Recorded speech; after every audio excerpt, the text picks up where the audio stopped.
Welcome, dear friends. As the gentle crackle of a cozy fireplace sets the scene, we invite you to unwind and let the soothing sounds of this video envelop you in tranquility. Spring is the perfect time for renewal and embracing peaceful stories, and tonight we encourage you to let go of your worries and simply savor this moment. May you have a wonderful start to your upcoming day, filled with warmth and renewal. Story 1. The village of Willowbrook Glen nestled in a valley where twilight lingered like a contented sigh. Each evening, as the old clock tower chimed 7 soft notes that echoed through the cobblestone lanes, children would gather by the mossy well to count the first stars winking awake. But lately, something peculiar stirred beneath the velvet sky. Night after night, stars vanished, not all at once, but one by one, like shy fireflies retreating into the dark. Old maps in the village library showed constellations now incomplete, and whispers rustled through the gardens where wind chimes tinkled in the breeze. No one feared this quiet mystery, yet a gentle curiosity hung in the air, as tangible as the scent of rain-soaked earth after a shower. Among them lived a girl named Sylvie, whose quiet eyes missed little. She noticed how the missing stars left gaps in the sky like missing teeth in a smile, and how the village baker's famous moonberry tarts, always baked by starlight, now tasted faintly of longing. Sylvie carried a notebook woven from birch bark where she sketched patterns, the way the clock tower's shadow stretched differently at dusk, or how the lilies in Millpond Meadow bloomed sapphire blue by day but shimmered silver at night. "Stars aren't lost," her grandmother had once murmured while knitting by the hearth, the fire crackling like a lullaby. "They're just waiting to be found." One drizzly afternoon, Sylvie took shelter in the village archive, a cozy nook smelling of aged paper and lavender. Rain pattered softly on the leaded windows as she traced an ancient map pinned to the wall. It depicted Willowbrook Glen not as it was now, but as it had been centuries ago, a place where streams flowed uphill and foxes whispered secrets to the moon. Hidden in the corner, almost obscured by a sketch of the North Star, was a faded nursery rhyme. When clock hands dance the wrong way round, and rainbows sleep beneath the ground, seek the key where whispers dwell, in the heart of the glen's first bell. Sylvie's pulse quickened. Just yesterday, young Finn from the mill had sworn the clock tower chimed backwards at midnight, though the village elders dismissed it as dream talk. And old man Hemlock's prize roses, usually crimson, had bloomed in pale, colorless shades, like rainbows drained, he'd grumbled. Sylvie wondered, were these red herrings or clues? She began her search at the clock tower, its stones cool and damp beneath her fingertips. As twilight deepened, the mechanism inside whirred like a drowsy beetle. Sylvie waited, listening to the rhythmic tick-tock harmonize with distant wind chimes. At the stroke of midnight, the hands juddered and spun counterclockwise for 3 soft chimes. But instead of stars, Sylvie found only a family of dormice nesting in the gears, their tiny paws dusted with clock oil. "We heard the bells singing backwards," squeaked the eldest mouse, offering her a crumb of walnut. It sounded like home. Sylvie smiled, sketching their cozy nest. A dead end, yet a delight. Next, she followed the rhyme's hint to the glen's first bell, a cracked iron bell hanging forgotten in the oldest oak tree, where fireflies gathered like living embers. Beneath it, half buried in dewy clover, lay a shard of iridescent crystal. It hummed when Sylvie held it to her ear, echoing with the sound of faraway laughter. But as she turned it in the moonlight, she noticed something else. The stars reflected in its facets weren't missing at all. They were there, tiny and bright, but blurred as if seen through mist. The answer came not from maps or chimes, but from empathy. Sylvie often left bowls of cream by her window for the night spirits, shy, wispy creatures who mended spiderwebs and polished dewdrops. One evening she spotted a newcomer, a small, pearlescent cloud with eyes like liquid moonlight, hovering near the oak bell and sighing so softly it stirred the lilies. Sylvie approached slowly, her voice a whisper. "You're new here." The cloud flinched, then shimmered guiltily. "I'm Nimbus," it murmured. "I hid your stars, not to be wicked, but—" A tear, light as dandelion fluff, drifted down. "The big clouds laughed at me. They said I was too small to hold starlight. I just wanted to prove I could keep something beautiful safe." Sylvie's heart ached. She remembered feeling small too, when her voice vanished in a crowd. "But stars aren't meant to be kept," she said gently. "They're meant to be shared, see." She pointed to the villagers gathering below, their faces tilted upward in quiet wonder, lanterns glowing like earthbound constellations. Everyone misses them. Together, they devised a plan. Sylvie rallied Willowbrook Glen, not with alarms, but with invitations. At moonrise, families spread quilts in Millpond Meadow, sharing honey cakes and stories. Children painted star catchers from silver leaves, while elders hummed the old nursery rhyme, its melody blending with the chime of the clock tower and the gentle shush of rain-scented wind. Sylvie guided Nimbus to the oak tree, where the cloud unfurled like a pearl-gray flower. One by one the stars spilled from its misty folds, brighter than ever, as if polished by kindness. The village gasped, not in shock but in shared joy. Old Man Hemlock's roses burst into kaleidoscopic hues, reflecting the restored sky. Finn giggled as the Dormice, now honorary stargazers, perched on his shoulder. And Nimbus. It swelled with pride, no longer a hiding place but a gentle veil that made the stars twinkle like laughter. "You gave us back more than stars," said the baker, handing Sylvie a moonberry tart now sweet with starlight. "You gave us a new friend." As the clock tower chimed a contented midnight, Sylvie lay back in the clover, Nimbus curled beside her like a silvery quilt. Above, the constellations gleamed whole again, their patterns telling tales of courage and connection. The wind carried the scent of rain and roses, the lilies silvered in the dark, and the village slept wrapped in a deeper magic, the kind kindled not by grand deeds, but by a quiet heart listening to the world's gentle whispers. And in that stillness, under a sky mended by empathy, every dream felt like coming home. Story 2. The fire crackles softly, casting dancing shapes upon the walls, like shy spirits drawn to the warmth. Outside Hearth Haven, nestled deep in the whisperwood, a gentle rain patters on the thatched roofs, a soothing counterpoint to the rhythmic tick-tock of the grandfather clock in the village square. Wind chimes hung from every eave seashells, polished stones, and delicate copper leaves sing a quiet, ever-changing melody with each sigh of the night breeze. It's a place where cobblestones remember every footstep, and the air always smells faintly of wood smoke, damp earth, and baking bread. For 3 nights now, however, a peculiar hush had fallen over Hearth Haven, a hush born not of peace, but of a gentle, collective puzzlement. The stars, they were vanishing. Not all at once, mind you. That would have been alarming. No, each night a few more familiar points of light simply winked out. The great Badger constellation lost a paw. The teapot lost its spout. The lullaby lyre was missing 2 of its silver strings. It wasn't frightening, not exactly.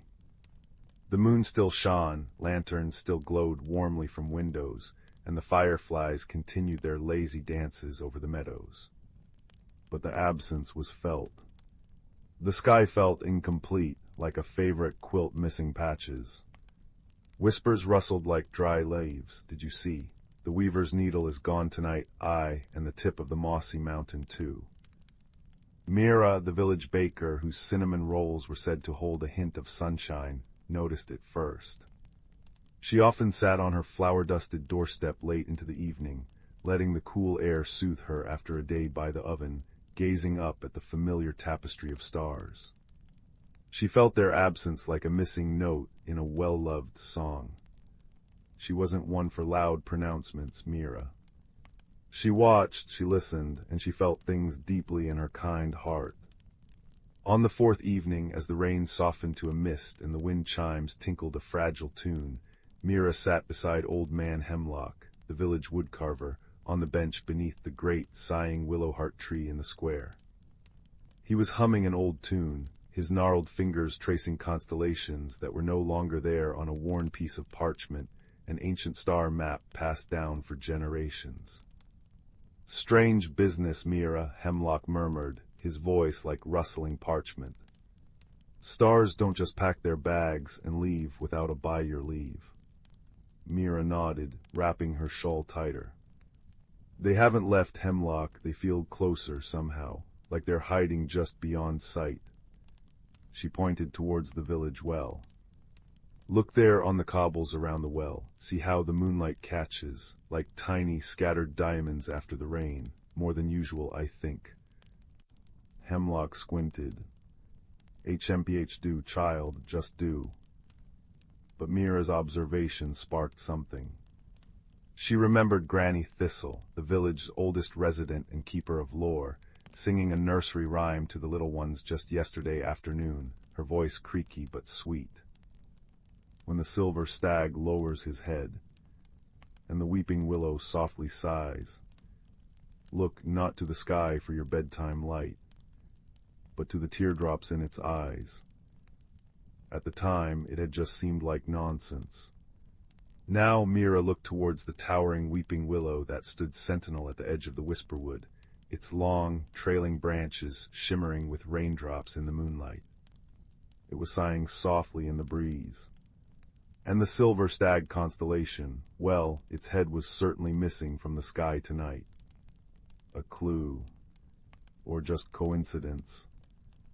The next morning brought a red herring, bright and distracting. Young Pip, the miller's son, burst into the bakery, cheeks flushed with excitement. Mira, the clock tower, its singing backwards. Mira paused, a tray of warm oat biscuits halfway to the cooling rack.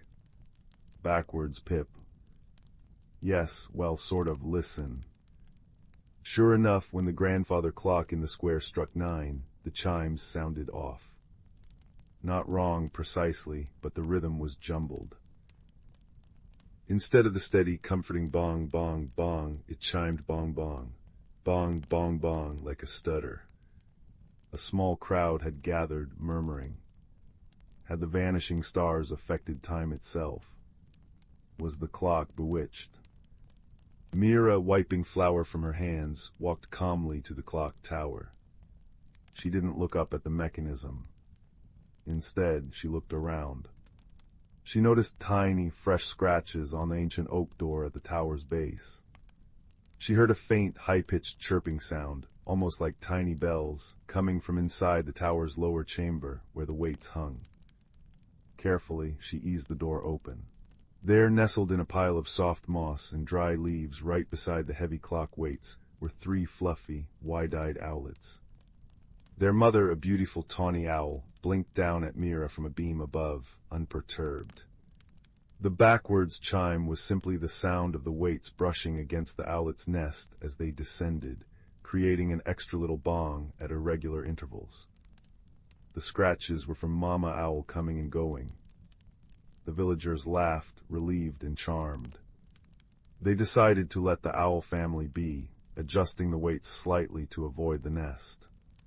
The clock's chime remained delightfully unique, a reminder of the unexpected life thriving within their village heart. But the stars, they were still missing. That afternoon, Mira visited Granny Thistle, bringing a basket of fresh oat biscuits.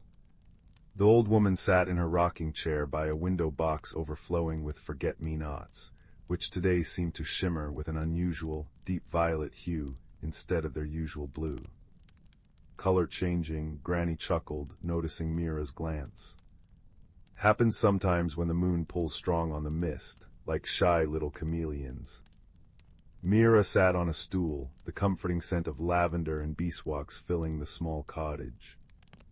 Granny, the rhyme you sang about the stag and the willow.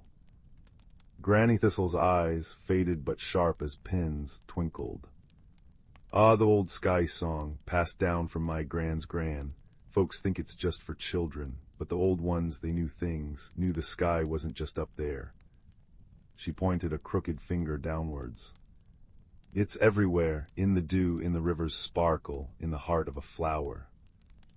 Mira remembered the diamond-like sparkles around the well, the unusually heavy dew on the willow heart tree's leaves each morning. Teardrops in its eyes, she murmured. As dusk painted the sky in soft lavender and peach, Mira walked not to her doorstep, but towards the great weeping willow at the forest's edge. The air was thick with the scent of wet earth and night-blooming jasmine. The wind chimes in the village played a soft, melancholic tune. She stood beneath the willow's vast canopy, its long, trailing branches forming a curtain around her, damp with mist and recent rain. She looked up, but not at the darkening sky. She looked up at the underside of the willow's leaves. And there they were. Thousands upon thousands of them. Tiny, perfect orbs of captured light, clinging to the fine hairs on the underside of each willow leaf. They weren't stars fallen from the sky. They were dewdrops formed in the cool, mist-laden nights, each one refracting the moonlight with such intense, pure brilliance that they looked exactly like captured stars. The recent heavy mists and gentle rains had created an extraordinary abundance. The missing constellations weren't gone. They were mirrored, concentrated, held safe within the weeping branches of the ancient tree. The silver stag's head wasn't missing. It was reflected in a cluster of particularly bright droplets on a low-hanging branch. The lyre's strings shimmered in a delicate arc of dewdrops above her. It wasn't theft, but transformation. A secret, nightly ritual where the sky borrowed the willow's tears to weave a closer, more intimate tapestry of light. The willow wasn't sighing in sadness, but in contentment, holding the starlight close. Mira understood now. The rhyme wasn't about loss, but about perspective. Look not to the sky, but to the teardrops in its eyes. She hurried back to the village square just as the first true stars began to pierce the twilight above.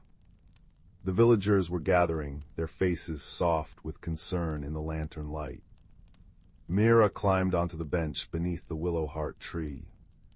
Her voice, usually quiet, carried clearly in the hushed evening air, mingling with the tick-tock of the clock and the gentle plink-plink of water dripping from the eaves. "Friends," she began, her voice warm and steady as the oven's glow. "The stars haven't left us. They've been playing hide-and-seek, that's all. They've been dancing in the arms of our oldest friend."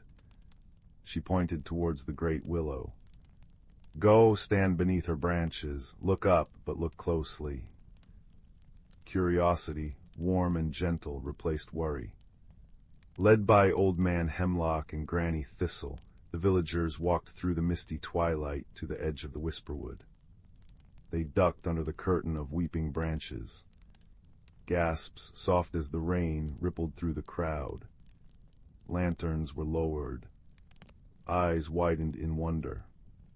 Above them, within the living cathedral of the willow, the entire night sky seemed to have been brought down to earth. The Milky Way flowed like a river of crushed diamonds across the dark velvet of the leaves. Every missing star sparkled with renewed intensity, magnified and held tenderly in countless dewdrops. It was the sky, reflected, refined, impossibly close and breathtakingly beautiful. The plink of a falling droplet sounded like a tiny star chime. It's our sky," whispered Pip, his voice filled with awe. "But closer." "It's the willow's gift," Mira said softly. "She gathers the mist, she holds the moonlight, and she weaves us a sky of her own each night. The stars above haven't dimmed, they've lent their light to be seen anew." Old Man Hemlock chuckled, a sound like dry leaves skittering.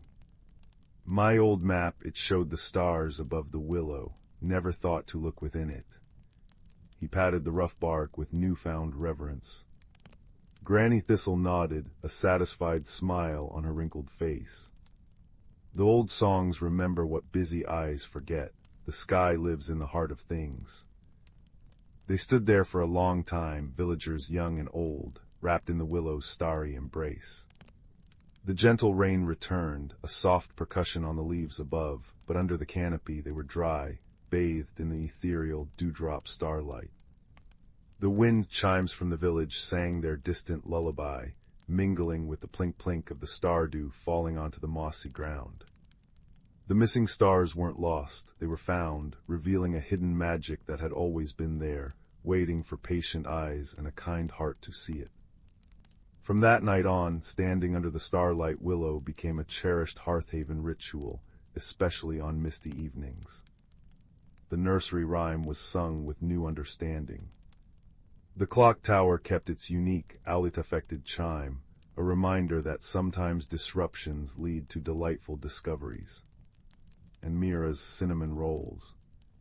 Well, they were said to taste even more of comfort and quiet wonder, baked with the knowledge that magic isn't always far away in the distant heavens, but often right here, glistening in the tears of an ancient tree, waiting to be found by those who know where and how to look.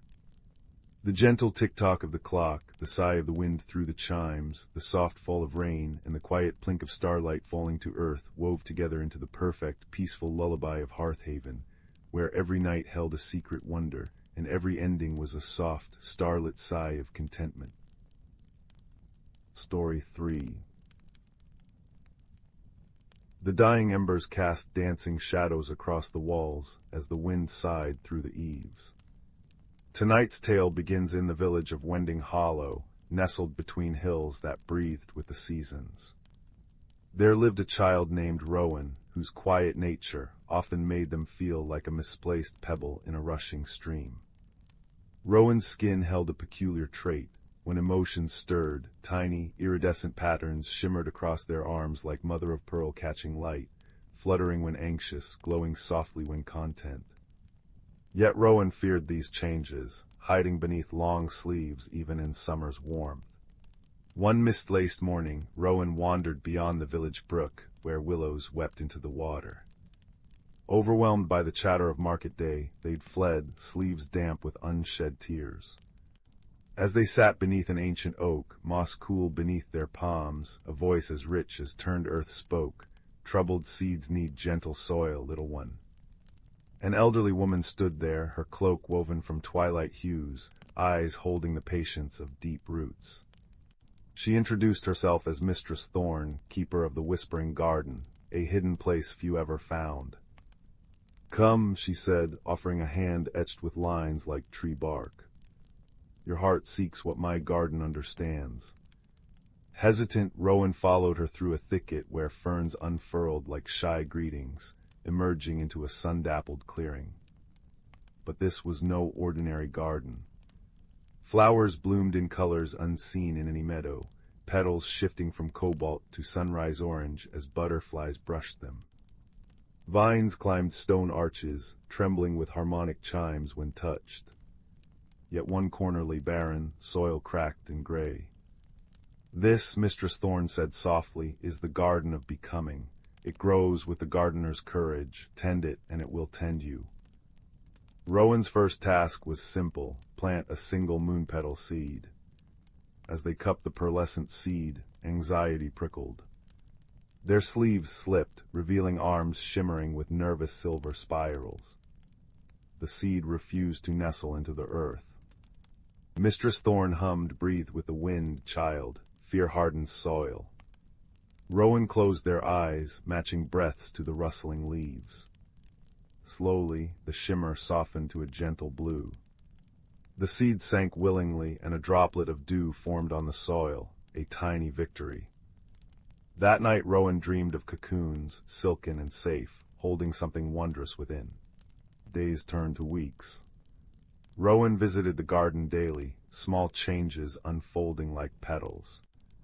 When they confessed loneliness to a ladybug resting on their wrist, a cluster of starry jasmine vines burst into bloom nearby, scenting the air with sweet melancholy. Mistress Thorn taught them to listen, to the creak of growing branches, the sigh of thirsty roots. Change, she murmured while pruning a rose bush, is the earth's oldest song. It cannot be rushed, only honored. Rowan noticed their own shimmering patterns now bloomed in warmer hues, gold when curious, rose gold when they made a robin trust their offered crumbs. One stormy evening, lightning split the sky. Rowan ran to the garden, fearing the delicate blooms ruined. They found Mistress Thorn calm, watching rain lash the barren corner. "Storms test roots," she said. Rowan trembled, sleeves soaked, arms flashing storm gray. Then, remembering the moon-petal seed, they knelt in the mud. Focusing on their breath, in with the thunder's rumble, out with the rain's rhythm, they hummed a lullaby their grandmother once sang. The shimmer on their skins softened, becoming a steady, amber light. Where their tears mixed with rain, green shoots pierced the barren earth, unfurling into resilient moss that glowed like captured starlight. Mistress Thorn's smile was a sunrise. "You see, you hold weather and wonder within." Seasons wheeled. Rowan's victories grew, coaxing a shy snail to traverse their palm, vines burst into cobalt trumpets, mending a bird's nest, the tree sprouted downy soft leaves, finally removing their sleeves during the village spring dance. Their skin now danced with constellations that shifted with their laughter. The garden of becoming flourished too. Once barren earth now cradled luminous mushrooms and flowers that changed hue when villagers whispered secrets to them. Yet Mistress Thorn grew quieter, her form sometimes translucent as morning mist. "Gardens outlive their tenders," she said one autumn dusk, pressing a dried chrysanthemum into Rowan's palm. "Now you are both seed and sower." On the first frost-kissed morning, Rowan entered the garden alone. Mistress Thorn was gone, but where she often sat, a sapling had sprung, bark shimmering with the same iridescence as Rowan's skin. Beneath it lay a velvet pouch spilling with seeds like frozen dewdrops. Rowan understood. That afternoon they found a boy hiding beneath Wending Hollow's bridge, knees scraped, eyes wide as a startled hare. Silently, Rowan offered a seed. "Some changes," they whispered, "feel like storms, but storms water secret gardens. Would you like to see mine?" The boy's trembling hand met theirs. As they walked toward the thicket, Rowan's skin glowed with a gentle, unwavering gold, the color of beginnings. In the garden, Rowan showed the boy how to breathe life into reluctant soil. Together they planted seeds where Mistress Thorn's sapling cast dappled shade. With each shared story, each quiet moment of understanding, new flowers erupted, petals patterned like dragonfly wings, stems that chimed in harmony. Rowan knew their own metamorphosis wasn't an ending, but a tender unfolding. They were the cocoon and the butterfly, the seed and the ancient oak yet to rise. And as fireflies winked awake in the twilight, the garden hummed with a promise. However long the winter, roots remember spring. Sleep now, little one. Your dreams may yet take root. Story 4. The fire crackled low in the hearth, painting dancing shadows on the walls. Outside, a crisp autumn night wrapped the world in velvet darkness, but here, within these warm stone walls, a story waited to be told. Lean closer, dear listener, and let the flickering light guide us into the heart of a hidden world, where an unexpected warmth was found. In a village nestled like a drowsy kitten at the edge of the whispering woods, lived a young baker named Leo. Leo was known for his crusty golden loaves and sweet berry tarts, but also for a quiet sadness that seemed to cling to him like flower dust. He lived alone above his bakery, the scent of yeast and cinnamon his constant companions, yet a profound loneliness echoed in the empty corners of his evenings. He often felt like an ember separated from the hearth, glowing faintly but unable to truly warm itself. One particularly cold twilight, as Leo banked the ovens for the night, a peculiar sound caught his attention. It wasn't the usual settling of the old building, nor the wind sighing through the chimneys. It was a soft, rhythmic thump, thump, thump, like a tiny heartbeat, coming from the woodpile stacked neatly beside the back door. Intrigued, Leo pulled aside the split logs, his breath puffing white in the frigid air. Nestled deep within the pile, glowing with a light that pulsed like a living thing, was a single ember. But this was no ordinary coal. It was warm to the touch, not scorching, and radiated a soft, deep orange light that seemed to breathe. Its surface shimmered with intricate, ever-changing patterns, like molten gold swirling beneath glass. And it smelled comforting. Like sun-warmed pine needles, cinnamon sticks, and the comforting scent of fresh-baked bread. Thump, thump, thump. Leo gently scooped the ember into his hands. It felt solid yet impossibly light, and the warmth it emitted seeped into his chilled fingers, spreading a surprising comfort up his arms. As he held it, the persistent ache in his chest, the loneliness, seemed to soften, replaced by a quiet curiosity. He brought it inside, placing it carefully on the worn oak table. In its gentle, pulsing light, the familiar bakery looked different shadows deepened into velvety mystery. The copper pans gleamed like captured sunsets, and even the air felt thicker, richer, somehow expectant.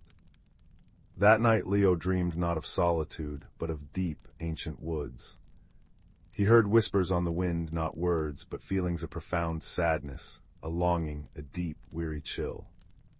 When he woke, the ember pulsed steadily on his nightstand, casting its warm, breathing light across the room. The dream lingered, clinging like cobwebs, filled with the image of towering trees weeping frost instead of sap. The next evening, as dusk painted the sky in bruised purples and fading golds, Leo stood at his back door, the living ember cradled in his palms. It felt restless. Its light flickered towards the dark wall of the whispering woods. The thump-thump-a-thump seemed to quicken, matching the sudden beat of Leo's own heart. A thought, clear and undeniable, formed in his mind: follow the light. Taking a deep breath of the frost-touched air, Leo stepped beyond the familiar cobblestones and into the embrace of the woods. The usual sounds, the rustle of unseen creatures, the sigh of branches seemed amplified, yet muffled by a heavy silence that lay beneath. The ember's light became his lantern, casting a warm circle around him that pushed back the encroaching gloom. It illuminated moss-covered roots like sleeping dragons, glistening spiderwebs strung with diamond dew, and the intricate bark patterns of ancient oaks. The air grew colder, biting at his cheeks, but the ember in his hands radiated a steady, comforting heat. Thump, thump, thump. He walked for what felt like hours, guided solely by the ember's gentle tug. The woods grew denser, stranger. Trees twisted into fantastical shapes, their branches interlacing overhead like cathedral arches woven from shadow and wood. Strange, luminous fungi dotted the forest floor like fallen stars. And always that underlying sadness permeated the air, a chill that went deeper than the night. It was the sadness from his dream, made real. Just as weariness began to seep into Leo's bones, the ember's light flared brightly. Ahead, partially hidden by a curtain of weeping willow fronds shimmering with frost, was an opening, not a path, but a natural archway formed by two immense, gnarled roots. The ember pulsed urgently. Thump, thump, thump. Leo pushed aside the icy fronds and stepped through. He gasped. He stood on the edge of a vast, hidden glade, bathed in an ethereal twilight that seemed to emanate from the glade itself. At its center lay a still, dark pool, its surface smooth as obsidian. But it wasn't the pool that held his gaze.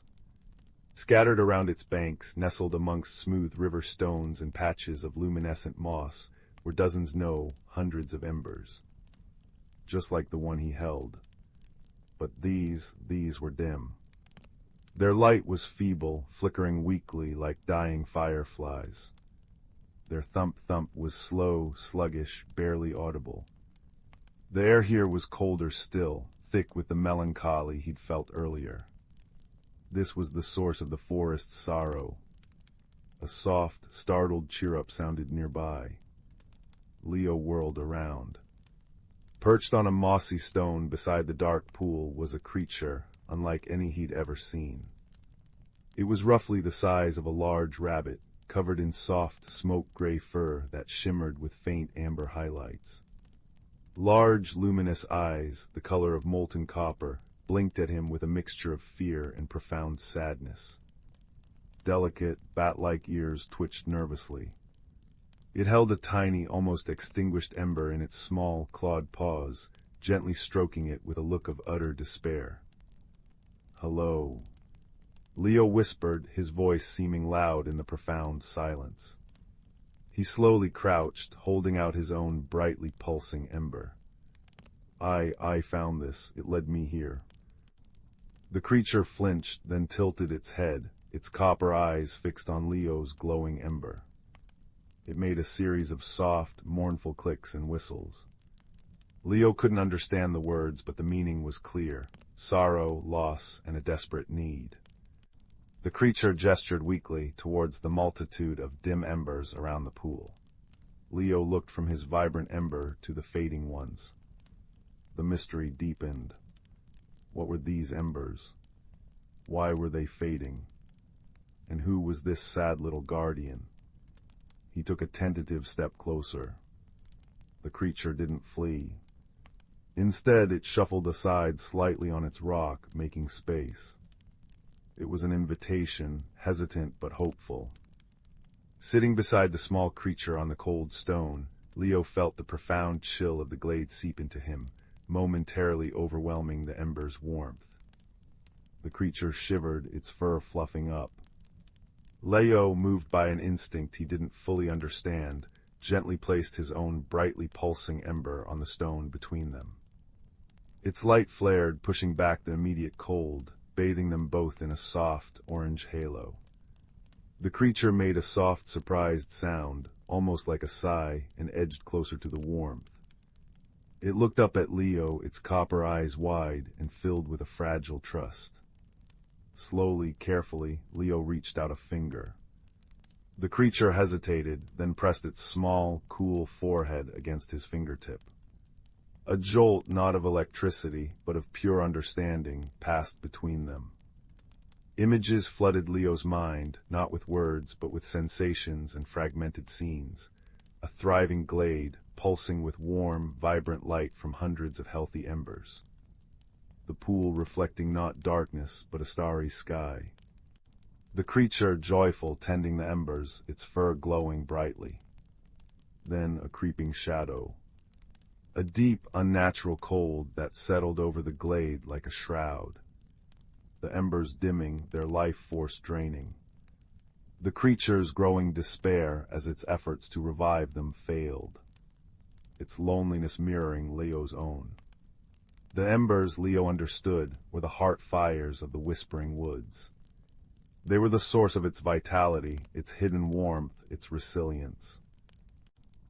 Each one represented a connection, a spark of life within the ancient forest. The dark pool wasn't just water, it was a mirror reflecting the forest's spirit, now clouded and cold. The creature, whose name felt like a rustle of dry leaves and the scent of warm earth flicker, was the keeper, the tender of these heart fires. But the source of the cold, the shadow draining them, that remained a mystery. Flicker only knew it had come from outside, a coldness that had seeped in and found fertile ground in the glade's hidden heart. Looking at the multitude of dim embers, Leo felt a surge of determination. He couldn't let this hidden world fade. He looked at his own ember, pulsing steadily beside Flicker's nearly extinguished one. "Can we help them?" he asked softly, knowing Flicker understood his intent if not his words. Flicker chirruped, a sound tinged with hopelessness. It gestured towards the dim embers and then to Leo's bright one. It held up its own feeble ember. The meaning was clear: one strong ember couldn't warm hundreds of cold ones. The task felt immense, impossible. Leo picked up his ember. It felt warm, alive, connected to him. He looked at Flicker, then at the cold pool reflecting only gloom. An idea sparked, fragile as a soap bubble. He remembered the bakery, the ovens. How one glowing coal, placed among cold ones, could slowly share its heat, bringing the whole pile to life. It took time, patience, and proximity. He pointed to the dim embers closest to them, then to his own bright one. He mimicked placing his ember gently among them. "Share the warmth," he whispered. Flicker's ears perked up. It tilted its head, copper eyes thoughtful. It looked at its own weak ember, then at Leo's. Slowly, hesitantly, it nudged its tiny, fading ember right next to Leo's vibrant one on the stone. It watched, barely breathing. For a long moment, nothing happened. The cold seemed to press in. Doubt gnawed at Leo. Then a faint, almost imperceptible change. The weak ember's dim glow seemed to steady. Its slow thump became slightly more pronounced. A tiny thread of warmth seemed to flow from Leo's ember to Flicker's, like liquid sunlight. Flicker let out a soft, astonished trill, its fur fluffing out with sudden hope. It wasn't instant revival. It was slow, painstaking. But it was possible. Leo's ember could share its warmth, its life, without diminishing itself. Hope, warm and bright, blossomed in Leo's chest, pushing back his own lingering chill of loneliness. He looked at Flicker, and a silent agreement passed between them. They would tend the heart fires together. The work began. Leo, guided by Flicker's soft chirps and nudges, carefully selected clusters of the dimmest embers. With infinite gentleness, he placed his own pulsing ember among them. Flicker would then curl up beside the cluster, its small body radiating its own inherent warmth, adding to the effort. They worked in comfortable silence, broken only by the soft crackle of the embers beginning to respond and Flicker's contented hums. Leo discovered that talking softly to the embers, sharing stories of sunrises over the village or the scent of baking bread, seemed to help. Flicker would listen intently, its copper eyes soft. As they worked, Leo learned Flicker's language, not words, but a symphony of cheer-ups, clicks, and body language that conveyed joy, concern, encouragement, and deep gratitude. He learned that the embers thrived on warmth, gentle care, and the resonance of positive feelings, joy, connection, hope. The unnatural cold that had settled over the glade had dampened these feelings, isolating the embers and draining them. Slowly, painstakingly, cluster by cluster, the glade began to change. Where Leo and Flicker worked, the dim orange glows strengthened. The slow thump became steadier, stronger. Patches of warm light began to dot the darkness around the obsidian pool. The air, while still cool, lost its biting edge. The heavy blanket of sorrow began to lift, replaced by a fragile, growing sense of peace. One night, as Leo placed his ember beside a particularly large cluster of dim heart fires nestled under a weeping silver birch, something extraordinary happened. The cluster, infused with the shared warmth, suddenly pulsed in unison, a strong, vibrant thump. Light, bright and golden, flared outwards from them, washing over the silver birch. The frost clinging to its branches shimmered, then melted, dripping like liquid diamonds. Tiny buds, impossibly green for the season, swelled and unfurled on its branches, releasing a sweet, honeyed scent into the air. It was a small miracle, a sign of life returning.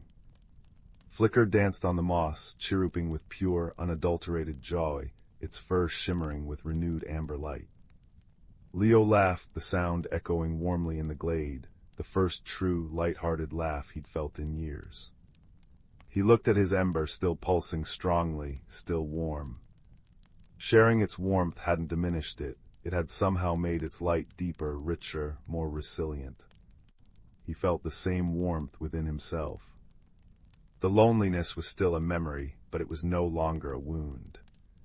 It was a space now filled with purpose, with connection, with the quiet companionship of Flicker and the glowing heart fires. As more clusters revived, the glade transformed. The obsidian pool began to reflect not just gloom, but the soft, pulsing lights of the embers and the first shy stars peeking through the canopy high above. Luminous moss spread its glow further. The air hummed with a gentle, revitalized energy. The unnatural cold was receding, driven back by the combined warmth of the rekindled heart fires and the bond between the baker and the keeper. Leo knew his place wasn't permanently within the hidden glade. His life, his ovens, waited in the village. But he also knew he couldn't abandon Flicker or the heart fires. He had become part of their story. One evening, as they rested by the now gleaming pool, watching the healthy embers pulse like a constellation fall into earth, Leo had an idea. He took a smooth, flat stone from the bank.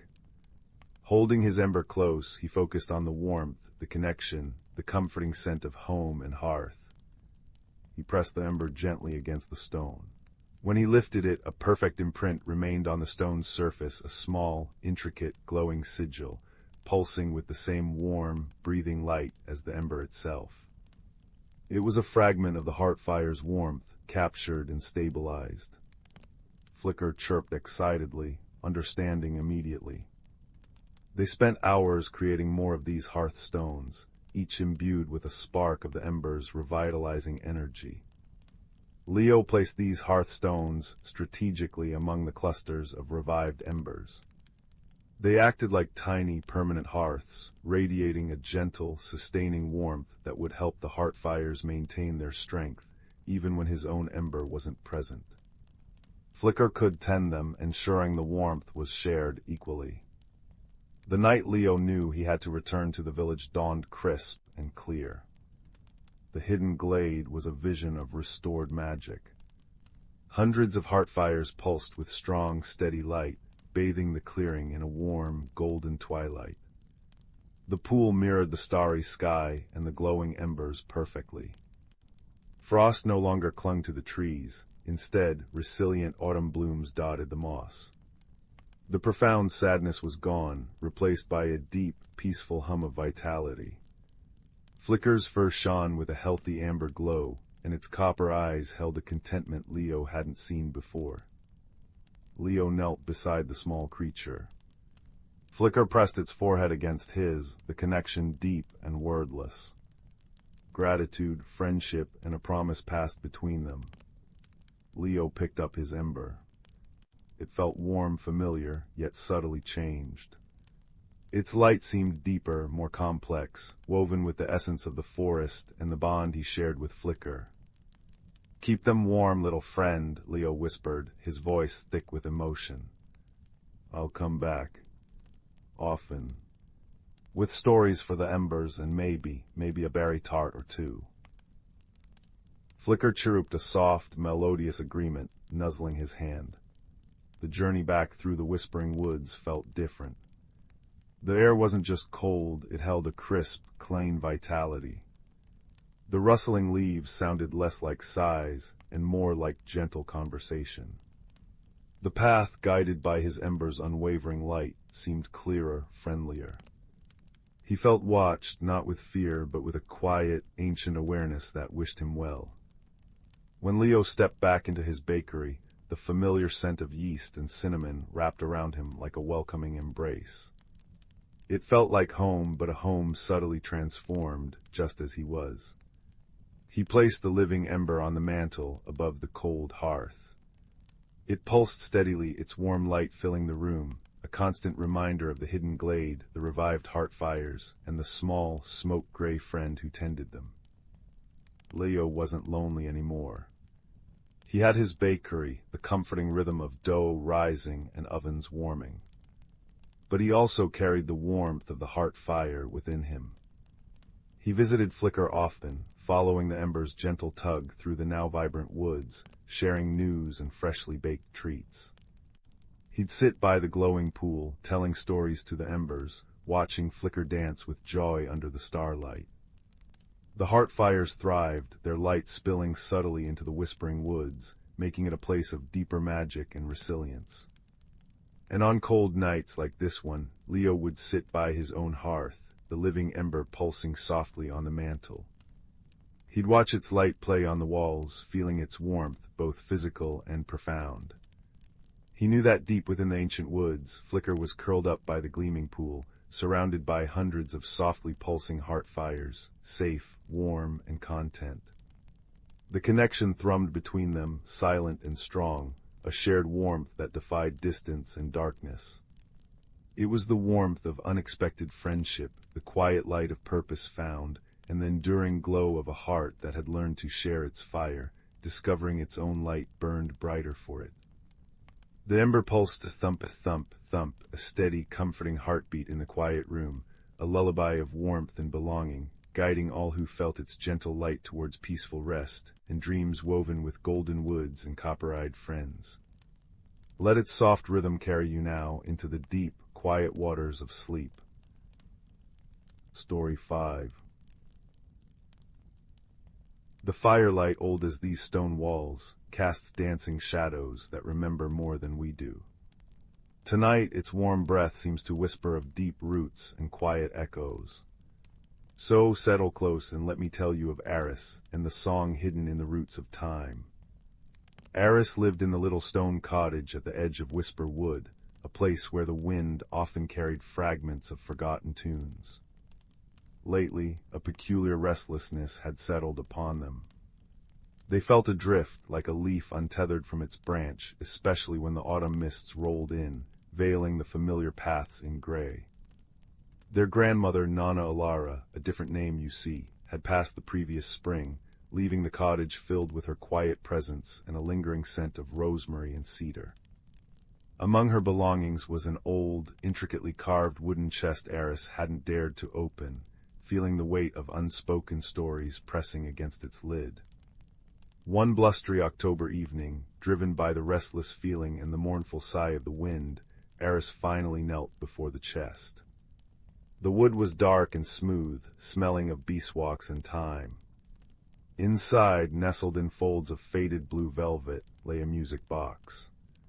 It wasn't grand, perhaps the size of a large apple, crafted from a warm, honey-colored wood. On its lid was an exquisite inlay, a constellation of stars formed from tiny chips of mother-of-pearl, swirling around a single, deeply carved oak tree whose roots seemed to delve into the very wood of the box. Eris traced the roots with a fingertip. They felt warm, almost humming. Gently, Eris lifted the lid. Instead of a tinkling melody, there was only a soft sigh, like wind through leaves, and the box remained silent. Disappointment washed over them, but then their eye caught a small, folded piece of parchment tucked beneath the velvet. In Nana Alara's spidery script, it read, "When the heart listens, the roots remember," a phrase Nana had often murmured while tending her garden, a phrase that had always sounded comforting but slightly mysterious. That night, Eris fell asleep with the silent music box on their bedside table. The wind rattled the window pane, weaving into their dreams. They weren't in their room anymore, but standing in a moonlit grove of ancient oaks. The air hummed with a deep, resonant silence. Before them stood a figure, not quite solid, woven from starlight and shifting shadows, yet radiating a profound kindness. She wore simple clothes, her hair braided with dried wildflowers, and her eyes held the deep, knowing calm of forest pools. "Grandmother," Eris whispered, though this felt older than Nana Alara. The figure smiled, a gentle curve of light. "A keeper of roots, child like you." Her voice was the rustle of dry leaves, the murmur of a hidden stream. "The box holds a song, but the silence holds the key. Listen deeper." "Listen to what?" Eris asked, feeling the cool earth beneath their bare dream feet. "To the stories the roots tell," the figure breathed. "They remember the sun on the first leaf, the taste of the first rain, the sigh of the oldest wind. They remember her." And then the dream shifted. Eris wasn't just seeing, they were feeling. They felt the cool, damp earth embracing roots, the slow, patient pulse of life deep underground. They saw flashes, a younger Nana Alara, her face streaked with tears, carefully polishing the silent music box. a woman before her with eyes the same deep brown as Eris's own, singing softly to a sapling oak, her voice weaving with the wind, and further back the starlit woman herself, kneeling in the moon-drenched grove, placing her hand on the earth where a mighty oak would one day stand. Each woman hummed a fragment of the same haunting, wordless melody, and each time the phrase echoed, "Roots remember." Eris awoke with a start, the faintest echo of the melody clinging to their mind, and the scent of damp earth and oak leaves lingering in the air. The music box sat silently on the table. Listen deeper. The dream ancestor's words resonated. Eris picked up the box, not trying to force it to play, but simply holding it, feeling the warmth of the wood, tracing the constellation and the tree. They closed their eyes and focused, not on hearing, but on feeling. And then, faintly, beneath the quiet of the room, they felt a vibration. A low, resonant hum, like the earth itself breathing. It wasn't sound, but a sensation deep in their bones, steady and ancient. Roots remember. Driven by this connection, Eris spent days exploring the woods near the cottage, particularly the stand of ancient oaks Nana Alara had cherished. They found a weathered stone marker, half hidden by moss, near the oldest tree. Carved faintly into the stone was the same constellation from the music box, surrounding a single oak. Sitting beneath that great tree, Eris felt an overwhelming sense of peace and belonging. They hummed the fragments of melody from their dream, the tune feeling both familiar and new. As they hummed, a shaft of sunlight broke through the canopy, illuminating the roots of the great oak, making them seem to glow with an inner light. For a moment, Eris saw the reflection of the starlit woman in a rain puddle, nestled amongst the roots, her smile gentle and encouraging. That evening, Eris brought the music box to the foot of the great oak. The setting sun painted the sky in hues of amber and rose. They placed their hand on the rough bark, just as the women in their dreams had done.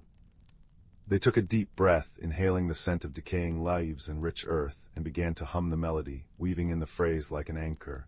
Roots remember, roots hold deep, roots remember while we sleep. As the last note hung in the twilight air, a miraculous thing happened. The music box, lying open on a bed of moss, began to glow softly from within. Tiny points of light, like captured starlight, shimmered within the mother-of-pearl constellation. And then a sound emerged. Not the tinkling chime Eris might have expected, but a deep, resonant harmony. It was the sound of wind sighing through 1,000 leaves, the creak of ancient wood, the gentle drip of rain on forest moss, and beneath it all, the steady, grounding hum of deep earth. It was the song of the oak grove itself, the song the starlit ancestor had first heard and woven into the wood of the box, passed down through generations of women who tended these trees. As the music played, Eris understood the nested stories. The music box wasn't just an object, it was a vessel for the action of remembrance, for the practice of listening to the land and its history. The starlit ancestor, Leora, the name surfaced in Eris's mind like a long-forgotten truth, hadn't just made a box, she had poured her connection to the grove into it. Each keeper after her, the singer by the sapling, Bryn, Nana Alara, and now Eris hadn't just owned it, they had tended the connection. Nana Alara's tears, Eris now realized, weren't just grief. They were the regret of letting the song go silent after Bryn passed, of forgetting to listen to the roots in her own sorrow. The silence hadn't been broken, the connection had been rekindled. The melody swelled, warm and comforting, filling the clearing. Fireflies, drawn by the unseen energy, began to dance around the ancient oak and Eris, like living stars mirroring the constellation on the box. Eris felt a profound sense of peace, a deep anchoring. They weren't adrift anymore. They were part of the root system, connected to Leora, to Bryn, to Nana Alara, not just by blood, but by this shared act of listening, tending, and remembering. The music softened, fading back into the gentle hum of the earth, the sigh of the wind in the leaves. The lights in the box dimmed but didn't vanish. Eris picked it up. It felt alive, warm, vibrating softly against their palm. They knew what to do now. Heritage wasn't locked in the box. It lived in tending the grove, in listening to the wind, in humming the melody to the trees, in teaching others to hear the earth's song. It lived in the doing, in the repetition of care passed down. Back in the cottage, with the fire crackling companionably, Eris placed the music box on the mantel. It no longer needed to play its song loudly. Its purpose was fulfilled. Now, Eris was the song. They sat by the fire, a cup of rosemary tea warming their hands, Nana's recipe, another root of remembrance, and looked out at the moonlit wood. They softly hummed the melody, the ancient lullaby of roots and remembrance, the hypnotic phrase weaving through it like a golden thread. Roots remember, roots hold deep, roots remember while we sleep. And in the waking, strong we stand, held by roots in time's kind hand. The firelight danced on the walls, old as the stones, warm as the connection now blooming in Eris's heart. The roots remembered, and so now did Eris. The story wasn't finished. It was simply being tended, one gentle hum, one listening moment, one act of care at a time, under the watchful light of ancient stars. The melody lingered, a soft promise in the quiet room, as the flames whispered their own stories into the night. Story 6. The Haven Station floated like a dandelion seed caught in the breath of a sapphire nebula. Its curved walls, woven from moon-milk metal and starlight filaments, hummed a low, comforting note that resonated through every corridor. Within its heart bloomed the verdant cupola, a greenhouse dome, where soil from forgotten worlds mingled under artificial sunlight that felt as warm as a mother's palm. Here, Leo tended his gardens. A human with eyes the color of storm-washed earth skies, his hands were always speckled with soil, his pockets full of seeds. He missed the roar of terrestrial oceans, replaced here by the silent ballet of distant stars. Loneliness was a quiet companion, until the day the station's gentle hum shifted into a fluttering sigh. A vessel, shaped like a folded lily pad and shimmering with iridescent scales, docked with the Haven. From it emerged Nura. Her form was fluid, grace limbs like spun sea glass, skin shifting through hues of deep cerulean and pearlescent lavender. She moved silently, but her presence sang. Delicate fronds around her head pulsed with soft light, rose-pink for curiosity, gold for apprehension. She carried no translator, only a satchel of smooth, singing stones from her ocean world, Thalassa. Her ship's spirit light had dimmed. She needed shelter. Leo approached, hands open, palms up in the universal gesture of peace. Nura's fronds bloomed a startled violet. She touched a stone at her waist, and a cascade of notes like wind chimes made from raindrops filled the air. A question. Leo smiled, pointing to the verdant cupola, then to her, then mimed, resting his head on folded hands. Nura's light softened to a warm amber. She understood shelter. She understood kindness. Their communication became a dance of senses. Leo showed her the earth roses, their crimson petals velvety against his calloused fingers. He breathed in their scent deeply, sighing contentment. Nura leaned close. Her fronds flickered emerald confusion. Scent wasn't her language. Instead, she touched a rose thorn, and a soft, sympathetic chime resonated from her core, a sound like crystal sympathy. She then drew moisture from the humid air, weaving it into a tiny, glistening sphere that hovered above her palm, reflecting the rose's color, her way of saying beautiful. Leo's laughter, a warm, rumbling sound, made her fronds shimmer with delighted silver sparks. They claimed a corner of the cupola as their shared sanctuary. Leo brought cushions woven from Martian moss. Nura placed her singing thalassan stones in a circle. When touched, they emitted harmonies that made the very leaves tremble in time. Nura planted luminous kelp spores in a shallow pool Leo created. They unfurled into fronds that glowed like captured moonlight, pulsing gently to the stone's songs.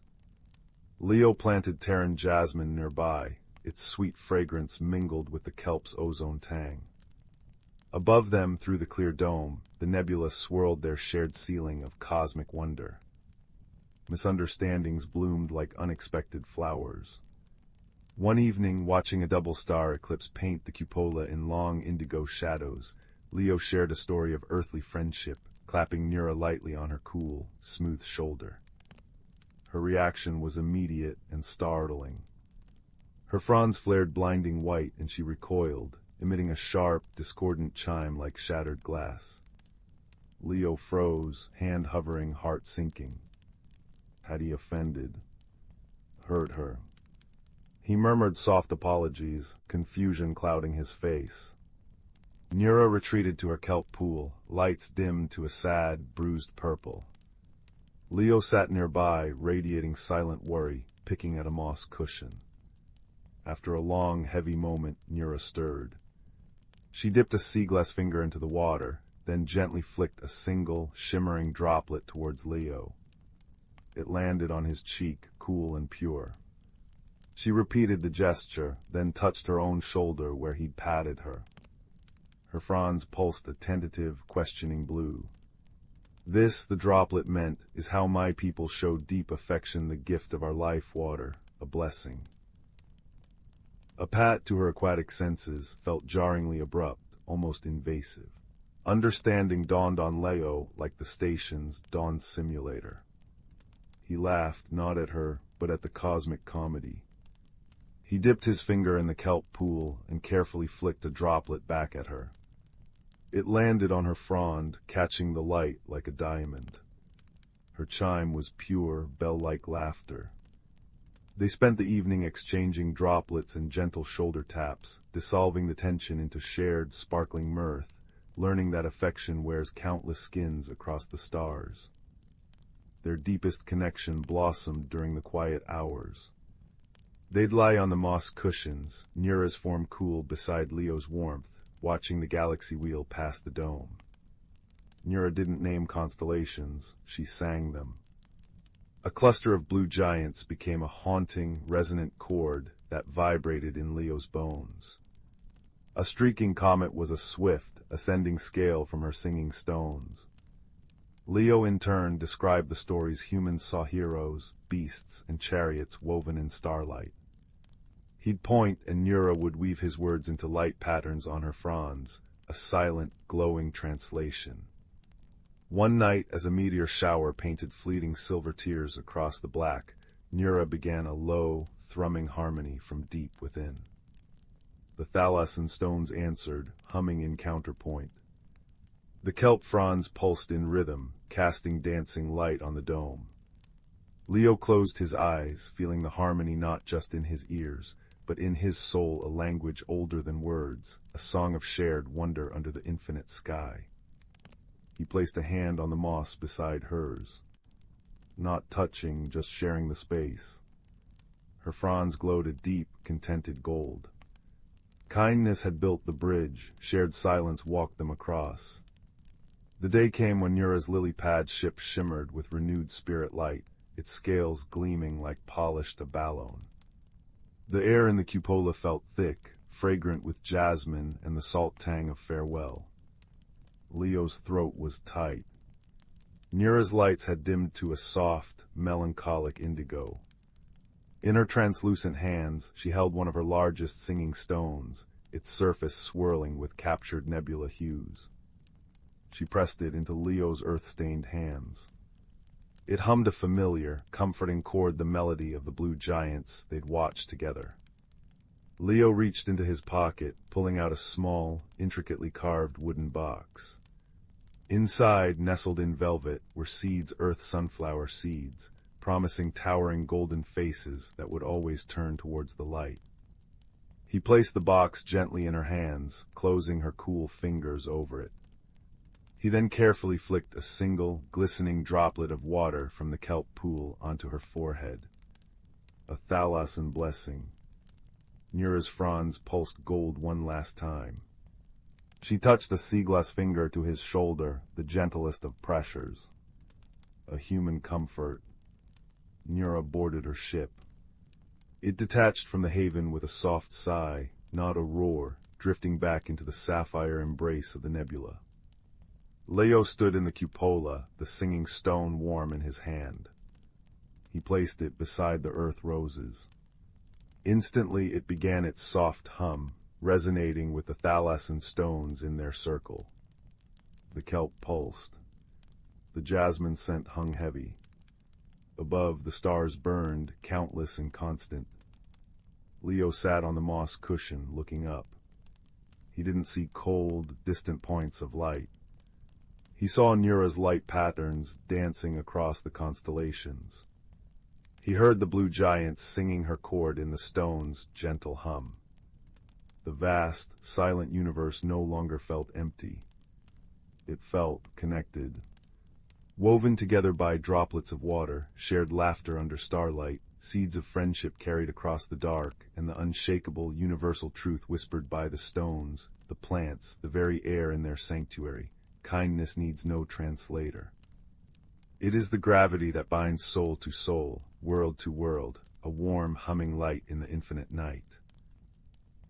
And in the haven station's verdant cupola, amidst the roses and the glowing kelp, Leo smiled, knowing his friend sailed the star sea, carrying a piece of earth sunshine, forever linked by the bridge they'd built, one gentle moment, one shared star song at a time.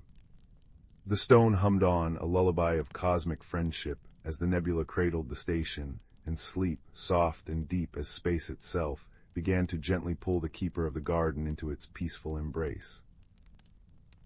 Story 7. The first frost had just begun to paint silver lace upon the window panes of Willowhaven when Finn noticed the old oak sighing differently. Not with the usual rustle of autumn farewells, but with a low, melodic hum that seemed to beckon from its roots. Finn, a boy with eyes the color of storm-touched moss, and a quietness that often left him overlooked in the village bustle, felt that hum resonate in his bones. It wasn't loneliness he carried, not exactly, but a sense of being slightly out of step, like a leaf drifting downstream while others clung firmly to their branches. One evening, as amber light bled through the forest, Finn sat by the hearth in Elder Rowan's cottage. The fire crackled, painting dancing shadows on walls lined with dried herbs and jars of starlight-preserved dew. Rowan, her face a map of kindly wrinkles, placed a small, cloth-wrapped bundle in his hands. "For you, dear heart," she murmured, her voice like wind through barley. "It's been waiting." Inside lay a smooth river stone, unremarkable save for a single fissure running through its center. Yet as Finn's fingers brushed it, warmth bloomed against his palm, and a soft, pulsing light, the deep orange gold of banked embers, began to glow within the crack. "An ember stone," Rowan whispered. "It remembers, and tonight it feels restless." That night, beneath a sky dusted with icy stars, the stone flared like a tiny captured sunset. Its light didn't just illuminate, it beckoned, casting a warm path through the frosted grass toward the sighing oak. Compelled, Finn followed, the stone a comforting heartbeat in his hand. At the oak's immense roots, where shadows pooled thickest, the ember light flared brighter, revealing not wood and earth, but an archway woven from living ivy and shimmering, silver-threaded spiderwebs. A hidden door. Stepping through felt like sinking into a sun-warmed pond. The air shifted, losing winter's bite, becoming soft and fragrant with loam and blooming night-blooming jasmine. Finn stood in the glimmering hollow. Above him, colossal glowing mushrooms, caps like pale lanterns, cast pools of soft blue light. Trees shimmered with bioluminescent lichen, and the ground beneath his boots was velvet moss, springy and silent. Yet a shiver ran through the hollow. The lights seemed dimmer than they should be, the air holding a breathless stillness, like a room before a storm breaks. A soft rustle came from a thicket of ferns. Finn froze. Slowly, cautiously, a creature emerged. Not quite badger, not quite fox, it stood on delicate paws, fur the color of twilight shadows and dried oak leaves. Large, liquid dark eyes, flecked with gold like trapped fireflies, regarded him with wary curiosity. Around its neck hung a tiny pouch woven from luminous grass. It made a sound, a soft chirrup followed by a low, questioning warble. "Hello," Finn whispered, his voice swallowed by the immense quiet. The creature tilted its head, then cautiously approached. It sniffed the ember stone, flinched, then leaned closer, a low, resonant hum vibrating in its chest. A name drifted into Finn's mind, clear as a bell: Bramble. The creature blinked. "Yes, you hear." The words weren't spoken aloud, but unfurled within Finn's thoughts, gentle as unfurling ferns. The hollow sleeps cold, Bramble sent, his mental voice like dry leaves skittering over stone. The great heart weakens. Your stone, it remembers the warmth. Bramble led Finn deeper into the hollow, along a path bordered by whispering reeds. He explained in fragmented thoughts and images. The glimmering hollow was a living memory keeper, a place woven from nature's dreams and quiet moments. Its heart was the ember tree, an ancient giant whose roots drank from deep, warm earth currents and whose branches cradled the hollow's light. But the tree's inner fire was fading, dimming the hollow, making its pathways treacherous and its creatures fearful. Bramble, a keeper, had felt the growing cold but couldn't reach the tree alone. The ember stone, a fragment of the tree's own core from ages past, had called to Finn. It sensed a kinship, a quiet observer, a listener. Their journey began beside the singing river. Normally, its waters chimed like crystal bells over smooth stones. Now it ran sluggish and silent, choked with gray silt. Crossing meant stepping on stones, revealed only by the ember stone's glow. But the stones were treacherous, slick and shifting. Finn watched the waters flow, listened past the silence to the faintest vibration beneath the surface. There he pointed to a stone Bramble hadn't seen, half hidden by foam. It hums, steady. Trusting Finn's quiet observation, Bramble followed. The stone held firm, singing a soft, clear note under their weight, a tiny spark of sound returning to the hollow. Next came the whispering woods. Tall sentinel trees stood draped in moss that usually shimmered with captured moonlight. Now the moss hung dull and gray. As they walked, the trees sighed, their voices overlapping, murmuring fragmented stories, warnings of frost, tales of lost paths, confusing laments. They are afraid, Bramble sent. Their roots feel the cold deep down. They whisper warnings, but they tangle together. Finn felt overwhelmed, the conflicting whispers jumbling his thoughts. He closed his eyes, focusing instead on the ember stone's steady warmth in his hand and its soft, rhythmic pulse against his palm. Like a compass needle finding true north, the pulse grew stronger when he faced a certain direction. He led Bramble not by the loudest whisper, but by the stone's quiet insistence, forging a path through the confusing symphony of fear. Deep within the woods, they found a clearing bathed in unnatural gloom. A cluster of tiny winged creatures, lumini, Bramble named them, huddled together on a broad toadstool.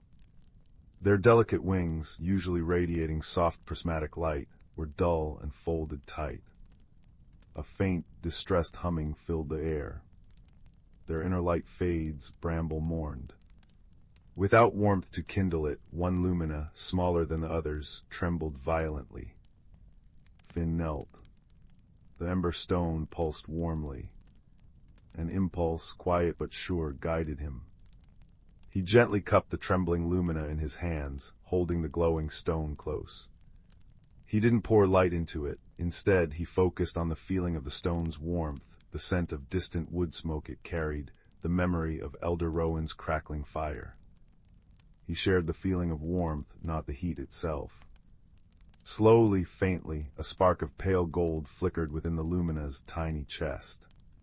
It spread, a soft glow rekindling its wings, then washing over its companions like a gentle wave. Their humming shifted from distress to a soft, grateful thrum, a sound like distant wind chimes warmed by the sun. Finn felt a wave of peaceful exhaustion, yet the ember stone in his hand glowed just as steadily. Sharing its essence hadn't diminished it, it felt fuller somehow. You gave them hope's echo, Bramble sent, awe coloring his thoughts. The stone remembers warmth, and you shared the memory. The lumini rose, their renewed light pushing back the gloom, illuminating the path ahead with delicate, dancing rainbows. Finally, they reached the heart glade. In its center stood the ember tree. It was vast, its trunk like cooled, sculpted obsidian veined with deep cracks that pulsed faintly, not with fiery light, but with a weary, dying crimson. Its branches, usually cradling constellations of glowing leaves, were skeletal against the dim sky. The air here was still and cold, the silence profound. The fading warmth leached the color from the surrounding moss and ferns. Bramble nudged Finn forward, a soft whimper escaping him. The heart. It needs the song. Finn stood before the immense, fading tree, the ember stone a small, brave sun in his hands. He felt dwarfed, insignificant. What song? He was no singer.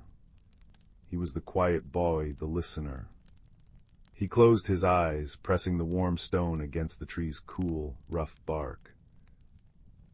Images flooded him, carried on the stone's gentle pulse, Elder Rowan humming as she stirred a pot of soup, the crackle pop of the hearth in his own cottage, the rhythmic thump-thump-thump of his mother kneading dough, the cheerful clang of the blacksmith's hammer in Willowhaven, the gurgle of the village brook, even the sigh of the old oak at the hollow's entrance. These weren't grand melodies, but the humble, comforting rhythms of home and hearth, of life lived simply and kindly. A sound escaped Finn, not a song, but a hum. Low and hesitant at first, it wove together the remembered sounds, the rhythm of the hammer, the gurgle of the brook, the crackle of the fire. It was a tapestry of warmth, not sung but felt and released. Bramble beside him tilted his head back. From his throat came a deep, resonant drone, harmonizing with Finn's humble melody, adding the rustle of wind through leaves and the chirp of hidden crickets. The ember stone flared. Light warm as honey spilled from its core, flowing into the fissures of the tree's bark. The faint crimson pulses deepened, strengthened, turning vibrant gold. Like a slumbering giant stirring, the tree began to hum. A deep, resonant vibration thrummed through the ground, up Finn's legs and into his bones. It wasn't just sound, it was pure, resonant warmth. From the whispering woods, a tentative breeze sighed, carrying the clearer whispers of the trees, now weaving into the growing harmony. The lumini arrived, their wings a shimmering cloud, adding a chorus of high, pure chimes. Creatures emerged from the shadows, shy moss hares with eyes like polished jet, iridescent beetles clicking rhythmic beats. Even the stones of the singing river seemed to hum from afar. The glimmering hollow itself was singing, a symphony of rekindled life, each voice unique, each adding to the whole.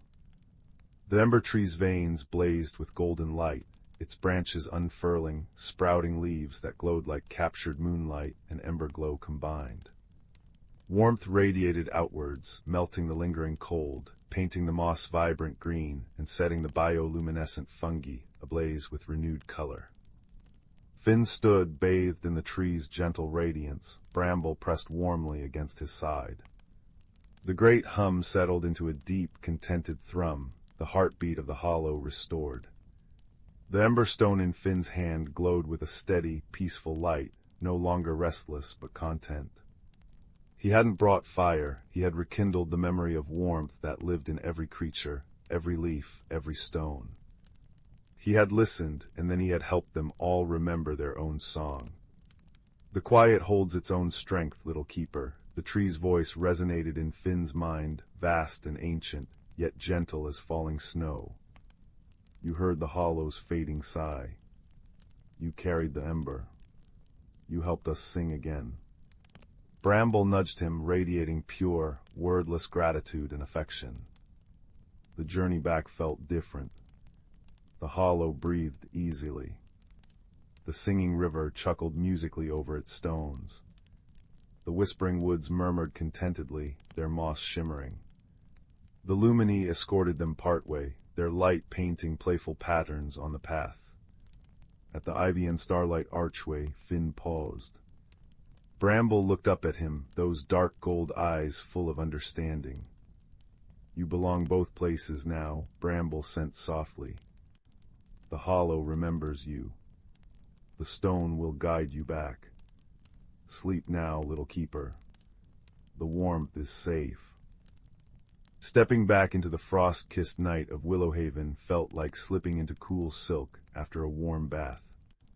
The old oak stood silent, no longer humming with hidden urgency. Finn crept back to his small cottage, the ember stone now a soft, warm presence in his pocket. He placed it under his pillow, its gentle glow seeping through the linen. As he lay in his narrow bed, he could still feel the deep, resonant thrum of the ember tree, a lullaby carried on the edge of sleep. He thought of Bramble curled in his den beneath glowing mushrooms. He thought of the lumini dancing in the renewed light. He hadn't become loud or bold. He was still Finn, the quiet listener. But now he knew the power held within stillness, the warmth carried in an ember of memory, and the profound music woven from countless small, connected hearts. The faint scent of wood smoke and warm earth clung to him, a comforting blanket. Outside, the first true snow began to fall, silent and soft, blanketing Willowhaven in peace. Finn closed his eyes, the ember stone's steady pulse beneath his cheek, and drifted into a deep, dreamless sleep, wrapped in the enduring warmth of a hidden world's grateful heart. The hearth within him and within the hollow burned steady and true. Story 8. The fire crackled softly, casting dancing shadows on the walls as the scent of wood smoke filled the air. Outside, the vastness of space stretched endlessly, but here, within the warmth, a different kind of universe unfolded, a universe woven from starlight and shared breaths. Tonight's tale begins far away, where the nebula known as the Whispering Veil painted the void in hues of amethyst and rose gold. Within this luminous cloud, 3 souls drifted, each from a world as different as snowflake from desert bloom. First there was Kaelin, whose homeworld, Verdana, was a tapestry of sentient forests. Kaelin resembled a slender, graceful willow tree woven from living light. Their skin shimmered with soft greens and golds, shifting like dappled sunlight through leaves. They communicated not with sounds, but with gentle pulses of color that flowed across their form: emerald joy, sapphire sorrow, amber curiosity. They felt the universe through deep roots of empathy, sensing the emotional resonance of things around them. Second was Thrum, a being from the crystalline caves of Geodia. Thrum was compact, their body a complex, ever-shifting lattice of translucent minerals that refracted the nebula's light into miniature rainbows. Sound was their world. They perceived vibrations as intricate harmonies, felt emotions as resonant frequencies, and communicated through delicate chimes and hums that resonated from within their core. A happy thrum sounded like wind chimes on a spring breeze, a thoughtful one like a deep, resonant bell. Third was Zephyr, hailing from the floating islands of Cirrus 7. Covered in soft, iridescent fur that changed color with their mood, pale lavender for calm, shimmering silver for excitement, Zephyr navigated the cosmos on silent wings woven from starlight dust. They saw patterns in everything: the dance of dust motes, the swirl of nebulae, the arrangement of distant stars. Their language was a complex ballet of wing flutters, eart witches, and the gentle patterns they traced in the air with a delicate claw. They understood the universe as a vast, interconnected story written in light and motion. Their paths crossed near a fractured asteroid, a lonely shard of rock adrift in the Whispering Veil. Kaelin, sensing profound loneliness emanating from the stone, pulsed soft cerulean waves of comfort. Thrum, detecting the subtle, sorrowful vibration of the asteroid, hummed a low, soothing tone. Zephyr, observing the unusual convergence of light and sound around the rock, fluttered closer, tracing curious patterns in the dust. They didn't understand each other's languages, not at first. Kalen's color pulses meant nothing to Thrum's sound-based perception. Thrum's hums were merely vibrations to Zephyr's pattern-focused mind. Zephyr's intricate gestures were a confusing dance to Kalen's empathic senses. Yet each felt a spark of curiosity, a gentle pull towards the others. They sensed a shared feeling, a longing for connection amidst the immense quiet of space. One day, a wave of energetic particles from a distant supernova surged through the nebula. It wasn't dangerous, but it was intensely uncomfortable. To Kalen, it felt like a cacophony of discordant shouts assaulting their empathy. To Thrum, it was a painful, screeching dissonance, shaking their crystalline form. To Zephyr, it was a chaotic, blinding storm of light and motion disrupting their sense of order. Scattered and distressed, each sought shelter in the lee of the fractured asteroid, huddling close to its cold, silent bulk. In that shared space of discomfort, a shared need arose. They needed a refuge, a place safe from the unpredictable energies of the cosmos. A place that felt like them. Slowly, tentatively, they began to build. Kalen extended slender, light-tipped tendrils, coaxing dormant lichen and luminous space moss to grow upon the asteroid's surface, creating patches of soft, living green and gold that pulsed with calming light.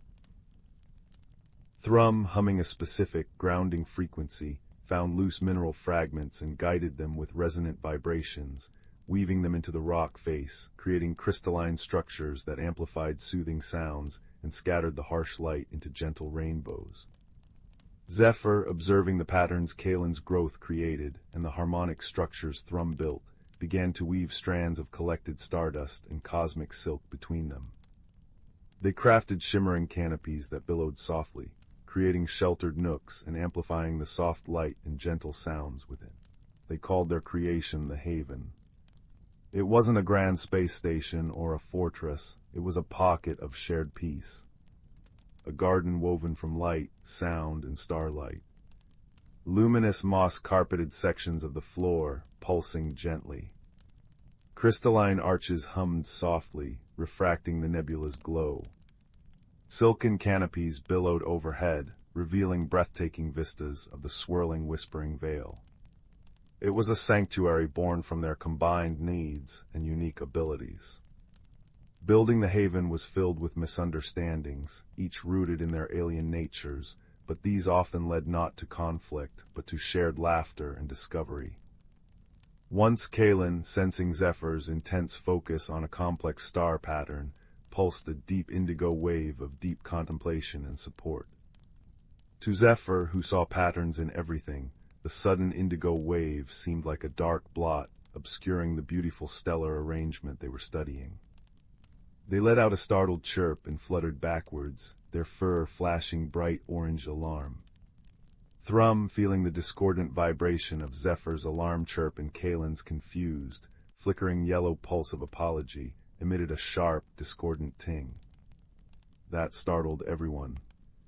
For a moment, chaos reigned, flashing fur, flickering lights, and clanging chimes. Then Kalen pulsed a slow, soft lavender, the color of gentle amusement they'd learned from observing Zephyr's calm moments. Zephyr, recognizing the pattern of lavender as safe, curious, trilled a questioning note.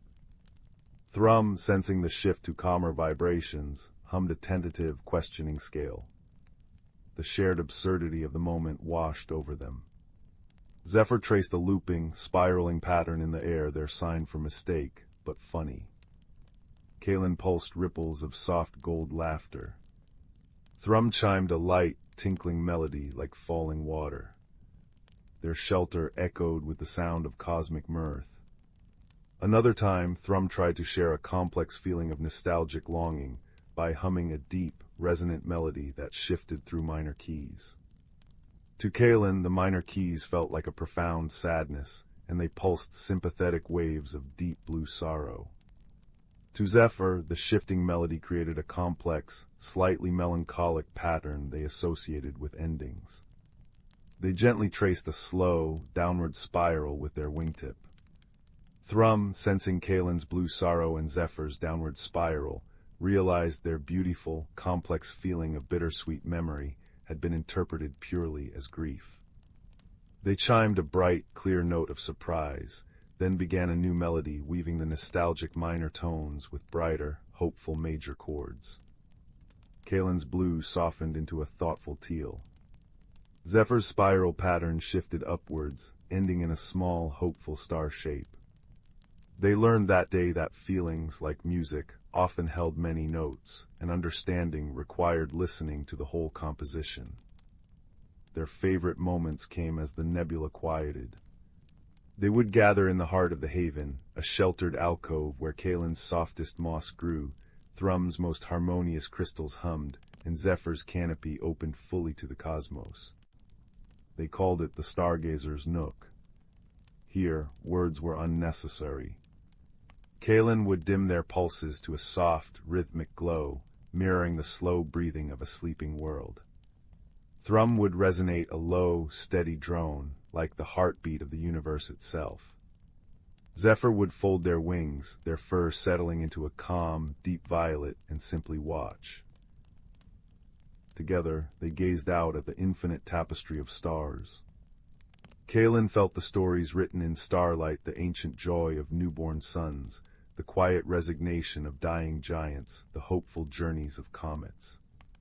They pulsed gentle colors in response, rose for a vibrant young star, silver for an ancient one, streaks of gold for a passing comet.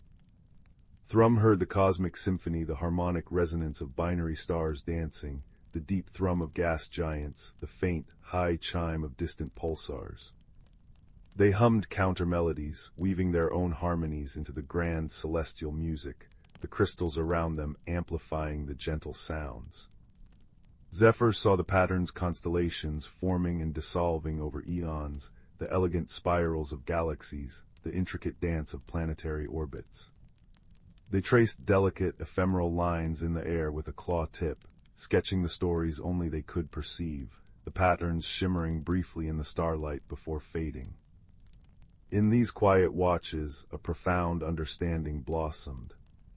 They didn't need to translate colors into sounds, or sounds into patterns, or patterns into feelings. They simply shared the experience. The soft glow, the gentle hum, the silent tracing of patterns, they were all expressions of the same wonder, the same peace, the same profound connection to the vast, beautiful mystery they floated within. The shared silence was their deepest conversation. One cycle, a small probe from a distant, unknown civilization, drifted near the haven. It emitted sharp, unfamiliar signals and scanned the area with harsh beams of light. Alarm spiked through the trio. Kalen pulsed urgent crimson. Thrum chimed a warning clang. Zephyr's fur flashed bright red and they fluttered anxiously. They retreated deeper into their sanctuary. The probe seemed confused, sending out more insistent signals. Fear threatened to take hold. But then, Kalen remembered the core of their bond. Instead of fear, they pulsed a slow, deliberate wave of pure, warm gold, the color of welcome they used for each other. Thrum, sensing Kalen's intent, took a deep internal breath and hummed the simplest, most peaceful melody they knew, the lullaby of Geodia's deepest caves. Zephyr, calming their own frantic patterns, traced a single, universal shape in the air towards the probe. A circle, the symbol they used for whole, safe haven. The probe paused. The harsh scanning lights softened. The insistent signals ceased. For a long moment it hovered. Then it emitted a single, soft pulse of light, a pale, tentative gold. A simple harmonic tone, almost a sigh, resonated back towards Thrum. And on its sensor array, a small, perfect circle of light appeared briefly. It didn't stay. The probe, its curiosity perhaps satisfied or its mission complete, gently powered down its active sensors and drifted onwards, back into the depths of the whispering veil. relief washed over the haven, warm and profound. Kalen pulsed soft, rippling gold and green. Thrum hummed a melody of gentle reassurance. Zephyr traced slow, looping patterns of peace. They hadn't conquered the unknown probe, nor had they fully understood it. But they had spoken to it. They had used the only language they knew truly bridged any gap, the language of kindness offered without expectation. They had projected the peace of their shared space, their shared understanding, outwards. As the nebula's colors deepened into the velvety blues of cosmic night, the three friends settled back into the stargazer's nook. The firelight of their distant, unseen storyteller seemed to echo the warm glow emanating from Kalen. The crackling logs whispered a harmony reminiscent of Thrum's peaceful hum. The dancing shadows played patterns as intricate as Zephyr's silent tales. They nestled together light, crystal, and fur, a small, warm constellation against the infinite dark. They watched the distant stars, their silent communion a testament to the quiet truth they had discovered, that beneath the skin of worlds, beyond the sound of words, and above the pattern of stars, the simplest light, the gentlest hum, the kindest intention can build bridges across the universe, turning strangers into friends and the cold void into a shared haven, forever watched over by the gentle eyes of a million distant suns. And in that shared peace, under the eternal stars, they rested, content. The universe felt vast, but it also felt wonderfully like home. Story 9. Deep in the heart of the Whispering Woods, where moonlight didn't just fall but pooled like liquid silver in the clearings, lived a world unseen by day. The ancient trees, older than memory, stretched their gnarled branches towards the star-strewn sky, their leaves murmuring secrets in a language only the wind truly understood. Moss, thick and velvety emerald, carpeted the forest floor, muffling footsteps and cradling smooth, cool stones that remembered the touch of glaciers. Tonight a soft, persistent rain fell, not a downpour, but a gentle sigh from the clouds, pattering on broad ferns and drumming a soothing rhythm on the canopy high above. Each droplet that landed on a leaf amplified the scent of damp earth and pine resin, weaving an invisible tapestry of comfort. In a hollow beneath the sprawling roots of the grandmother oak, the oldest and wisest being in the forest, trembled a small, russet-furred creature named Pip. Pip was a dormouse, usually content with the rustle of seeds and the comfort of deep, dreamless sleep. But tonight, a peculiar restlessness had seized him. The forest felt wrong. The usual symphony of night sounds, the cheer-up of crickets, the distant hoot of owls, the gurgle of the crystal brook seemed muted, strained. The silvery moonlight, usually a comforting presence, felt thin and cold. Pip felt a strange tugging in his chest, a feeling of being unmoored. Venturing out, the rain kissed his fur. He paused by the brook, its water usually sparkling with captured starlight. Tonight it flowed dark and sluggish, its cheerful babble reduced to a weary murmur. Pip leaned close, placing a tiny paw on a wet, moss-slick stone warmed by some inner earth heat. Click-click rumble, the stone seemed to say, a vibration more than a sound. It spoke of heaviness, of a deep sigh from the earth itself. The brook, swirling around another stone, gurgle slosh hush, echoed the feeling a current of unease beneath the surface. Lost your way, little Pip, a voice, low and resonant as the earth settling, came from above. Perched on a low, moss-draped branch of the grandmother oak was Silas, a great gray owl. His feathers were the color of storm clouds and tree bark, his eyes vast, dark pools holding ancient starlight. He didn't blink, he simply observed, radiating a calm that was as deep as the oak's roots. Silas. Pip squeaked, relief washing over him like warm sunlight.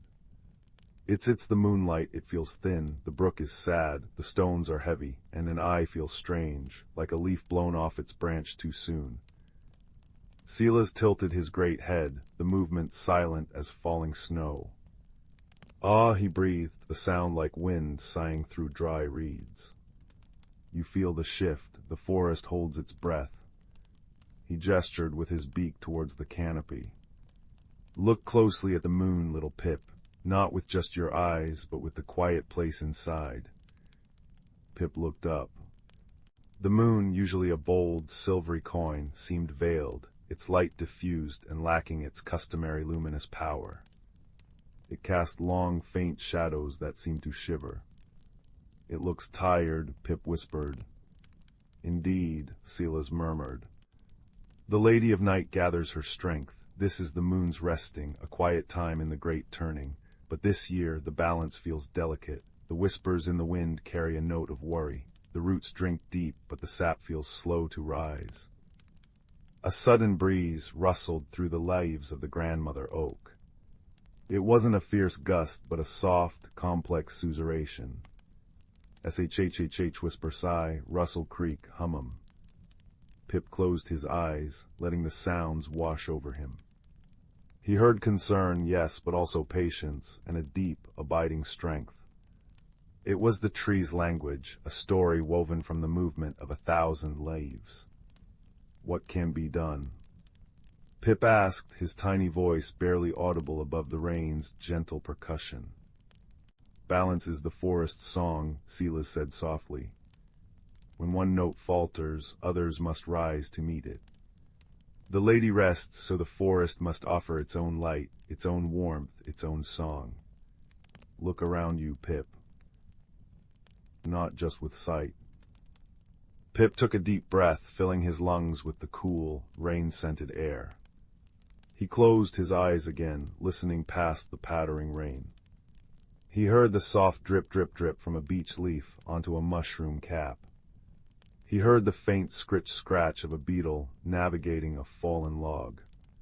He felt the cool dampness of the moss beneath his paws and the subtle vibration of the earth, a deep, slow pulse.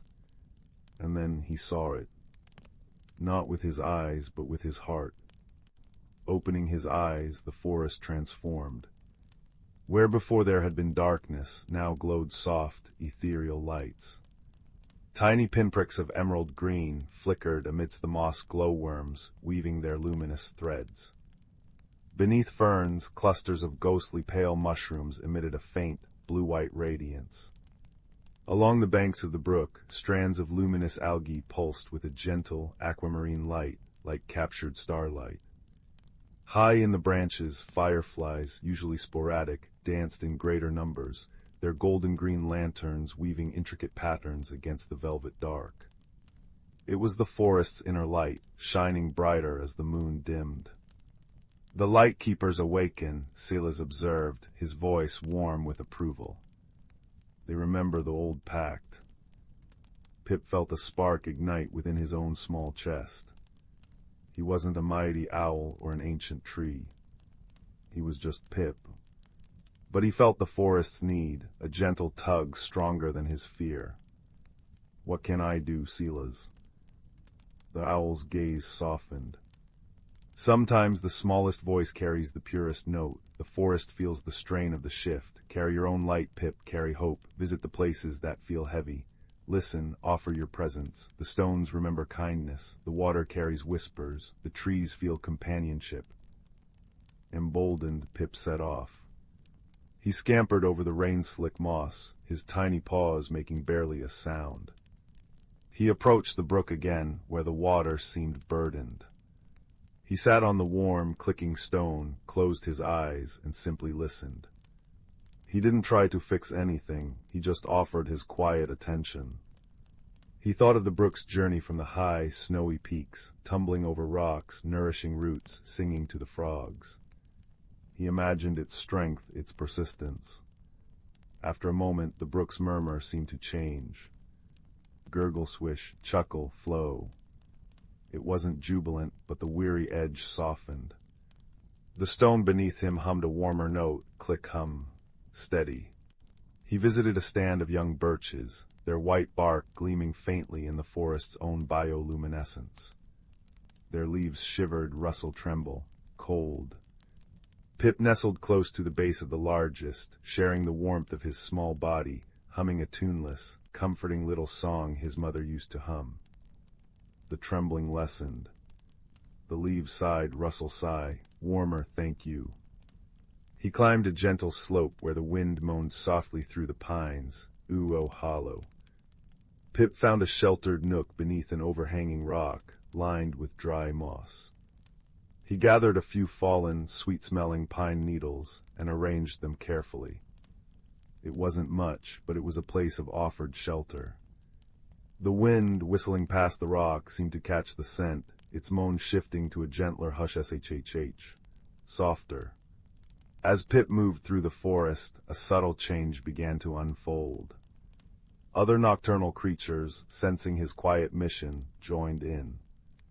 A badger, usually solitary, paused by a patch of wilting moonflowers and gently nudged them with her snout, her deep, rumbling purr vibrating the earth.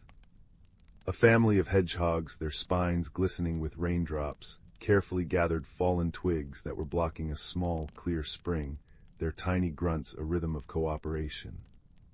Silas flew silently overhead, his presence a watchful, reassuring shadow, occasionally letting out a soft, low hoo-oh, peace that resonated through the trees. Pip found himself drawn back to the grandmother oak. He sat beneath her vast, sheltering branches, listening to the rain's soft patter on her leaves, the deep, slow creak groan of her ancient wood settling. He felt the immense, patient strength radiating from her trunk, a strength that had weathered countless moons' restings, countless seasons. He placed his paw against her rough bark. It was cool, damp, and vibrated with a deep, slow thrum, like the heartbeat of the world itself. Thrum steady, thrum endure, thrum trust. He didn't need words. He simply poured out his small experiences, the brook's easing sigh, the birch's quiet gratitude, the wind's softening moan, the shared efforts of the creatures, the beauty of the forest's own glowing light. He shared his own tiny spark of renewed hope. High above, Silas watched. He saw the subtle shift. The bioluminescent glow seemed brighter, more purposeful, weaving a net of soft light beneath the canopy. The air, though still cool and damp, lost its edge of brittle anxiety. It felt expectant, hopeful. The whispers in the leaves changed. Rustle, strength, rustle together, rustle, light. Dawn was still hours away, the deepest part of the night. But the feeling of wrongness had lifted, replaced by a profound, shared calm. The moonlight remained thin, but it no longer felt cold. It felt like a quiet companion resting, knowing the forest held vigil. Pip curled up in his moss-lined hollow beneath the grandmother oak, exhausted but filled with a deep, quiet joy. The rain continued its gentle patter, a lullaby on the leaves. The crystal brook chuckled softly over its stones. The wind hummed a low, soothing melody through the pines. The stones held their warmth. The fireflies danced their silent, luminous ballet. Silas glided down to a lower branch near Pip's hollow. "You carried your light well, little Pip," he murmured, his voice blending with the night sounds. "You listened, you offered, you reminded the forest of its own enduring song. The shift continues, but the balance is found not in force, but in quiet tending, in shared light, in the deep remembering of roots and stars. Rest now. The Lady of Night gathers her strength in the knowing that she is held." As Pip drifted into sleep, the last thing he felt was not the thin moonlight, but the warm, steady thrum of the grandmother oak beneath him, the gentle percussion of the rain, and the soft, luminous glow of the forest keeping watch a testament to the quiet magic woven from kindness, listening, and the shared light that blooms even in the resting time. The whispering woods breathed deep, a sigh of profound peace, cradled in the velvet dark, waiting patiently for the moon's renewed glow, stronger for having nurtured its own gentle radiance through the quiet hours. The stones hummed contentment. The brook sang resilience. The leaves whispered gratitude. And sleep, deep and restoring, claimed the small dormouse, wrapped in the ancient, living embrace of the forest. Story 10. The fire crackled, a symphony of pops and hisses that painted dancing shadows on the walls. Outside, the wind sighed through the old oak trees, a gentle counterpoint to the hearth's warmth. Tonight, my dear listeners, as the embers glow like fallen stars, let me weave you a tale of quiet courage, hidden wonders, and a light that blossomed in the deepest dark. It begins, as many true things do, with a feeling of being slightly out of place. In the snug village of Willowbrook, nestled where the whispering pines met the meadows, lived a young soul named Finn. Finn wasn't like the other children who raced through the lanes with boisterous shouts, or climbed the highest trees with fearless glee. Finn loved the quiet corners, the mossy bank by the brook where minnows darted like silver needles, the dusty attic filled with forgotten books smelling of time and secrets, the precise, satisfying rhythm of tending the small herb garden behind their cottage. Finn felt things deeply, the sadness in a wilting flower, the joy in the first warm sunbeam of spring, the unsettling prickle of a gathering storm long before the clouds appeared. This sensitivity, while a gift Finn's grandmother cherished, often made Finn feel like a lone dandelion seed drifting where sturdy oaks stood rooted. One crisp autumn afternoon, the air thick with the scent of wood smoke and decaying leaves, Finn felt that familiar, restless ache. The village bustle felt too loud, their expectations too heavy. Seeking solace, Finn slipped away, drawn towards the ancient forest bordering Willowbrook. The villagers called it the Whispering Woods, speaking of it with a mixture of respect and caution. It was said the trees held old memories, and paths could shift like smoke on the breeze.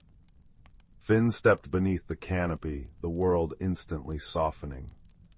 Sunlight filtered through a million gold and crimson leaves, dappled the mossy floor like scattered coins. The air was cooler here, smelling richly of damp earth, pine resin, and something else, something faintly sweet and unfamiliar. The usual village sounds faded, replaced by the rustle of unseen creatures, the distant tap-tap-tap of a woodpecker, and the profound, deep silence only a great forest can hold. Finn walked, boots crunching softly on the fallen leaves, breathing in the peace. As twilight began to stain the sky with lavender and rose, deepening the shadows beneath the trees, Finn noticed something unusual. Not far off the familiar deer trail, nestled against the gnarled roots of a colossal, lightning-scarred oak, glimmered a faint, warm light. It wasn't the sharp white of a firefly, nor the cool blue of foxfire. This light pulsed softly, like a tiny, sleeping ember, radiating a gentle warmth Finn could feel even from a few paces away. Curiosity, stronger than any lingering unease, drew Finn closer. Peering cautiously, Finn discovered the source, a small, smooth stone no larger than a robin's egg. It wasn't just reflecting light, it was the light. Veins of gold and crimson swirled within its dark surface, glowing with that steady, heart-like pulse. As Finn reached out, hesitant fingers brushing its surprisingly warm surface, the stone flared brighter for a moment, then settled back into its soft rhythm. It felt welcoming, comforting. Finn carefully picked it up. It fit perfectly in the palm, radiating a soothing warmth that seemed to seep into Finn's very bones, calming the restless spirit. The emberstone, the name drifted into Finn's mind like a falling leaf. Pocketing the warm stone, Finn felt a new sense of calm and a strange pull deeper into the woods. Reluctantly knowing the path home would soon be swallowed by true darkness, Finn turned back, the emberstone a comforting weight against Finn's side. That night, tucked under a thick quilt, Finn held the emberstone. Its soft glow illuminated the familiar room in a new way, painting dancing patterns on the ceiling. As Finn drifted towards sleep, the stone seemed to hum, a vibration more felt than heard, and Finn dreamt not of ordinary things, but of deep green pathways dappled with impossible light, and a feeling of being gently watched. The next day the pull was stronger. Finn returned to the Whispering Woods, the emberstone warm in Finn's pocket.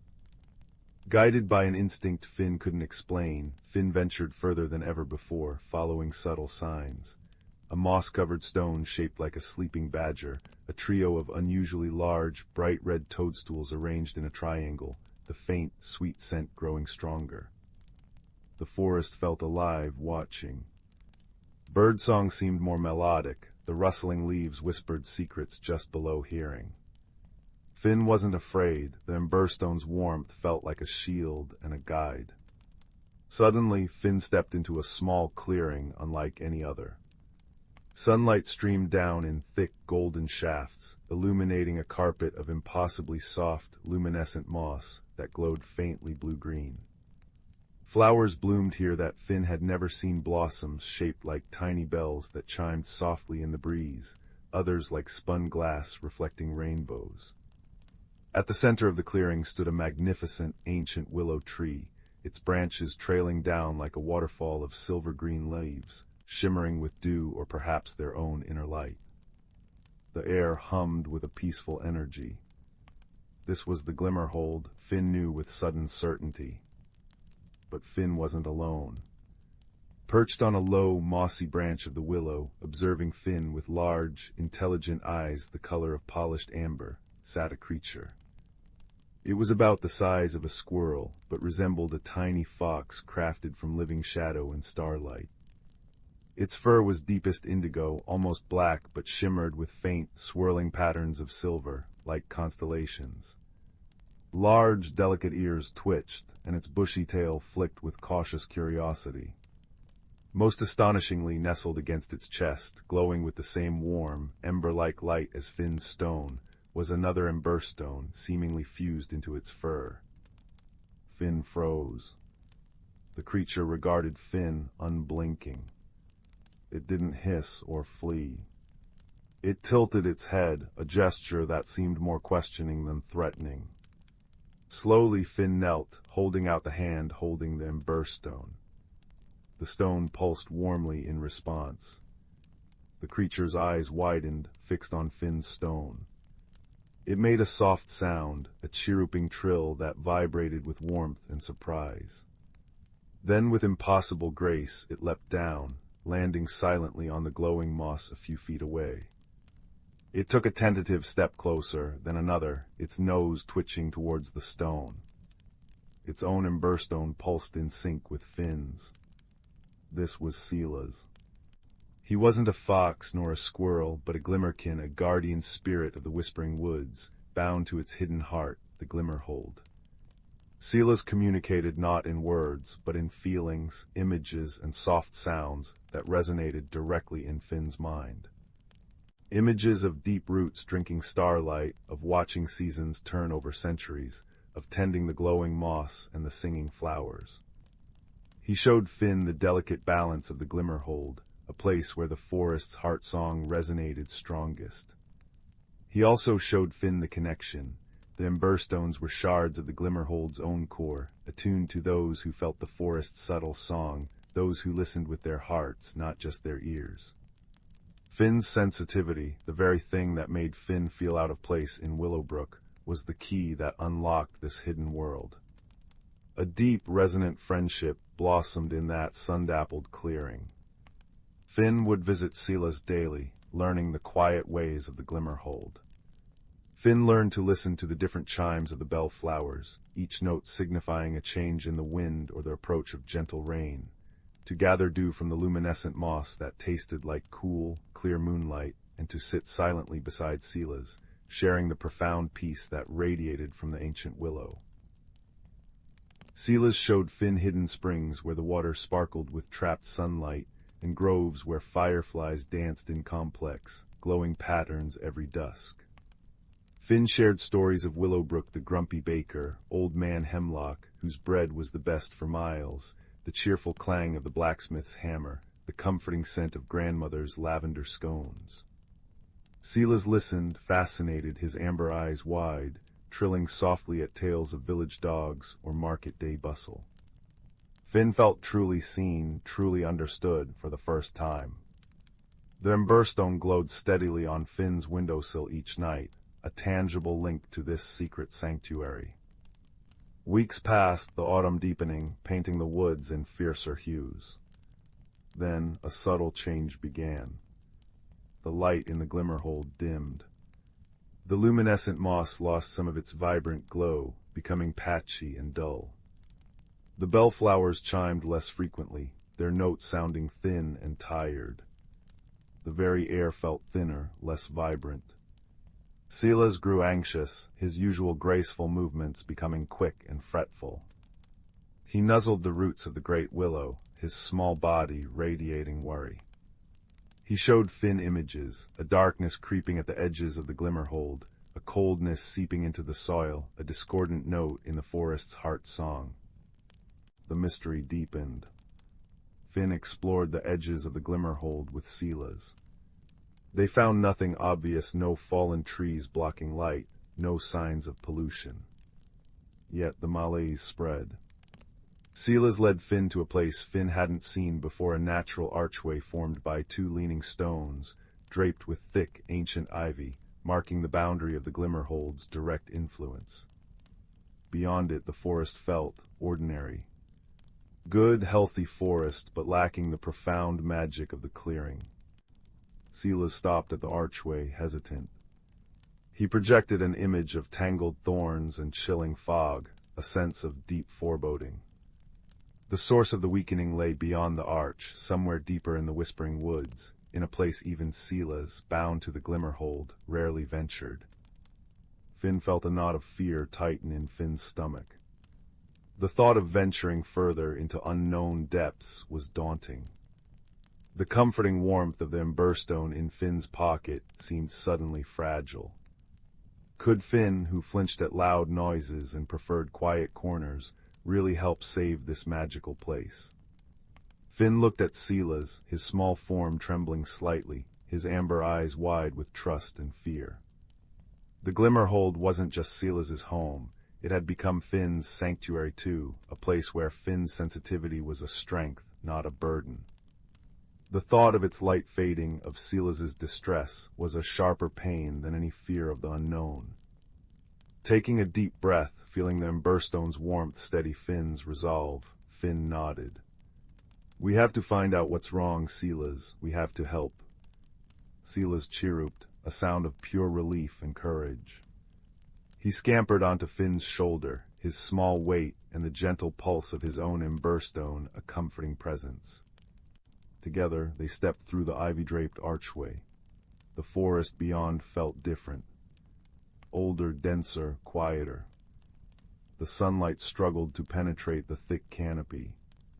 Strange, twisted roots snaked across the path, and the air grew colder, damper.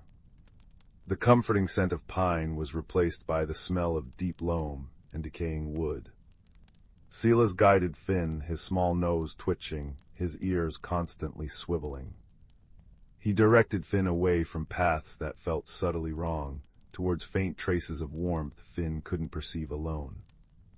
The emberstones pulsed steadily, their combined light pushing back the encroaching gloom, creating a small, warm circle of courage around them. They walked for what felt like hours, the silence broken only by their own soft footsteps and the occasional drip of moisture from unseen leaves.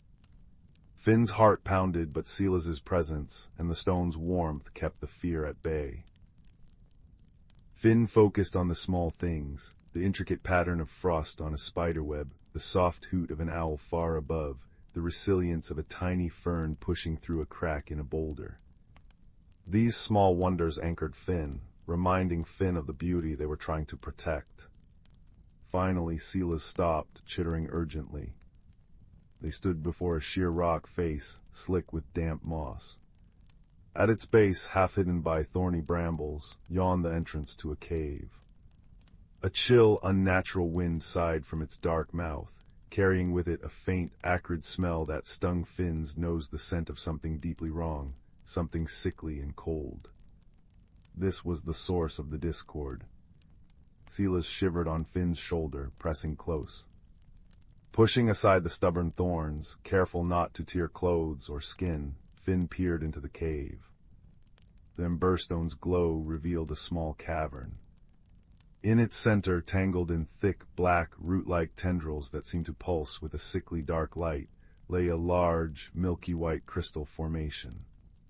It was fractured, and from its cracks seeped not light, but a chilling, gray vapor that seemed to leach the warmth and life from the very air. The tendrils snaked outwards, digging into the cave walls and floor, draining vitality from the surrounding rock and earth. This was the Heartstone's shadow Sylvia's conveyed, a corrupted echo of the Glimmerhold's core, festering and poisoning the land around it. It had grown strong, feeding on neglect and isolation. The sight was terrifying. The cold emanating from the corrupted stone was palpable, making Finn's fingers numb even with the Emberstone's warmth. The tendrils looked strong, malevolent. How could they possibly heal this? Sylvie nudged Finn's cheek, projecting an image not of force, but of warmth. Pure, gentle warmth. An image of sunlight on moss, of the singing flowers, of the steady pulse of the Emberstones. Not to fight the darkness, but to remind the corrupted stone of the light it had forgotten. Finn understood. Taking a deep, shaky breath, Finn knelt near the entrance, just outside the reach of the chilling tendrils. Sylvie hopped down beside Finn, pressing close. Together they focused. Finn held Finn's Emberstone tightly, thinking of the Glimmerhold, the dappled sunlight, the chiming flowers, the profound peace beneath the ancient willow, the feeling of belonging. Finn poured all the warmth, the quiet courage, the deep love Finn felt for that hidden sanctuary into the stone. Sylvie did the same, his tiny body trembling with effort, his own stone flaring brightly against the gloom. They poured their friendship, their shared purpose, their simple wish for healing into the light. The Emberstones responded. Their soft pulses became brighter, stronger, synchronized.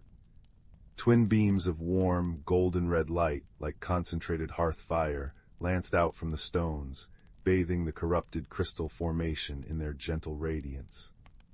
The gray vapor recoiled, hissing like steam on a cold surface. The pulsing black tendrils writhed, resisting. The cold intensified, a physical force pushing back against the warmth. Finn faltered. Doubt crept in. Was it enough? Could warmth truly overcome such deep-rooted cold? Sylvie pressed harder against Finn, a tiny anchor of unwavering belief. Finn remembered the quiet strength found in tending the garden, the deep listening by the brook, the courage it took to step into the unknown woods. Finn remembered Sylvie's trust. This wasn't about force, it was about persistence, about reminding the light within the darkness that it still existed. Focusing harder, Finn poured every ounce of feeling not just for the Glimmerhold, but for the grumpy baker, for grandmother's scones, for the rustling leaves, for Sylvie's friendship into the light. Sylvie's chirrup became a sustained, pure note of courage. The Emberstones flared, brighter than ever before. Their light filled the small cave, pushing back the shadows, bathing the corrupted stone in pure, undiluted warmth.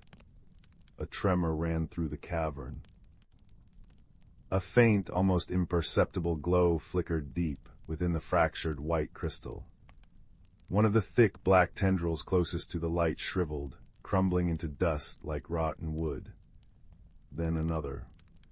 The gray vapor thinned, swirling away as if dispelled by a gentle breeze. The sickly pulse of the dark tendrils weakened, faltered. The Emberstone's light washed over the crystal, seeping into its cracks. Slowly, agonizingly slowly, the milky whiteness began to clear, like ice melting to reveal clear water beneath. A faint, pure light, weak but unmistakable, began to emanate from within the crystal itself. The draining tendril stilled, then began to retract, withering away. The oppressive cold lifted, replaced by the damp, earthy chill of a natural cave. The acrid smell vanished. The corrupted Heartstone's shadow was gone. In its place stood a crystal still fractured, but now glowing with its own soft, steady internal light, a light of healing, not draining. The poison had been cleansed. Exhausted, Finn slumped back onto the damp earth, the Emberstone warm but no longer fiercely bright in Finn's hand. Sylvie crawled onto Finn's lap, nuzzling Finn's chin, his tiny body vibrating with a purr of pure relief and gratitude. They had done it. Not through force, but through the quiet, persistent power of warmth, friendship, and the courage to care deeply.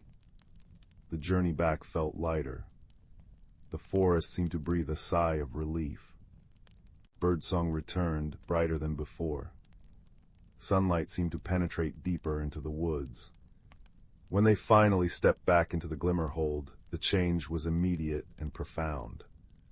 The luminescent moss glowed with renewed vigor, a vibrant carpet of blue-green light. The bellflowers chimed loud and clear, their melodies rich and complex. The air hummed with restored energy, thick with the sweet, familiar scent and the profound, resonant peace. The great willow shimmered, its leaves catching the light like 1,000 tiny mirrors. The Glimmerhold was healed, its heart song strong and clear once more. Finn visited the Glimmerhold often after that. The connection with Sylvia's deepened. Finn learned more of the forest's ways, its subtle language, its delicate balance. Finn still loved the quiet corners of Willowbrook, the herb garden, the dusty attic books. But Finn no longer felt like the drifting dandelion's seed. Finn had roots now, deep in the soil of the Whispering Woods, and strong in the friendship with Sylvia's. Finn understood that sensitivity wasn't weakness, it was a different kind of strength, a way of listening to the world that others might miss. It allowed Finn to find the Glimmerhold, to understand Sylvia's, and to help heal the forest's heart. The Emberstone remained on Finn's windowsill, its pulse a constant, gentle reminder. On clear nights, Finn would sometimes sit by the cottage window, looking towards the woods.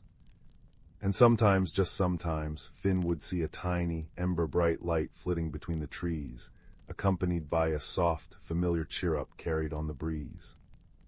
A guardian checking the borders, or a friend saying hello. So, my dear listeners, as the fire settles into a bed of glowing coals, painting the room with warm, dancing light, remember Finn and Sylvia's. Remember the Emberstone that glowed in the dark, not to banish shadows with harshness, but to remind the world of the warmth that always exists within. Remember that courage isn't always loud. Sometimes it's the quiet voice that says, we must try. Sometimes it's the steady glow of friendship in the face of the unknown. And remember that the world holds hidden wonders, nestled in nature's embrace, waiting for those with hearts open enough to listen, to feel, and to care deeply. They are found not by seeking grand adventures, but by following the gentle pull of curiosity and kindness, like a warm light beckoning from beneath ancient trees. Let the warmth of the hearth seep into your bones. Let the soft glow of the embers soothe your thoughts. Feel the deep peace of the forest after the healing, the gentle hum of the Glimmerhold restored. Carry that warmth, that quiet courage, that sense of hidden wonders and steadfast friendship with you into your dreams. The world is full of light, even in the deepest dark, if only we know where to look and how to shine our own. Sleep now, sleep deeply, and may your dreams be as peaceful and full of gentle light as the heart of the Whispering Woods. Good night. Story 11. The fire crackled softly, its embers painting shifting patterns on the hearthstones like a silent, glowing river. Outside, the wind sighed against the window pane, a gentle reminder of the world resting beneath the moon's watchful eye. Tonight let us weave the tale of Lila, whose quiet heart held a secret as delicate and profound as the first unfurling of a fern in spring. Lila lived in a cottage nestled between a whispering forest and a meadow that stretched like a rumpled quilt of green and gold. She was a child of thoughtful silences and wide, watchful eyes. Lila often felt like a puzzle piece that didn't quite fit the picture everyone else seemed to see. Her skin held a curious secret. When she felt shy or uncertain, tiny, shimmering scales like those of a dragonfly's wing, but softer than moonlight, would bloom across her knuckles and cheeks. When joy bubbled within her, faint traceries of luminous green vines would curl beneath her collarbone, visible only in the dappled sunlight. These changes weren't frightening, merely strange and beautiful, like finding unexpected wildflowers growing through cobblestones. Yet they made Lila feel different, a solitary bud unsure if it dared to open. Her refuge was a neglected corner of her grandmother's garden, a place where tangled brambles choked forgotten flower beds. It was here, one misty morning when dew hung heavy on spiderwebs like scattered diamonds, that she first met Old Man Thorn. He wasn't truly old, more like ancient oak wood given human form, with eyes the deep, patient brown of rich earth and hands gnarled yet gentle. He appeared beside a crumbling stone bench, humming a tune that sounded like the low murmur of roots drinking deep. "Seems this patch could use a friend," he remarked, his voice a soothing rasp like dry leaves skittering. He didn't stare at the faint, pearlescent scales dusting Lila's wrists that morning. He simply offered her a worn trowel and a small cloth pouch. "Seeds," he explained. "Special ones, they listen." Intrigued, Lila knelt beside him. The soil felt cool and damp beneath her fingers. "Listen to what?" she whispered. "To the heart song," Thorn said, pressing a single, smooth seed into her palm. It felt warm, like a tiny sun. "Plant it with a wish, child, but not just any wish. Plant it with the feeling you wish to grow." Lila cupped the seed, closing her eyes. She wished not for grand things, but for the simple warmth of belonging. She pictured the shy scales fading, replaced by the confidence of the sturdy sunflowers she admired. She pressed the seed into the dark earth, patting it gently. Nothing happened immediately, but a subtle warmth spread from the spot, like a small, contented sigh. Days passed. Lila visited her hidden garden corner often. Thorn was never always there, but he appeared at moments when doubt crept in, like fog over the meadow. One day, as Lila fretted over a school presentation, the scales shimmered brightly on her neck. Thorn emerged from behind a thicket of wild roses, holding a smooth, gray stone. "See this?" he asked, placing it in her hand. "It feels cold, yes, unchanging, but put it in your pocket. Hold it when you feel the shivers start." He didn't explain further, but the stone's solid weight became an anchor. When nervousness fluttered, Lila would clasp it, breathing slowly, imagining it soaking up the chill. Gradually the scales would soften, receding like tide water. It was a small victory, a single step on a long path. Her planted seed sprouted. Not with fanfare, but with quiet determination. A slender green shoot pierced the earth, unfurling 2 heart-shaped leaves. Lila noticed something wondrous. When she sat beside it, humming a song her grandmother taught her, a song of sturdy mountains and patient rivers, the leaves seemed to glow with a deeper emerald light. When she confessed a small worry aloud, like fearing she'd trip during a race, the plant would tremble slightly, then stand straighter, as if offering silent strength. The garden, it seemed, reflected her inner world. Encouraged, Lila planted more seeds from Thorn's pouch. One for courage, planted with the memory of standing up to a playground bully. A tiny thorny bush sprouted, bearing buds the color of dawn. Another seed for understanding, buried while thinking of a friend's sadness. This one grew into a cluster of silvery ferns that chimed softly in the breeze. The garden became a living tapestry of her emotional landscape, a place where feelings weren't hidden but transformed into beauty. Vines heavy with fragrant moonflowers climbed the crumbling stone wall only when Lila felt truly peaceful. Moss, soft as velvet, spread thickly around the bench on days her heart felt tender. One blustery afternoon, a storm unlike any other swept down from the mountains. Rain lashed sideways and wind howled like a lost creature. Lila huddled by her window, watching in dismay as the wind tore through her precious garden.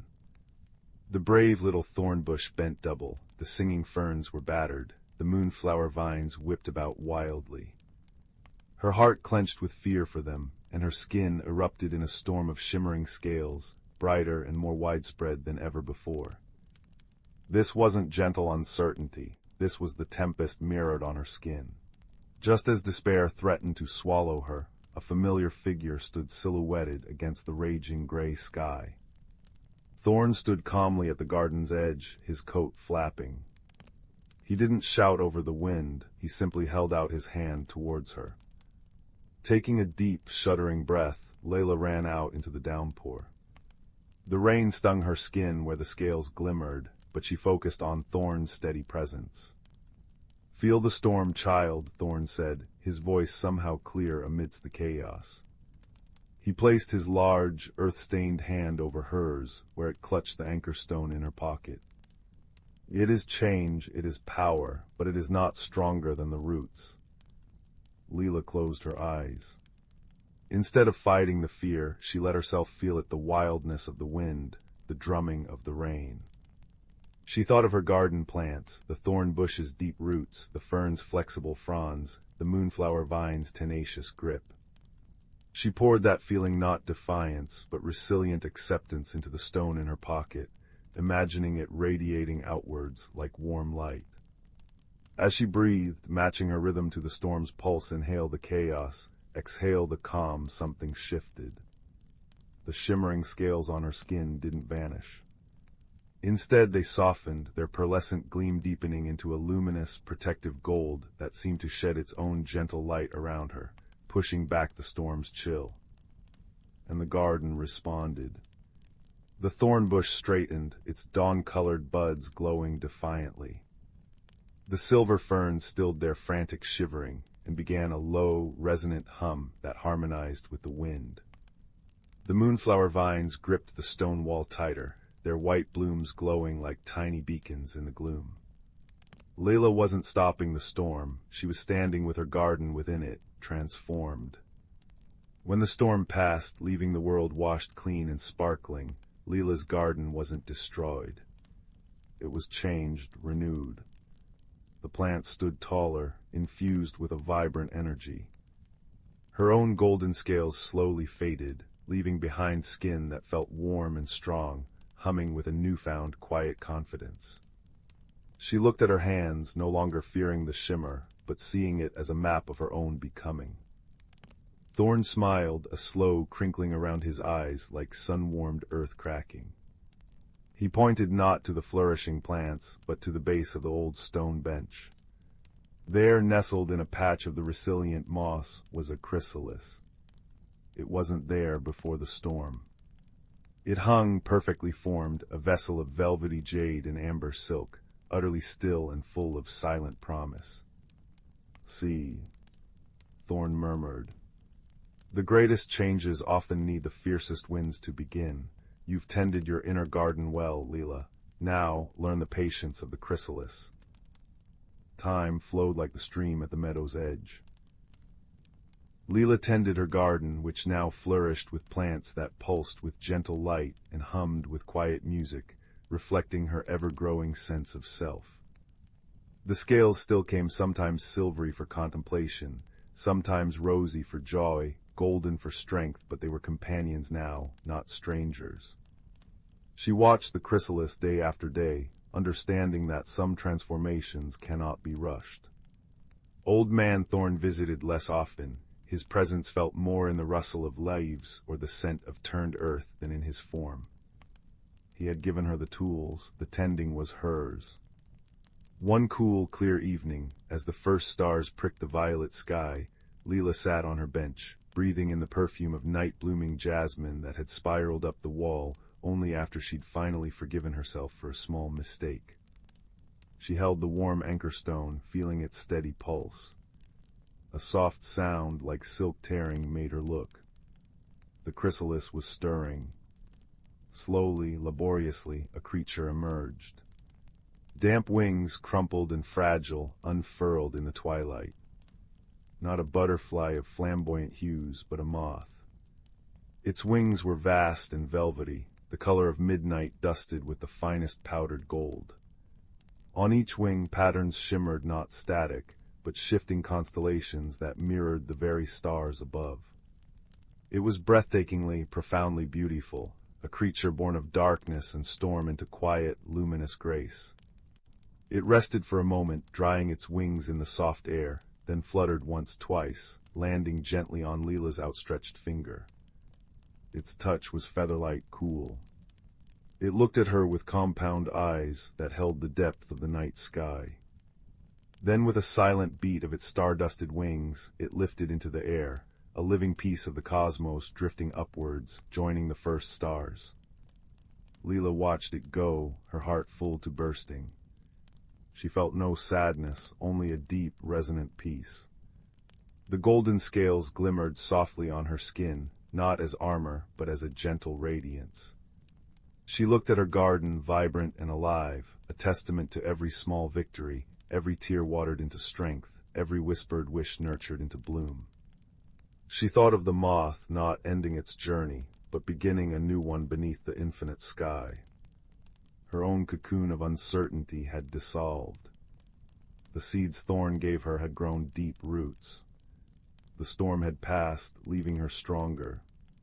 She rose, the warm stone a comforting weight in her pocket, the scent of turned earth and night flowers a sweet benediction. Tomorrow she would plant a new seed. Not for a specific wish this time, but simply for the journey. For the patient, beautiful unfolding that was life itself. The path ahead wasn't an ending. It was a wide meadow under a starlit sky, waiting for her next step, her next breath, her next gentle metamorphosis. And in the quiet cottage by the glowing embers, the sense of peaceful becoming lingered, as soft and sure as the moth's wings against the night. Story 12. The crackling fire painted dancing shadows on the walls, casting a warm, amber glow that seemed to hold the night at bay. Outside, the wind whispered secrets to the ancient oak trees, but here, beside the hearth, the world felt safe and soft. Listen closely now, for tonight's tale is woven from starlight and ember warmth, about a journey sparked by a hidden glow. Young Finn lived in the sleepy village of Willowbend, nestled in a valley cupped by gentle, moss-draped hills. He was a quiet boy, thoughtful and kind, but often felt like a misplaced pebble on a well-worn path. While others raced and shouted, Finn preferred the company of rustling leaves and the patient murmur of the brook. His heart held a secret longing for something he couldn't name, a warmth beyond the hearth, a belonging beyond the village borders. Often he'd climb the highest hill at twilight, watching the sky bleed into velvet, feeling the vast, quiet expanse echo the quiet space inside him. One crisp autumn evening, as Finn wandered near the Whispering Stone's ancient, moss-covered monolith said to hum, when the moon was full, a flicker caught his eye. Not the gold of fallen leaves, nor the silver of dew. Deep within a crevice shielded by ferns, a soft, pulsing light glowed, the rich, deep orange of banked embers. It breathed warmth into the cool air. Curiosity, a gentle but insistent tug, drew Finn closer. Carefully, he pushed aside the damp fronds. Nestled in the stone's embrace lay a smooth, palm-sized pebble. It wasn't hot, but radiated a comforting heat, like sunlight held within. As his fingers brushed its surface, a low, resonant hum vibrated up his arm, a sound felt more than heard, like the deep purr of the earth itself. He knew with a certainty that settled in his bones this was no ordinary stone. He named it, silently, the hearthstone. That night, tucked in his narrow bed, the hearthstone pulsed softly on his bedside table, casting dancing ember shadows. Its warmth seeped into his dreams. He dreamt of roots like rivers, of light filtering through a canopy unseen, of a melody carried on the wind, sweet and ancient. And woven through it all, a soft, rhythmic thump-thump-thump, like a distant, giant heart. The dreams persisted, growing clearer, more insistent. They beckoned him towards the oldest part of the forest, the deep wood, a place villagers spoke of in hushed tones, tangled and trackless. Fear, cold and sharp, pricked at Finn. The deep wood was unknown, vast. Yet the hearthstone's gentle warmth on his skin, and the echo of that deep, reassuring hum in his chest, felt like a promise. One mislaced morning, with the hearthstone wrapped in soft wool and tucked securely in his pocket, its glow a hidden sun against his thigh, Finn took a deep breath of damp earth and decaying leaves, and stepped beyond the last familiar oak. The deep wood was a world transformed. Sunlight, filtered through layers of emerald canopy, fell in dappled pools on a forest floor carpeted in moss so thick and soft it muffled every footfall. Giant ferns unfurled like banners, dripping with dew that sparkled like scattered diamonds. The air hummed with unseen life, the drone of fat bumblebees, the chitter of hidden squirrels, the distant tap-tap-tap of a woodpecker. It smelled rich and alive, damp soil, sweet rot, resinous pine, and the faint, clean scent of water. The hearthstone pulsed warmly against him, its rhythm seeming to sync with the forest's own hidden pulse. For hours he walked, guided more by the stone's gentle pull than any path. Just as weariness began to seep into his limbs, a sound broke the green stillness, a soft, distressed whimpering. Following the sound, Finn pushed aside a curtain of weeping willow branches and gasped. In a small, sun-dappled clearing stood a creature, unlike anything he'd ever imagined.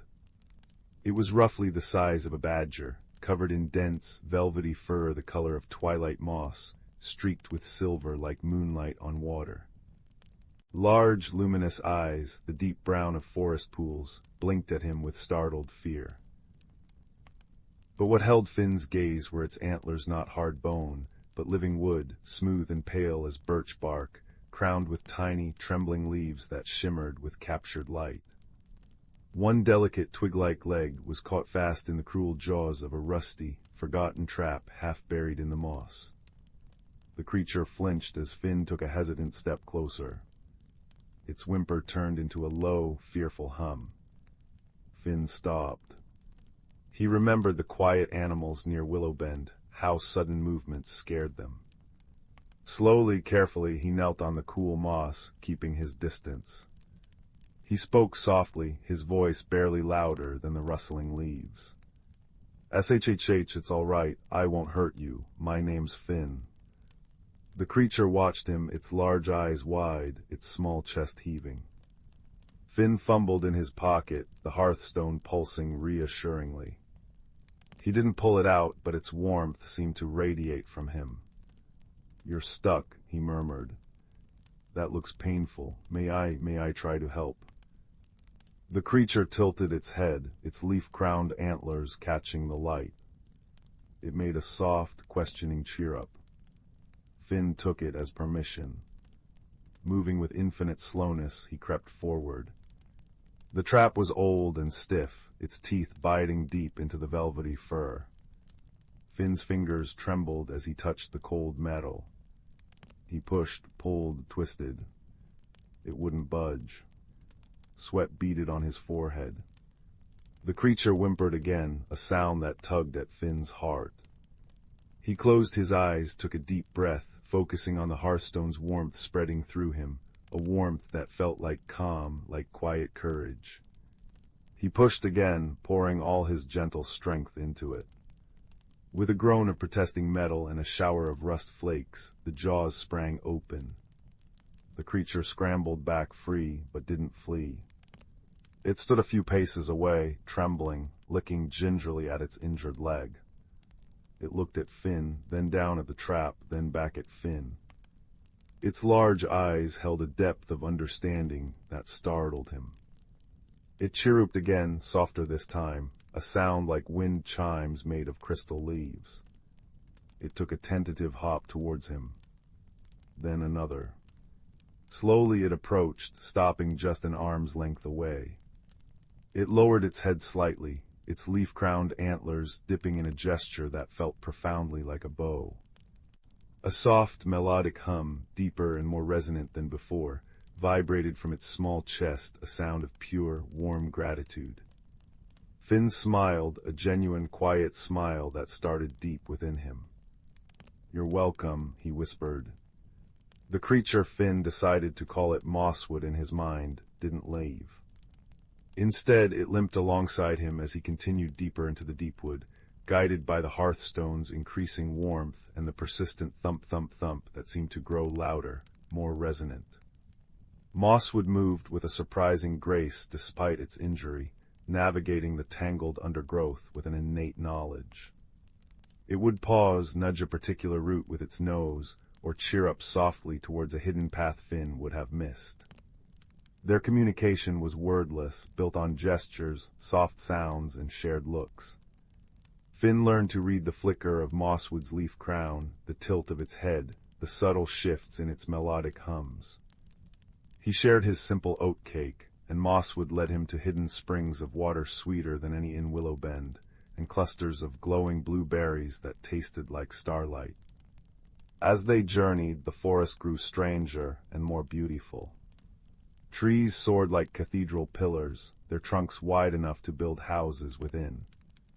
Bioluminescent fungi clung to roots and rocks, casting an ethereal blue-green light that mingled with the dappled sun. Giant moths with wings like stained glass drifted silently through the air. The air thrummed with a deep, resonant energy that made Finn's skin tingle. The thump-thump-thump was no longer distant.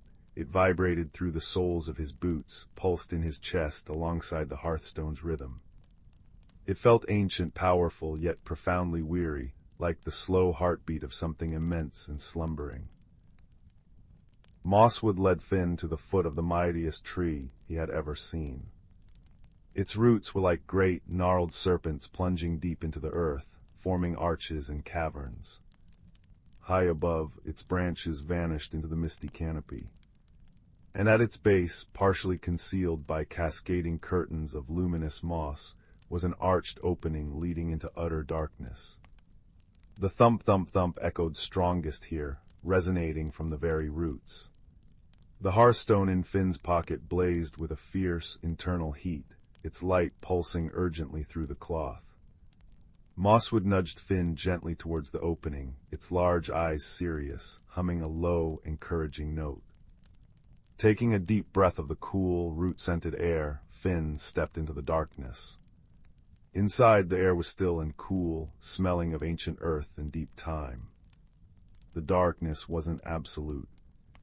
The hearthstone, freed from his pocket, cast a warm, amber pool of light around him, revealing walls of smooth, compacted earth interlaced with thick, living roots that pulsed with a soft, rhythmic light of their own pale gold, like captured sunshine.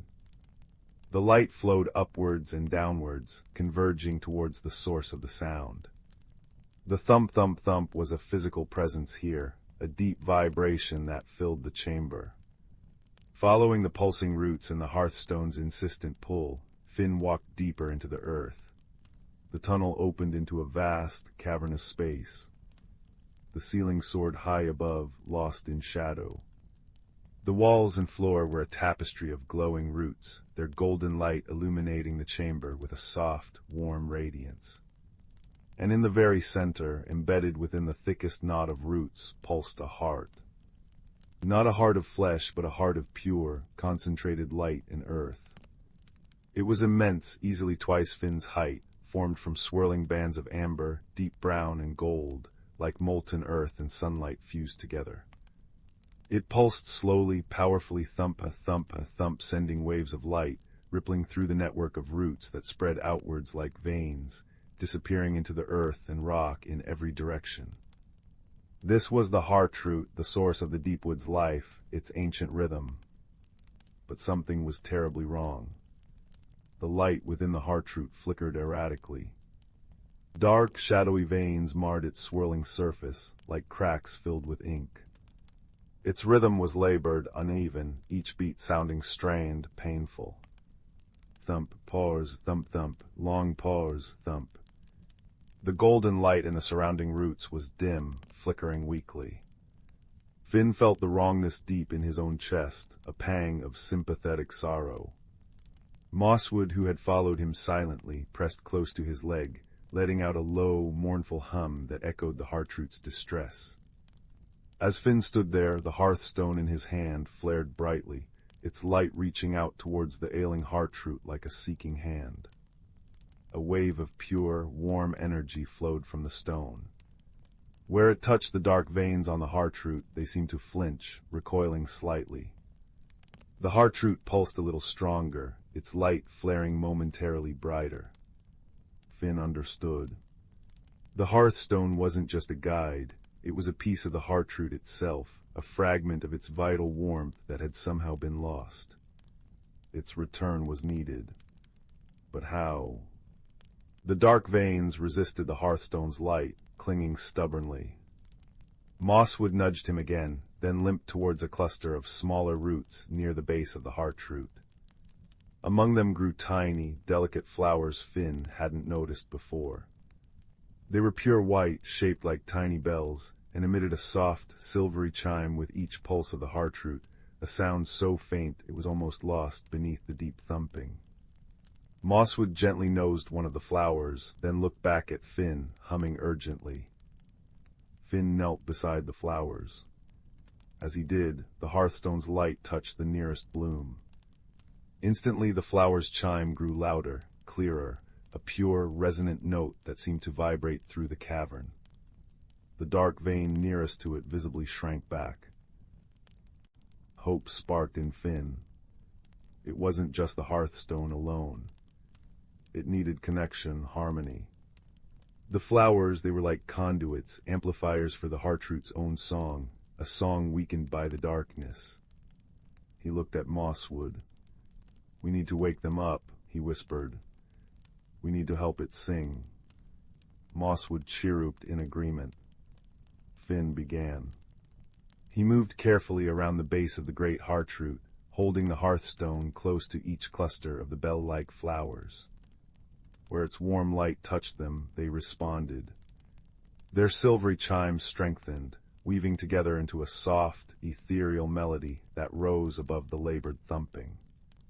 Each clear note seemed to strike a blow against the shadowy veins. Where the melody grew strong, the darkness shrank, retreating like mist before the morning sun. Mosswood helped, limping alongside him, nudging roots, humming its own resonant note that intertwined with the flower's chimes, adding a deeper layer of harmony. It was slow, patient work. Finn's arms grew tired, his knees sore from kneeling on the hard earth. The air grew thick with the scent of ozone and deep earth. Sweat beaded on his brow despite the coolness. Sometimes the darkness seemed to push back, the veins thickening momentarily, the heartroot's pulse faltering. Fear would clutch at Finn, cold and sharp. But then he would feel the hearthstone's steady warmth in his hand, see Mosswood's determined gaze, hear the strengthening chorus of the bell flowers, and find his resolve again. He focused on the warmth, the light, the quiet courage that had brought him here. He thought of Willowbend, of the forest above, of all the life that depended on this ancient heart. He poured his hope, his newfound quiet strength, into the hearthstone's glow. Slowly, painstakingly, the tide turned. The dark veins thinned, dissolved, fading back into nothingness. The heartroot's light grew steadier, brighter, its amber and gold hues deepening, swirling with renewed vitality.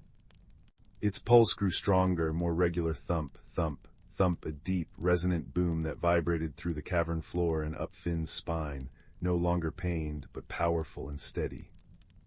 The network of roots blazed with golden light, pulsing in perfect time with the great heart. The melody of the bell flowers reached a crescendo, pure and sweet, then softened into a contented, harmonious hum that wove seamlessly into the deep rhythm. Finn stood before the restored heartroot, awestruck. The warmth radiating from it was immense, profound, like the embrace of the earth itself. Mosswood pressed against him, its own hum one of pure joy, its leaf crown shimmering brightly. The hearthstone in Finn's hand pulsed with a final, brilliant flash of warm light. Then, gently, it floated from his grasp. It drifted towards the heartroot, not returning to its surface, but settling into a hollow formed by the roots at its very base. It nestled there, glowing with a soft, steady ember light, a permanent source of warmth and connection, a guardian at the root of the heart. A wave of profound peace washed over Finn, warm and heavy as a thick woolen blanket. It carried with it a deep sense of belonging, not just to Willowbend, but to the vast, whispering world, to the ancient rhythm of life itself.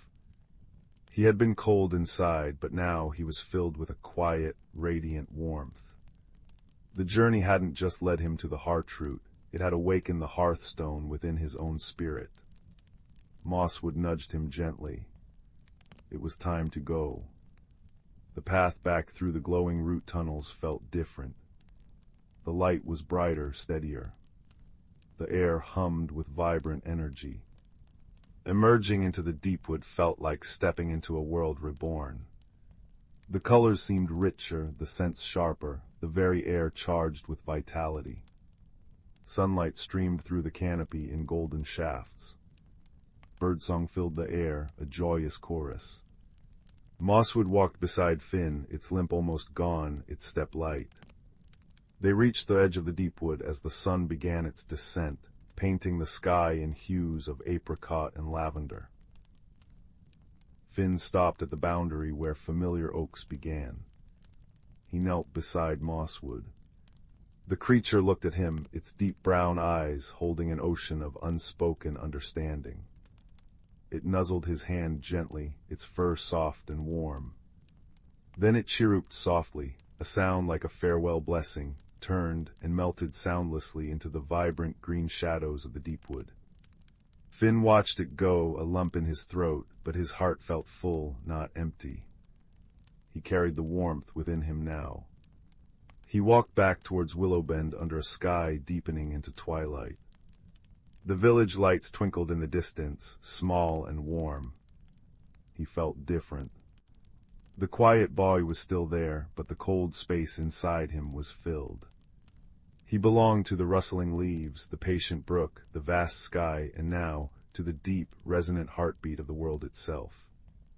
He carried the memory of golden roots, the harmony of silver chimes, the unwavering warmth of friendship, and the steady glow of his own quiet courage. He reached his small cottage as the first stars pricked the indigo sky. He lit a single candle, its flame a tiny echo of the hearthstone's glow. Sitting by his small window, he looked out towards the hills, towards the deepwood. He felt the faint, steady thump-thump-thump resonating deep within the earth, a comforting lullaby. He closed his eyes, breathing in the cool night air scented with wood smoke and damp earth. The warmth of his journey, the peace of the restored heartroot, the quiet strength he had found, settled over him like a soft, familiar quilt. The ember within him glowed steadily, a small, sure light in the gentle darkness. His breathing deepened, matching the slow, steady rhythm of the earth. The stars watched over the quiet valley, and Finn drifted into sleep, cradled by the deep, warm peace of belonging, his dreams filled with golden light and the soft, resonant hum of home. Story 13. Deep in the whispering nebula, where stardust swirled in watercolor ribbons of amethyst and tangerine, drifted an abandoned observatory station. Its crystal dome, once dark and silent, now glowed with a soft golden light, a beacon in the cosmic night. Inside, two beings huddled beneath blankets woven from moon moth silk. Kip from the moss-covered planet Viridia had skin that shifted colors like opal, pale blue when curious, warm gold when content. Their 6 delicate fingers ended in pads that could taste starlight. Beside them sat Zara, a being from the crystalline caves of Lyra, whose body chimed like wind bells when she moved. Her 3 eyes, each a different shade of violet, reflected the nebula's dance. They'd met during the great meteor shower, when Kip's seed pod ship crash-landed into Zara's humming crystal skiff. At first, confusion reigned. When Kip offered a friendship root, a glowing tuber that pulsed when held, Zara mistook it for an explosive device and hid behind her shimmering wing cape for an hour. Kip's skin flushed embarrassed crimson until Zara's melodic giggles, like raindrops on quartz, filled the air. Communication bloomed through trial and error. Kip painted emotions in air with swirling pollen light, while Zara hummed harmonies that made Kip's heart leaf vibrate in understanding. The observatory became their sanctuary. Kip grew luminous vines along the walls, their bioluminescent leaves casting a gentle jade glow. Zara coaxed singing crystals from her homeworld, embedding them in the floor so each step created a soft, resonant chord. Together they repaired the star viewer, not with tools, but with intention. Zara focused her heat gaze to fuse broken circuits, while Kip's sticky-fingered touch mended cracks with resin that smelled of rain-kissed forests. They called it the Harmony Nook, a refuge where solar winds sighed against the dome like a lullaby. Cultural differences sparked gentle chaos. Zara once arranged Kip's collection of magnetic rocks into a joy spiral, a Lyran symbol of celebration. Kip, seeing their carefully sorted mineral library disordered, turned stormy gray with distress. Zara's chimes faltered into worried dissonance until Kip noticed the spiral's beauty and burst into floating dandelion seeds of laughter.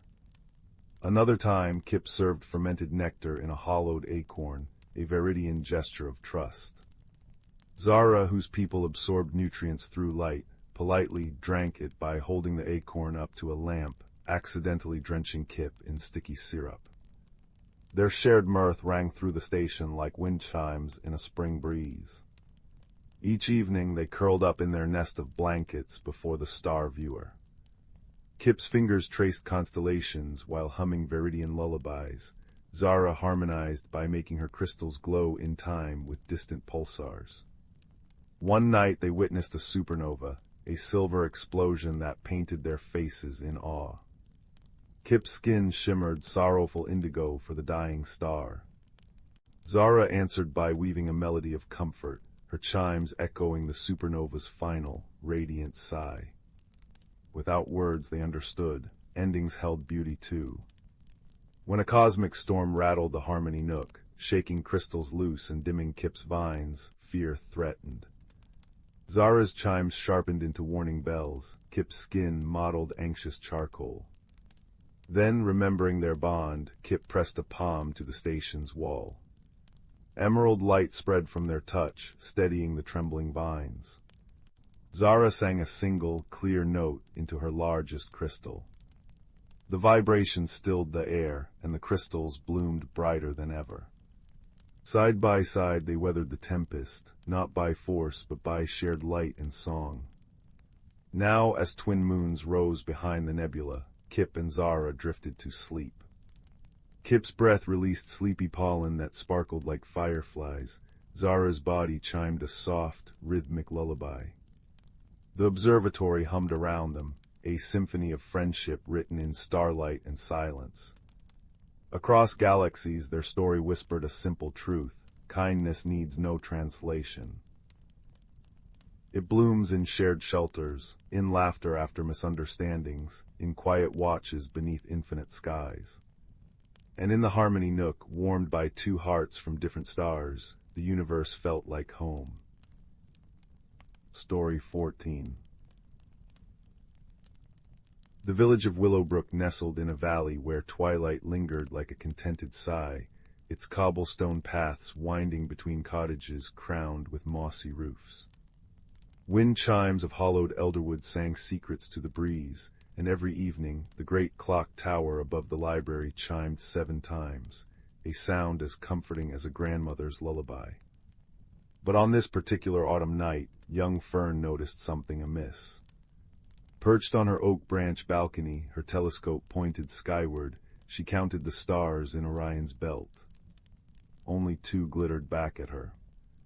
Yesterday there had been 3. Peculiar, Fern murmured, her breath fogging the cool air.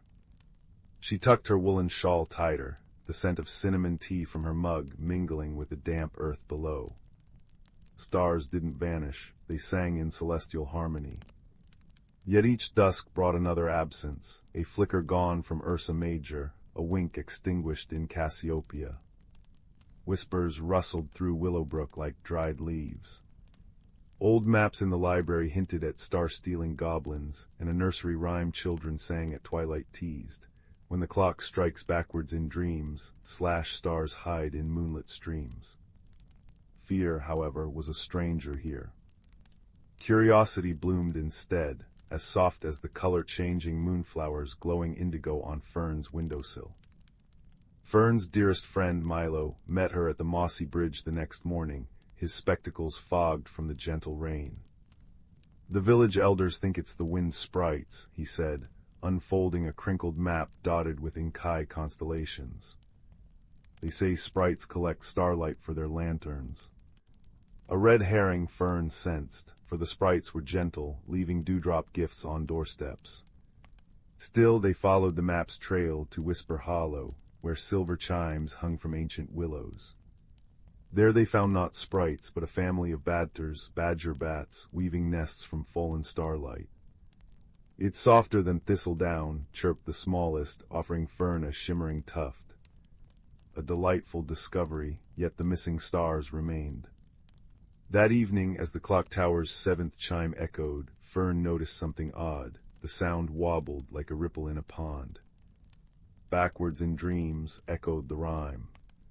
She hurried to Old Man Thistle, the village stargazer whose cottage brimmed with star charts and hourglasses filled with comet dust.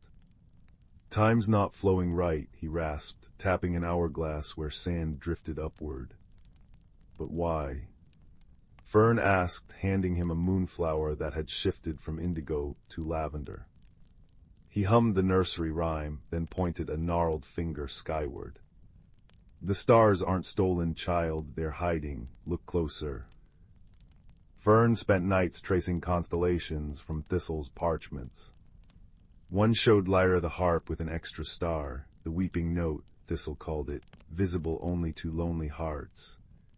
Fern recalled Milo's sadness when his songbird flew south, and how the village baker, Mrs. Nettle, sighed over empty chairs since her grandchildren moved away. What if loneliness, not goblins, dimmed the stars? The next dawn, Fern gathered villagers in the glen, where rain pattered a rhythm on broad leaves. "The stars feel your sorrow," she said gently. "They retreat when hearts grow heavy." Skeptical murmurs rose, until Milo confessed how he missed his bird's song, and Mrs. Nettle wept softly. Then a gasp above them, Lyra's weeping note flickered, weak but visible. The solution unfolded like a map. Fern organized a starlight vigil in the moonflower meadow. Children baked honey cakes shaped like constellations, elders strung chimes that played lullabies, Milo led songs about friendship under the clock tower's steady chime. As laughter replaced sighs, Fern spied movement in the clouds, a creature with scales like opal mist drifting listlessly. It was Nimbus, the young cloud dragon, who'd curled around the highest peak, weeping because his thunder rumbles scared away playmates. His tears had become clouds of sadness, veiling the stars. "Oh, you poor dear," cried Mrs. Nettle, offering him a cake. One by one, villagers approached, sharing stories of their own loneliness. Nimbus nuzzled them, his tears turning to gentle rain that smelled of petrichor and promise. That night, Fern and Milo lay in the meadow, the dragon purring contentedly beside them as wind chimes danced. One by one the stars returned, Orion's belt complete, Cassiopeia gleaming, Lyra's harp strumming brightly. The weeping note now shone gold, renamed the comfort chord. Willowbrook hadn't just found its stars, it had woven a tapestry of shared hearts. And as the clock tower chimed 7 perfect notes, Fern whispered to the drowsy dragon, "You'll never be lonely again." High above, the constellations blazed with joy, their light cradling the village like a promise kept, a reminder that even the darkest night yields to kindness, and every hidden star awaits a friend's gentle call. Story 15. The firelight danced upon the hearthstones like ancient memories awakening, casting long, comforting shadows across the worn rug where young Ben sat bundled in a quilt. Not just any quilt, this one was stitched with stars and moon phases, faded indigos and silvery threads shimmering faintly in the flickering glow.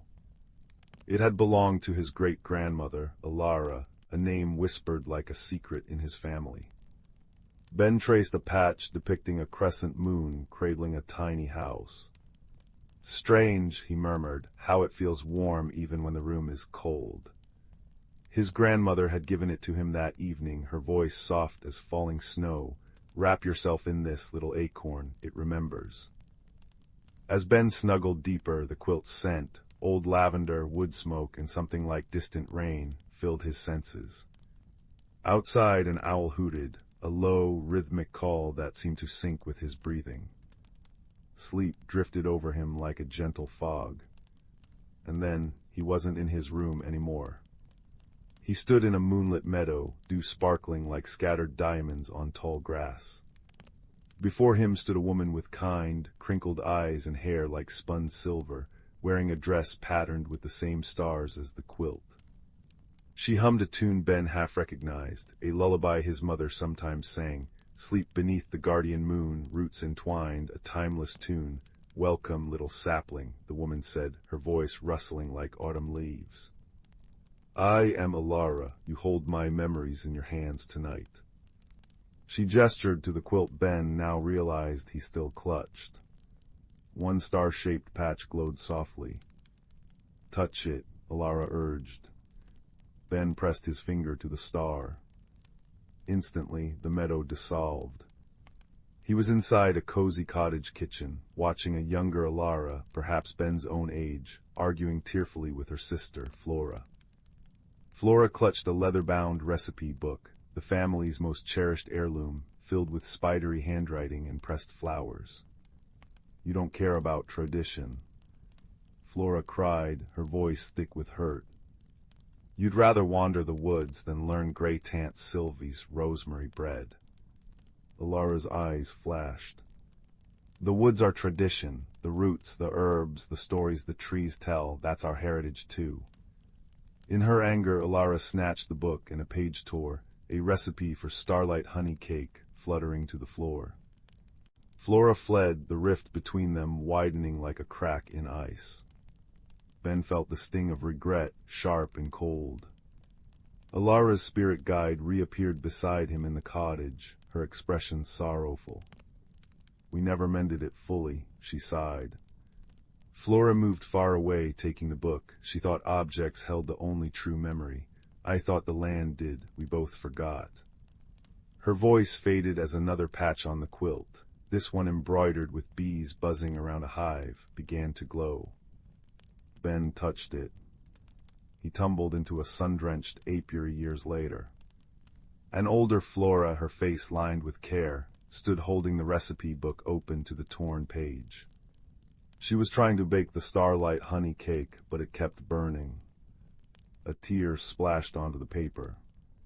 I remember the taste, she whispered to the empty room, but not the love in her hands when she made it.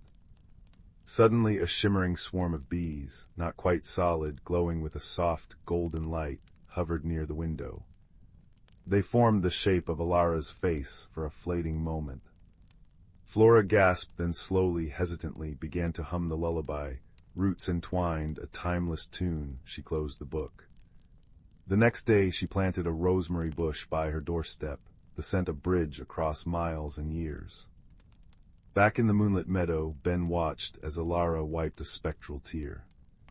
Flora understood too late that heritage isn't locked in pages or soil alone.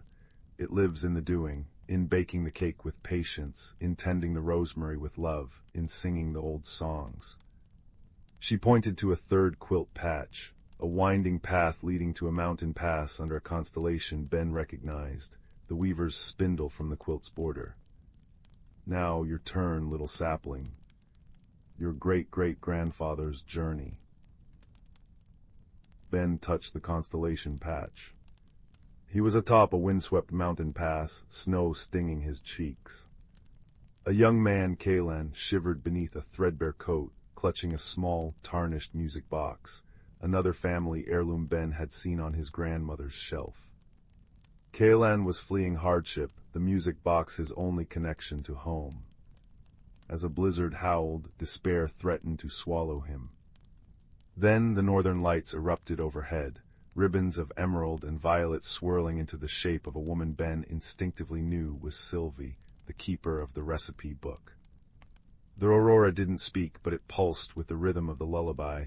Sleep beneath the guardian moon, Kalan heartened, wound the music box. Its fragile, tinkling melody, a variation of the lullaby, mingled with the wind's song. he pressed on, guided by starlight and memory. The vision shifted. Ben saw Kalen years later, safe in a new valley, teaching his own children to read the stars using the quilt's constellation map, singing the lullaby while the music box played. He saw Flora's granddaughter sending Alara pressed rosemary from her garden, tucked inside a letter. He saw the torn recipe page carefully mended by Flora's own hands, the ink slightly smudged where her tears had fallen, not with anger but longing. The message wove through each scene like the quilt's silver thread. Heritage was the action of remembrance, the baking, the singing, the stargazing, the forgiving. Ben awoke with a start. The fire had burned low, embers winking like sleepy eyes. The quilt lay warm around him. He wasn't alone. His grandmother sat in the rocking chair, her knitting needles clicking softly in time with the old mantel clock. She smiled. You met her, didn't you, Alara, in the quilt's dreams? Ben nodded, words thick in his throat. He told her everything, the sisters' quarrel, the aurora guiding Kalen, Flora's rosemary bush. Alara said heritage lives in what we do, not just what we keep. His grandmother's eyes grew misty. She set down her knitting and opened an old wooden chest. Inside lay the recipe book, the mended page visible, and the little music box. Flora sent the book back before she passed, she said softly. And this. She wound the music box. The familiar lullaby tinkled out, mingling with the grandmother's own voice as she sang, roots entwined, a timeless tune, past and present, bless the moon. As the roots grow deep, the branches reach high. Ben joined in, his voice small but sure. Under the same watchful sky, he understood now. The quilt wasn't just fabric, it was an invitation, to remember, to act, to mend.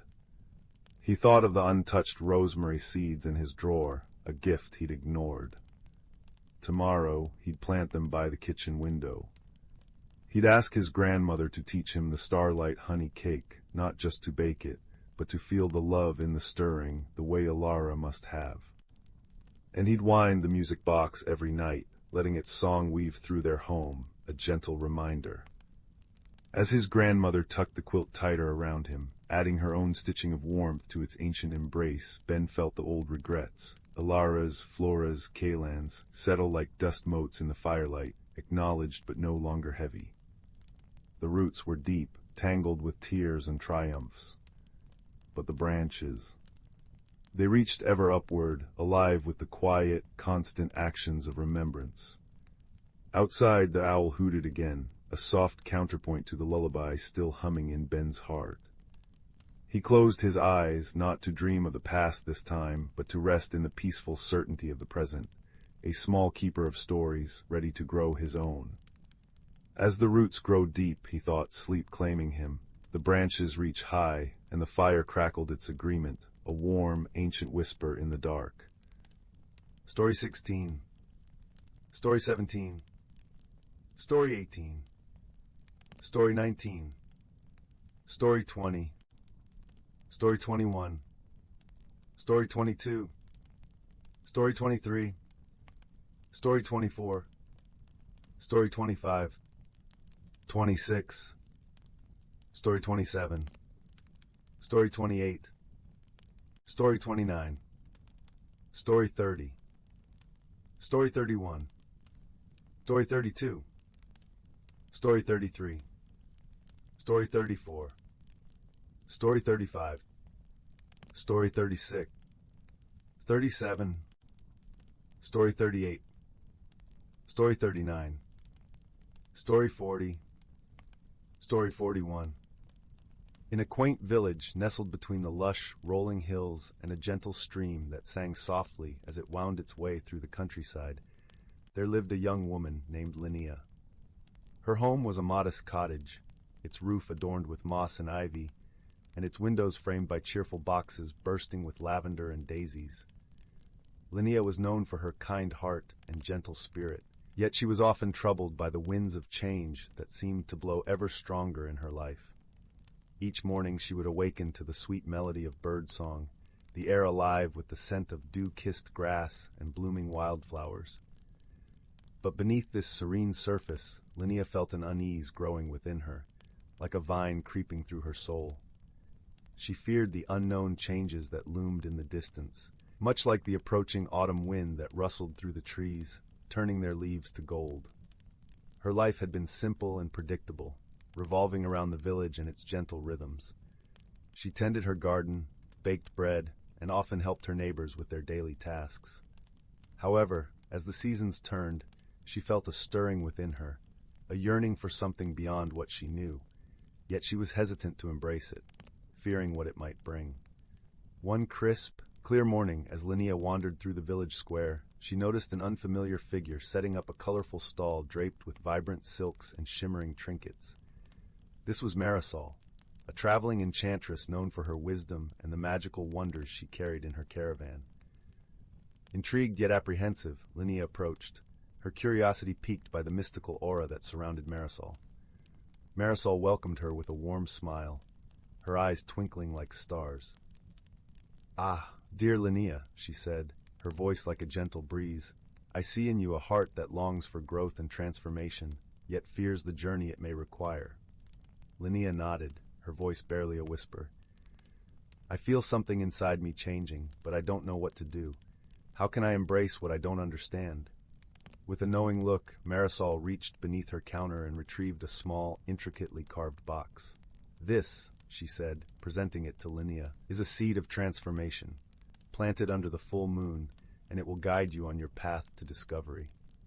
Clutching the box to her chest, Linnea thanked Marisol and returned home, her heart alight with a mix of hope and uncertainty. That evening, as the silver moon hung like a lantern in the sky, she ventured into her garden, the cool earth soft beneath her feet. With a deep breath, she planted the seed, feeling a strange warmth spread through her fingers as she covered it with soil. In the days that followed, Linnea tended the spot with care, watering it with love and anticipation. Slowly, a delicate sprout emerged, its leaves unfurling like tiny green hands reaching for the sky. As it grew, Linnea found herself drawn into a world of wonder, for the plant was unlike any she had ever seen, its petals shimmering with colors that danced in the sunlight. With each passing day, Linnea noticed changes within herself, mirroring the plant's growth. She became more attuned to the whispers of the wind, the rustle of leaves, and the songs of the birds. Her heart, once heavy with doubt, began to lighten, filled with a newfound sense of purpose and connection to the world around her. The villagers, too, noticed the change in Linnea. Her eyes sparkled with a vitality that seemed to brighten even the cloudiest days. Encouraged by her transformation, they sought her advice, drawn to her warmth and wisdom. Linnea, in turn, found joy in sharing her journey, realizing that by helping others, she was also nurturing her own spirit. One afternoon, as she sat beneath the shade of an ancient oak, her friend Tomas joined her. Tomas was a gentle soul with a love for stories and a knack for seeing the world in hues of wonder. "Linnea," he said, his voice soft and thoughtful, "the changes in you are like the seasons, inevitable and beautiful. You've learned to dance with them, and that is the true magic." Linnea smiled, her heart swelling with gratitude. "The seed Marisol gave me was just the beginning," she replied. "It taught me that change is not something to fear, but to embrace. Every leaf that falls, every blossom that blooms, carries a lesson if we're willing to listen." As the seasons continued to turn, Linnea's garden flourished, a testament to her journey of growth and self-discovery. She had learned that change, like the gentle flow of the stream, could lead to new and wondrous places. Her fears had dissolved like morning mist, replaced by a deep-seated belief in the beauty of life's ever-unfolding path. And so, in the heart of the village where magic and wisdom mingled beneath the starlit sky, Linnea found her place. She had become a beacon of hope, reminding all those around her that the most profound transformations often begin with a single, daring step into the unknown. As the sun set over the hills, painting the sky with hues of lavender and rose, Linnea stood in her garden, surrounded by the soft hum of twilight. She whispered a silent thank you to Marisol and the seed that had set her on this path of discovery, for in the gentle embrace of nature and the kindness of others, She had found the courage to grow, to change, and to truly become herself. And so, dear reader, as you drift into the gentle embrace of sleep, remember that like Linnea, you too can find magic in the changes life brings. For every challenge holds the promise of growth, and every ending is but the beginning of a new and wondrous journey. Story 42. Story 43. Story 44. Story 45. Story 46. Story 47. Story 48. Story 49. Story 50. Story 51. Story 52. Story 53. Story 54. Story 55. Story 56. Story 50. Story 58. Story 59. Story 60. 61. Story 62. Story 63. The embers in the hearth pulsed like sleepy fireflies, casting long, dancing shadows across the worn rug. Outside, the wind whispered secrets to the old oak tree, its leaves answering with a soft shhhh, shhhh. Tonight we journey not to distant mountains, but to a place much closer to home, the dusty, forgotten embrace of the attic. Young Leo, a boy with eyes the color of storm clouds and a heart that listened more than it spoke, had been tasked with finding his grandmother's old quilt. The stairs creaked a familiar protest beneath his feet as he climbed, the air growing thick with the scent of aged paper, cedar wood, and the faint, sweet ghost of dried lavender. A single cobweb brushed his cheek like a feather as he pushed open the door, the hinges groaning a low, rusty irk. Moonlight, pale and silvery, streamed through the small, round window, illuminating swirling galaxies of dust motes. Boxes piled like sleeping giants, and forgotten furniture wore shrouds of white sheets. Leo's lantern beam cut through the gloom, finally settling on an old, humpback trunk tucked beneath the eaves, its leather straps brittle with age. That's where Gran said the quilt would be. He knelt, the worn floorboards cooled beneath his knees, and carefully unbuckled the straps. The lid lifted with a sigh of released air, revealing not just the promised quilt, folded neatly atop layers of yellowed letters and lace, but something else nestled beside it. It was a small, oblong box, no larger than Leo's hand, crafted from dark, polished wood inlaid with delicate mother-of-pearl swirls. It looked like a tiny treasure chest forgotten by time. Intrigued, Leo lifted it out. It was surprisingly heavy for its size and cool to the touch. His fingers traced the intricate patterns until they found a tiny, almost invisible catch. With a gentle click, the lid sprang open. Inside, nestled on faded blue velvet, wasn't jewelry but a miniature scene. A perfect, tiny forest glade carved from wood and moss, complete with minuscule trees, a sparkling silver thread of a stream, and a hollowed-out acorn serving as a cottage. At its center stood a tiny figure, no taller than Leo's thumb, a little wooden badger wearing a neat waistcoat and spectacles perched precariously on his snout.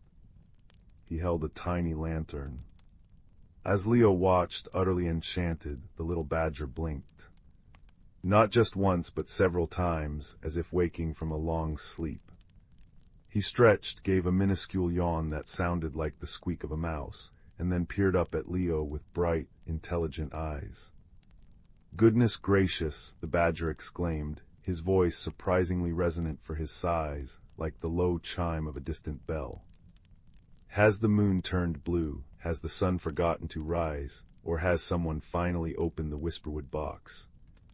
He adjusted his spectacles, peering intently at Leo. "You don't look like a goblin or a grumpy gnome, bit tall for a squirrel, though." Leo, heart pounding not with fear, but with a kind of breathless wonder, managed a whisper.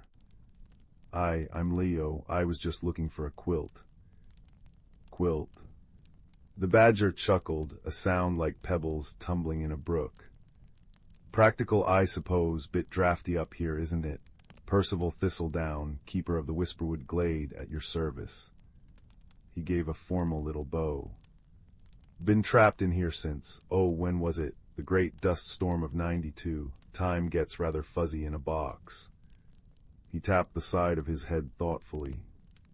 As Percival spoke, Leo noticed another movement. From behind a tiny carved toadstool, a flash of brilliant blue darted out.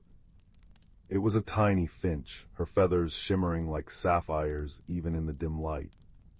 She landed lightly on Percival's shoulder, tilting her head to examine Leo. "And this," Percival said proudly, "is Zephyr, bit flighty but her heart's in the right place. Usually, Zephyr, say hello to the giant." "Chirrup, hello, giant." Zephyr trilled, her voice a cascade of bright, clear notes. "Did you bring crumbs? It's terribly boring in the box between adventures. No worms. No seeds. Just dust bunnies, and they don't taste very nice." She fluffed her feathers indignantly. Leo couldn't help but smile. "No crumbs, sorry, but what is the Whisperwood box? How did you get inside?" "Ah." Percival puffed out his tiny chest. "It's a convergence point, lad, a tiny pocket of the Whisperwood that's the most peaceful, secret forest there ever was, mind you anchored in this here box by old magic.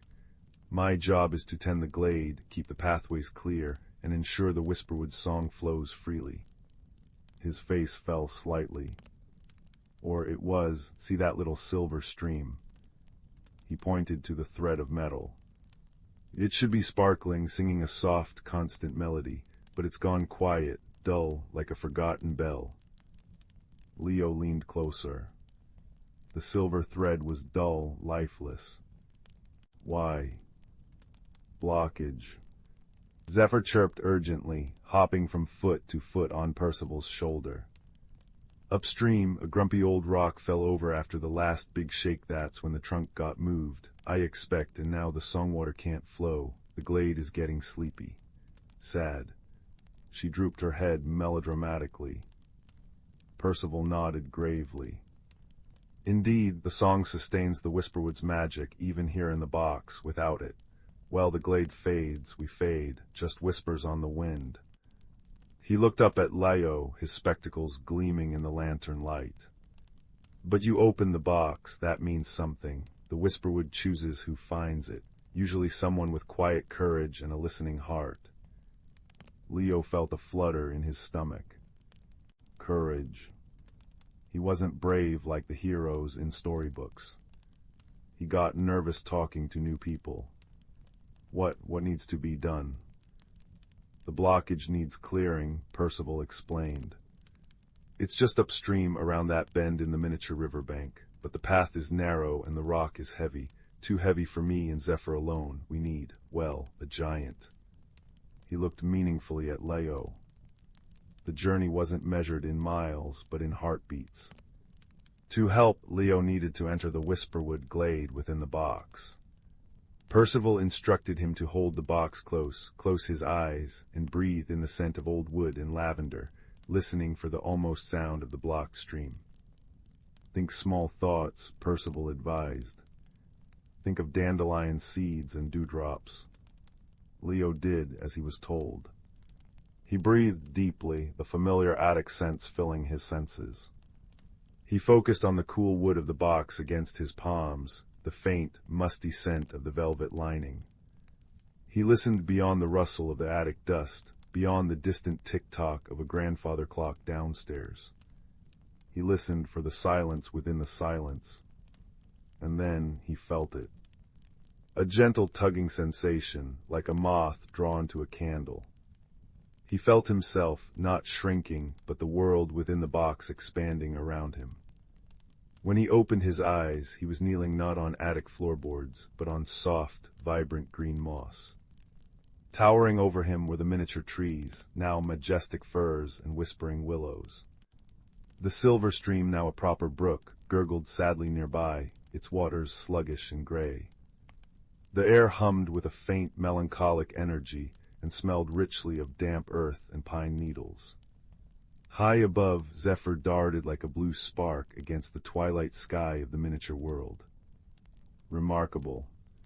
Percival declared, now standing beside Leo's knee, looking perfectly in scale with his surroundings. "You've a knack for it, lad, right? The blockage is just beyond those ferns." He pointed with a tiny claw. The path was indeed narrow, winding alongside the brook. Leo moved slowly, carefully placing his feet to avoid crushing delicate clusters of glowing mushrooms or tiny star-shaped flowers. He could hear the distant purr of what sounded like a very contented, very small cat, though he saw nothing.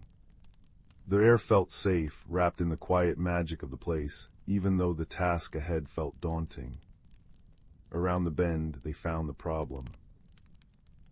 A smooth, gray stone, about the size of Leo's fist in this scaled-down world, had tumbled squarely into the narrowest part of the stream's channel. Water pooled uselessly behind it, stagnant and silent. See. Zephyr landed on the stone. Big grumpy lump. Leo knelt beside the brook. He tried to push the stone. It didn't budge. He tried again, grunting with effort. Still nothing. It was wedged firmly.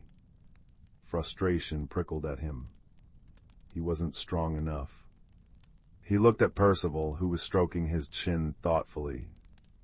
Brute force isn't always the Whisperwood way, lad," the badger mused. "This stone, it didn't mean to fall. It was just resting when the big shake happened, probably a bit embarrassed and stuck." He peered closely at the rock. "Look here, see that little crevice underneath? If we could just give it a nudge there, towards the bank, rather than trying to lift it straight up." Understanding dawned. Cleverness, not muscle. Kindness, seeing the stone not as an enemy, but as something that needed help too. Leo scanned the mossy bank. He spotted a sturdy-looking twig, smooth and strong. Carefully, he picked it up. It was the perfect length. "Okay," Leo whispered, more to himself than anyone. He knelt again, not pushing the stone, but gently inserting the end of the twig into the crevice Percival had pointed out. He braced the other end against a solid root on the bank. It was a lever. "Zephyr," Leo said softly, "could you fly down and give the top of the stone a little push, just as I press down on this stick?" "Chirrup, can do, giant." Zephyr zipped into position. "Ready." Leo took a deep breath. He pushed down on the lever with steady, patient pressure. It creaked slightly. Zephyr fluttered her wings furiously against the top of the stone, adding her tiny strength.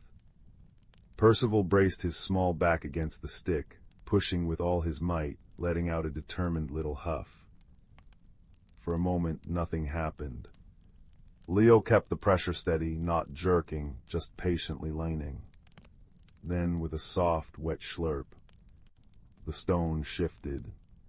It rolled smoothly, almost gratefully, out of the channel and onto the mossy bank with a gentle thump. Immediately, the pooled water surged forward with a happy gurgle. It rushed over the pebbles, sparkling like liquid diamonds as it caught the ethereal light of the glade. As it flowed, a sound emerged not loud but profound. A deep, resonant hum, like the lowest note of a cello played very softly, intertwined with the bright tinkle-tinkle of water over stones. It was the Whisperwood's song, flowing freely once more. The effect was instant. The grayness lifted from the water, it ran clear and bright. The moss beneath Leo's knees seemed to glow greener. The tiny flowers perked up, and the air filled with a sweeter, fresher scent. High above, the purr grew louder, a comforting rumble. "Hai che," Percival exclaimed, dancing a little jig on the moss. "Splendid, absolutely splendid. Patience and leverage. Knew you had the right stuff, lad." He beamed up at Leo. Zephyr zipped around Leo's head in joyful loops. The song, chirrup, hooray for the giant. Leo felt a warmth spread through him, not just from the exertion, but from a deep sense of accomplishment. He hadn't fought a dragon, but he'd helped. He'd listened, thought, and used kindness and cleverness. The glade felt alive, peaceful, and safe again. As the song strengthened, Leo felt the gentle tugging sensation return. The towering trees seemed to recede, the moss beneath him softening back into the feel of the attic rug. He blinked, finding himself back in the dusty attic, the whisperwood box open on his lap. Inside, the miniature glade was vibrant. The silver stream sparkled, and tiny lights like fireflies danced among the trees. Percival waved cheerfully from beside his acorn cottage. Zephyr did a quick happy loop-de-loop above the glade. "Thank you, Leo," Percival's voice drifted up, faint but clear, like wind chimes on a breeze. "You've mended the song." The whisperwood remembers its friends. Remember, courage often wears quiet shoes, and kindness can move mountains, or at least grumpy rocks. Visit any time. Just maybe bring a crumb or two next time. For Zephyr. "Chirrup, please," Zephyr added. Leo smiled, a wide, warm smile. He carefully closed the lid of the whisperwood box, hearing the soft click of the latch. The comforting hum-tinkle of the song seemed to linger faintly in the air around him, mingling with the crackle pop of the fireplace downstairs and the wind's gentle shhhh outside. He found the quilt, its familiar patchwork patterns feeling extra cozy now. As he carried both quilt and box downstairs, the tiny, magical song echoed softly in his heart, a reminder that extraordinary secrets and quiet courage could be found in the most ordinary corners, like a dusty attic, if only one remembered to listen. The hearth fire glowed, wrapping the room in warmth and light, a perfect reflection of the peaceful resolution found in a little wooden box.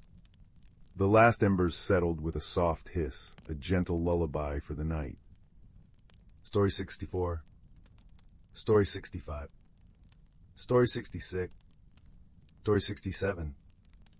Story 68. Story 69. Story 70. Story 71. Story 72.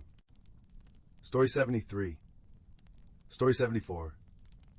In a cozy cottage tucked away in a woodland glade, there lived a young rabbit named Hazel.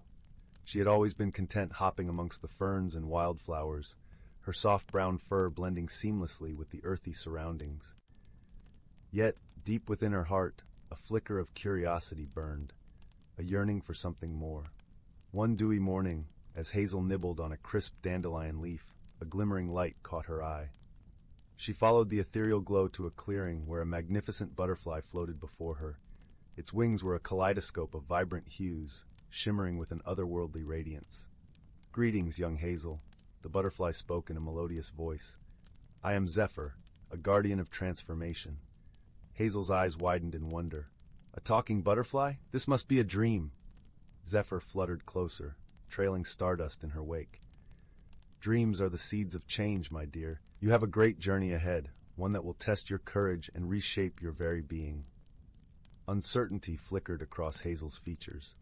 Change was a daunting concept, and she had always found solace in the familiar. "But I'm just a simple rabbit," she protested. "What journey could possibly await me?" With a warm chuckle, Zephyr replied, "The most wondrous transformations often begin with the smallest of seeds. Look within, and you will find a spark waiting to be fanned into a brilliant flame." Before Hazel could respond, a rustling came from the undergrowth, and two of her dearest friends emerged, Oakley, the wise old oak tree, and Flutter, the hummingbird. "Do not fear, little one," Oakley rumbled, his bark rough yet comforting. "We will be with you every step of the way." Flutter zipped excitedly around Hazel's head. "Oh, this is going to be such an adventure. You'll see. It will be simply dazzling." Reassured by her friend's presence, Hazel turned to Zephyr. "What must I do?" The butterfly's wings shimmered with magic. "Seek the enchanted grove, where the veil between worlds grows thin. There, you will undergo a transformation that will reveal your true self." With a deep breath, Hazel nodded. Though apprehensive, she knew this was a journey she must embark upon. And so, with Oakley and Flutter by her side, Hazel set off into the unknown, her paws treading paths she had never dared explore before. The forest seemed to come alive with each step, whispering secrets in the gentle whispers of the wind. After many twists and turns, they arrived at the enchanted grove, a vibrant meadow where moonbeams danced across a shimmering stream. Hazel gazed in awe at the ethereal beauty surrounding her.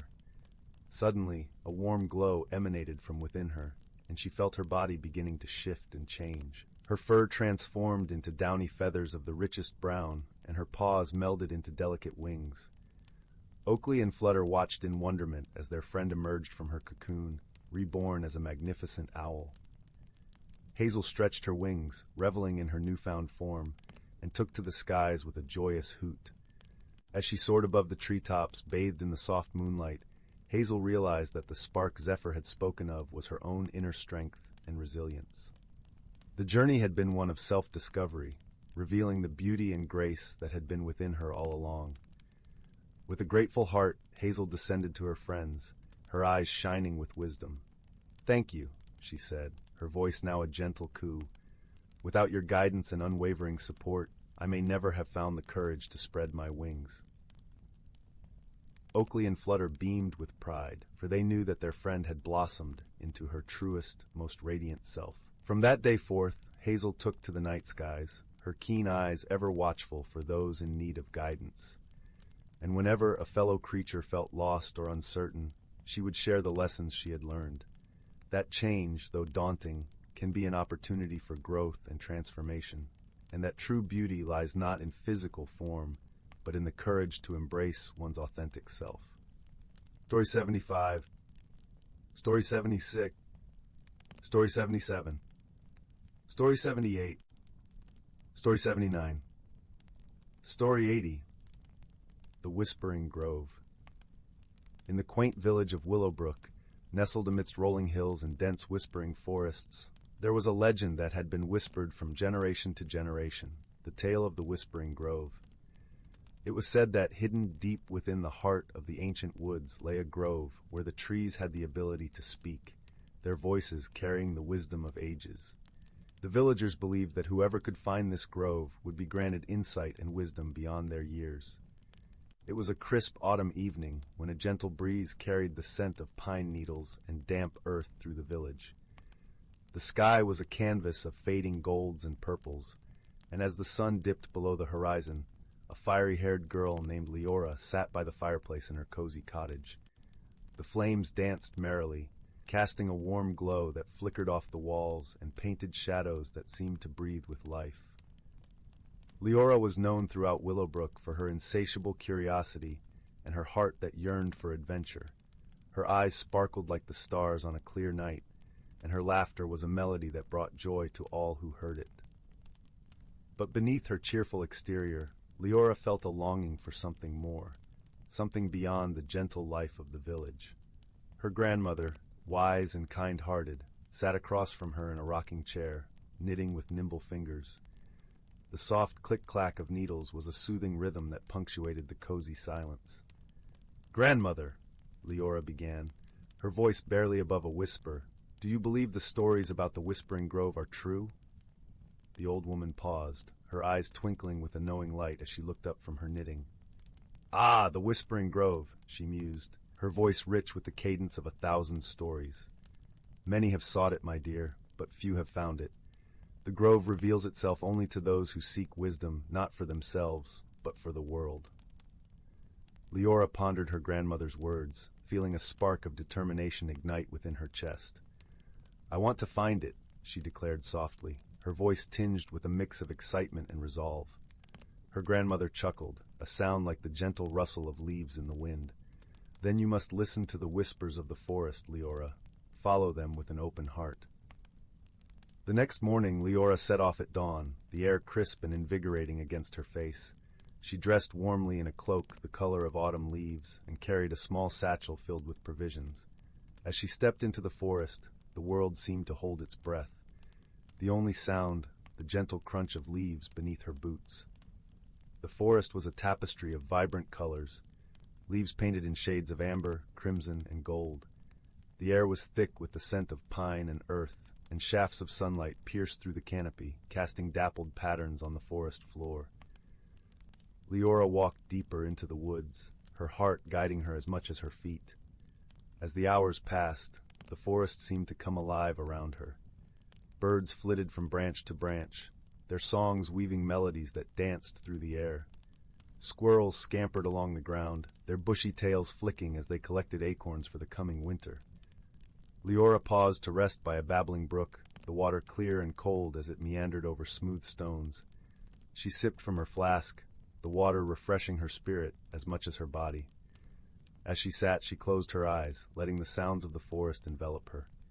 It was then she heard it, a soft, gentle whisper, like the rustling of leaves in the breeze. At first, the sound was indistinct, but gradually it grew clearer, forming words that seemed to weave through her mind.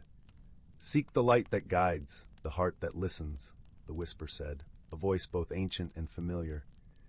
Leora's heart quickened, a thrill of excitement coursing through her veins.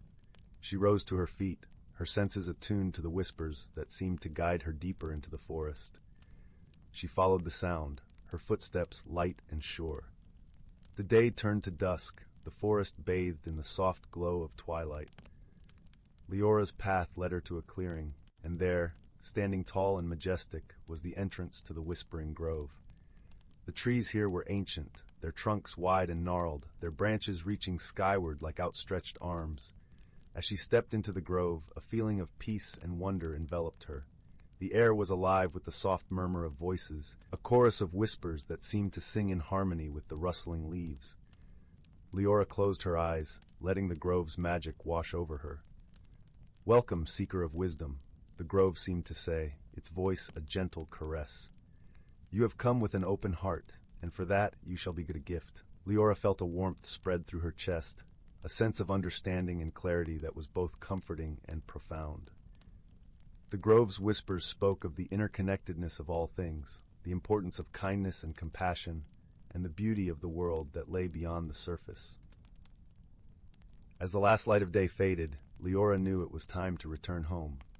She left the grove, her heart filled with gratitude and a newfound sense of purpose. The journey back through the forest was a journey of reflection, the whispers of the grove echoing in her mind. When she returned to Willowbrook, Leora found that the world seemed both familiar and new. The village was the same, yet her perception had changed. She noticed the small acts of kindness that wove through daily life, the strength in the bonds of friendship and the beauty in simplicity. Her grandmother greeted her with a knowing smile, her eyes filled with pride. "You have found the grove," she said, her voice a gentle embrace. Leora nodded, her heart full of gratitude. "Yes, and I understand now that wisdom is not just knowledge, but the love and compassion we share with others." The days in Willowbrook passed gently, each one filled with the warmth of community and the joy of simple pleasures. Leora's journey had transformed her, and in turn, she shared the wisdom of the grove with those around her, weaving a tapestry of kindness and understanding that enriched the lives of all who heard it. And so, the legend of the Whispering Grove continued to be whispered through the village, a story of wonder and transformation, a reminder that the greatest journeys are those that lead us back to ourselves, with hearts open and spirits renewed. As the years passed, Leora grew older, her hair silvered with wisdom, her spirit as vibrant as ever. The village of Willowbrook thrived, a place where the whispers of the grove lived on in the actions and hearts of its people. On quiet evenings, as the sun set and the stars began to twinkle in the night sky, Leora would sit by the fire with the village children gathered around her. With a voice as soothing as the forest breeze, she would tell them the story of the Whispering Grove, her eyes sparkling with the light of countless adventures. The children listened with rapt attention, their imaginations painting vivid pictures of the magical grove and the ancient trees that whispered secrets of the universe. Leora's tales kindled a spark of curiosity and wonder in their young hearts, a spark that would guide them on their own journeys of discovery and growth. One day, as Leora wandered through the village, she noticed a young girl standing at the edge of the forest, her eyes filled with the same longing for adventure that Leora herself had once felt. The girl's name was Arya, and she was known for her gentle spirit and her love of stories. Leora approached her with a warm smile, her heart full of understanding. Are you thinking of seeking the Whispering Grove? She asked softly. Arya nodded, her eyes wide with excitement and a hint of trepidation. I want to hear the whispers for myself, she admitted. Leora placed a reassuring hand on Arya's shoulder, her touch a gentle promise of guidance and support. Then listen to the forest and trust your heart, she advised. The grove will find you when you are ready, just as it did for me. With Leora's encouragement, Arya set off, her heart brimming with hope and anticipation. As she disappeared into the forest, Leora watched her go with a sense of peace, knowing that the cycle of discovery and transformation would continue with each new generation. The seasons turned, painting the world with the vibrant hues of spring, the golden warmth of summer, the rich tapestry of autumn, and the quiet beauty of winter. The village of Willowbrook remained a haven of harmony and kindness, its people bound together by the wisdom of the grove. As Leora sat by the fire, her heart full of contentment, she realized that the greatest gift the grove had given her was not just the knowledge of the forest's whispers, but the understanding that true wisdom was found in the love and connections she shared with others. With a heart as light as the gentle breeze that rustled through the trees, Leora closed her eyes, the whispers of the grove a soothing lullaby that carried her into a peaceful slumber. And so the story of the Whispering Grove lived on, a tale of wonder and wisdom that continued to inspire and enchant all who heard it, a reminder that the magic of life lay not in the destination, but in the journey and the love that guided us along the way.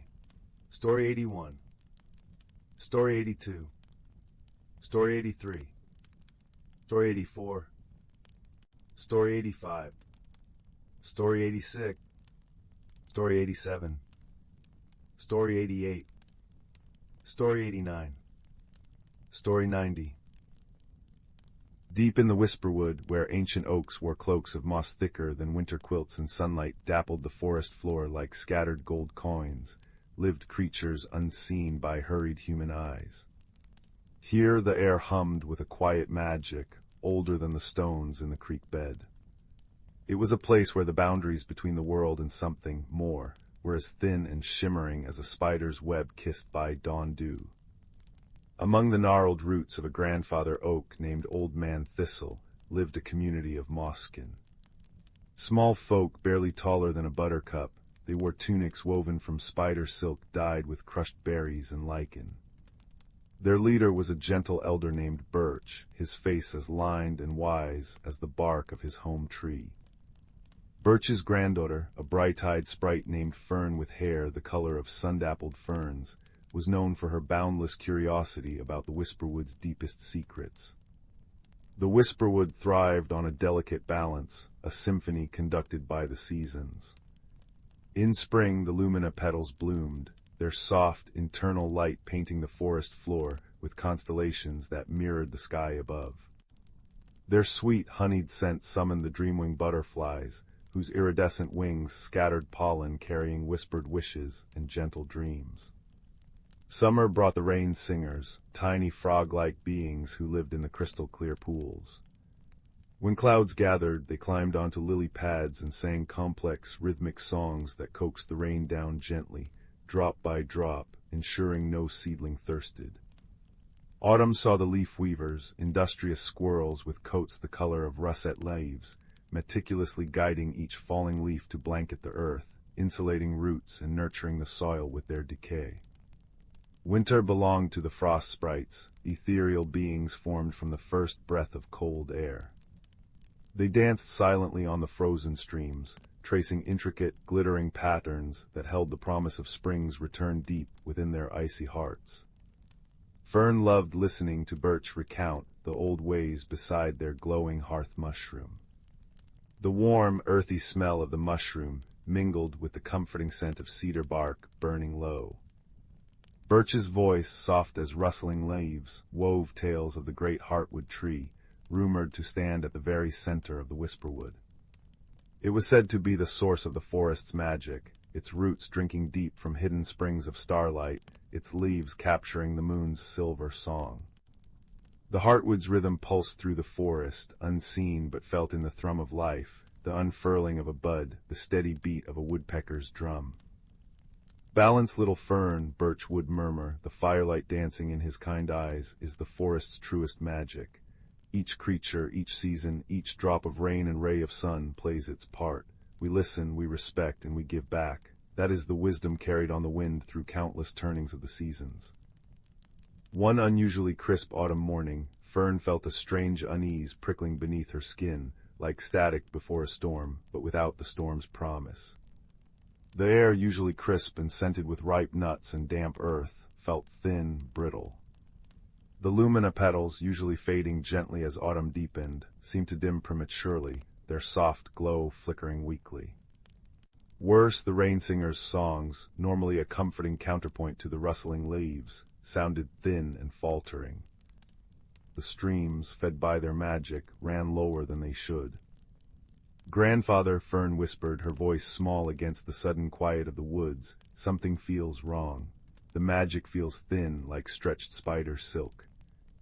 Birch's face, usually serene, creased with deep concern. He closed his eyes, placing a gnarled hand on the trunk of Old Man Thistle. Fern watched as a faint tremor ran through his fingers. "You feel truly, child," he murmured, his voice heavy. "The rhythm, the heartwood song, it's fading. The balance is shifting." A ripple of worry spread through the Moskin community. The leaf weavers reported finding patches of earth where leaves crumbled to lifeless dust instead of nourishing the soil. The dreamwing butterflies fluttered listlessly, their colors muted. Even the frost sprites glimpsed early near the shaded creek banks seemed less substantial, their icy patterns melting too quickly. Birch gathered the Moskin elders under the vast canopy of a weeping willow, its long fronds brushing the moss like gentle fingers. The air was cool, carrying the scent of damp earth and decaying leaves, a scent that now held an undercurrent of anxiety. "The heartwood weakens," Birch announced, his voice carrying a weight that silenced the rustling fronds. "The ancient pact, the flow of magic that binds us all, is faltering. We must discover why." Fern stepped forward, her small frame trembling but her voice surprisingly steady. "I'll go, Grandfather, to the great heartwood. I can follow the old paths, the ones you told me about." Her heart hammered against her ribs, but the image of the dimming lumina petals and the rain singer's strained songs spurred her on. Birch looked at his granddaughter, seeing not just the child, but the spark of the forest's future. He nodded slowly. "The journey is long and the paths are guarded by the forest's oldest memories. Go with the wisdom of the wind, little Fern. Listen to the whispers of the trees, the guidance of the stones. Seek the keeper." Equipped with a pouch of nourishing seed cakes, sweet with wild blueberries, a cloak spun from shimmering moth wings for warmth, and a tiny lantern crafted from a hollowed firefly abdomen that glowed with a soft, steady light, Fern set out. The deeper she ventured into the whisper wood, the stronger the sense of imbalance grew. The air tasted stale. The usual chorus of bird song was replaced by an unsettling silence, broken only by the dry rattle of leaves. The scent of healthy decay was overpowered by a faint, acrid tang, like metal left in the rain. She crossed a meadow where lumina petals lay scattered, their light extinguished like fallen stars. The sight filled her with a profound sadness. Guided by Birch's teachings, Fern listened intently.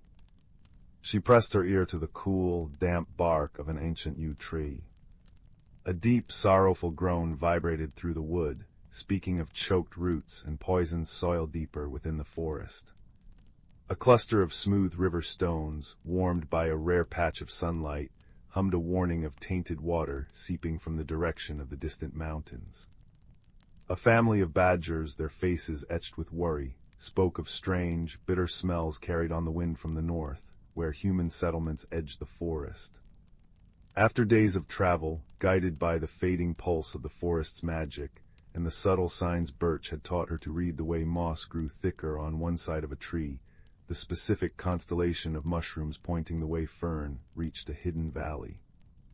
It was shielded by towering, impossibly old sequoias whose bark felt like warm, living stone beneath her tiny hand. The air here was still thick with unease, but beneath it, Fern sensed a deep, resonant thrumming, weak but persistent. It was the heartbeat of the heartwood. In the center of the valley stood the great heartwood tree.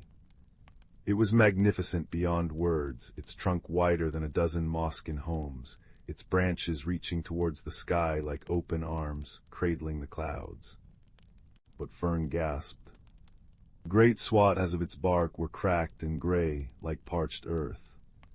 Its leaves, normally a vibrant tapestry of emerald and silver, hung limp and dull, many already fallen, carpeting the ground in a sorrowful blanket. The air around it vibrated with a palpable sense of exhaustion and pain. The scent here was complex, the rich, ancient smell of deep wood, overlaid with the sickly sweetness of decay and a harsh, metallic tang that made Fern's eyes water. At the base of the immense trunk sat the keeper. Not a towering giant, but a figure woven from living vines, moss, and shifting shadows, shaped vaguely like an ancient, wise badger. Its eyes were pools of deep, still water reflecting the fading light. It radiated immense age and profound weariness. Little listener, the keeper's voice was the sound of wind sighing through deep canyons, low and resonant, echoing slightly in the quiet valley. You feel the fading song, you have journeyed far. Fern bowed low, her heart pounding. Keeper, the whisperwood is ill. The lumina dims, the rain singers falter, the balance breaks. We felt the heartwood's pain. What harms it? The keeper shifted, vines rustling like dry parchment. Its watery eyes seemed to gaze far beyond Fern. The harmony is frayed. From the north, beyond the Stone Teeth Mountains, comes a slow sickness. Humans dig deep, seeking bright stones that burn. They poison the earth's blood, the water that feeds my roots. They cut the ancient sentinels whose roots spoke to mine, whose leaves sang with the wind. The connection weakens, the magic starves. A deep sigh, like stones grinding together, escaped it. The old ways are forgotten, the pact of respect fades. Fern felt a chill deeper than winter's touch. But what can we do? We are so small, and the sickness comes from so far away. The keeper's form seemed to gather the fading light. Small you are, but connected. The heartwood's strength lies not just in itself, but in the web of life it sustains and which sustains it. The pact is not broken, only strained. The magic sleeps, it does not die. It needs remembrance. It needs the song. The song. Fern asked, hope flickering like her tiny lantern. The heart song, the keeper murmured. The song of belonging, of gratitude, of connection, sung not by one but by all. Sung with pure intent, it resonates with the heartwood's core, reminding it of the life that depends on its rhythm, strengthening the frayed threads. It is the oldest magic, passed down since the first leaf unfurled. Your elder knows the seed of it. Fern remembered. Birch on quiet evenings would hum a simple, wordless melody, a tune that felt like roots sinking into cool earth, like sunlight warming moss. He called it the forest's lullaby. But how can all sing? Fern wondered, looking at the vast, suffering tree. The creatures are scattered, frightened. The song starts small, the keeper whispered, its voice growing fainter, its form seeming to blend more with the shadows at the heartwood's base. Like a single raindrop finding the stream, it needs a conductor, a focus of pure heart, carry the seed back, plant it with belief. Let the forest remember its own voice. Go now, little listener. Time flows like the tainted stream. Fern didn't hesitate. She turned and ran, the image of the dying heartwood burning in her mind, the keeper's words echoing, remembrance. The song. All. The journey back felt longer, the forest's distress more acute. The metallic tang seemed stronger, the silence heavier. When she finally stumbled into the Moskin hollow beneath Old Man Thistle, weary and coated in forest dust, Birch was waiting. The worry on his face deepened as he saw her expression, but also a flicker of hope. Fern poured out her tale, the dying heartwood, the poisoned earth's blood from the north, the forgotten pact, and the keeper's words about the heart song. A heavy silence fell over the gathered Moskin, the only sound the crackle of the hearth mushroom and the sigh of the wind through thistle's branches, carrying the scent of distant decay. The heart song. Birch breathed, his eyes distant. I remember the tune passed from my grandmother's grandmother, but it is a whisper, Fern. How can a whisper reach the heartwood now? The keeper said it needs to start small, Fern insisted, her voice firm despite her exhaustion. But it needs to grow. It needs all of us. And it needs belief. We need to remind the forest who it is, what it means to be connected. Birch looked at his granddaughter, then at the worried faces of his people. He saw the dimming light of their own hearth mushroom. He saw the resolve in Fern's eyes, mirroring the determination he'd carried in his youth. He nodded slowly, a spark rekindling in his own gaze. Then we begin, here now, we sing the seed. Gathered under the protective boughs of Old Man Thistle, as the first true snowflakes of winter began to drift down like frozen whispers, the mosskin formed a circle. Birch closed his eyes, took a deep breath of the cold, pine-scented air, and began to hum. It was the simple, ancient melody, the forest's lullaby. It started soft, hesitant, a fragile thread of sound in the vast, troubled woods. Fern joined in, pouring all her love for the whisperwood, all her hope, all her belief in the keeper's words into the notes. Her clear voice wove around Birch's deeper hum. One by one, the other mosskin added their voices, timidly at first, then stronger. The song wasn't loud, but it was pure. It spoke of cool moss underfoot, the scent of rain on hot earth, the taste of wild strawberries, the comforting darkness of a tree hollow, the joyful dance of fireflies on a summer night. It was a song of home, of belonging, of gratitude for the sheltering branches and the nourishing soil. As they sang, something remarkable happened. The hearth mushrooms glow brightened, casting warmer, steadier light. The falling snowflakes seemed to dance gently to the rhythm. A family of field mice, drawn by the sound, peeked from their burrow, their tiny eyes wide. A weary robin huddled on a branch, puffed out its chest, and added a tentative, sweet trill to the melody. Word traveled, carried by the wind, by the chattering squirrels, by the silent flight of an owl. Fern, guided by the mosskin elders, journeyed to the rain singer's pools. She hummed the melody to them. Their large, luminous eyes blinked, and then one brave singer climbed onto a half-frozen lily pad. Its song, usually reserved for rain, now wove the mosskin's melody into its own complex rhythms, creating a new, hopeful harmony that rippled across the water. The sound carried far. Fern visited the leaf weavers in their autumn-gilded dens. She sang the heart song's core. The squirrels, initially skeptical, found the tune settling into their busy hearts. As they worked, guiding leaves to the earth, they began to hum it, a steady, grounding rhythm that vibrated through the soil. The decaying leaves seemed to settle with more purpose, releasing their nutrients with a sigh of contentment. She sought out the frost sprites near the icy streams. Communicating through feelings and gentle touches on their shimmering forms, Fern shared the song's essence, warmth not of fire, but of connection. The sprites, embodiments of quiet winter, began to trace their frost patterns in time with the melody, their icy spirals holding the promise of the song within their delicate structures. The mosskin sang every dusk and dawn under Old Man Thistle. The rain singers added their watery harmonies from their pools. The leaf weavers hummed as they worked. The frost sprites danced their silent symphony. Birds picked up the tune, weaving it into their calls. Even the wind seemed to catch the melody, sighing it through the branches. It started as scattered notes across the vast whisperwood, like the first stars appearing at twilight. But gradually the notes found each other. The forest began to remember its own voice, its own deep connection. The pure collective intent, the gratitude, the belonging, the shared love for their home began to resonate. Deep in the hidden valley, the great heartwood tree shuddered. The weak, faltering pulse within its ancient core began to steady. A faint, silvery light, unseen for seasons, flickered deep within its cracked bark.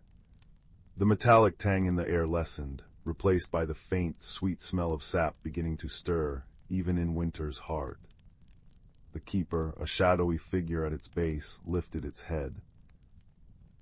The pools of its eyes reflected not just fading light, but a burgeoning spark. A deep, resonant thrum, felt more than heard, vibrated outwards from the heartwood, a counterpoint to the forest's growing song. The change wasn't instant, nor was it a cure for the deep sickness creeping from the north. But the balance, the vital harmony, began to knit itself back together, thread by shimmering thread. The lumina petals didn't suddenly blaze, but their fading light steadied. The rain singers found strength returning to their voices. The streams, while still low, flowed with a cleaner sound. The oppressive silence lifted, replaced by the tentative but growing chorus of the heart song, woven through the natural sounds of the forest. Back under Old Man Thistle, the moskins sang with renewed vigor as the first true thaw began. Tiny green shoots, brave and bright, pushed through the snow near their hearth mushroom.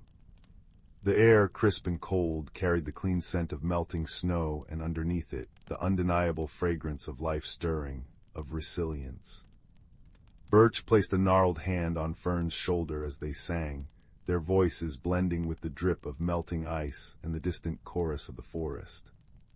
He looked not just at the returning green, but at his granddaughter, whose courage and belief had carried the seed of the song. The wisdom of generations, whispered under mossy roots, had found fertile ground in a young heart. The magic of the whisperwood hadn't died. It had merely been sleeping, waiting to be remembered, waiting for the pure, shared song of belonging to awaken it once more. The heart song continued, a gentle, constant hum beneath the rustle of leaves and the babble of streams. It was a lullaby for the forest itself, a reminder of the deep, unbreakable connection binding root to rock, creature to tree, season to season. And as the first fireflies of the coming spring blinked their tiny lanterns in the velvet dusk, they blinked in time with the song, a constellation of hope echoing the ancient rhythm of the great heartwood tree, strong and steady once again. The whisperwood breathed, its magic a soft, resilient glow in the gathering twilight, a testament to the enduring power of harmony, remembrance, and a song sung together. Story 91. Story 92. Story 93. Story 94. Story 95. The village of Bramble Hollow nestled in a valley where twilight lingered like a contented sigh. Every chimney puffed cinnamon-scented smoke, and lanterns shaped like dandelion seeds cast buttery light on cobblestone paths. Young Milo, with eyes like polished acorns and a patchwork satchel always at his side, first noticed the strangeness one dewy morning. Overnight, every front gate in the village had sprouted identical clusters of moon-pale mushrooms, not harmful, but perfectly circular, glowing faintly as if storing starlight. Like tiny fairy tables. Mrs. Gable whispered, brushing flour from her apron as villagers gathered, murmuring in puzzlement. 2 nights later, the mystery deepened. All the copper wind chimes hanging from porches played the same 3-note lullaby at dawn, though no breeze stirred. Old Man Hemlock's prize-winning sunflowers now faced west instead of east, their golden heads bowed as if sharing a secret. A gentle unease settled over Bramble Hollow. "It's not mischief," declared Milo, tracing a glowing mushroom cap with his fingertip. "It feels thoughtful, like someone's trying to say hello but forgot how." Milo decided to solve the riddle. That evening he packed his satchel with a honey cake wrapped in wax paper, a woolen blanket, and his most important tool, grandfather's magnifying glass, its brass rim warm with memory. He nestled beneath the ancient whispering willow by the duck pond, its leaves sighing advice only patient ears could hear. As moonlight silvered the pond, ripples formed without wind, swirling into intricate spirals. Suddenly, a small creature emerged no taller than Milo's hand with skin like river-smooth pebbles and hair of woven reeds. It carried a hollowed acorn cup, dipping it delicately into the water. Milo held his breath. A water nymph. Grandfather's stories were true. The nymph froze, eyes wide as dewdrops. Milo slowly unwrapped the honey cake, breaking off a crumb and placing it on a lily pad. The nymph tilted its head, then skated across the water to claim it. With gestures as fluid as the current, it pointed toward the northern woods, then mimed dropping tiny seeds. "You're planting the mushrooms," Milo whispered. The nymph nodded, then vanished beneath the surface, leaving only a shimmer. The next clue came from Orla, the moss-bearded tortoise who napped by the library's warmth vents. "Saw shimmer dust near the wind chimes," she rumbled, blinking slowly. "Not pixies, too quiet." Following her advice, Milo sprinkled fine oat flour around Widow Peony's porch that night. At dawn, delicate, webbed footprints glowed in the flour, leading straight to the hollow oak near the sunflower patch. Inside the oak's knotted trunk, Milo found his mentor, Thistle, an ancient hedgehog whose spines held fragments of quartz that caught the light. "Ah, young observer," Thistle rasped, brewing pine needle tea over a glowworm lamp. "You seek the pattern weaver. She's shy, that one. Came from the crystal caves after the great rumbling shifted her home." Thistle explained the nymph was only helping a lonely friend who adored Bramble Hollow's cozy order, but didn't understand human ways. She rearranges things to make them more beautiful, by her lights. Armed with understanding, Milo prepared. He left gifts where the footprints appeared, a smooth blue marble by the wind chimes, a spool of silver thread near the sunflowers. That night, under a plum-colored sky, he saw her. Perched on a sunflower, a tiny figure with moth-wing sleeves hummed softly. As her fingers brushed a wind chime, it chimed the same 3 notes a melody Milo suddenly recognized as the village's bedtime bell. She was copying what she loved. "Hello," Milo whispered, holding out a mushroom-capped plate with a single blueberry. The sprite, her skin like opal, eyes like liquid amber, gasped but didn't flee. "Your patterns are lovely," Milo said gently. "But our gardens, they're like stories we've written ourselves." He sketched Bramble Hollow's map in the soil, showing how each garden was cherished just as it was. The sprite, whom he learned was named Lumina, trembled. "I only wanted to help the pretty sounds and colors stay," she chimed in a voice like tinkling ice. The solution came at dawn's first blush. Milo gathered the villagers. "Lumina needs a place to weave her patterns," he announced. In the communal meadow, children offered smooth stones, gardeners donated seeds and misses, Gable baked seed cakes. Together they built Lumina a glittering mosaic courtyard, stones arranged in spiraling constellations, wind chimes tuned to her lullaby, and soil where moon mushrooms could glow freely. Lumina wept shimmering tears that sprouted into tiny, glowing flowers. "You made me a story," she whispered to Milo. Now, Bramble Hollow's twilight hums with new magic. Lumina's mosaics shift daily, telling tales of starlight and deep earth. The wind chimes sometimes play her lullaby just for sweet dreams, and sunflowers turn to watch children's laughter dance across the meadow.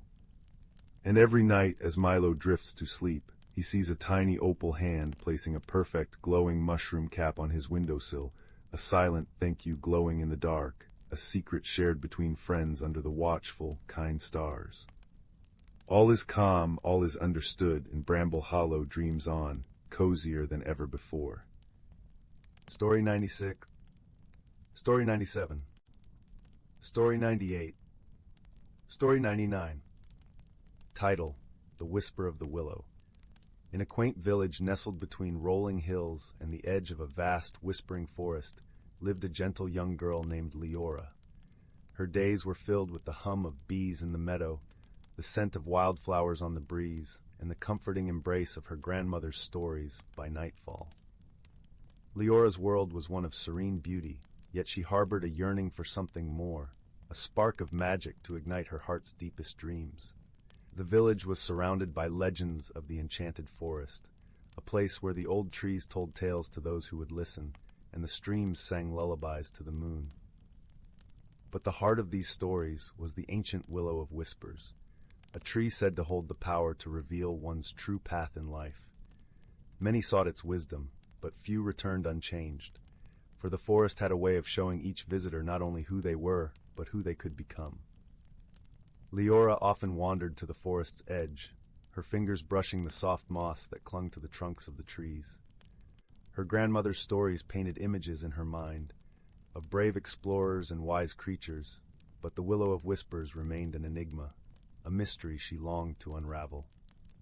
It was on one such day, with the sun dappling through the leaves and a gentle breeze rustling the branches, that Leora felt the forest calling to her more strongly than ever before.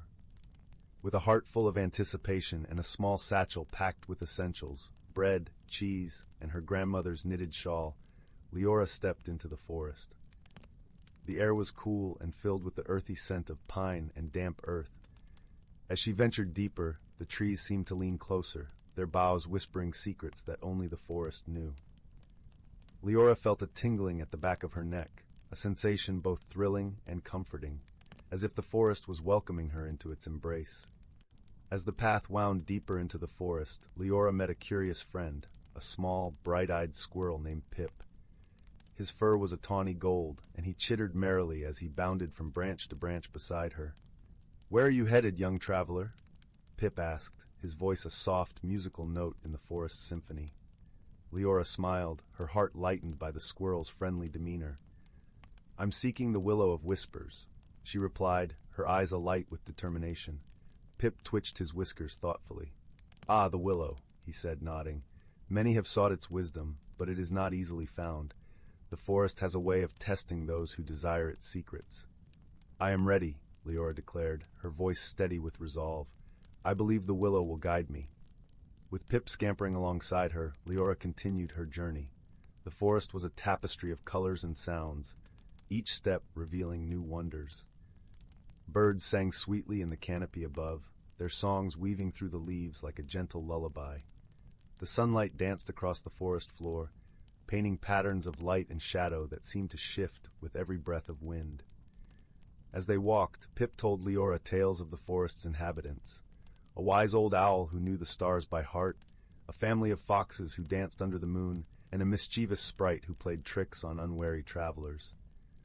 Leora listened with delight, her imagination painting vivid pictures of these magical creatures. Yet, as the day wore on, the path grew more tangled and overgrown.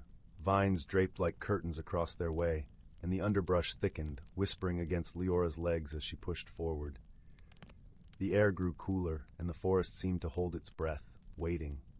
"Do not be discouraged," Pip chirped, sensing her unease. "Every journey worth taking has its trials." Leora nodded, brushing aside a strand of ivy. Her determination was unwavering, her heart guided by the stories her grandmother had woven, a tapestry of courage, kindness, and the endless potential within.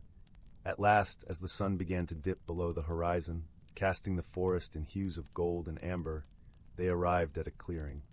In its center stood the Willow of Whispers, its trunk wide and gnarled with age, its branches sweeping gracefully to the ground like a curtain of leaves. The air around the tree shimmered softly, as if infused with magic. Leora approached the willow with reverence, her steps slow and deliberate. She felt the weight of the forest's silence, a sacred hush that enveloped the clearing. Pip perched on a nearby rock, watching with bright, curious eyes. With a deep breath, Leora reached out to touch the willow's bark, her fingers brushing against its rough, ancient surface. As her hand made contact, a gentle warmth spread through her, and she closed her eyes, allowing the magic to wash over her. In the stillness, Leora heard the whisper of the willow, a soft, melodic voice that seemed to come from the very heart of the tree. It spoke not in words, but in feelings and images, a tapestry of memories and dreams. She saw herself as she was, a young girl filled with wonder and longing. But she also saw glimpses of what could be, a future shaped by choices and courage, by kindness and discovery. The willow showed her paths that twisted and turned, each leading to a different version of herself. As the visions faded, Leora opened her eyes, her heart brimming with understanding. The willow had not given her clear answers, but it had shown her the possibilities, the power of choice, and the strength within her to forge her own path. Pip hopped to her side, his eyes gleaming with approval. "You have the heart of a true adventurer," he said, his voice full of warmth. Leora smiled, her heart light with newfound clarity. "I see now," she said softly. "The journey is as important as the destination. It's not just about finding answers, but about discovering who you are along the way." With the willow's wisdom nestled in her heart, Leora and Pip began their journey back through the forest. The path seemed brighter now, the forest's secrets a little less mysterious. As they walked, Leora felt a deep sense of peace, knowing that she was not alone, that the forest, with its whispers and wonders, would always be there to guide her. As they emerged from the trees, the village lay before them, bathed in the soft glow of dusk. The familiar sense of home wrapped around Leora like a comforting embrace, and she knew that she was forever changed by her journey. Her grandmother greeted her with a knowing smile, her eyes twinkling with the wisdom of 1,000 stories. Leora embraced her, feeling the warmth of love and belonging. That night, as she lay beneath the stars, Leora closed her eyes and listened to the forest's lullaby, her heart full of gratitude and dreams yet to be realized. The willow of whispers had shown her the way, but it was her journey to walk, her story to write. And so, with the gentle rustle of leaves and the soft murmur of the night, Leora drifted into a peaceful sleep, her dreams filled with the magic of the forest and the endless possibilities of tomorrow. The first frost of the season had just begun painting silver lace across the window pane when young Cora discovered the acorn. Not an ordinary acorn, mind you, but one that glowed with a soft, buttery light from within its polished shell, nestled among fallen leaves in the crook of Grandmother Rowan's garden wall. When Cora cupped it in her mittened hands, warmth spread through her fingers like sipping hot cider, and a faint melody hummed against her palms, a song of rustling ferns and distant waterfalls. "Forest's heartbeat," Grandmother had murmured that evening, stirring honey into chamomile tea while firelight danced in her wise, crinkled eyes. Lost long ago when shadows grew jealous, the woods grow thin without it. Cora knew the stories, how the whispering woods bordering their village once shimmered with shared dreams between trees and townsfolk, how children used to follow foxfire lanterns to dance with mushroom-ring sprites. Now the forest stood silent and watchful, paths twisting into gloom. That night, as wind sighed through eaves like a lonely breath, the acorn pulsed against Cora's pillow. Not a demand, but an invitation. By dawn, with the acorn secured in a velvet drawstring pouch round her neck and Grandmother's knitted scarf smelling of rosemary and courage, Cora slipped through the garden gate. Winter's breath hung crisp in the air, turning each footstep on frosted grass into a tiny crunching symphony. The deeper she wandered, the stranger the woods became, not menacing, but deeply alive. Birch trunks gleamed like polished bone in slanting sunlight, while ice-encased spiderwebs glittered like chandeliers. Yet an ache lingered beneath the beauty, brittle branches, 2 silent clearings where no birds sang, and a scent like forgotten rain. After hours of following the acorn's gentle tug, a compass in her chest, Cora stumbled into a clearing veiled by weeping willow tendrils. There, grumbling fiercely as he wrestled a thorny vine ensnaring his burrow entrance, was a badger. Blasted brambles, he huffed, his charcoal-striped fur fluffed in indignation. Grew overnight, thick as thief's lies. His name, he grumpily admitted when Cora offered help with her little pruning shears, was Thorn. And no, I don't need a human clattering about, especially one wearing a... He froze, black nose twitching toward her glowing pouch. Is that? It can't be. Wonder smoothed his gruffness like a stone worn by a river. The heartseed, they said it was gone forever. Thorn became her unlikely guide. His knowledge of route paths and squirrel highways was unmatched, but more precious was his dry humor that turned fearful shadows into mere tricks of the light. That creaking he'd sniff as ancient oaks groaned overhead. Just old Oakheart complaining about his rheumatism. Tell him he's looking splendid and he'll quiet right down. When a sudden snow flurry blinded them near a ravine, Thorn unearthed a hidden badger tunnel smelling of damp earth and safety. Inside, bioluminescent moss coated the walls like emerald stardust, guiding their way. Forest remembers its own, Thorn murmured, his gruff voice softened. The acorn's light intensified as they journeyed, its song swelling into harmonies that made frozen streams sigh and icicles chime. It led them to a colossal hawthorn tree, its gnarled trunk split by a fissure veiled in cascading ivy. Impossible, breathed Thorn. The elders spoke of the veiled grove, but no one's found it in generations. As Cora pushed aside the ivy, warmth and the scent of sun-warmed apricots enveloped them. They stepped not into a hollow, but into a sunlit glade suspended in perpetual golden hour. Butterflies with stained glass wings drifted above flowers that chimed when touched. At the glade's heart stood a tree unlike any other, its bark shimmering like molten amber, roots cradling a hollow where a nest of woven moonlight pulsed with absence. Tiny figures emerged from blossoms and fern shadows, the verdant folk no taller than Cora's hand, with skin like dappled sunlight and hair of spun moss.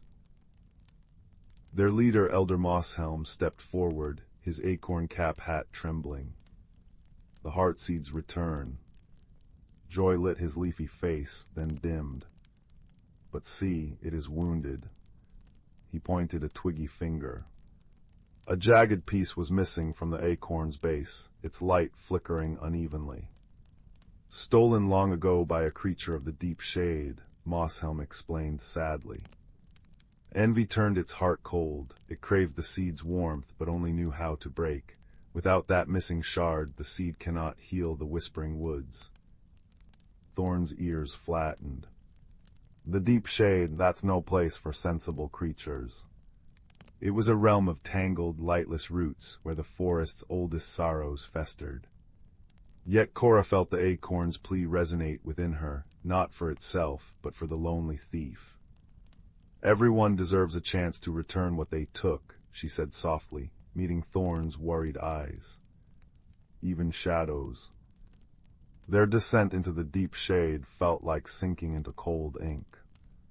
Bioluminescent fungi provided ghostly blue guideposts, but oppressive silence pressed down, thick as wool. Strange, mournful echoes skittered just beyond sight, whispers of lost things. Thorn pressed close, his warmth a steady anchor.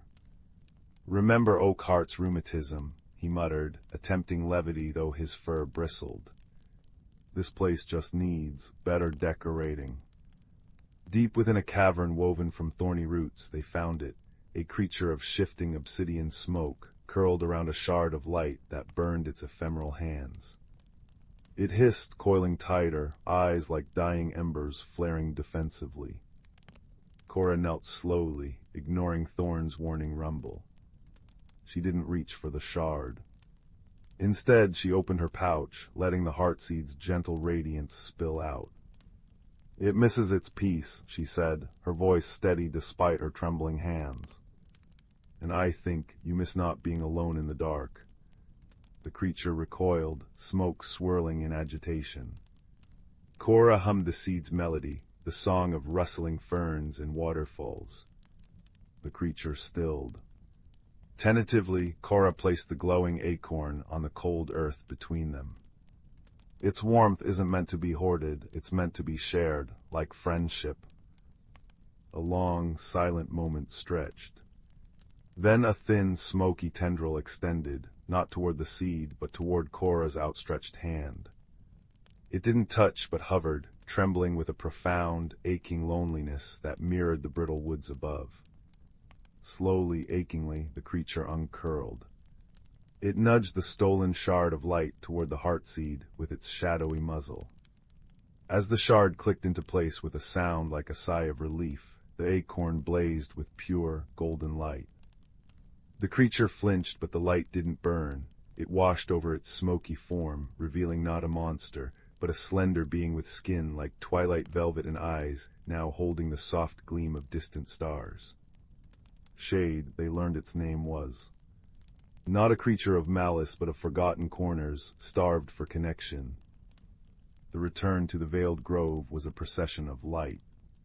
Shade walked hesitantly beside Cora, Thorn padding protectively close. As they emerged into the amber glow, the verdant folk gasped, then burst into joyous, tinkling laughter like wind chimes. At the heart tree, Cora placed the whole acorn back into its cradle of moonlight. The effect was instantaneous. Light pulsed outward in a wave, up the amber trunk, through the branches, and out into the whispering woods beyond the veil. Snow melted from pine needles, revealing vibrant green. Frozen streams gurgled back to life. Birdsong, tentative at first, then triumphant, erupted from every tree. The forest breathed deep, shaking off its long slumber. In the days that followed, Cora walked familiar paths transformed.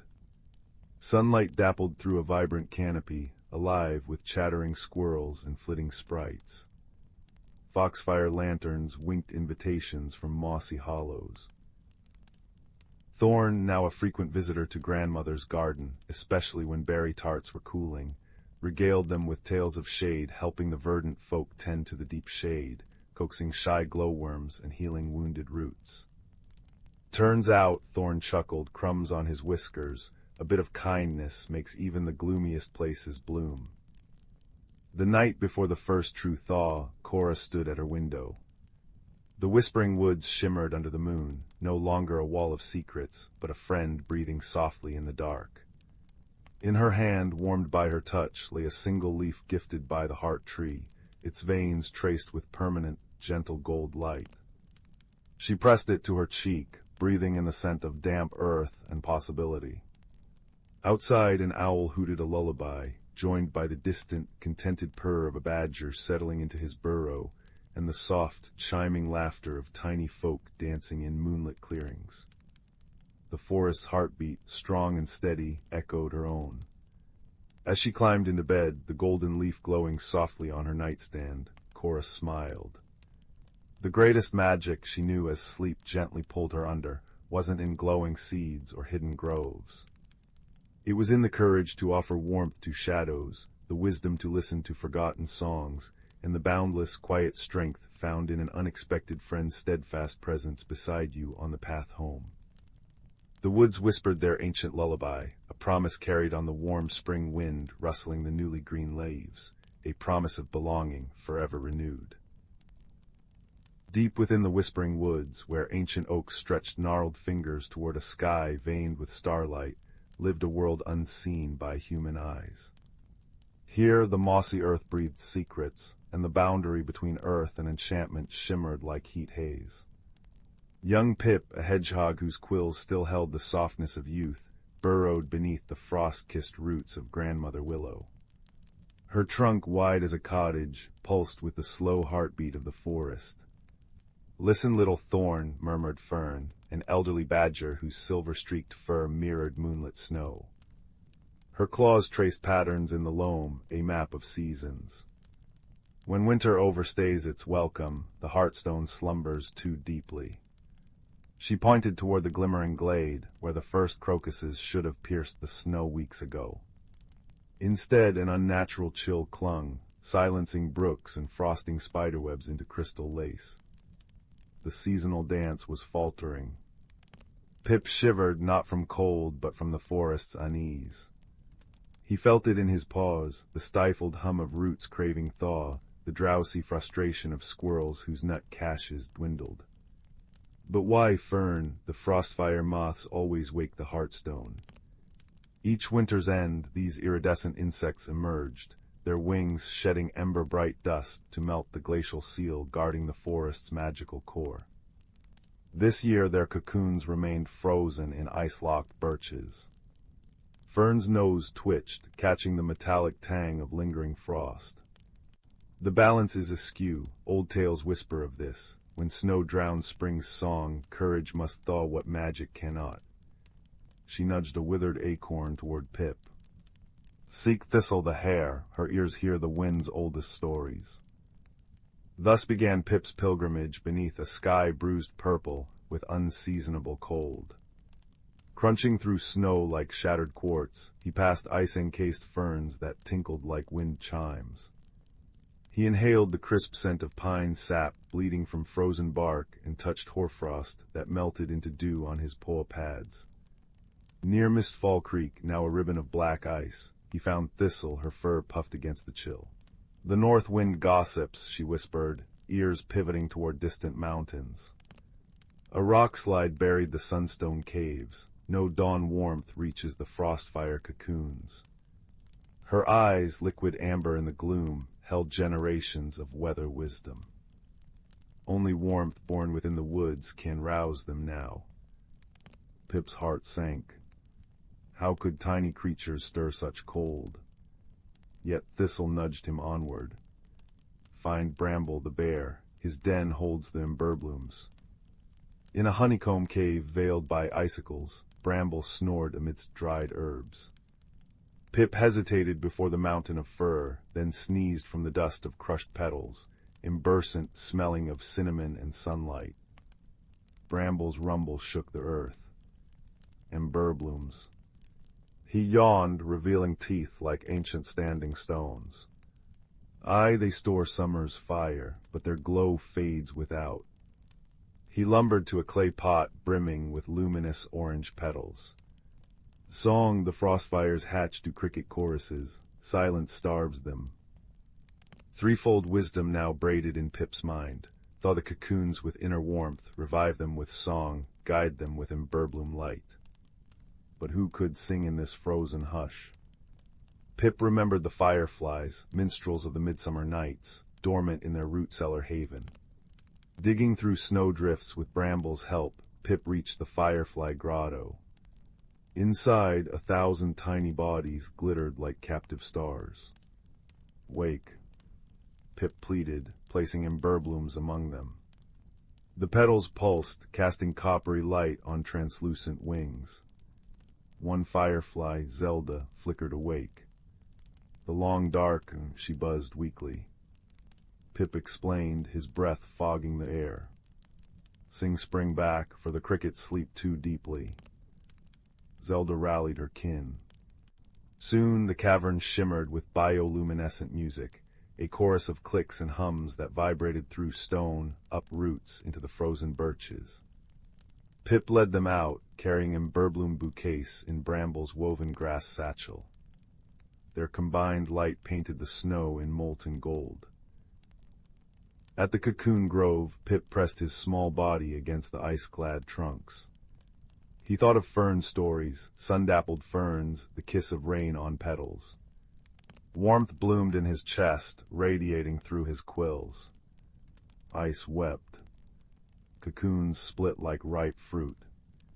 Frostfire moths struggled free, wings crumpled and damp. Zelda's choir swelled.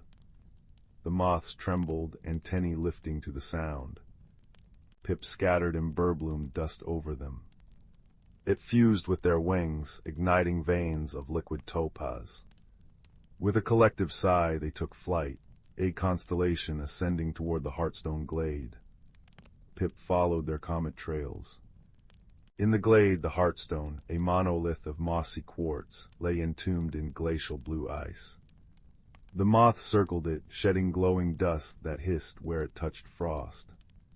Pip joined them, pressing his paws to the ice, pouring every memory of warm earth and wildflower perfume into the stone. Cracks spiderwebbed. Light erupted, not blinding, but a gentle effulgence like dawn breaking underwater. Ice melted into rivulets that sang as they flowed. Snowdrifts sighed into moss. Crocuses erupted like violet applause. Fern arrived with thistle and bramble, their eyes reflecting the rekindled Heartstone. "Well done, little thorn," Fern rumbled, nuzzling Pip's head. "You wove many threads into one tapestry." As spring unfurled, crickets chirping, brooks babbling, leaves unfurling like shy green hands, the creatures gathered beneath Grandmother Willow. Pip nestled against Fern's flank, watching fireflies paint the dusk. Balance isn't stillness, Fern murmured to all, but the courage to mend what's broken. Remember, the forest's song needs every voice, the moth's glow, the firefly's tune, the hedgehog's warmth, even an old badger's tales. Stars blossomed overhead, their light filtered through newborn leaves. Pip closed his eyes, lulled by the symphony of peepers and rustling ferns. The heartstone pulsed softly, its rhythm syncing with his breaths, a promise that in the whispering woods, harmony would always find its way home, season after season, as long as kindness kept watch beneath the ancient trees. And in that certainty, deeper than roots, sweeter than wild honey, every creature drifted into dreams woven with the quiet magic of renewal. The rain whispered against the window panes of Mr. Thistledown's clock shop, a soft, rhythmic patter that seemed to keep time with the gentle tick-tock of 100 clocks. Inside, the air smelled of warm wood oil, cinnamon tea, and the faintest trace of ozone that always lingered near the oldest timepieces. Young Leo, with his perpetually messy brown hair and eyes wide with curiosity, was polishing the brass face of a grandfather clock, his reflection warped and wobbly in its gleaming surface. He loved the shop, loved the comforting symphony of ticks and chimes, loved the way Mr. Thistledown's wrinkled hands moved with such certainty among the gears and springs. "Careful with that one, Leo," Mr. Thistledown murmured, his voice like rustling parchment. He was hunched over a delicate porcelain mantel clock, his magnifying glass perched precariously on his nose. "She's older than the cobblestones out front, sensitive soul." Leo nodded, buffing the brass with extra gentleness. His hand brushed against a small, dusty drawer tucked beneath the clock's pendulum case, a drawer he'd never noticed before. Intrigued, he eased it open. Inside, nestled on faded blue velvet, lay a pocket watch. It wasn't grand or jewel-encrusted. Its silver case was tarnished, its glass face scratched, and the chain was a simple, thin braid of metal. It looked utterly ordinary, forgotten. Curiosity prickling his fingertips, Leo picked it up. It felt cool and surprisingly heavy. He traced the worn etching on the back, a simple spiral like a coiled fern frond. As his finger touched the spiral, a faint warmth pulsed through the metal. Then, quite distinctly, he heard it. Not with his ears, but inside his mind. A soft, rhythmic thrum-thrum-thrum like a tiny heartbeat, and a feeling of deep, aching loneliness. Leo gasped, nearly dropping the watch. He looked quickly at Mr. Thistledown, but the old man was absorbed in his work. Holding the watch carefully in both hands, Leo focused. The thrum-thrum was steady, but the loneliness was a cold, gray fog swirling around it. He closed his eyes, picturing the warm shop, the smell of cinnamon, the comforting ticking. Slowly, tentatively, he pushed that feeling towards the watch. The cold gray fog seemed to shimmer, then thin just a little. The thrum-thrum felt a fraction stronger, a tiny bit warmer. Leo's eyes flew open. This wasn't just an old watch. It felt things. "Mr. Thistledown," Leo asked, his voice barely above a whisper. "This watch in the drawer, does it belong to anyone?" The old clockmaker looked up, his magnifying glass making one eye enormous. He peered at the watch in Leo's hands. "Ah, the Solace watch, haven't seen that in years, belonged to old Mrs. Hemlock, lived up in Ivy Cottage on Whisper Hill. Kind soul, terribly lonely after her husband passed. She brought it in once, said it felt sad. I couldn't find a thing wrong with the mechanism, just needed winding." He sighed. "She passed on herself, oh, must be 10 winters ago now. No family left, the watch just stayed." Leo clutched the watch. It wasn't broken. It was lonely.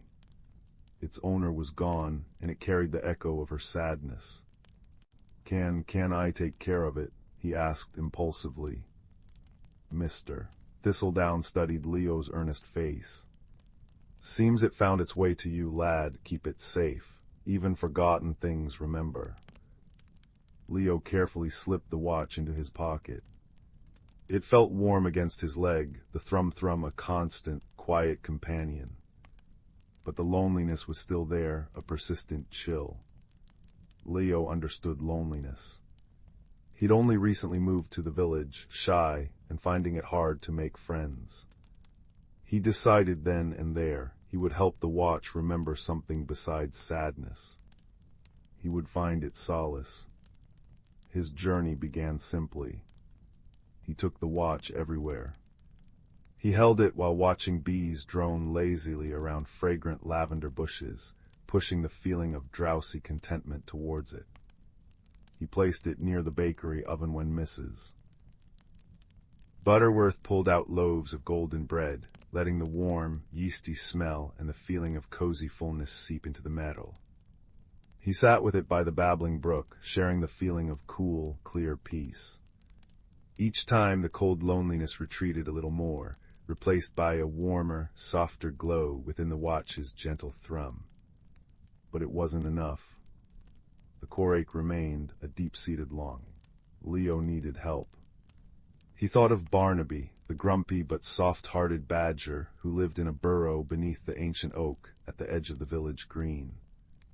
Barnaby knew everything that happened in the woods and fields. Leo found him meticulously polishing a collection of shiny pebbles outside his burrow. HMPH, Barnaby grunted, not looking up. "What do you want, lad? Interrupt an important rock business." Leo knelt, showing him the watch. "It's lonely, Barnaby, really lonely. It belonged to Mrs. Hemlock. I'm trying to help it feel better, but I don't know what it truly needs." Barnaby stopped polishing and peered at the watch, his black nose twitching. Old Hemlock knew her, always left crumbs for the birds, even in deepest snow, heart big as the moon. He tapped a claw thoughtfully on a particularly smooth pebble. "Lonely, you say, HMPH. Maybe it needs more than just nice feelings. Maybe it needs connection, to remember her." "But how?" Leo asked, the watch pulsing softly in his hand. "Ask the Whisperers," Barnaby said cryptically. "Up near Ivy Cottage, they remember everything, those gossips." He pointed a stubby claw towards Whisper Hill. The Whisperers, Leo knew, were the ancient wind chimes hanging from the gnarled apple tree in Mrs. Hemlock's overgrown garden. Made of seashells and smooth glass, they were said to catch and hold fragments of sound and feeling from long ago. It was a steep climb up Whisper Hill. Ivy Cottage looked forlorn, its windows dark, its garden a tangle of wildflowers and tall grass. But there, catching the afternoon sun, hung the Whisperers. They weren't moving, the air was still. As Leo approached, holding the watch close, a faint, almost imperceptible breeze stirred. The chimes didn't ring, but they hummed. A low, soft vibration filled the air. Suddenly, Leo wasn't just holding the watch, he was inside it. He felt the warm weight of a hand holding it, saw flashes of a sunlit garden bursting with roses, smelled the sharp, clean scent of soap and earth. He heard a woman's soft laugh, warm and kind. He felt a deep contentment, a quiet joy in tending the flowers, in watching the birds, in the simple peace of her cottage. This was Mrs. Hemlock's happiness, her solace. The watch had been a constant companion, a silent witness to her quiet, loving life. Its loneliness wasn't just for itself. It was an echo of her missing presence, the sudden silence where her joy had been. The vision faded. Leo stood blinking in the overgrown garden, the watch warm and pulsing rapidly in his hand. The cold loneliness was still there, but now it was mixed with the warm memory of joy, creating a poignant ache. He understood now. The watch needed to feel useful again. It needed to witness new solace, new moments of quiet joy. It needed to be held, not just carried. Back in the village, Leo found his next helper, Pip, a sparrow with feathers the color of storm clouds and eyes that missed nothing. Pip was fearless and chatty, flitting from rooftop to windowsill. Lonely ticker, eh? Pip chirped, landing on Leo's shoulder and cocking his head at the watch. Seen sadness, needs busy work, needs purpose. He pecked gently at the watch chain. Follow me. Pip led Leo not to grand places, but to small moments. To old Mr. Fenwick sitting on his bench, sharing crusts of bread with the pigeons, a look of serene peace on his wrinkled face. Hold it there. Pip chirped. Leo sat beside Mr. Fenwick, the watch warm in his hand. He pushed the feeling of the old man's quiet contentment towards it. The watch pulsed, absorbing the gentle scene. Pip led him to the baker's daughter, Alara, patiently teaching her little brother how to knead dough, their laughter light and flour dusting their noses. Here, here, Pip insisted. Leo stood nearby, sharing the watch's presence with the feeling of familial warmth and patient teaching. The watch glowed faintly. They went to the edge of the brook where sunlight dappled through leaves onto the water, creating shimmering patterns. Just quiet, Pip whispered, unusually subdued. Leo sat, the watch resting on his knee, both of them soaking in the pure, peaceful beauty. The watch's thrum became deep and steady, like the heartbeat of the earth itself. But the final challenge arose unexpectedly. A fierce storm rolled in one evening, howling winds rattling the shutters of Mr. Thistledown's shop. Leo was helping secure the windows when a frantic knocking came at the door. It was young Timothy, Mrs. Butterworth's son, tears streaking his face. It's Whiskers, he sobbed. My kitten, the wind blew the shed door open and she ran out. She's so scared of storms, I can't find her anywhere. Whiskers was tiny, a scrap of gray fluff easily lost and terrified. Searching in the howling dark and lashing rain seemed impossible. Fear clutched at Leo's heart. Then he felt the watch in his pocket. It wasn't pulsing its usual thrum-thrum. It felt focused, intent.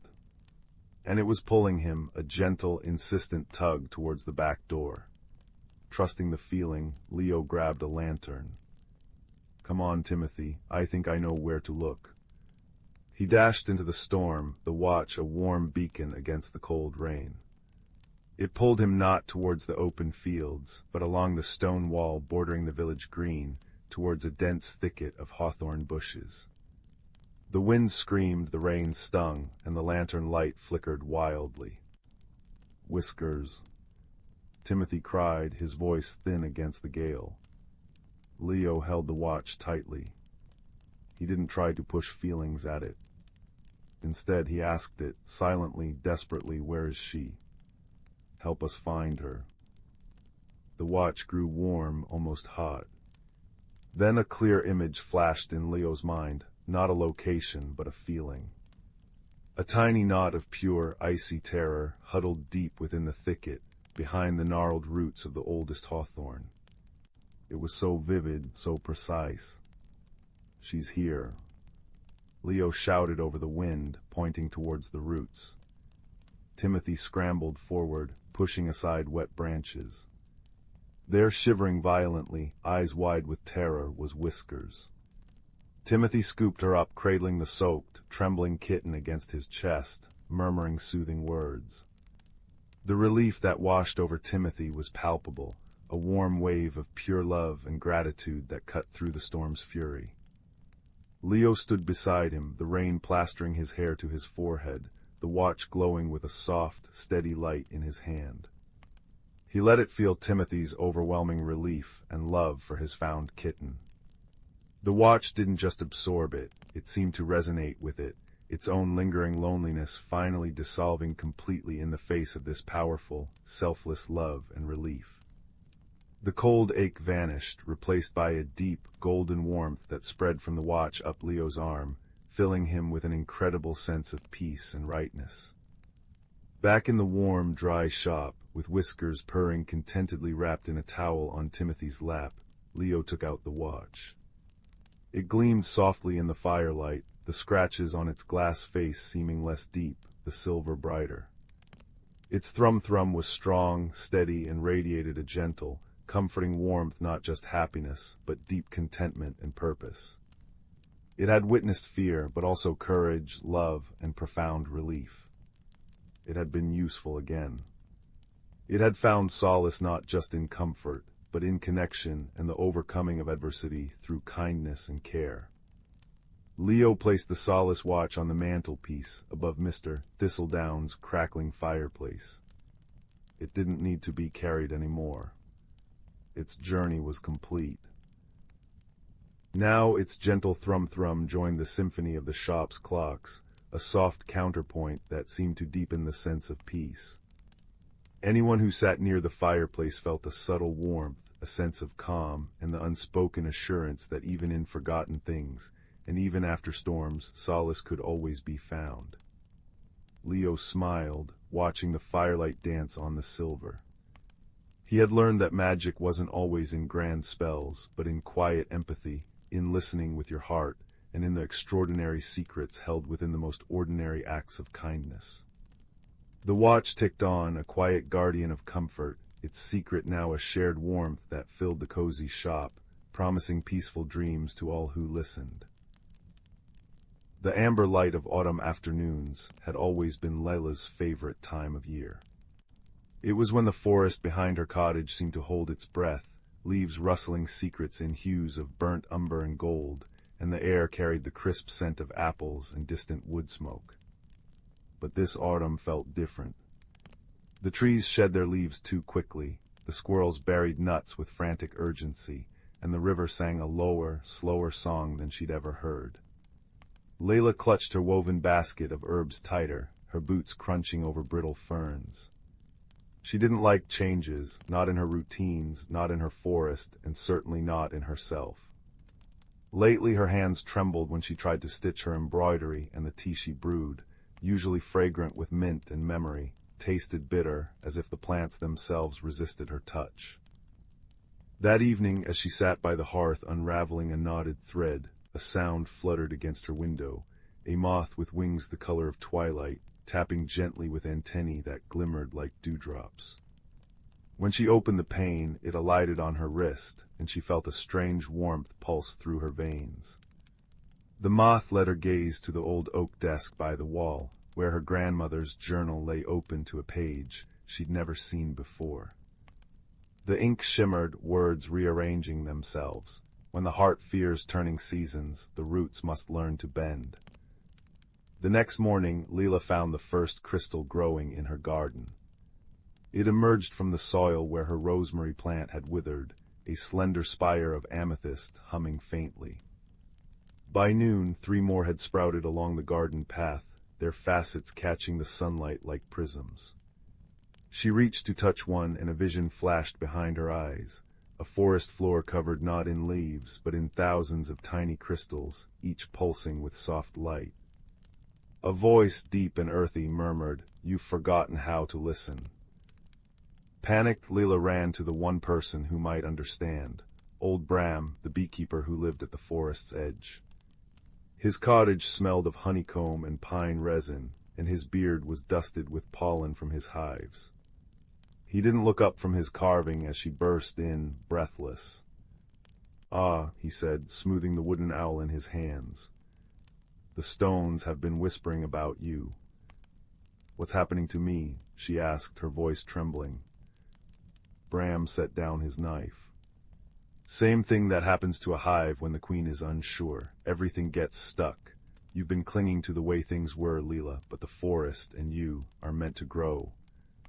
He pressed a jar of honey into her palms. "Take this to Maris by the willow grove, and listen on your way." The path to Maris's hut wound through the heart of the woods, where shadows danced longer than they should. Lila walked slowly, the honey jar warm against her chest.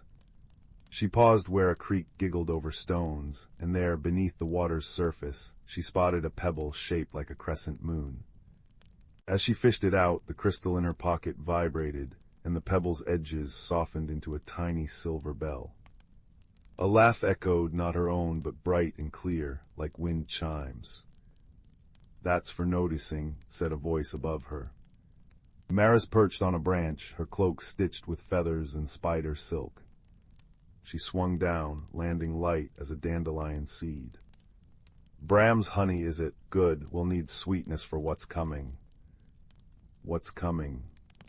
Lila asked. Maris tapped the bell now tied to Lila's basket. Change, and not the easy kind, but you've got better guides than most. She nodded at the crystals now peeking from Lila's pockets, glowing in rhythm with her breath. Over the next week, the forest guided Lila through small, strange tasks. A family of foxes led her to a clearing where fireflies spelled out riddles in the air. A maple tree shed a single red leaf into her palm, which unfolded into a map of stars. Each time she solved a puzzle or followed an instinct, trusting the tug in her chest rather than her doubting mind, the crystals grew brighter and the bitterness in her hands faded. Yet the heart of her fear remained. One moonless night, she woke to find her garden transformed. Crystals towered like frozen flames, their light casting cobalt and topaz shadows. In their center stood a figure made of swirling autumn leaves, with eyes like molten amber. "Why do you resist?" it asked, its voice the crackle of a hearth. "I don't want to lose what I love," Lila whispered. The figure bent, and a leaf brushed her cheek. "Nothing is lost, only transformed." It gestured to the crystals. "These are your fears, hardened by holding on. Let them soften." Tears blurred her vision. "How?" "Breathe." She inhaled, slowly, deeply, and the crystals shivered. With each exhale, their sharp edges blurred, melting into liquid light that pooled around her feet. The light seeped into the soil, and where it touched, flowers bloomed. Snowdrops in December, roses in spring colors, all seasons existing at once. "You see," said the figure, now a girl with moss-green hair and a crown of acorns. "You contain multitudes." She placed a hand over Lila's heart. "The magic wasn't leaving you, it was waiting for you to grow." By dawn, the garden had settled. The crystals remained but as slender obelisks humming with quiet music. Her herbs regrew, lush and fragrant, and when she brewed tea that morning, it tasted of sunlight and forgiveness. Wordlessly the forest folk gathered, Bram with a comb of golden honey, Maris with a cloak woven from dawn mist, the foxes bearing garlands of ivy. They didn't celebrate with feasts or songs, but with the gentle rustle of wind through crystals, the contented sigh of soil settling into new shapes. Lila sat among them, stitching an embroidery of a tree whose roots cradled 1,000 stars. Her hands no longer shook. That winter, when the first snow fell, it glittered with the memory of crystals. Children from the village would come to hear Lila's stories, and she'd tell them of the moth that whispers to closed hearts, the bell that rings only for those who pause, and the garden that taught her how to hold life seasons like a flame cupped in her palms, not tightly but gently, so the light could breathe. And deep in the forest, if you're very quiet, you can still hear the crystals singing, a lullaby of growth, soft as a root pushing through dark soil toward the unknown, grateful dawn. Deep within the whisperwood, where ancient oaks wore cloaks of velvet moss and sunlight dripped like liquid gold through the canopy, lived creatures whose lives were woven into the very fabric of the forest. The air hummed with a quiet magic, a gentle thrum felt in the roots beneath your paws and the rustle of leaves overhead. Here the boundary between the seen and unseen was as thin as a spider's silk on a dewy morning. Among them was a young fox kit named Fern. Her fur was the color of autumn bracken, tipped with russet, and her eyes held the bright curiosity of spring's first buds. Fern often felt a restlessness, a pull towards the deeper, shadowed glades where the oldest trees stood sentinel. Her grandmother, a wise vixen with eyes like polished river stones, would tell her tales by the light of glowworms nestled in hollow logs. "The forest breathes, little Fern," she'd murmur, her voice a soft rasp like dry leaves skittering. "It dreams in seasons and speaks in the language of rain and wind, to live here is to listen. One crisp autumn evening, as the air turned sharp with the scent of frost and decaying leaves, Fern felt the forest's breath change. The usual comforting whispers of the wind through the pines grew strained, carrying a faint, discordant note, a sigh that sounded almost like pain. High in the canopy, the squirrels chattered nervously, their acorn gathering unusually frantic. Even the patient badger, Bramble, who lived beneath the roots of the great sentinel oak, poked his gray-muzzled head out, sniffing the air with deep concern. "The harmony stone," Bramble rumbled, his voice thick with sleep and worry. "Deep in the heart glade its light flickers. I felt it in my bones, a chill that doesn't belong." The harmony stone was a legend whispered through generations. Not a stone one could hold, but a place a natural formation of quartz and moss deep within the oldest part of Whisperwood. It pulsed with the forest's life force, its gentle light waxing and waning with the seasons, ensuring balance. Its dimming meant the delicate weave of the forest's magic was fraying. Fern felt a surge of determination, cool and bright like a mountain stream. "I must go," she said, her voice small but steady. "Grandmother said to listen, the forest needs us." Her journey wasn't undertaken alone. A young owl named Pip, whose feathers were the soft gray of twilight mist, glided silently down to land beside her. "The wind carries troubled songs," Pip hooted softly. "I will see the paths from above." A slow, steady tortoise named Moss, whose shell was patterned like ancient lichen, emerged from the ferns. "The earth trembles faintly," Moss murmured in his deep, unhurried voice. "I know the safe trails. I will guide your paws." Their path led them deeper than Fern had ever ventured. The air grew thick with the perfume of damp earth and decaying wood, sweet and heavy. Moonlight, filtering through breaks in the canopy, painted silver pathways on the forest floor. They navigated by the soft glow of foxfire fungus clinging to rotting logs and the gentle pulse of luminous moss carpeting stones. Fern felt the forest's ancient magic thrumming beneath her paws, a low, resonant vibration that spoke of deep roots and slow time. They encountered the hidden lives, shimmering moths, their wings dusted with starlight, guided them around treacherous sinkholes masked by ferns. Tiny, iridescent beetles, guardians of the dew, showed them where the clearest spring water bubbled from mossy rocks. A family of stoats, usually shy, watched with bright, intelligent eyes from the shadows, their sleek bodies tense with shared concern.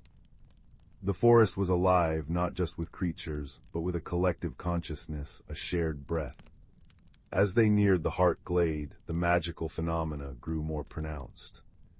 They passed through a grove where the leaves shimmered with captured moonlight, raining soft silver dust whenever a breeze stirred.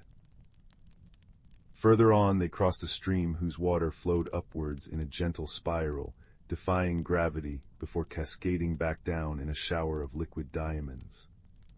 Pip reported seeing a glade where autumn leaves swirled in complex, beautiful patterns, guided by unseen currents of air, painting ephemeral pictures against the night sky. These were the forest's expressions, its joys and sorrows made visible. Finally, they reached the heart glade. It was a small clearing dominated by a massive, ancient oak, its trunk wider than 3 badgers. Nestled within a cradle of its enormous roots was the harmony stone. It wasn't a single rock, but a cluster of milky quartz veins erupting from the earth, covered in a thick, velvety blanket of luminous green moss.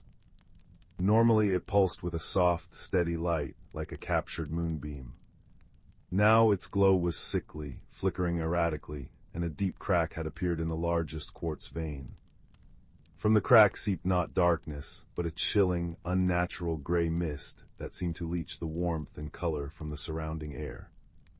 The vibrant moss around it was wilting, turning brittle and brown. Fern's heart clenched. The discordant sigh she'd felt earlier was a palpable ache here. The glade felt heavy, suffocating. Bramble had spoken of the stone, but Moss, whose memory stretched back decades, shared deeper lore. The stone draws its strength from connection, he murmured, his voice heavy. Roots speak to roots, mycelium whispers beneath the soil, the rain shares its secrets. This crack, it severs the whispers, the forest forgets how to sing together. Pip fluttered down. The gray mist gathers strongest where the oldest roots of the sentinel oak touch the stone. It spreads like frost.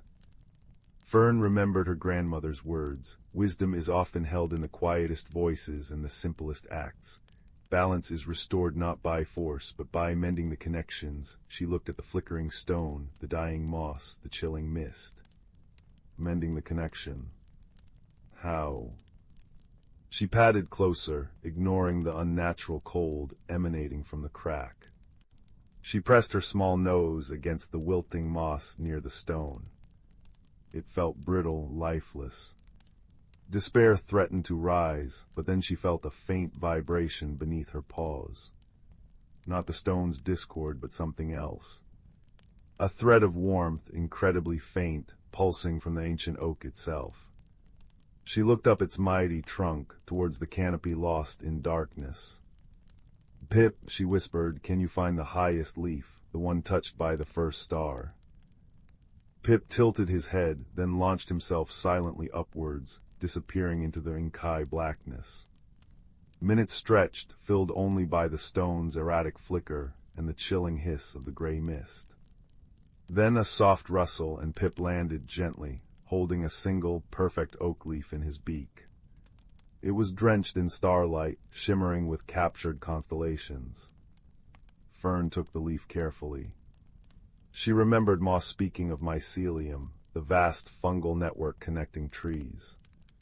"Moss," she said, "can you find where the strongest roots of the oak touch the earth, away from the mist?" Moss, with his deep connection to the soil, slowly ambled to a spot several paces from the stone, where thick roots nodded above the ground.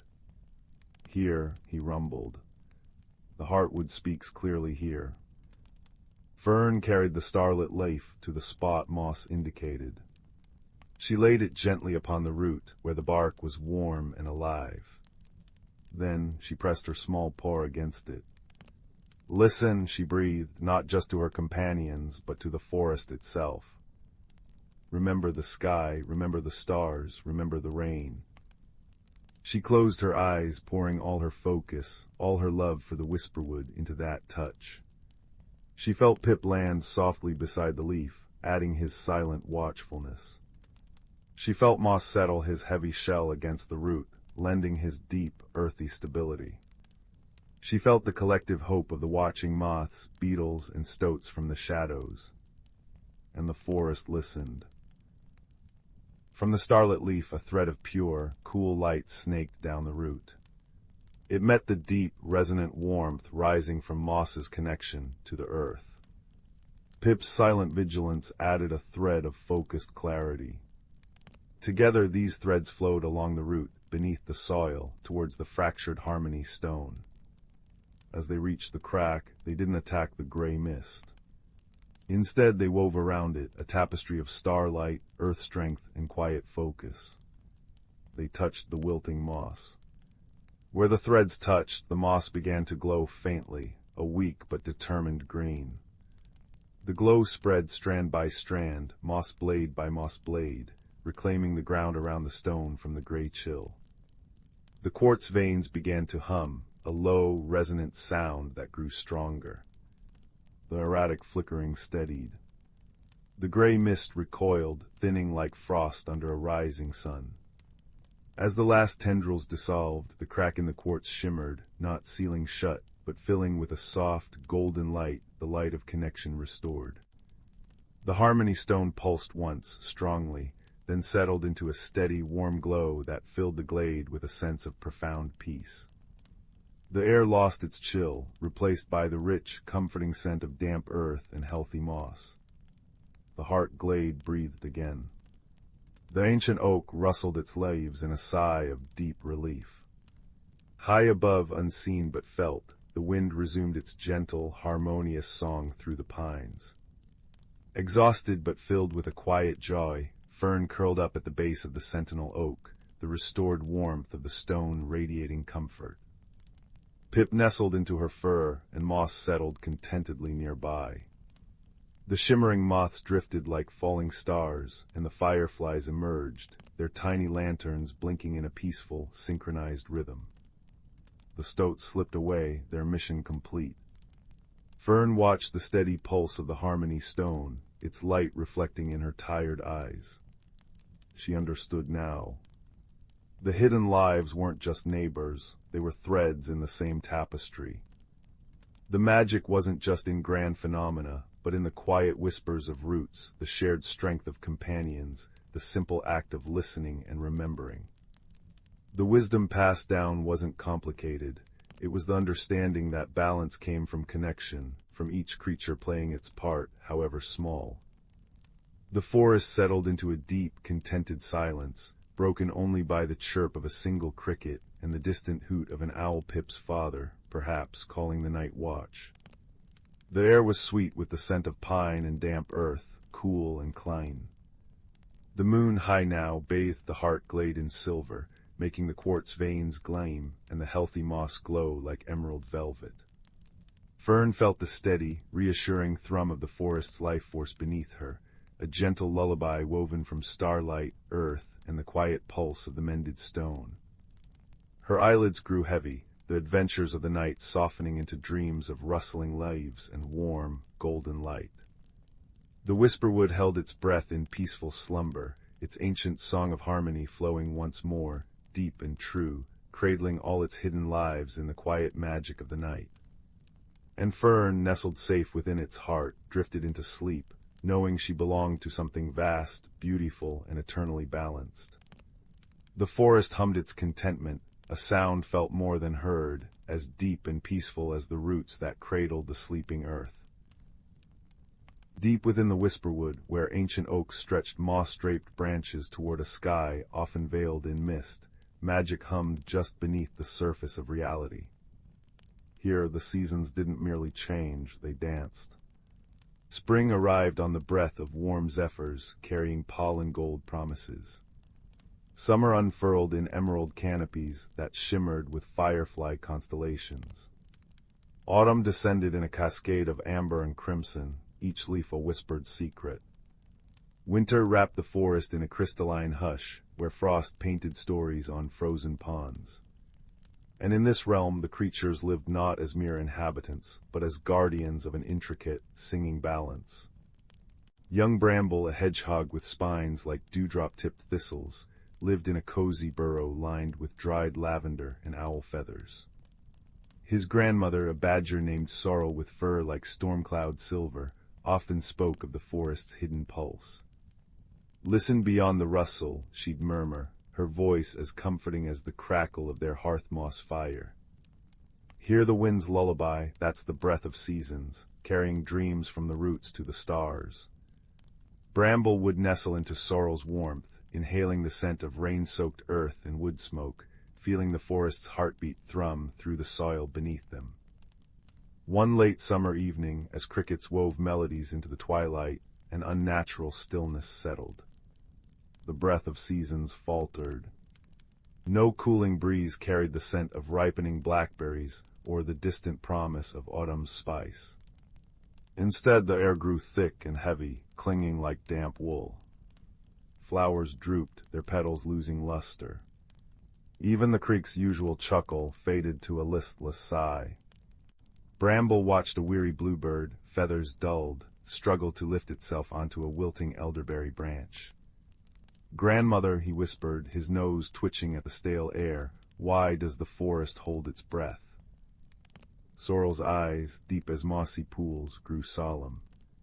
She led Bramble to the Heartstone glade, a clearing where moonlight pooled like liquid silver on a flat, moss-cushioned rock etched with spirals. "Long ago," Sorrel began, her paw tracing the carvings, "when the seasons tangled, the first guardians sang to the whispering winds. They reminded the winds of their purpose, to weave change, not stagnation." She described how generations past had faced such silences, always restoring harmony by understanding the connections. how the squirrels' buried nuts fed the soil, how the beaver's dam nurtured reeds where dragonflies hatched, how even the tiniest spider's web caught morning due to quench thirsty ferns. The imbalance deepened. Without the wind's guidance, autumn's vibrant palette refused to awaken. Leaves remained stubbornly green yet brittle, and the air tasted of dust. Bramble noticed the forest's distress in every detail, the frantic scrabble of mice searching for water, the drooping caps of mushrooms that usually glowed with bioluminescent hope at dusk. A family of foxes, their coats patchy and thin, huddled miserably in their den. "We must help," Bramble declared, his small voice trembling but resolute. Sorrel nuzzled him. "Wisdom is the compass, little one. We listen, then act." They journeyed to the elder tree, a colossal oak where hollows glowed with the soft light of glowworms.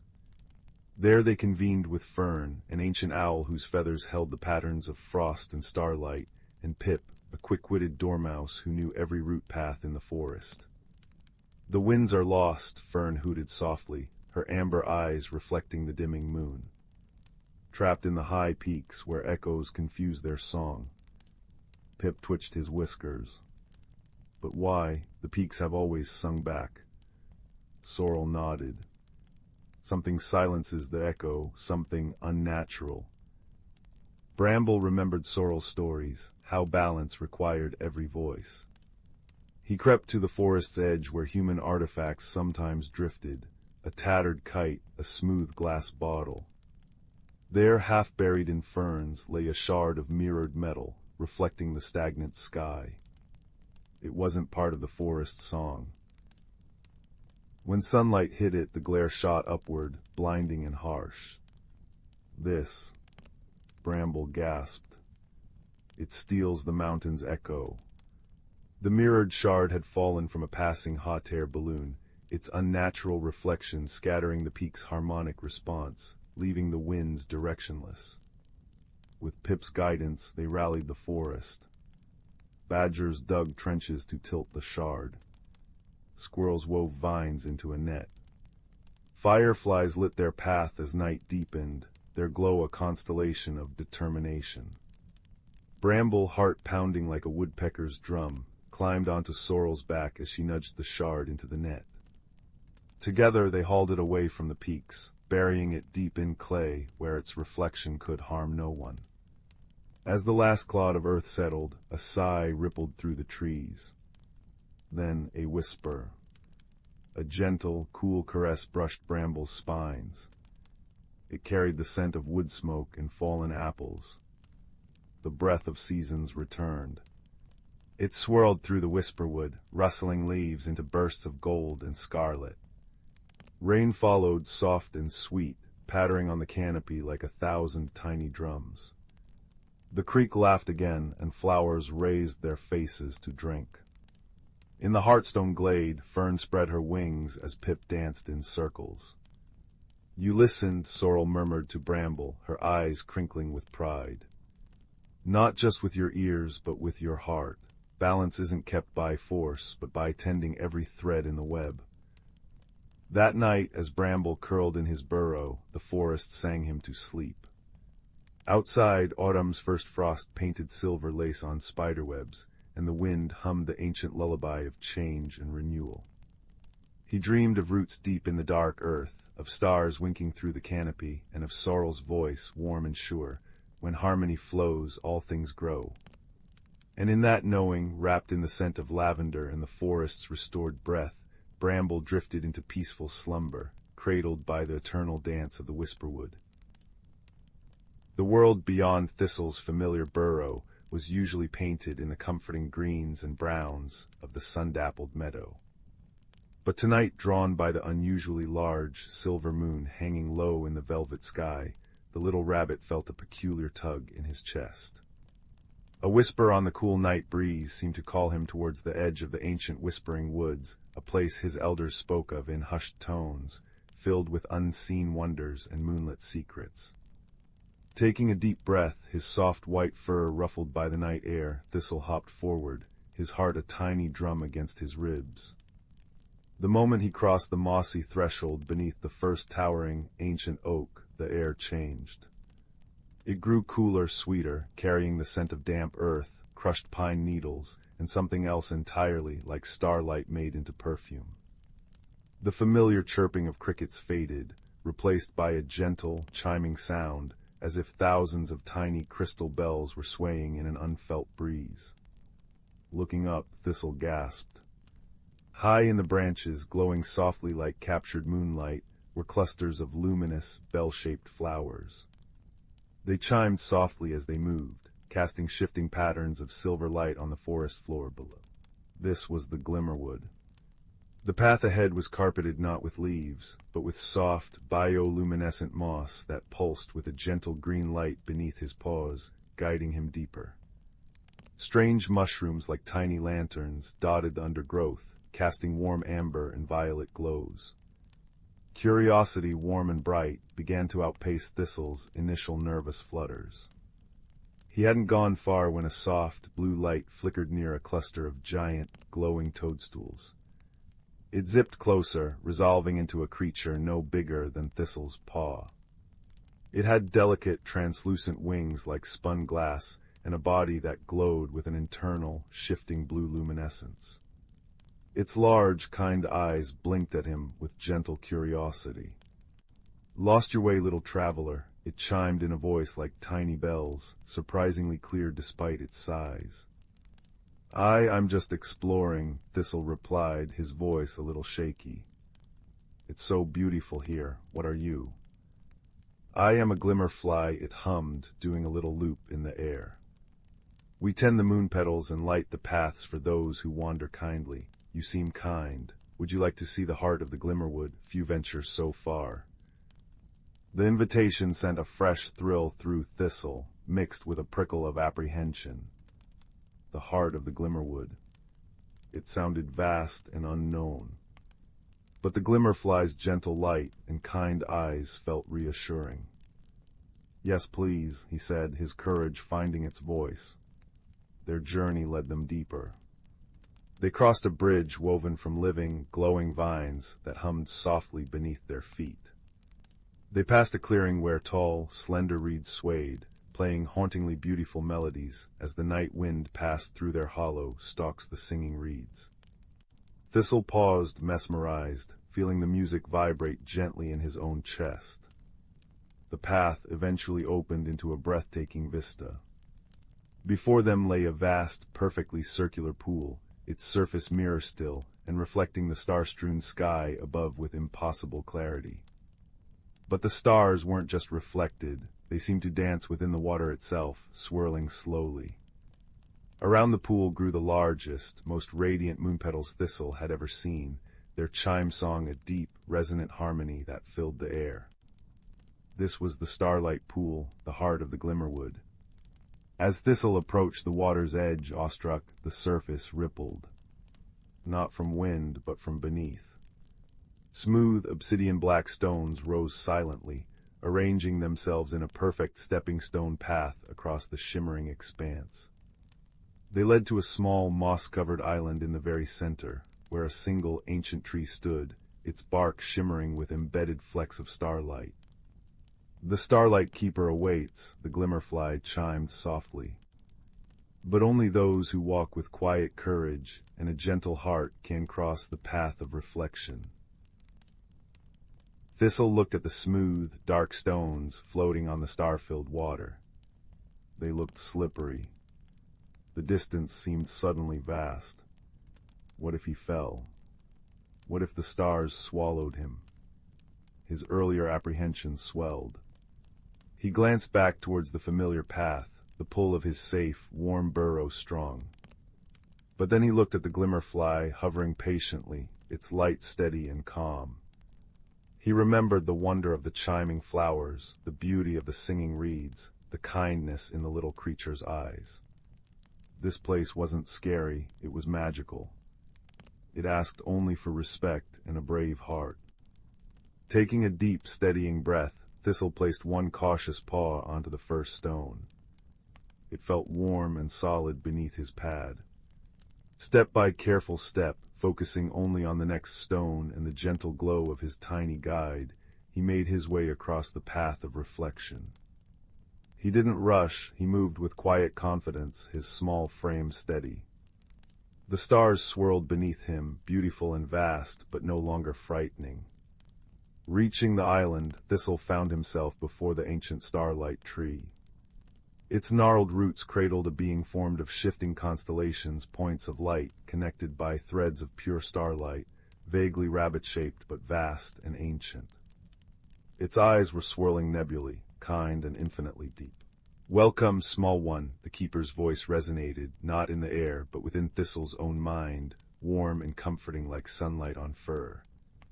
"You walk the path with courage born not of fierceness, but of wonder and trust. That is a rare and precious strength."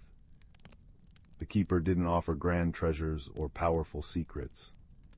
Instead, it gently nudged a smooth, ordinary-looking pebble resting among its roots with a tendril of starlight. The pebble rolled towards Thistle. As he picked it up, it felt warm and hummed faintly. Instantly, a wave of profound peace washed over him, a deep sense of belonging not just to his meadow burrow, but to the vast, starlit night itself. He understood without words that courage wasn't the absence of fear, but the choice to step forward with kindness and curiosity anyway. And that true exploration often leads you back to yourself, carrying a little piece of the wonder you found.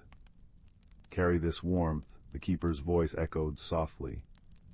"It is the memory of the Glimmerwood's heart, and the knowledge that you carry your own light within." The journey back felt different. The glimmerfly guided him, but Thistle felt he knew the luminous path. The chiming flowers seemed to chime a little sweeter for him, the singing reeds played a softer melody. He felt lighter, braver, filled with the quiet warmth of the pebble in his paw and the keeper's words in his heart. As he stepped out of the whispering woods, the first pale hints of dawn were lightening the eastern sky. The giant silver moon was setting, casting long, soft shadows. He looked back once at the Glimmerwood, now seeming like an ordinary, though deeply peaceful, forest in the pre-dawn light. Had it all been a dream? But the warm, humming pebble nestled safely in his paw was real. Thistle hopped back towards his burrow, the familiar sense of clover and warm earth welcoming him. He didn't feel smaller for returning, he felt larger inside. He had seen the stars dance in water, walked on light, and spoken with constellations. He had faced the unknown with a quiet heart and discovered that courage was simply the willingness to follow wonder, one careful step at a time. Curling up in his soft nest of dried grass, the humming pebble tucked close, Thistle closed his eyes. The gentle chime of the moon petals echoed softly in his memory, a lullaby of starlight and courage, promising that even the smallest creature, filled with kindness and curiosity, could find magic in the velvet dark and carry its comforting warmth home. Sleep wrapped around him as gently as the Glimmerwood's light, deep, peaceful, and filled with the quiet joy of a journey beautifully made. Deep within the whispering woods, where ancient oaks wore beards of moss and sunlight dripped like liquid gold through the canopy, lived a community unseen by human eyes. Here the breeze carried secrets on its breath, and the roots of the world hummed with old magic.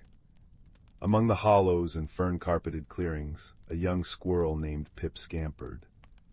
His fur was the russet brown of autumn leaves, and his eyes held the restless spark of perpetual curiosity.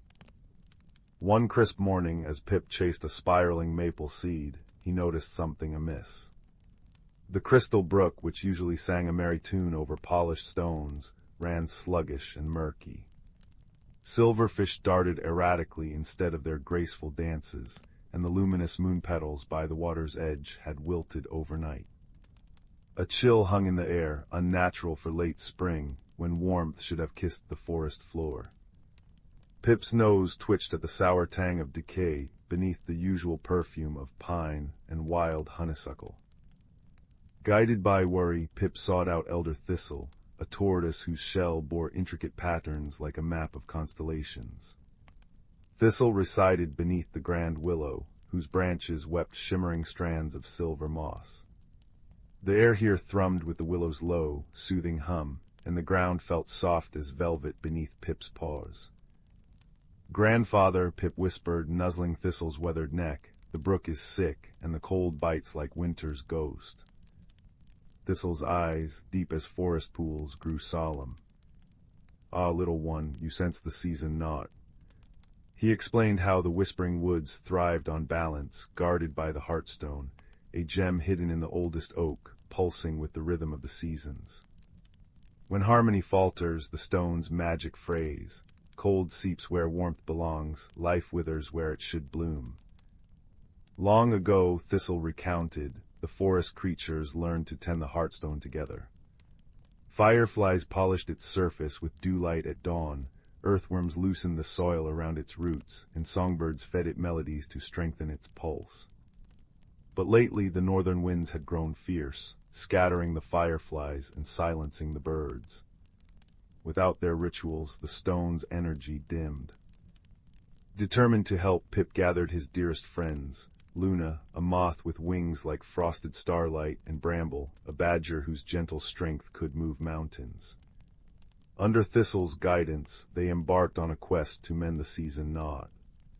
Their journey wove through landscapes alive with magic, fields where bluebells chimed like tiny bells when touched, caves where glowworms painted constellations on damp walls, and meadows where dandelion seeds rode thermal winds like golden chariots.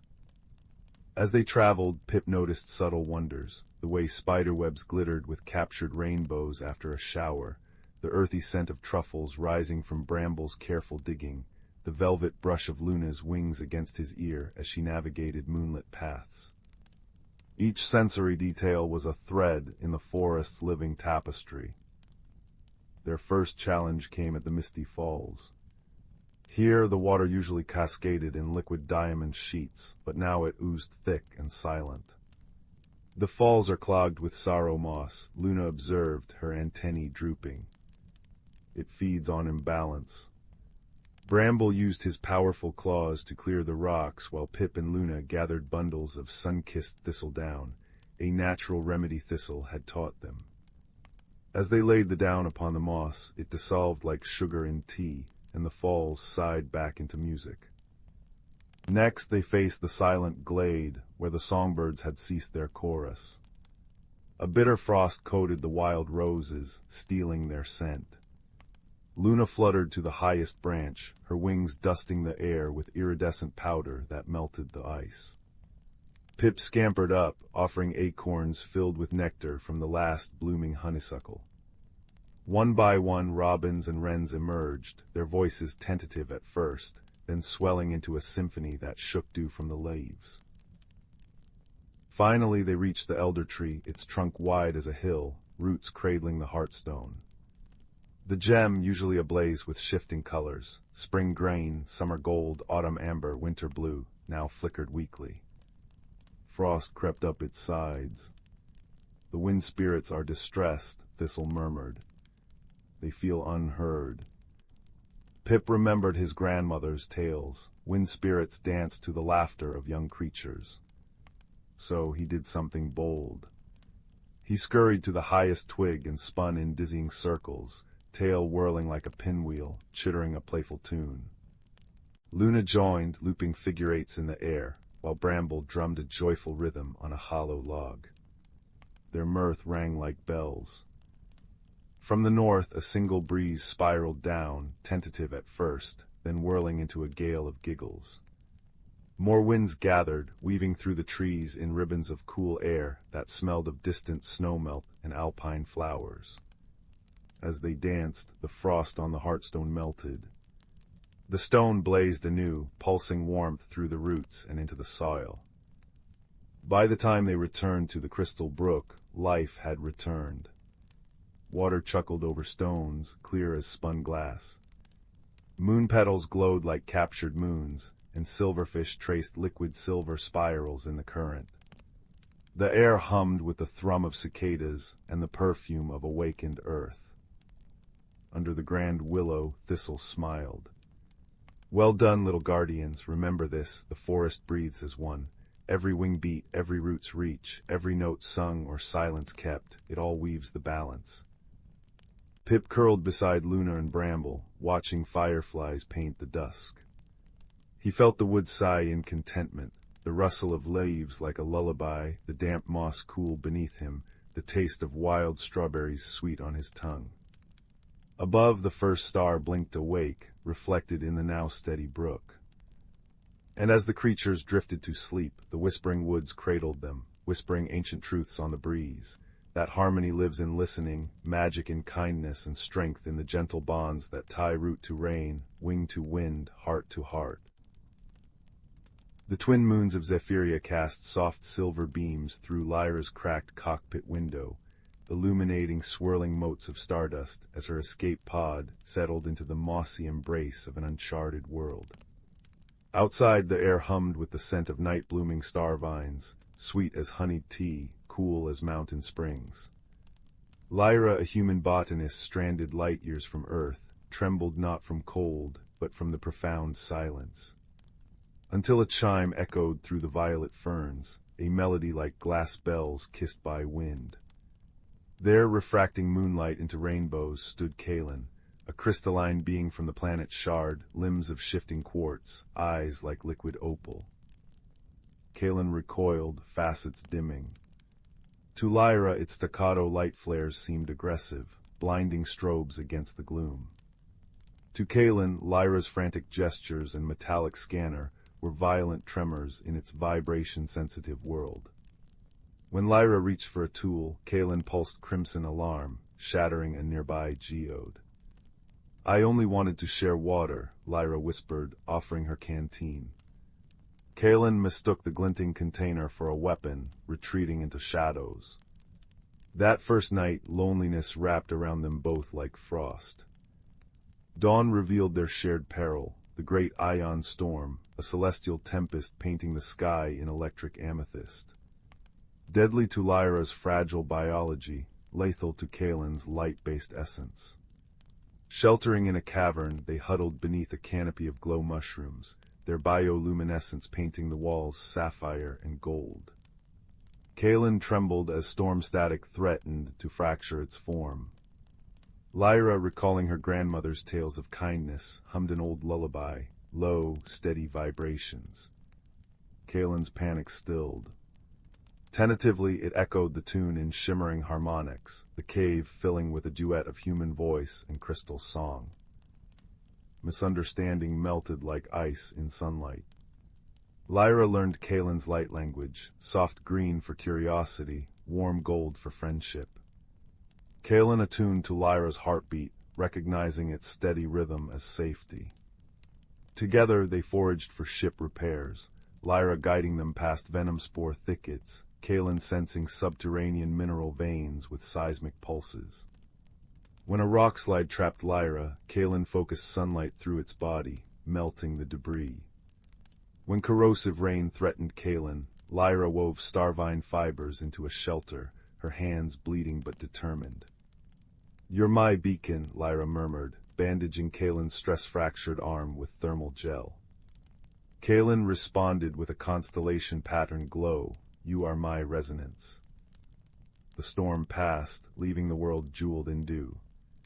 Lyra's repaired pod hummed, ready for launch. Beneath the twin moons they stood forehead to facet, warm skin against cool crystal, sharing memories like treasures. Lyra's earth forests mirrored in Kaelin's prismatic recollections of Shard's singing canyons. No grand speeches, only quiet understanding. As Lyra ascended, Kaelin gathered starlight, projecting a luminous bridge across the sky, a temporary road between worlds. Now, when Lyra tends her interstellar greenhouse, she nurtures crystalline flowers that chime in the dark. And on Shard, Kaelin treasures a vial of earth soil, its vibrations humming Lyra's lullaby. Across the void their friendship glows, a quiet promise that in the vast, cold cosmos, warmth blooms brightest when unlike hearts choose to listen. The stars outside your window tonight. They are winking with shared secrets. Rest now, little dreamer. Somewhere a crystal being is singing you a lullaby in light. The embers in the hearth glowed like captured sunsets, casting long, dancing shadows across the worn rug. Outside, a gentle rain whispered secrets to the thirsty earth, a soothing lullaby for the night. Tonight's story begins not with a bang, but with the soft plink of a single dewdrop falling onto a velvety moss cushion, deep within the whispering woods. Here lived a young dew-keeper named Rowan. Rowan's world was small, measured in mossy glades, sun-dappled clearings, and the intricate dance of dawn light on spiderwebs. His task, passed down through generations, was sacred, to tend the morning jewels. These weren't ordinary dewdrops.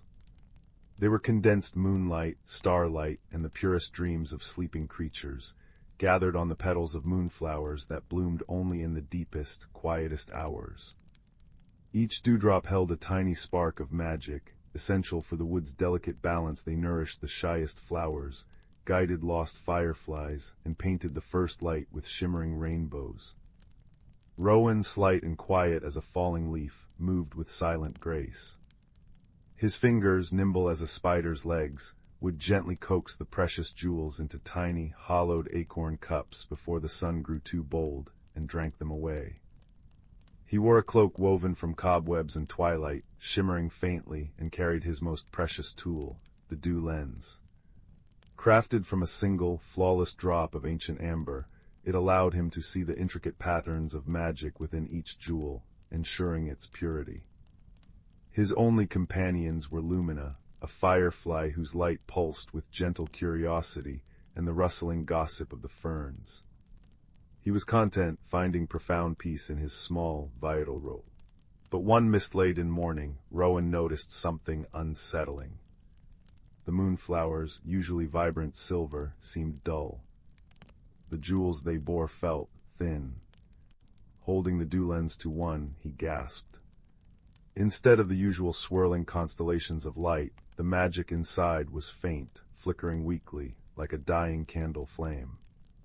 A cold prickle, entirely unfamiliar, traced its way down his spine. This had never happened before. The next morning was worse. Whole patches of moonflowers bore no jewels at all. Where they should have been, Rowan found only a faint, greasy residue that smelled faintly of burnt sugar and sorrow.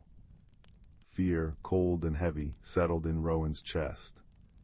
The whispering woods felt different. The rustle of leaves held an anxious edge. The birdsong was muted. The lifeblood of his world was draining away. That night, unable to sleep, Rowan sat beneath the oldest oak, its gnarled roots forming a protective cradle. He held the dew lens, not to examine a jewel, but to gaze into the amber depths, seeking an answer. As the moon climbed high, painting the world in silver, the lens grew warm in his hand. Images flickered within the amber, not reflections, but visions. He saw a path he'd never taken, winding deep into the heart of the woods, where the trees grew so close their branches knitted a perpetual twilight canopy. He saw a shimmering, almost invisible barrier, like heat haze over stone. And he felt a pull, an undeniable summons. The lens was showing him the way to the source of the blight. Terror warred with duty within Rowan. His world was the open glades, the familiar paths. The heart of the woods was a place of rumor and shadow, spoken of in hushed tones by the wind. But the fading jewels, the woods growing unease, he couldn't ignore it. With trembling hands he packed a small pouch, a few precious, still bright jewels, some dried moonflower petals for strength, a flask of crystal-clear spring water, and the dew lens, now cool against his skin but humming with latent power. Lumina, sensing his resolve, settled on his shoulder, her light a tiny, brave beacon. "Stay close, little light," Rowan whispered, his voice barely stirring the air. "We journey where the sun fears to tread."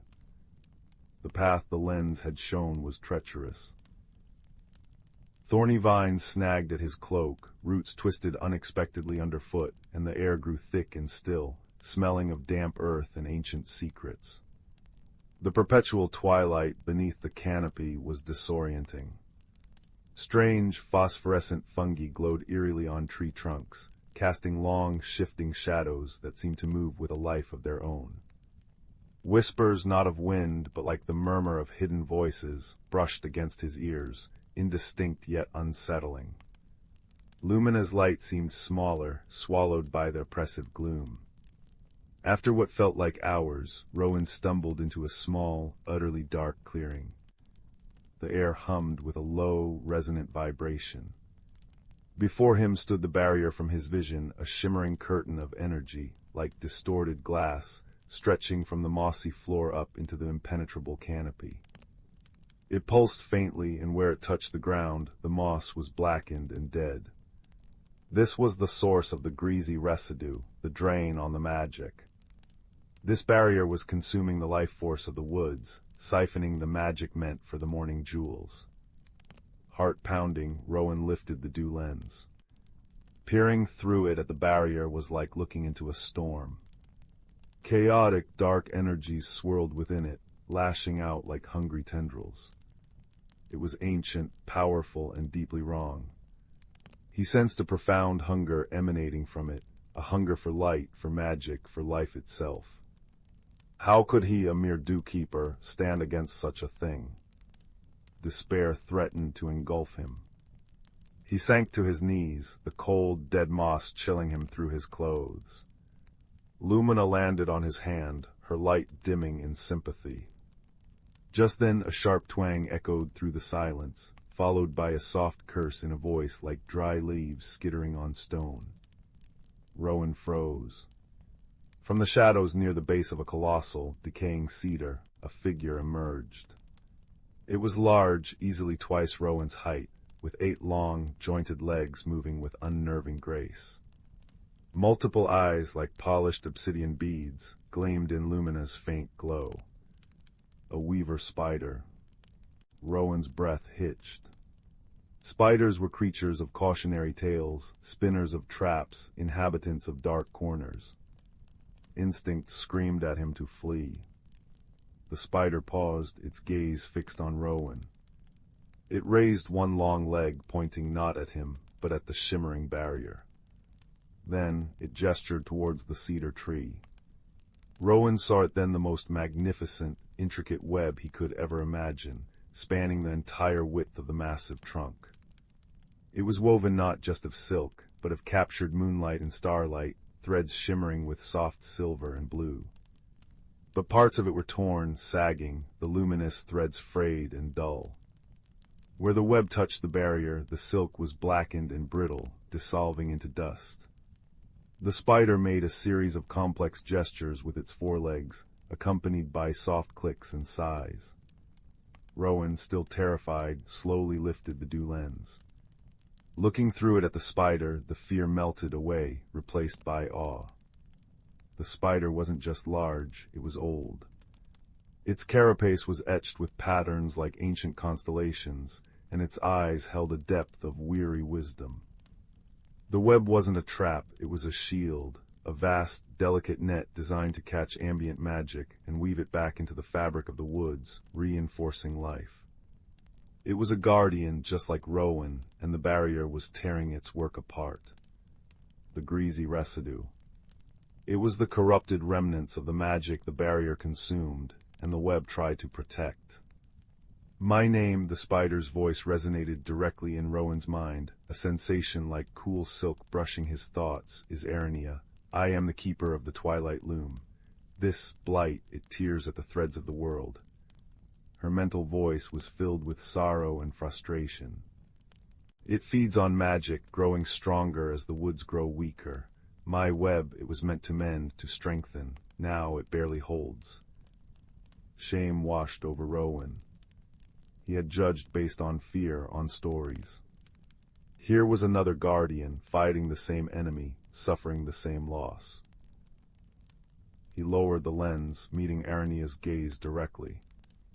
I am Rowan, Dewkeeper. The morning jewels fade, the woods are sick.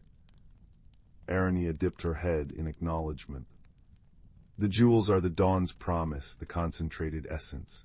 This blight drains the source, the ambient magic my web tries to gather. Without the jewel's daily renewal, the woods wither. Without the wood's life force, my web fails. We are caught in the same snare, little keeper.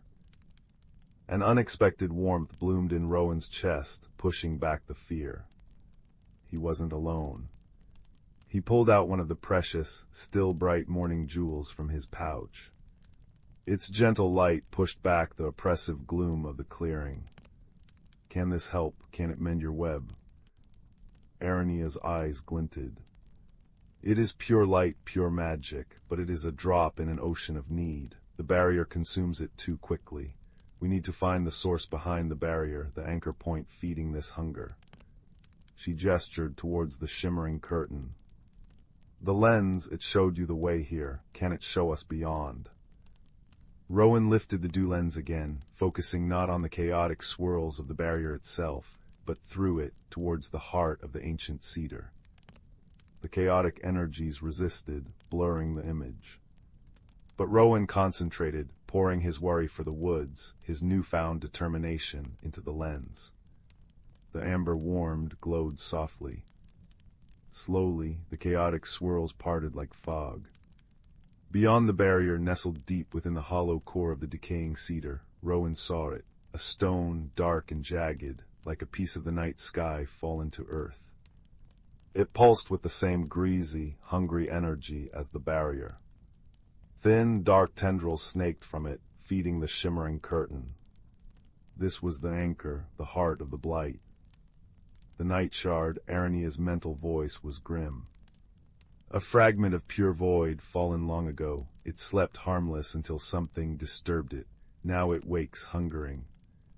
She pointed a leg towards the base of the barrier.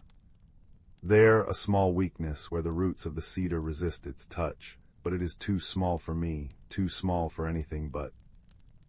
Rowan understood. The gap was tiny, barely large enough for a rabbit, let alone Arania's large form. But it was large enough for him. The thought of stepping through that terrifying energy made his knees tremble. The dark stone pulsed in his vision through the lens, radiating cold malice. Someone must go, Arania said softly. Someone small, someone who carries pure light, the jewels in your lens, it sees truth. Perhaps it can show the shard its own emptiness, reflect its hunger back upon itself. Rowan looked at the fading morning jewel in his hand, then at Lumina on his shoulder, then at the ancient, weary spider whose web was a shield for the world he loved. He thought of the dull moonflowers, the silent birds, the woods holding its breath.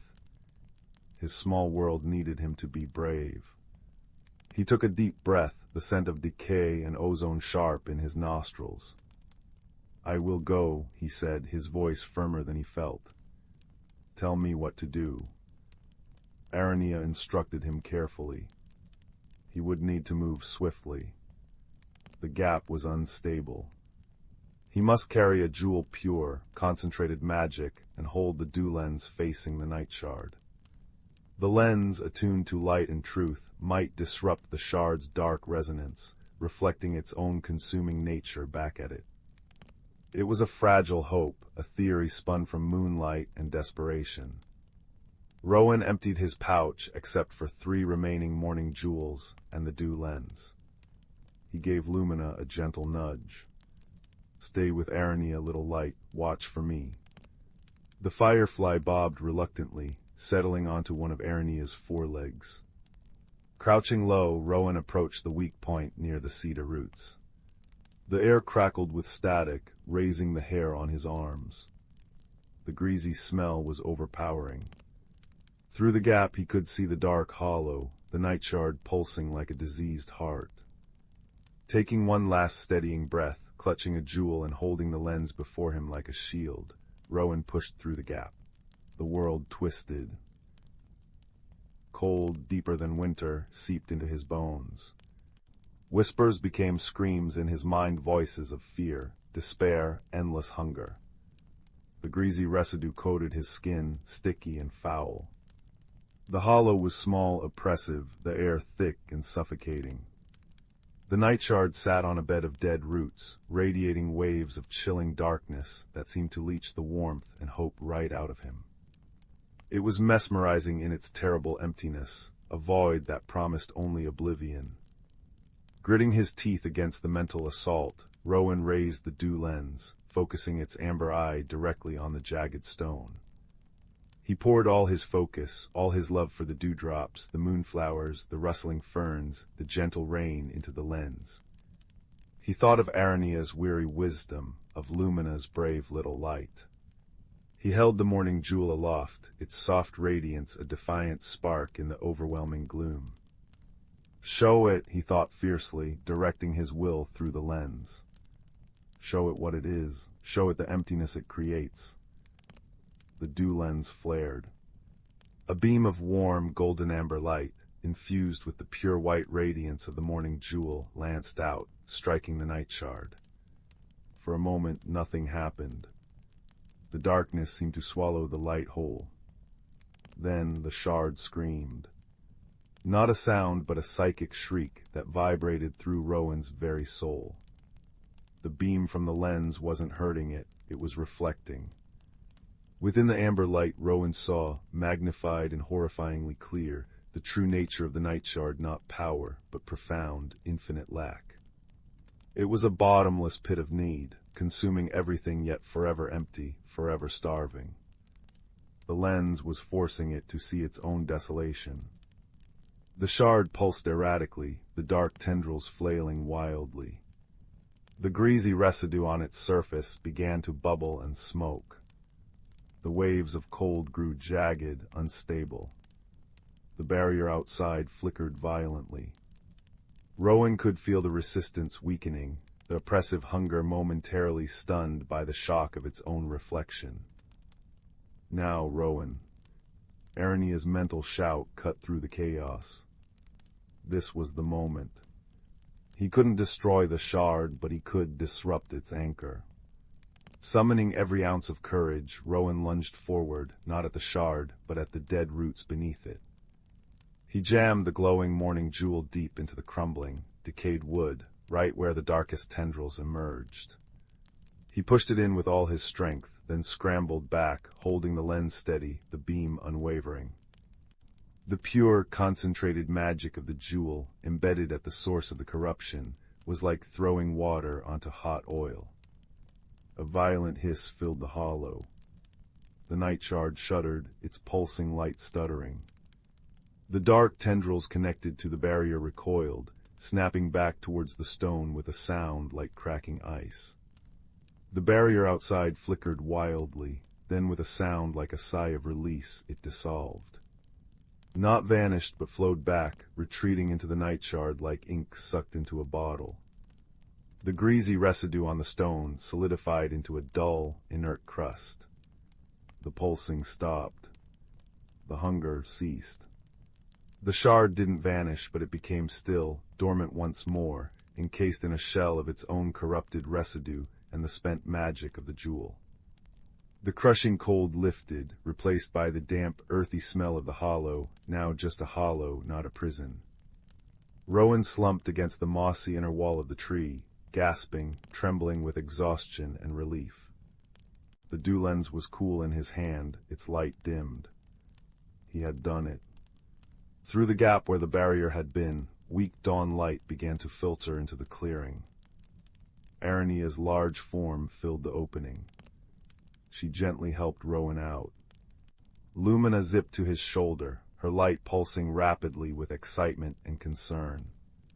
The clearing felt different. The oppressive hum was gone. The air, while still cool and damp, felt clean, alive. The blackened moss near where the barrier had stood was already showing faint signs of green regrowth. "You were brave, little keeper," Arania's voice resonated warmly in his mind. "Braveler than the tallest oak, you faced the void and showed it a mirror." The jewel. Rowan whispered, looking at the hollow tree. "Is it enough?" "The immediate drain is broken," Arania said, examining the dormant shard with several eyes. "The barrier is down, but the shard is wounded, not gone. The pure magic you embedded, it has created a seal, a counterweight to its hunger.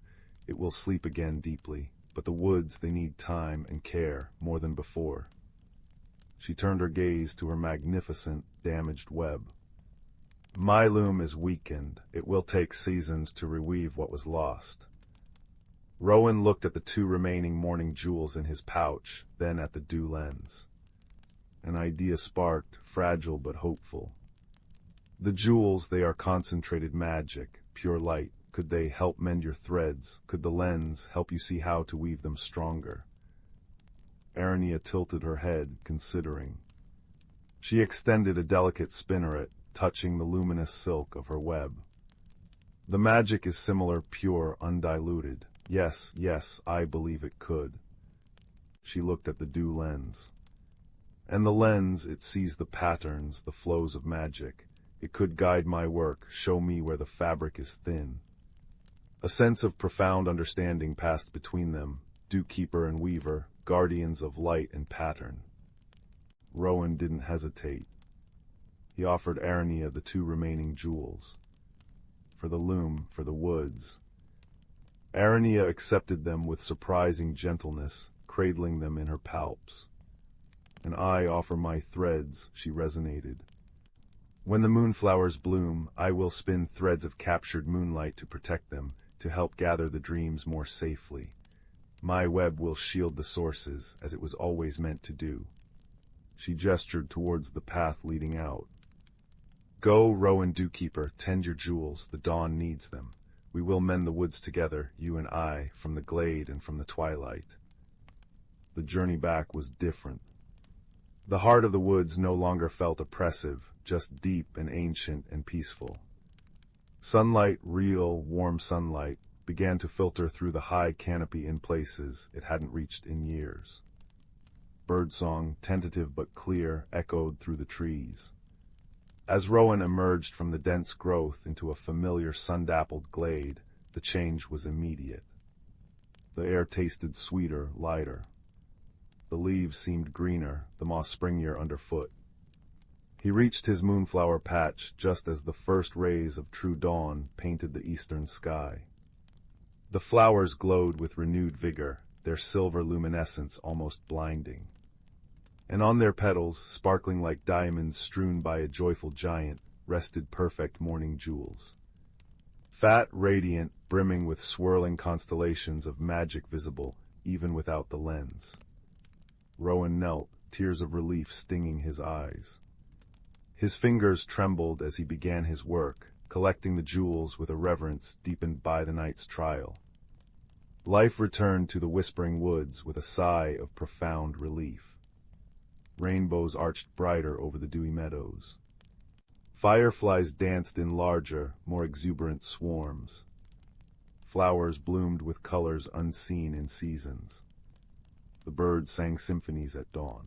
Rowan's routine changed. Each dusk, before tending the moonflowers, he would journey to the edge of the twilight canopy. Sometimes Arania would be waiting, sometimes not.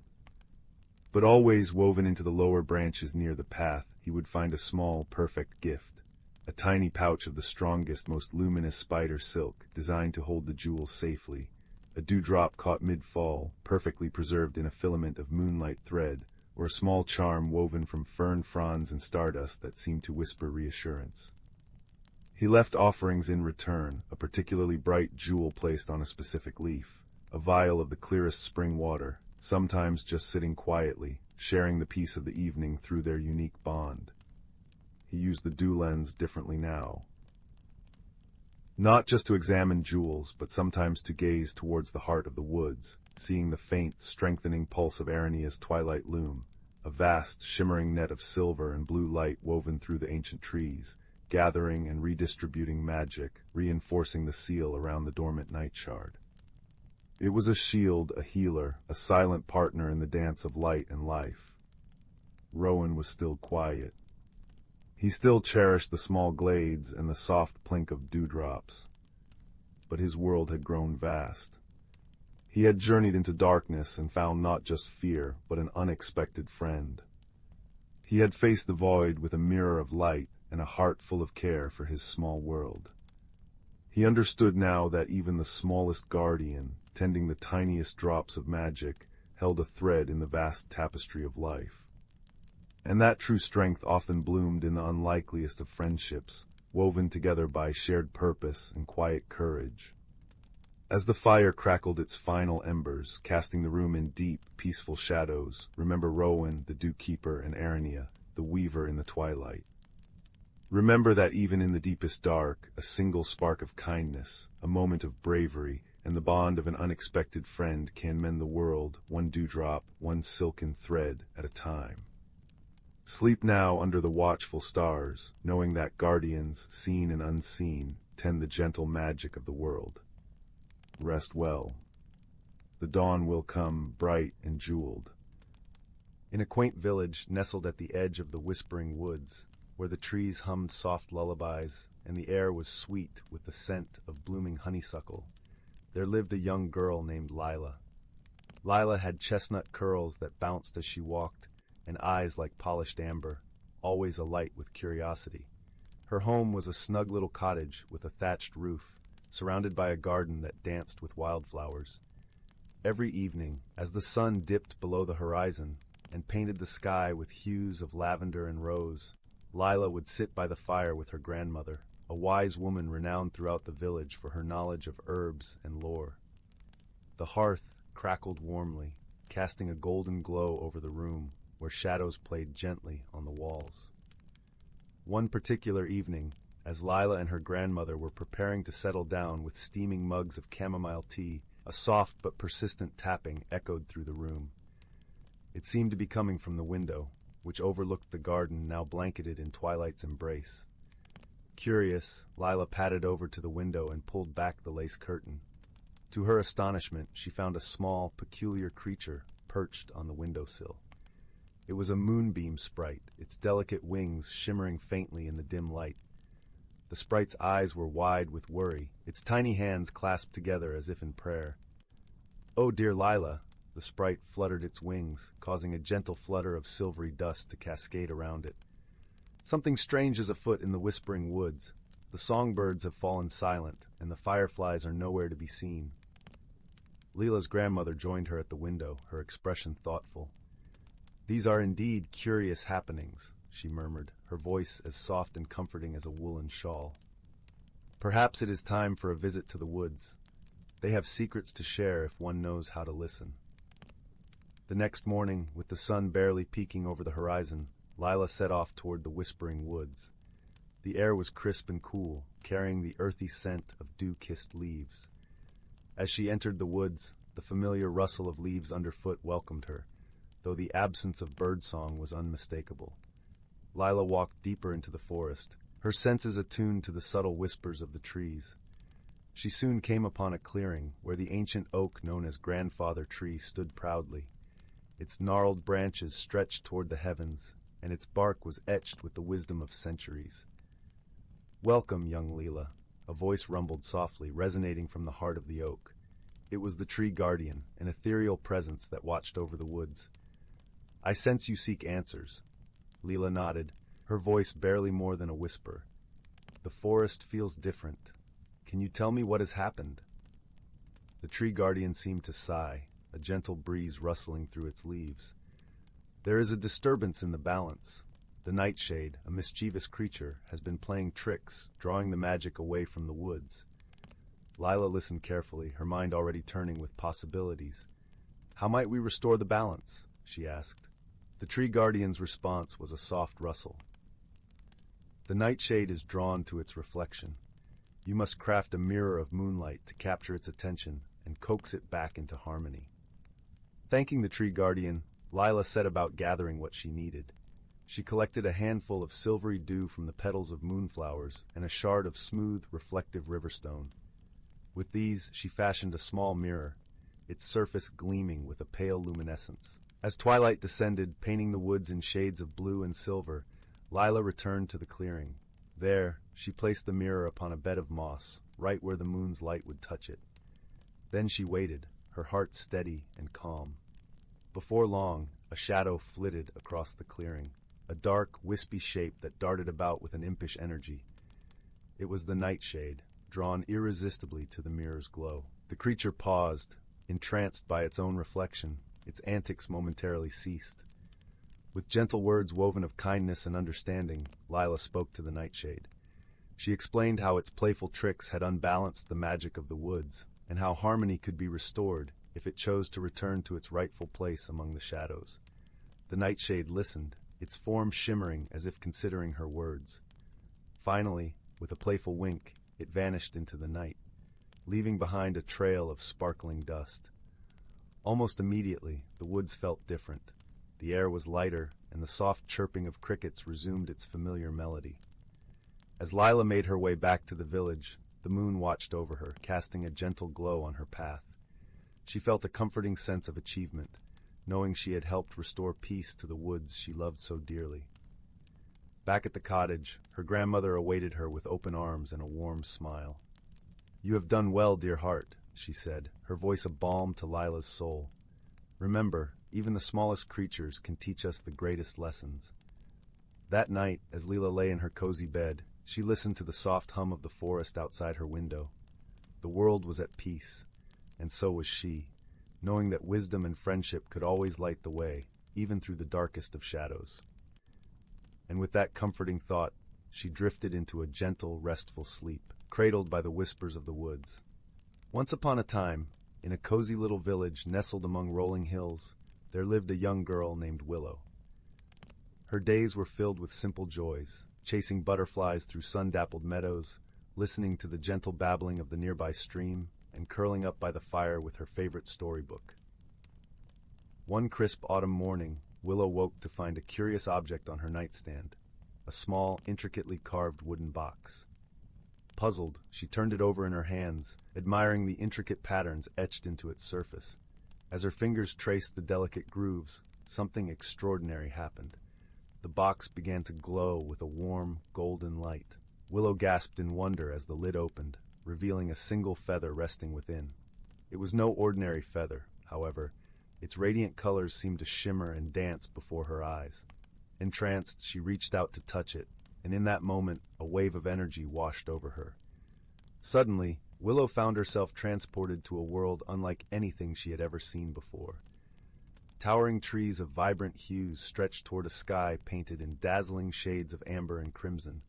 Strange, enchanting creatures scampered through the undergrowth, their laughter like tinkling bells carried on the breeze.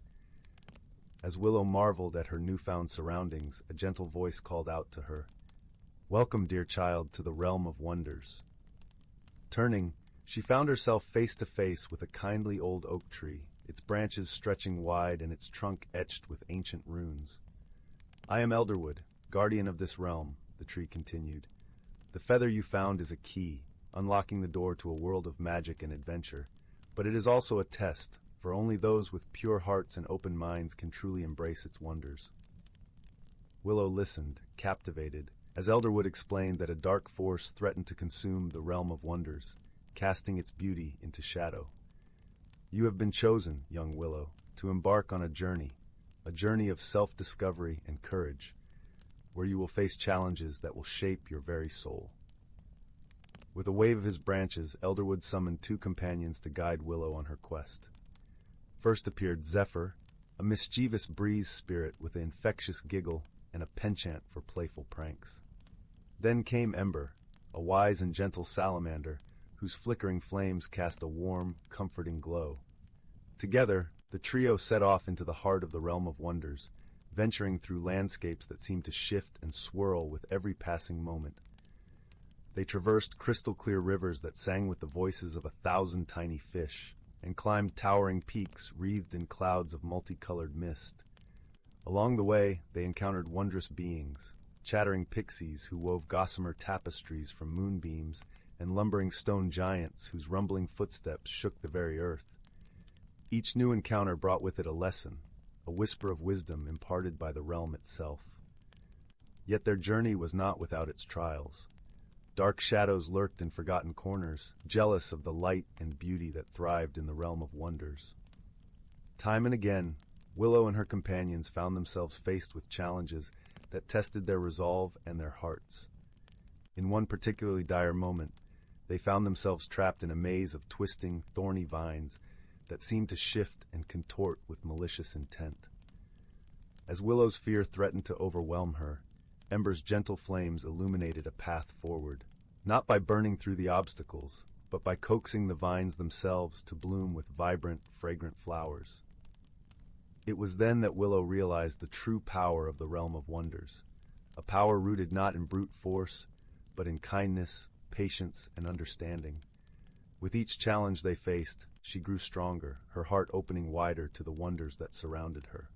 At last, after what seemed like an eternity of adventure, Willow and her companions stood before the source of the darkness that threatened the realm, a great, shadowy entity that fed on fear and doubt.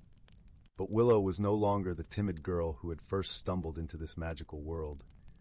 Drawing upon all she had learned, she reached out with her heart, offering compassion and empathy to the entity. And in that moment, the darkness began to recede, transforming into a shimmering aurora of light and hope. As the realm of wonders was restored to its former glory, Elderwood's voice echoed through the land, filled with pride and gratitude. "Well done, young Willow.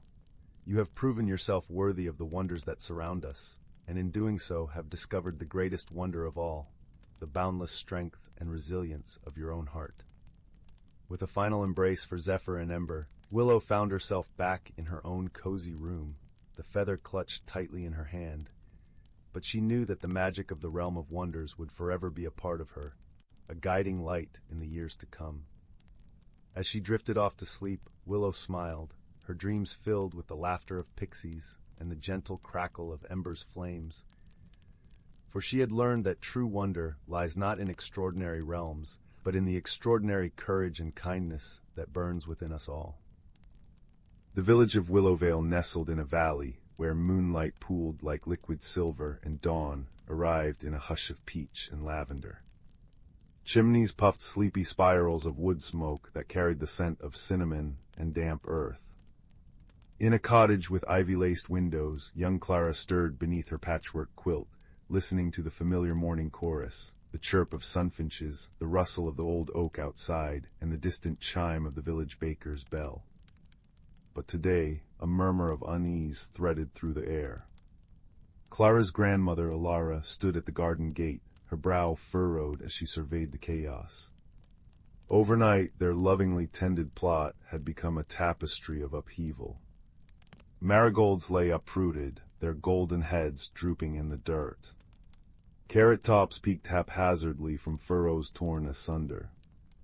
Even the protective charm Alara had woven from moonbeam threads and rosemary sprigs, a shimmering net draped over the soil, lay in tatters, glinting weakly in the pale light.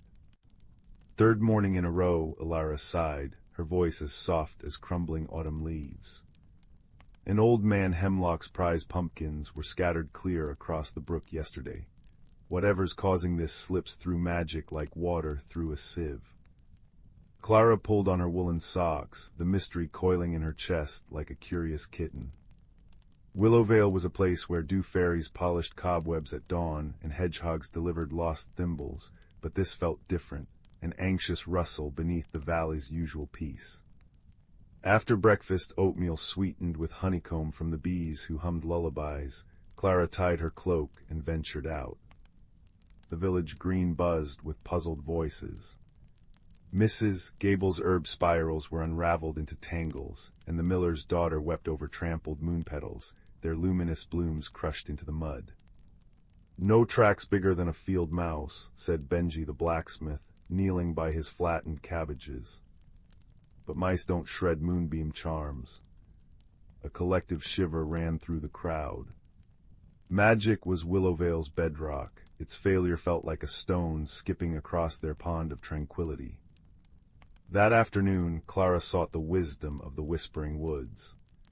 Beneath ancient pines whose needles muffled sound into a velvet hush, she found the mossy burrow of thistleback, a silver-muzzled badger whose eyes held the patience of centuries. His den smelled of loam and dried chamomile. "Ah, little observer," he rumbled, stirring a clay pot of steaming root tea over glowing emerald crystals. "Trouble in the valley I scented on the wind. Sit, warm your bones." Clara described the gardens, the stealth, the defiance of spells, the peculiar lack of large footprints. Thistleback's claws tapped thoughtfully on an acorn cup. Magic unseen often hides in plain sight, child. The strongest wards guard against force, not fragility. Perhaps the culprit isn't breaking through, but slipping between. He nudged a dried firefly husk toward her. Watch when the world sleeps, not with spells, but with stillness. Let the night show you its secrets. So Clara prepared. She bundled herself in quilts on the porch swing, a thermos of lavender milk beside her. The moon rose, casting long Inkai shadows. Crickets sang their rhythmic ballads. Hours drifted by, filled only with the creak of the swing and the sigh of wind through the apple orchard. Doubt began to nibble at her resolve, until a faint shimmer caught her eye near the radish patch. Not a glow, but a disturbance, like heat rising from sun-baked stones. Peering closer, Clara gasped. Delicate footprints no larger than her thumbnail dappled the soil. They sparkled with minute, iridescent dust, visible only when moonlight struck them just so. They led toward the brook. Silent as a shadow, Clara followed. The prints wove through ferns heavy with dew, across moss-slicked stones, and into a thicket of weeping willows. There beneath a gnarled tree whose bark peeled like parchment, she heard tiny, frantic voices, a chorus of chitters and squeaks laced with despair. Peering through a curtain of leaves, she saw them, 6 creatures no taller than her hand, with fur like spun starlight and wings like crumpled holly leaves. Their eyes, wide and anxious, reflected the moon. They scurried around the willow's roots, digging frantically with shimmering claws, scattering soil and uprooting bluebells. One clutched a withered acorn, weeping silvery tears that hissed where they struck the ground. Too deep, always too deep, whimpered one, its wings drooping. The heart nut must find soil before the roots turn to dust. Another tugged at a root, sending a clod of earth flying. But the digging wakes the big ones, their glowing nets sting. Clara's heart softened. These weren't vandals, they were terrified, grieving. She stepped forward slowly, hands open. "Please," she whispered, "I won't hurt you." The creatures froze, then huddled together, trembling. The bravest, with a tuft of cobalt fur on its brow, fluttered forward. You see us, the big ones never see." "I see you," Clara said gently. "Why are you digging?" The creature, Bramble, as she introduced himself, explained. They were pixie squirrels, guardians of the heartnut tree, a sacred willow that anchored magic to the valley's pulse. But their tree was dying, poisoned by creeping blight, only a new heartnut seed could cure. They'd found one miraculously preserved, but needed fertile, enchanted soil to plant it, soil like Willowvale's gardens. Yet every attempt failed. Their claws, meant for weaving starlight, were clumsy for digging. Worse, human wards repelled their magic, forcing them to work unseen, tearing through protections in their desperation. "We never meant harm," Bramble sniffled. "Only to save our home." Dawn's first blush painted the sky as Clara led the pixie squirrels to Thistleback's den. The badger listened, his gaze deepening with understanding. "The blight," he murmured. "I felt the valley's ache, but mistook it for winter's approach." He nudged the withered acorn Bramble carried. "This seed needs more than soil, it needs a heartroot bond. Your willow is too frail to nurture it, but I know another." He led them to a sun-dappled clearing where a young, vibrant willow stood beside the brook, its leaves singing softly in the breeze. This sapling grew from a seed carried by the last heartnut tree centuries ago. Its roots remember. With Thistleback's guidance and Clara's gentle hands, the pixie squirrels planted the seed at the sapling's base. Villagers gathered, drawn by whispers of the solution. Benji brought a tiny, polished trowel. Ilara wove a new charm, not a barrier, but a bridge of moonbeams and goodwill that shimmered like a welcoming path. As the seed settled into the rich, dark earth, Bramble and his kin danced upon it, their wings casting prismatic sparks. the soil glowed faintly, pulsing like a heartbeat. Days later, Willowvale's gardens bloomed with unnatural vigor, roses as big as teacups, tomatoes gleaming like rubies. But the true wonder was the new heartnut tree, already sprouting emerald shoots under the pixie squirrel's devoted care. At dusk they flitted through village plots, not as intruders, but as helpers. With delicate precision they aerated soil, whispered encouragement to seedlings, and polished dewdrops on petals, leaving gardens more beautiful than before. The torn moonbeam nets were replaced with garlands of glowing friendship, strung between fence posts by human and pixie squirrel alike. That night Clara lay in bed, her window open to the symphony of the valley, the chuckle of the brook, the rustle of the thriving willows, and the faint, musical chitter of grateful guardians tending their tree. The mystery hadn't been one of malice, but of unseen sorrows and tangled needs. As sleep wrapped around her like a familiar quilt, she smiled. In Willowvale, even the deepest troubles could be untangled with kindness, a watchful heart, and the quiet wisdom found in moonlit footprints. And high above, the new heartnut tree cradled its precious seed, its roots already weaving magic into the dreaming earth, gentle and deep as a lullaby. Deep within the whispering woods, where ancient oaks wore cloaks of moss thicker than velvet and sunlight dappled the forest floor like scattered gold coins, the boundaries between what is and what could be shimmered like heat haze on a summer afternoon. Here, beneath the watchful gaze of stars, seen only through the leafy canopy, lived creatures who understood the forest's quiet heartbeat. Among them was Pip, a young squirrel with fur the warm brown of freshly turned earth and eyes that held the sparkle of dew-kissed cobwebs. Pip loved the turning seasons. He thrilled to the crisp crackle of autumn leaves underfoot, the sleepy hush of winter snows muffling the world, the vibrant explosion of green and blossom in spring, and the drowsy, sun-drenched hum of high summer. Each shift was marked by subtle magics known only to the forest's inhabitants. Spring arrived on the breath of the zephyr sprites, tiny beings woven from wind and pollen, who danced through the branches, coaxing buds to unfurl with their laughter. Summer was ushered in by the sunfire beetles, whose glowing carapaces cast warm, shifting patterns on the forest floor at dusk, encouraging berries to plump and sweeten. Autumn belonged to the amber weavers, spider-like creatures spinning threads of pure golden light that painted the leaves in fiery hues and guided them gently earthward. And winter was the domain of the frost whisperers, gentle spirits who breathed intricate frost patterns on frozen streams and tucked seeds safely beneath a blanket of white. This delicate balance, this intricate dance of magic and nature, was the forest's lifeblood.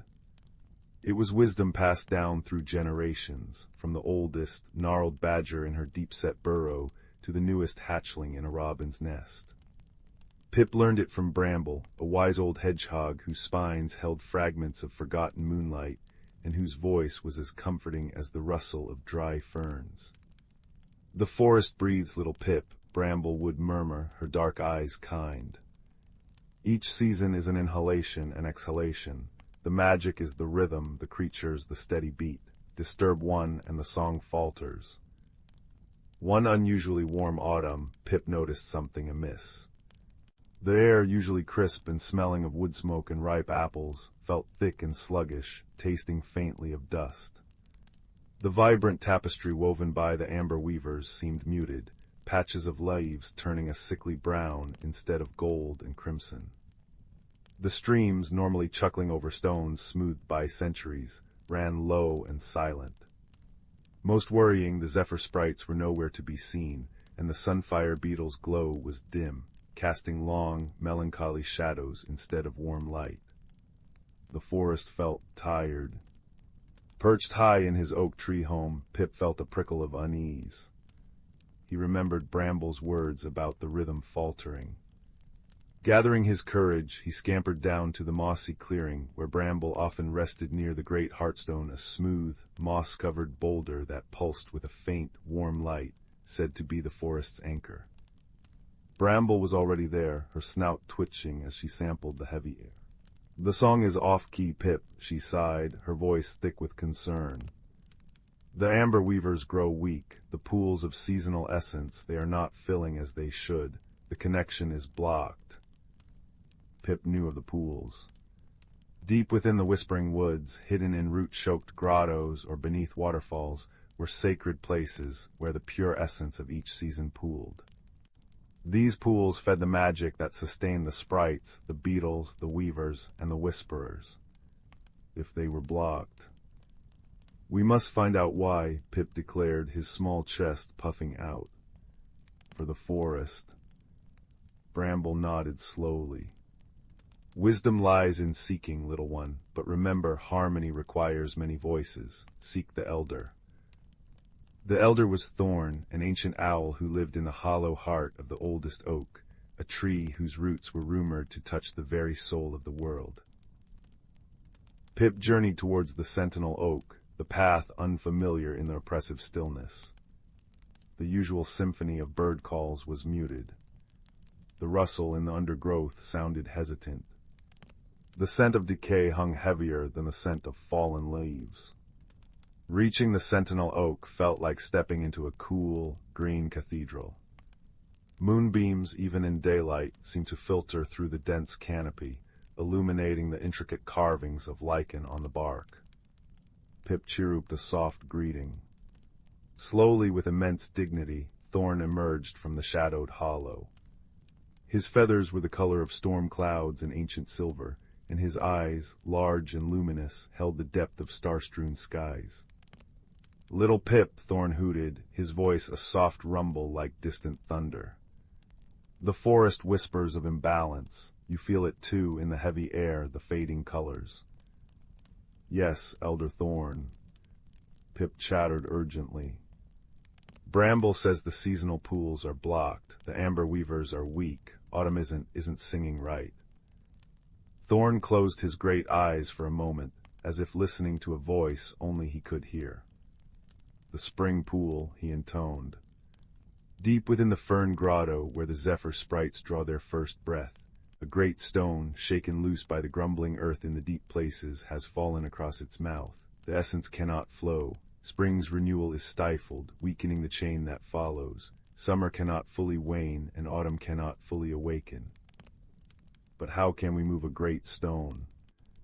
Pip asked, his heart sinking. He was just a squirrel. Alone. Thorn opened his eyes, a spark of gentle wisdom within them. "No creature of the whispering woods stands truly alone. Strength lies in the root, not just the branch. Seek the diggers, seek the lifters, seek the clearers. Remember the harmony." Pip understood. He raced back through the unnervingly quiet woods, his small heart pounding not just with fear, but with purpose. He found Badger Clan near their set. Brock, the sturdy leader, listened gravely to Pip's tale, the scent of disturbed earth clinging to his fur. "A blockage," Brock grunted. "Badgers know the ways of earth and stone. We will dig for the forest." Next, Pip sought the mighty stags. Orion, the herd leader, stood tall and proud, his antlers like a crown of polished wood catching the weak sunlight.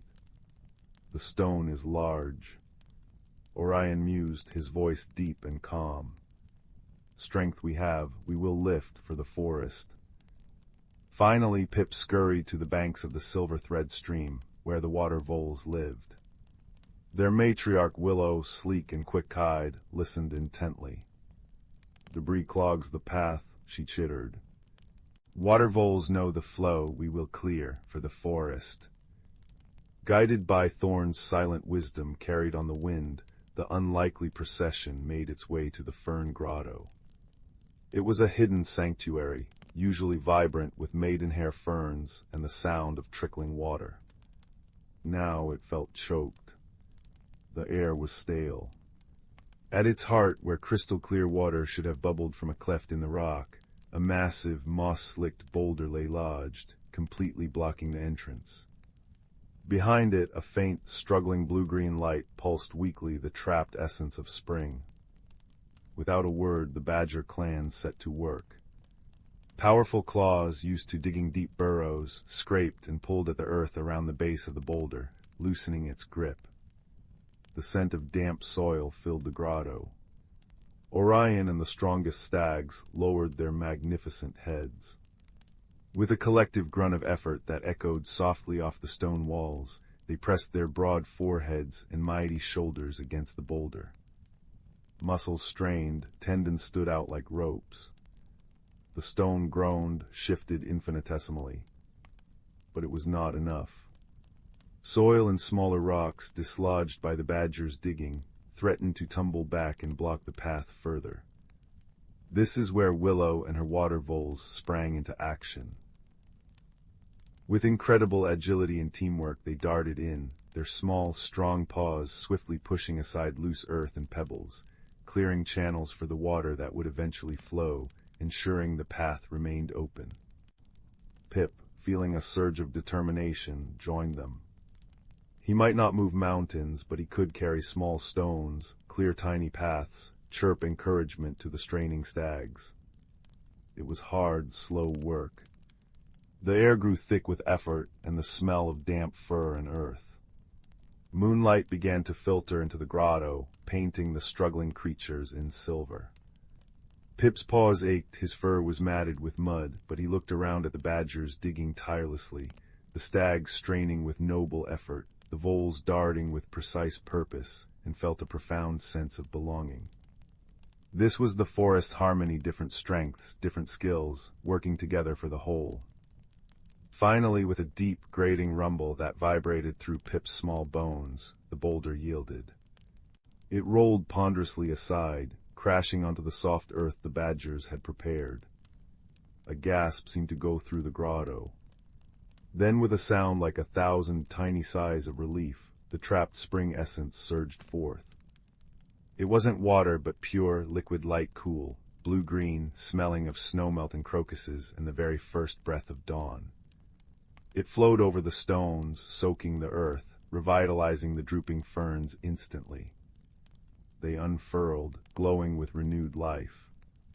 The effect was immediate and magical.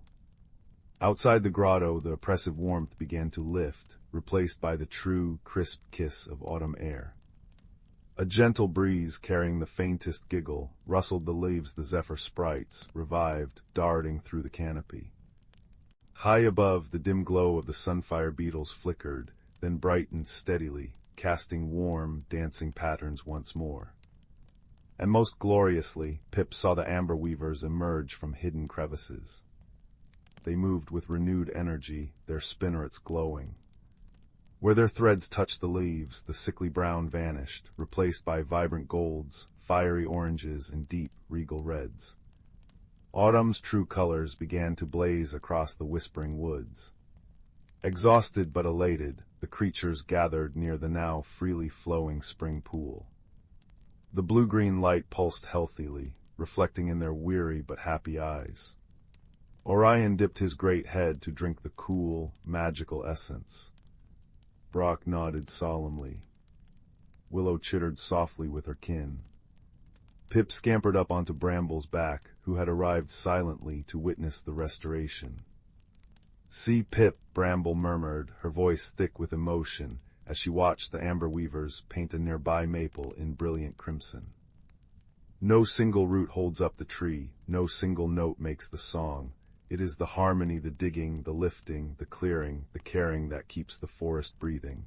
The wisdom passed down is not just knowledge, but the understanding of connection. High in his sentinel oak, Elder Thorn watched the transformed woods. The air hummed with the restored magic, clean and sharp. The leaves rustled a joyful chorus in the proper autumn breeze. The silver thread stream chuckled over its stones, reflecting the brighter glow of the sunfire beetles and the newly vibrant canopy. He gave a soft, satisfied hoot that echoed like a benediction through the trees. Pip snuggled into his nest later that night, woven from soft moss and lined with thistledown. The air drifting in was properly cool, carrying the rich, comforting scent of damp earth and wood smoke. Through his little window in the oak, he saw the forest bathed in moonlight. The leaves, now ablaze with the amber weaver's artistry, shimmered like stained glass. The gentle chirp of crickets, the distant hoot of thorn, the rustle of a badger settling into its set, it was the sound of balance restored, a deep, peaceful sigh from the ancient woods. He thought of the straining stags, the digging badgers, the darting voles, the wise guidance of bramble and thorn. The lesson wasn't loud or preaky. It was woven into the very fabric of the night, as tangible as the moonlight on his fur. True strength wasn't about size or power alone. It was about knowing your part in the great, interconnected web of life and acting with kindness and cooperation to preserve its delicate, beautiful harmony. The forest breathed evenly once more, its magical rhythm steady and sure. And as Pip drifted into a deep, contented sleep, the whispering woods cradled him in its timeless, peaceful embrace, whispering its ancient secrets of balance on the gentle autumn wind. The story of the blocked pool and the creatures who mended it would become another thread in the tapestry of wisdom passed down, a quiet reminder that even the smallest paw, guided by a kind heart and joined with others, could help heal the world. Once upon a time, in a village nestled between rolling hills and whispering forests, there lived a curious young girl named Lila. Her eyes were the color of the morning sky, and her heart was as vast as the ocean. Lila spent her days exploring the meadows and woods around her home, but her dreams were filled with places she had yet to discover. One crisp autumn morning, as the leaves danced in the gentle breeze, Lila stumbled upon an ancient map tucked inside an old book in her grandmother's attic. The map was unlike any she had seen, with swirling lines and shimmering ink that seemed to change color in the light. At its center was a place called the Enchanted Hollow, a realm rumored to be filled with wonder and magic. With a spark of excitement in her heart, Lila decided she would find this mysterious place. She packed a small satchel with her favorite blanket, a loaf of bread, and a flask of warm tea. As she stepped outside, the morning sun painted the sky in hues of pink and gold, and she could feel the promise of adventure in the crisp air. Lila followed the map's winding path through towering trees and across babbling brooks. The forest was alive with the rustling of leaves and the songs of birds, creating a symphony that carried her forward. As she ventured deeper, she encountered a peculiar creature, a fox with fur as white as snow and eyes that gleamed like emeralds. The fox greeted her with a nod and, sensing her quest, offered to guide her through the forest. Together, they traversed paths cloaked in mist and fields carpeted with wildflowers, their colors vivid against the earth. The fox led Lila to a clearing where the air was sweet with the scent of honey, and a gentle stream sparkled under the sun's golden rays. Here, the fox pointed to a small, hidden trail that seemed to disappear into the earth itself. With a grateful heart, Lila thanked her new friend and ventured down the trail.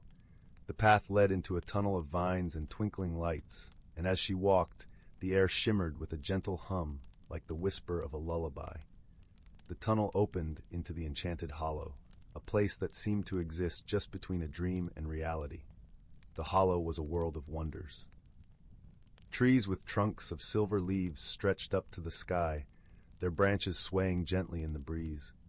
Flowers with petals of iridescent colors glowed softly, and the ground was covered in moss that felt like the plushest carpet beneath Lila's feet. Streams of crystal-clear water wound through the landscape, their gentle babble a soothing melody. As she explored, Lila met creatures she had only ever dreamed of. There were butterflies with wings like stained glass windows, glowing softly in the dim light. She watched as a family of gentle deer with antlers adorned in soft ferns grazed nearby, their presence serene and calming. But the most wondrous creature she encountered was a small, luminescent being called a starling.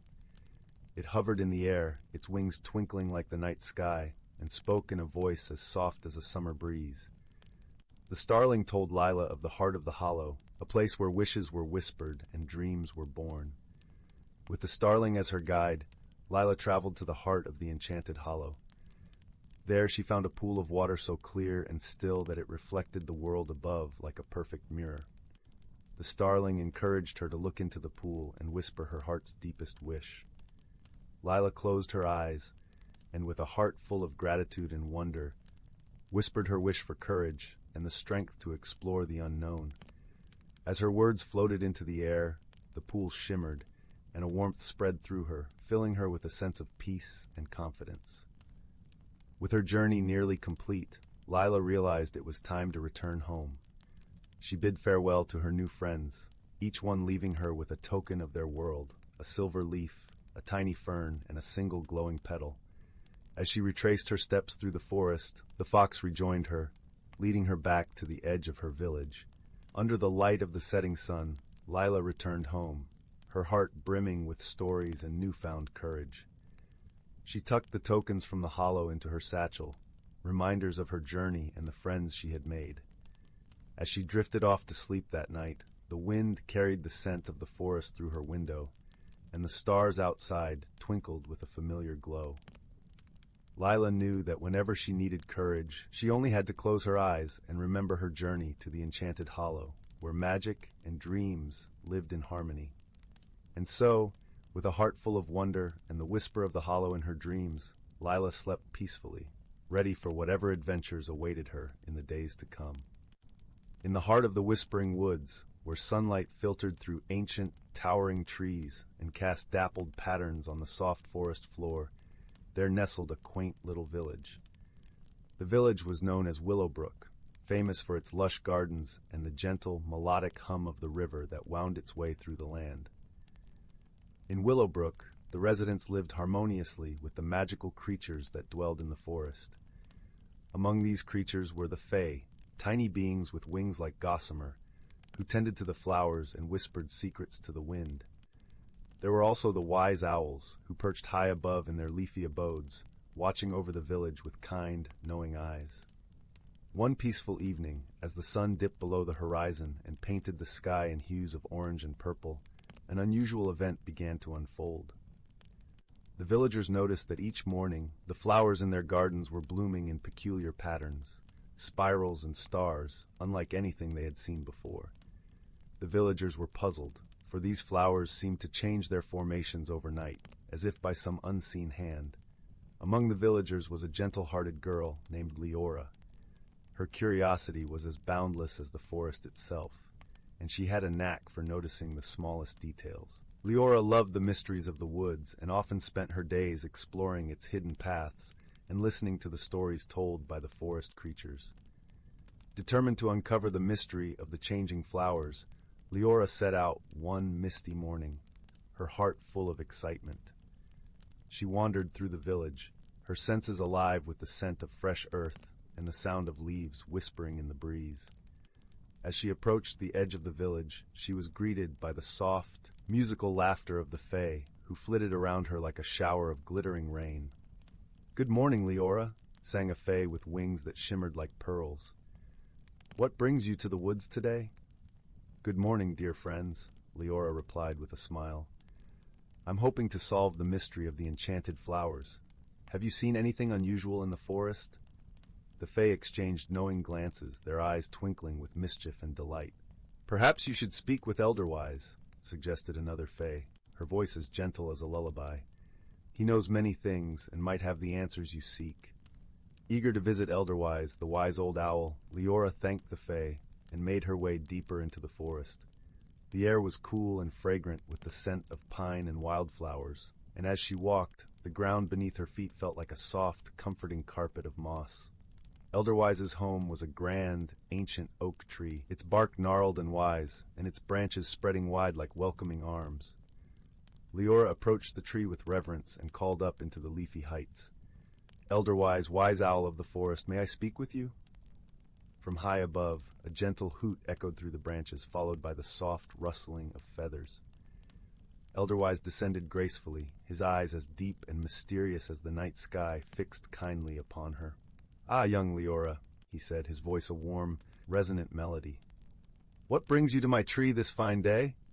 Leora explained the strange occurrences in the village gardens, her voice filled with wonder and a touch of concern.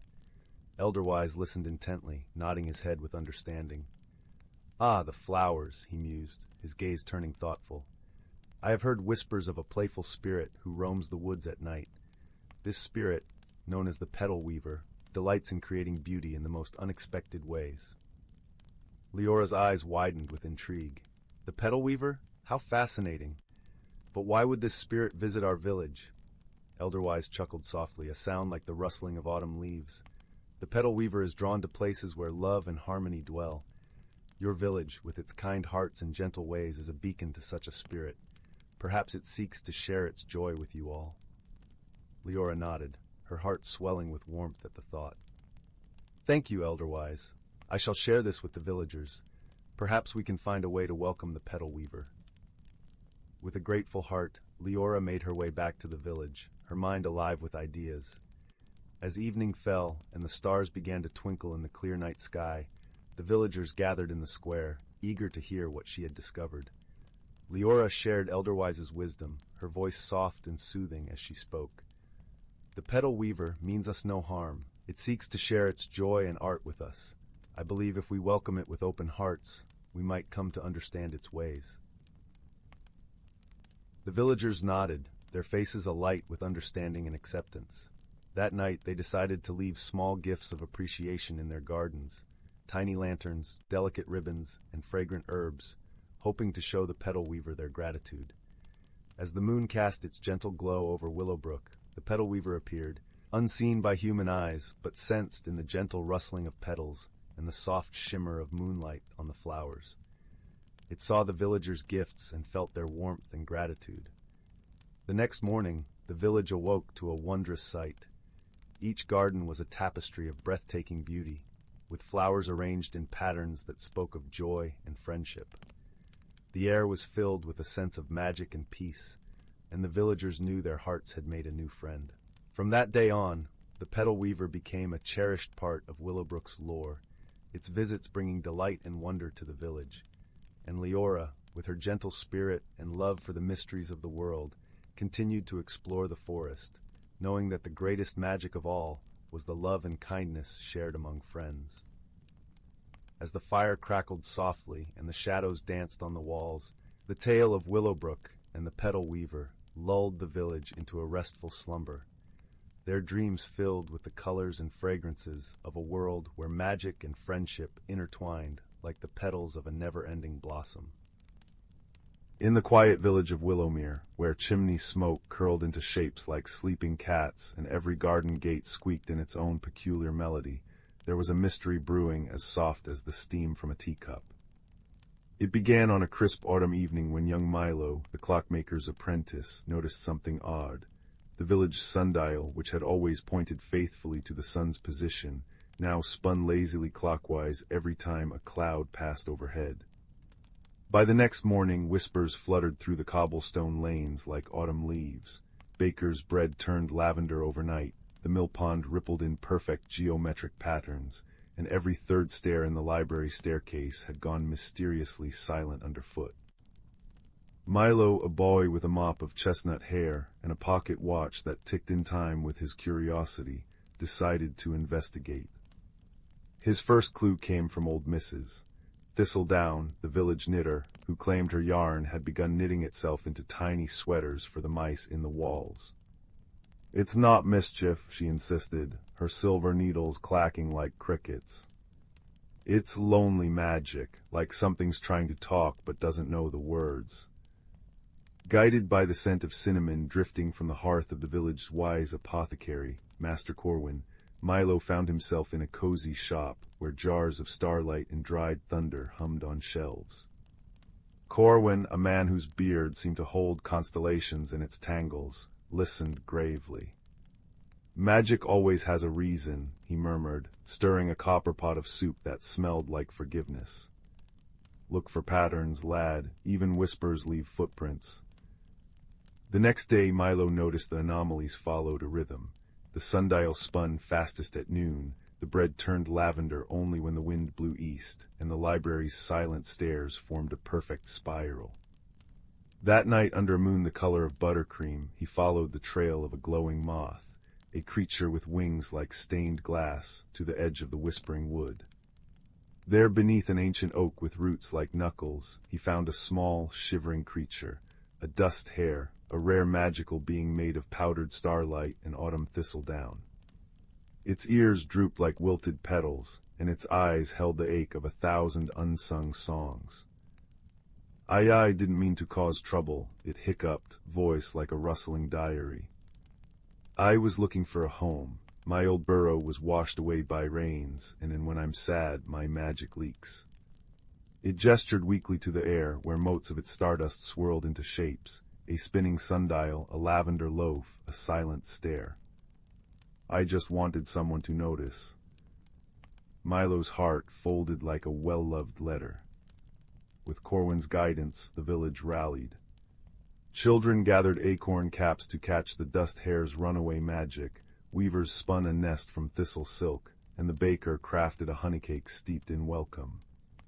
On the night of the harvest moon, the dust hare, now named Pippin, burrowed into its new home beneath the oak, its magic settling into gentle hums that made the sundial chime at noon and the library stairs sing lullabies. Years later, travelers would remark on Willowmere's enchantments, clocks that ticked in haiku, bread that tasted like cherished memories, and stairs that carried tired feet like a mother's arms. But the villagers simply smiled, sipping cider by firesides, and said, "The best magic isn't in the wonders you see, it's in the listening." And in the heart of the whispering wood, under an oak tree that glowed softly on lonely nights, a little creature who'd once been lost sighed contentedly, its stardust weaving dreams for every soul who'd learned to hear the world's quietest, kindest whispers. Title: The Whisper of the Willow. In a quaint village nestled between rolling hills and the edge of a vast, whispering forest, lived a gentle young girl named Leora. Her days were filled with the hum of bees in the meadow, the scent of wildflowers on the breeze, and the comforting embrace of her grandmother's stories by nightfall. Leora's world was one of serene beauty, yet she harbored a yearning for something more, a spark of magic to ignite her heart's deepest dreams. The village was surrounded by legends of the enchanted forest, a place where the old trees told tales to those who would listen, and the streams sang lullabies to the moon. But the heart of these stories was the ancient willow of whispers, a tree said to hold the power to reveal one's true path in life. Many sought its wisdom, but few returned unchanged, for the forest had a way of showing each visitor not only who they were, but who they could become. Leora often wandered to the forest's edge, her fingers brushing the soft moss that clung to the trunks of the trees. Her grandmother's stories painted images in her mind, of brave explorers and wise creatures, but the Willow of Whispers remained an enigma, a mystery she longed to unravel. It was on one such day, with the sun dappling through the leaves and a gentle breeze rustling the branches, that Leora felt the forest calling to her more strongly than ever before. With a heart full of anticipation and a small satchel packed with essentials, bread, cheese, and her grandmother's knitted shawl, Leora stepped into the forest. The air was cool and filled with the earthy scent of pine and damp earth.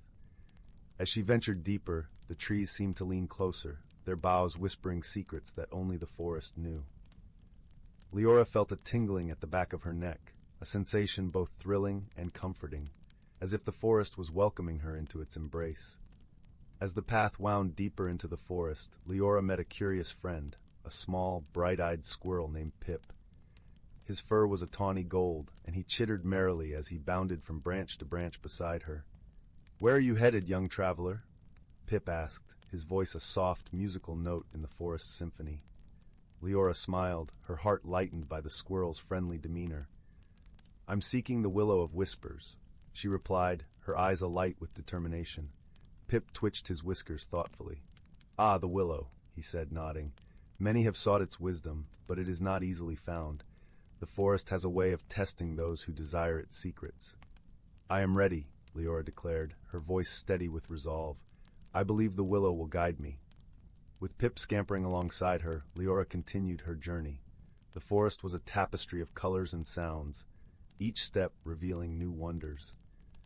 Birds sang sweetly in the canopy above, their songs weaving through the leaves like a gentle lullaby. The sunlight danced across the forest floor, painting patterns of light and shadow that seemed to shift with every breath of wind. As they walked, Pip told Leora tales of the forest's inhabitants. A wise old owl who knew the stars by heart, a family of foxes who danced under the moon, and a mischievous sprite who played tricks on unwary travelers.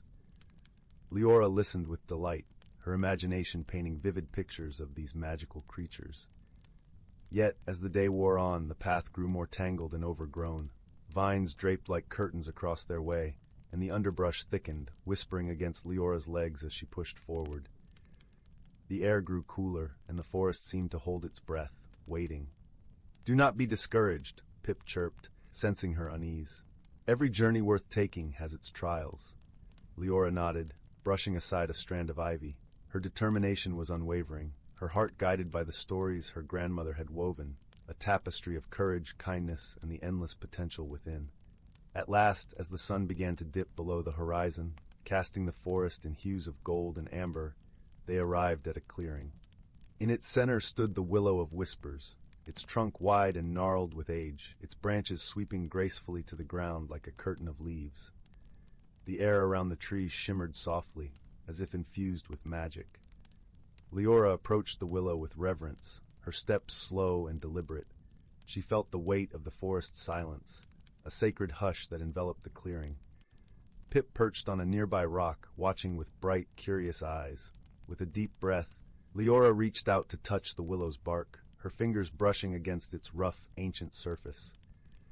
As her hand made contact, a gentle warmth spread through her, and she closed her eyes, allowing the magic to wash over her. In the stillness, Leora heard the whisper of the willow, a soft, melodic voice that seemed to come from the very heart of the tree. It spoke not in words, but in feelings and images, a tapestry of memories and dreams.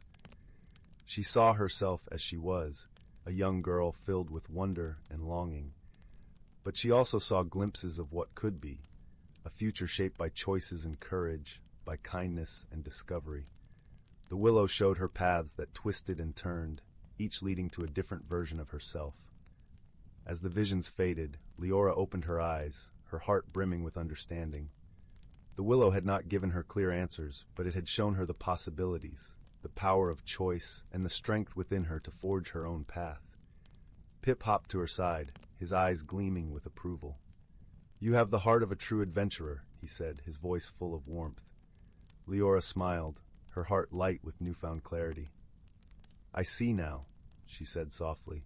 "The journey is as important as the destination. It's not just about finding answers, but about discovering who you are along the way." With the willow's wisdom nestled in her heart, Leora and Pip began their journey back through the forest. The path seemed brighter now, the forest's secrets a little less mysterious. As they walked, Leora felt a deep sense of peace, knowing that she was not alone, that the forest, with its whispers and wonders, would always be there to guide her. As they emerged from the trees, the village lay before them, bathed in the soft glow of dusk. The familiar sense of home wrapped around Leora like a comforting embrace, and she knew that she was forever changed by her journey. Her grandmother greeted her with a knowing smile, her eyes twinkling with the wisdom of 1,000 stories. Leora embraced her, feeling the warmth of love and belonging. That night, as she lay beneath the stars, Leora closed her eyes and listened to the forest's lullaby, her heart full of gratitude and dreams yet to be realized.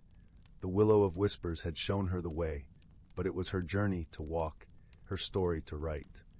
And so, with the gentle rustle of leaves and the soft murmur of the night, Leora drifted into a peaceful sleep, her dreams filled with the magic of the forest and the endless possibilities of tomorrow. The nebula outside the observation dome shimmered like spilled watercolors, amethyst, cerulean, and the faintest blush of rose. Within the dome, nestled amidst hydroponic ferns that sighed with contentment and luminous moss that pulsed a soft, steady green, two beings shared the quiet hum of the harmony's rest, a small waystation drifting at the edge of known space. One was Kalen, hailing from the crystalline forests of Lyra 7. His form resembled smooth, polished obsidian, shifting subtly like liquid shadow. Where emotions bloomed, intricate patterns of light ignited beneath his surface, starbursts of gold for joy, soft ripples of blue for calm, flickers of deep violet for contemplation. He communicated not with words, but with these radiant symphonies of color. The other was Pip, a small, spindly being from the methane seas of Glaza.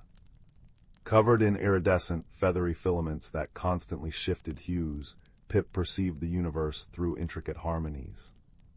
Every movement, every thought, every shift in light produced a unique resonance only Pip could fully appreciate. Pip expressed feelings through delicate vibrations that shimmered in the air, like the sound of wind chimes dipped in honey. Their meeting had been accidental. Kalen's scout pod, damaged in a micrometeoroid shower, had limped into the Harmony's rest for repairs. Pip, a solitary gardener tending the station's forgotten botanical dome, had found the injured traveler. Fear initially painted Kalen in jagged streaks of crimson.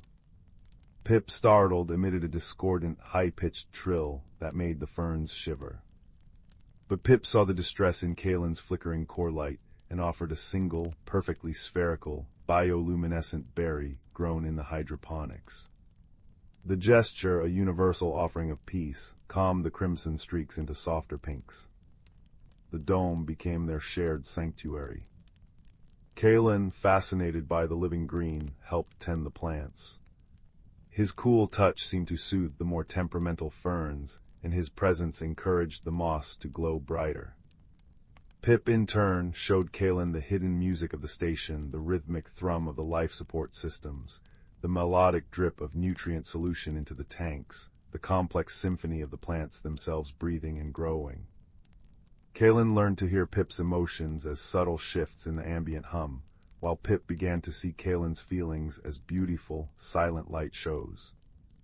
One day Pip, bubbling with excitement over a new hybrid blossom, attempted to share its joy. The tiny being vibrated intensely, sending out a cascade of rapid, high-frequency chimes. To Pip, it was a triumphant fanfare. To Kalen, however, the vibrations resonated painfully within his crystalline structure, causing sharp, jagged lines of white light to flare across his surface, a clear signal of distress. Pip froze, filaments drooping into muted grays. Kalen, seeing Pip's sudden dejection, pulsed a slow, reassuring wave of deep blue. They floated together in the zero-gravity center of the dome, bathed in nebula light. Kalen gently pulsed the sequence, a soft yellow question mark. Pip responded with a low, questioning hum. Kalen projected an image, Pip's rapid vibrations, overlaid with the painful white flashes he experienced. Pip projected back, the vibrant, joyful meaning behind the rapid chimes, a burst of sunshine yellow and spring green in Kalen's own light language. Understanding dawned. Pip's next expression of joy was a slower, warmer vibration, like a deep cello note. Kalen responded with gentle, golden spirals. They didn't need words. The misunderstanding dissolved into shared, silent laughter, Kalen's light shimmering with amusement, Pip's filaments rustling with a soft, chuckling hum. They began building something new in their sanctuary, a quiet corner dedicated to shared appreciation. Pip strung delicate filaments between glowing fungi, creating a harp that resonated with the station's natural sounds. Kalen arranged polished river stones from his homeworld, each imbued with a faint, calming inner light, to reflect the nebula's colors onto the walls. It became their listening grove, a place for gentle communion. Their favorite ritual was stargazing. They would drift near the dome's clear apex, the vastness of space stretching before them. Pip would point a slender limb towards a distant, pulsing star and emit a complex chord, the song of that star, as Pip perceived its light and energy signature. Kalen would respond by projecting swirling patterns of light onto the dome, mimicking the star's color and imagined movement.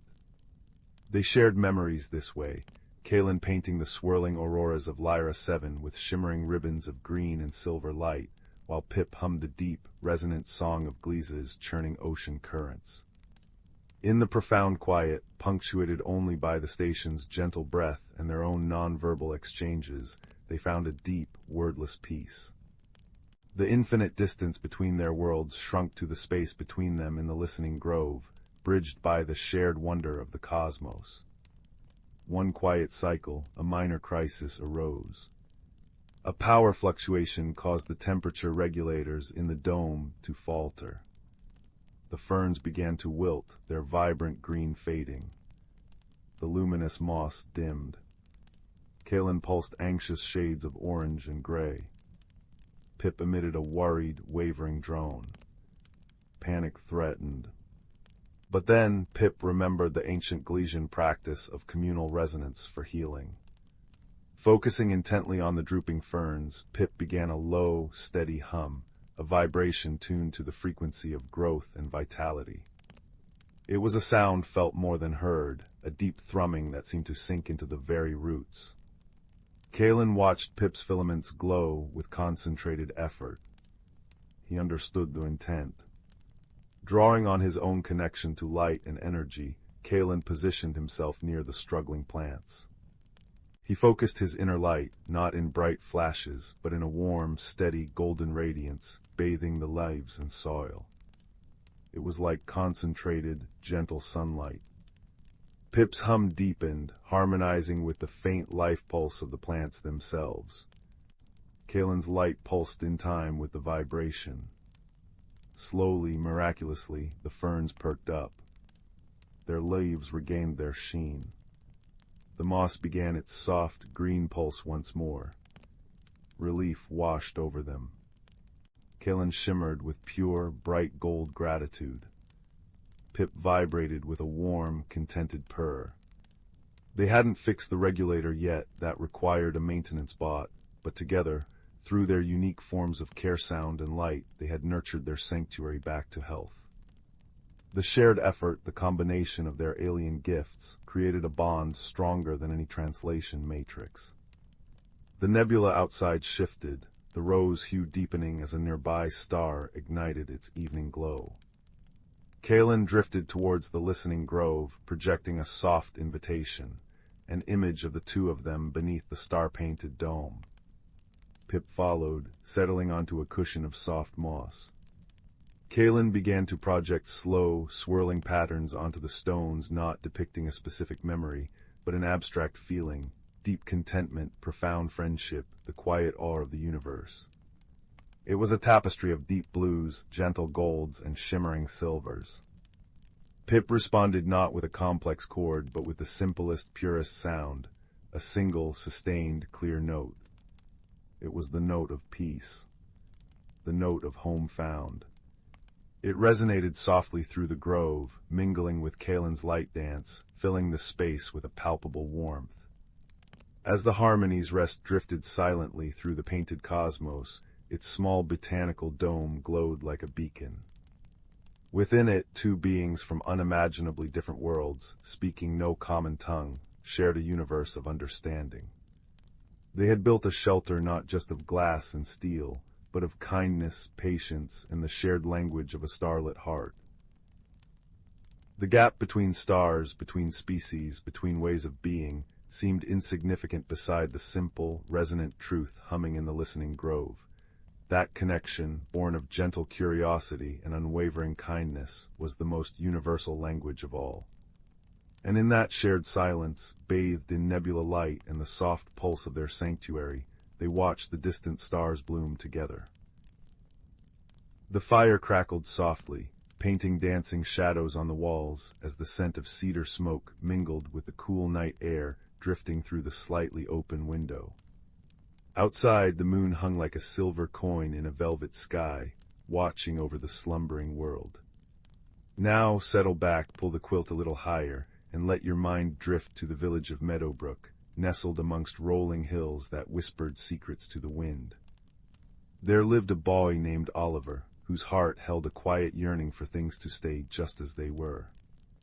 Oliver loved the predictable rhythm of Meadowbrook, the baker's warm loaves appearing at dawn, the clang of the blacksmith's hammer echoing until dusk, the way the willow tree by the stream wept its long green tears in the exact same spot, season after season. Change, even small changes like a new fence or a different color painted on the miller's door, made his stomach flutter with unease. He found comfort in the known, in the safe, unchanging patterns of his small world. One crisp autumn afternoon, while exploring the forgotten corner of his grandfather's dusty attic, Oliver stumbled upon a curious object half buried beneath a moth-eaten tapestry. It was a compass, but unlike any he'd ever seen. Its casing was crafted from warm, honey-colored wood, intricately carved with swirling patterns that seemed to shift and shimmer if you looked at them just right. Instead of pointing north, its single, slender needle, made of what looked like pure moonlight, trembled and spun erratically. Etched into the wood in tiny, elegant script were the words, "Follow the whisper, find the heart." Intrigued despite himself, Oliver brushed off the dust. As his fingers touched the warm wood, the needle suddenly stopped its frantic dance. It pointed firmly, not towards the attic door, but directly towards the solid oak wall. A soft, melodic hum, like the vibration of a plucked harp string, emanated from the compass. Oliver's usual caution warred with a sudden, fierce curiosity. He pressed his ear to the wall where the needle pointed. Faintly, so faintly he thought he might be imagining it, he heard it, a whisper. Not words, but a feeling, a sigh of wind through unseen leaves, a murmur of distant water, a sense of profound, ancient sadness. Driven by a feeling he couldn't name, Oliver carefully traced the wall panels. His fingers found a slight irregularity, a knot in the wood that felt warmer than the rest. He pushed. With a soft click, a section of the wall swung inward, revealing not darkness, but a breathtaking sight. Instead of attic beams and cobwebs, Oliver gazed upon a sun-dappled path winding through a forest of impossibly tall, luminous trees. Their bark shimmered with soft silver light, and their leaves were not green, but a cascade of colors that shifted like oil on water-deep emerald, sapphire blue, fiery amber, delicate rose. The air that wafted through the opening smelled of damp earth, crushed pine needles, and something sweet and unfamiliar, like starlight made tangible. This was the hidden world, the source of the whisper. Sylvan Hollow. Hesitantly, heart pounding like a trapped bird against his ribs, Oliver stepped through the opening. The wall sealed silently behind him. The air in Sylvan Hollow felt alive, charged with a gentle, ancient magic. The path beneath his feet was soft moss, cushioning his steps. Sunlight filtered through the shifting canopy in beams of liquid gold.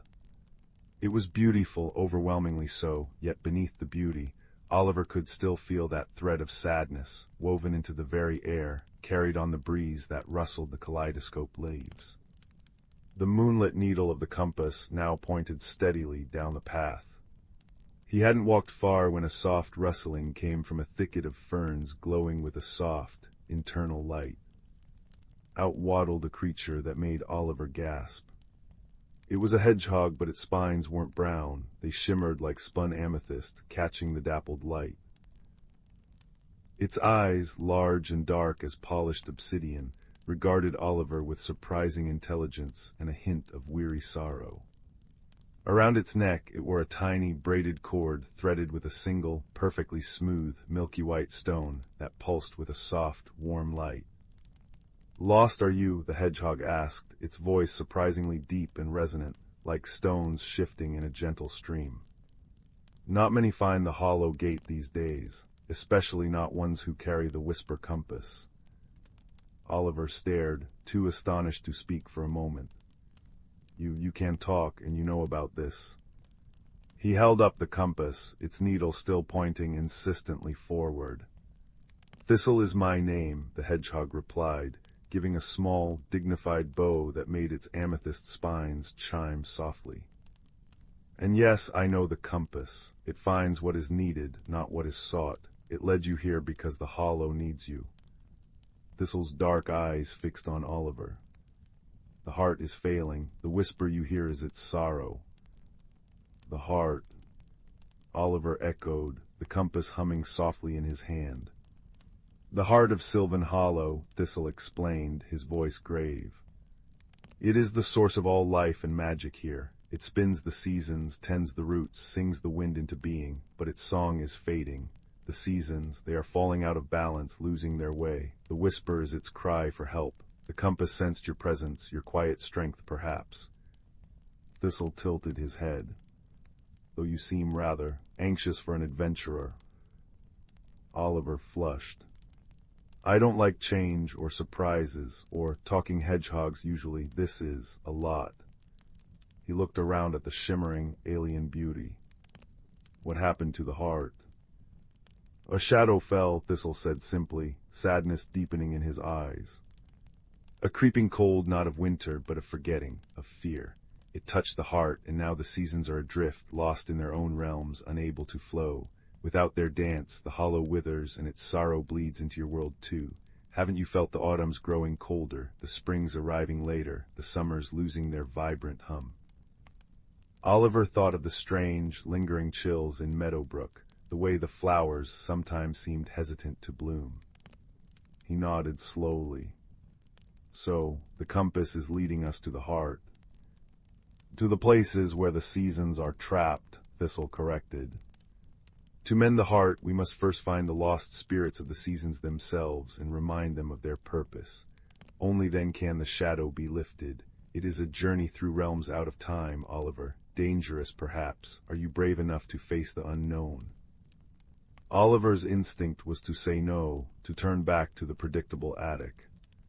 He looked down at the whisper compass, its gentle hum resonating with the sadness in the air. He thought of Meadowbrook, of the willow tree by the stream, of the potential chill that could silence the blacksmith's hammer forever. He thought of the profound loneliness in the whisper. He took a deep breath, the scent of magic and ancient woods filling his lungs. I don't know if I'm brave, he admitted quietly. But I have to try, for the heart, for Meadowbrook. He looked at Thistle. Will you help me? A warm light pulsed from the stone around Thistle's neck.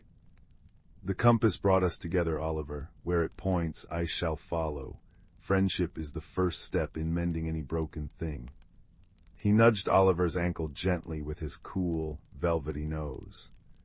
Now let us follow the whisper. Autumn lies ahead, but it is not the autumn you know. The compass needle glowed brighter, pulling them deeper into the luminous forest. The vibrant, shifting colors of the leaves gradually deepened, settling into hues of burnished copper, deep russet, and rich gold. The air grew crisper, carrying the scent of wood smoke and ripe apples. Yet instead of feeling invigorating, the air felt heavy, stagnant. The leaves, though beautiful, didn't rustle with life. They hung limp and silent, like painted ornaments. The path was thick with fallen foliage that crackled dully underfoot, releasing no sweet scent, only dust. This is the realm of autumn, Thistle murmured, his amethyst spines seeming to dim in the oppressive stillness. But it is autumn forgotten, trapped. The spirit of autumn sleeps, lost in a dream of endless falling, with no promise of winter's rest or spring's renewal. They walked through a landscape frozen in perpetual decline. Trees stood skeletal under a perpetually twilight sky, their branches bare long before their time. Piles of leaves lay in drifts, gray and brittle, crumbling to ash at the slightest touch. The silence was absolute, broken only by the crunch of their steps and the faint, mournful hum of the compass. Oliver felt the familiar flutter of anxiety, magnified by the unnatural stillness.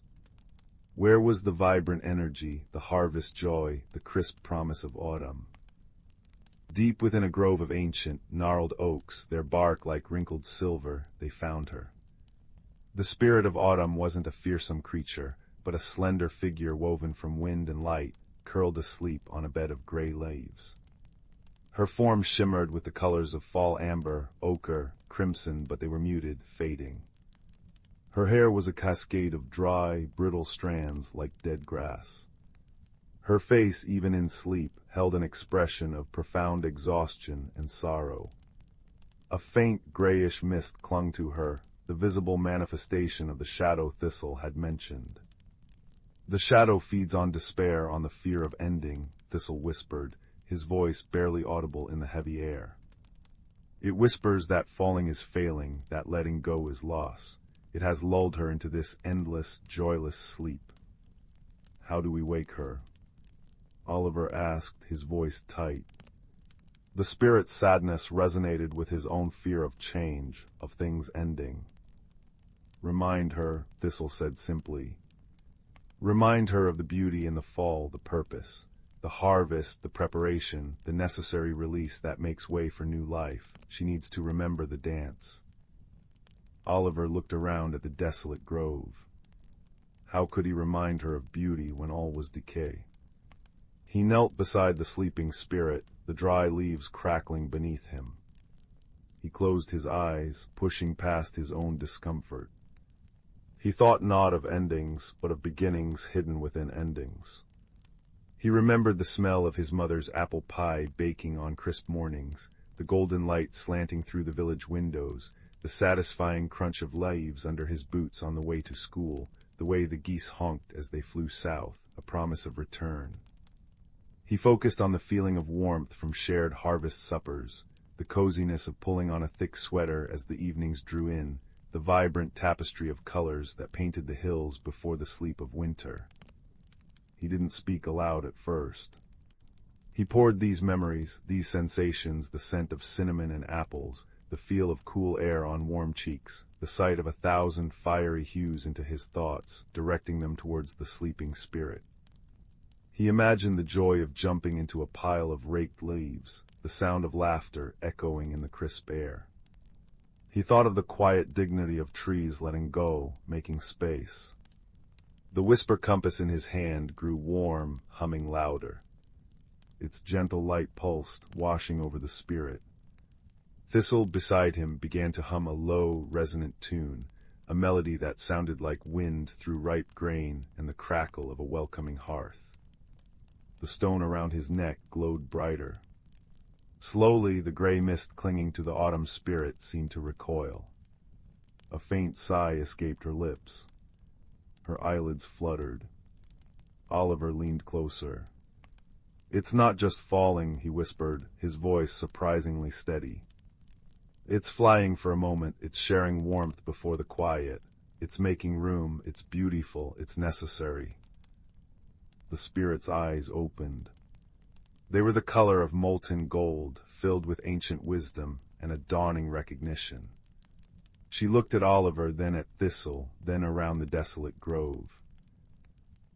A single tear, shimmering like liquid amber, traced a path down her cheek. Where it fell onto the gray leaves beneath her, a tiny spot of vibrant crimson spread, like a drop of paint in water. A gentle breeze, the first real movement of air they'd felt in this realm, stirred the dead leaves. It carried the faint, sweet scent of apples. The spirit sat up, her form brightening. The gray mist dissipated like smoke. She raised a hand, and a shower of leaves, not gray, but brilliant gold and red, cascaded from the nearest oak, rustling with life as they fell. The sound was like soft applause. "Thank you," the autumn spirit whispered, her voice like dry leaves skittering over stone, yet filled with warmth. "I had forgotten the dance. I feared the silence after the song." She touched Oliver's cheek with a cool, leaf-like hand. "You carry the quiet strength of acceptance, little one. Remember it."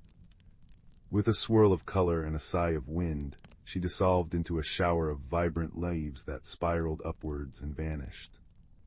The oppressive stillness lifted instantly. The air felt crisp and clean. The remaining leaves on the trees rustled, a sound full of life and movement. Color seemed to seep back into the world. The compass needle shifted, pointing towards a path that now shimmered with frost. "One season remembered," Thistle said, his obsidian eyes gleaming. "But the journey is long, winter awaits, and it will be colder still." Leaving the revitalized autumn realm behind, Oliver and Thistle followed the compass onto a path crusted with glittering frost. The luminous forest faded, replaced by a landscape of breathtaking, frozen beauty. Towering ice sculptures, shaped like fantastical trees and crystalline flowers, glimmered under a sky the color of pale lavender. Snowflakes, each one a unique masterpiece of lace, drifted slowly down. Yet beneath the beauty, an unnatural, bone-deep cold seeped into Oliver's bones, colder than any Meadowbrook winter. It was a cold that spoke of isolation, of being frozen not just in body, but in spirit. The silence here was profound, muffling even the crunch of snow underfoot. The whisper compass hummed a lower, more insistent note. "The realm of winter," Thistle murmured, his breath forming thick clouds of vapor.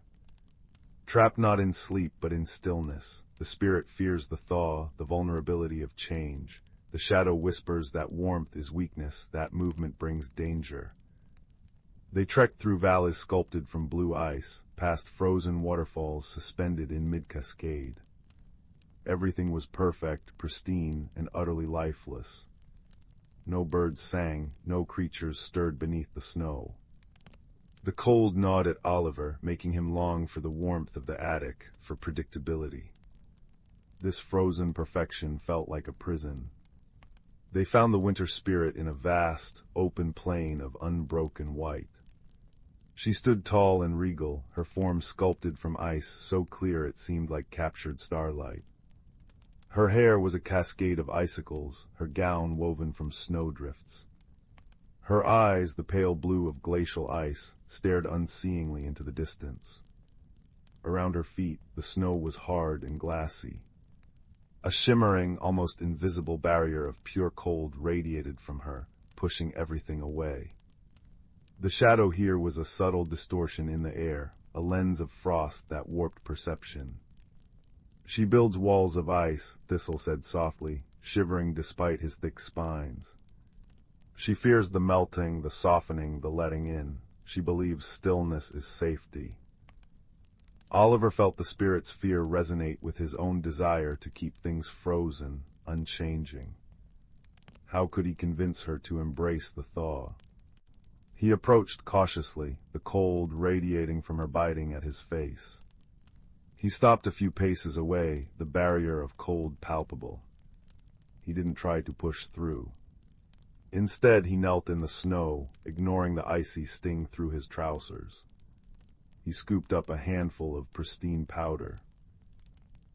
He remembered the pure joy of the first snowfall in Meadowbrook, the laughter as children built lumpy snowmen, the warm flush after a snowball fight, the way steam rose from mugs of hot chocolate held in mittened hands. He thought of the deep, peaceful silence of a snow-covered world at night, the way sunlight sparkled on fresh powder, the feeling of cozy safety inside while the storm raged outside. He remembered the vital importance of winter's rest for the earth, the promise held in the frozen seeds beneath the snow. He focused on the feeling of warmth returning after the cold, the delicious contrast, the way frozen streams eventually sang again. He thought not of loss, but of necessary dormancy, of hidden strength gathering beneath the ice. He held these images, the rosy cheeks of children playing, the steam rising from a warm drink, the quiet resilience of the sleeping earth in his mind and heart. The whisper compass pulsed, its light a soft, warm gold against the blue-white landscape. Thistle pressed close, the warmth from his glowing stone pushing back the worst of the chill. He began to hum again, a different melody this time deep, resonant, like the slow turning of the earth itself, holding the promise of spring deep within its core. Oliver spoke softly, his breath frosting in the air. "The stillness is beautiful," he began, "but it's the warmth after the cold that makes the heart sing. The melting isn't weakness, it's the strength to change, to flow. The thaw brings the song of water, the green of life. Safety isn't in being frozen forever, but in knowing the cold always gives way to warmth again." He held out his hand, the snow within it beginning to melt from the combined warmth of his conviction, the compass, and Thistle's stone. A single drop of water fell onto the glassy snow at the spirit's feet. The winter spirit turned her glacial gaze towards him. The distortion in the air wavered. A flicker of something recognition, longing, passed through her pale blue eyes. She looked down at the tiny droplet of water, a stark contrast to the perfect ice around it. Slowly, hesitantly, she extended a hand made of delicate frost. She touched the droplet. It didn't freeze instantly. It trembled, then soaked into the snow. A single clear chime, like an ice crystal shattering musically, echoed across the plain. The barrier of cold dissolved. The spirit's form softened slightly, the edges less razor-sharp. A hint of color, like the faintest blush of dawn, touched her icy cheeks. "The thaw brings life," she whispered, her voice like wind sighing over packed snow. I had forgotten the song beneath the ice. She looked at Oliver, a ghost of a smile touching her lips. "You carry the quiet courage to face the melt, child." With a sound like 1,000 tiny bells, she dissolved into a flurry of snowflakes that danced on a suddenly gentle breeze, then vanished. The unnatural, soul-deep cold lifted. The air remained crisp, but it was now invigorating, not draining. The frozen waterfalls began to trickle, their song a delicate chime.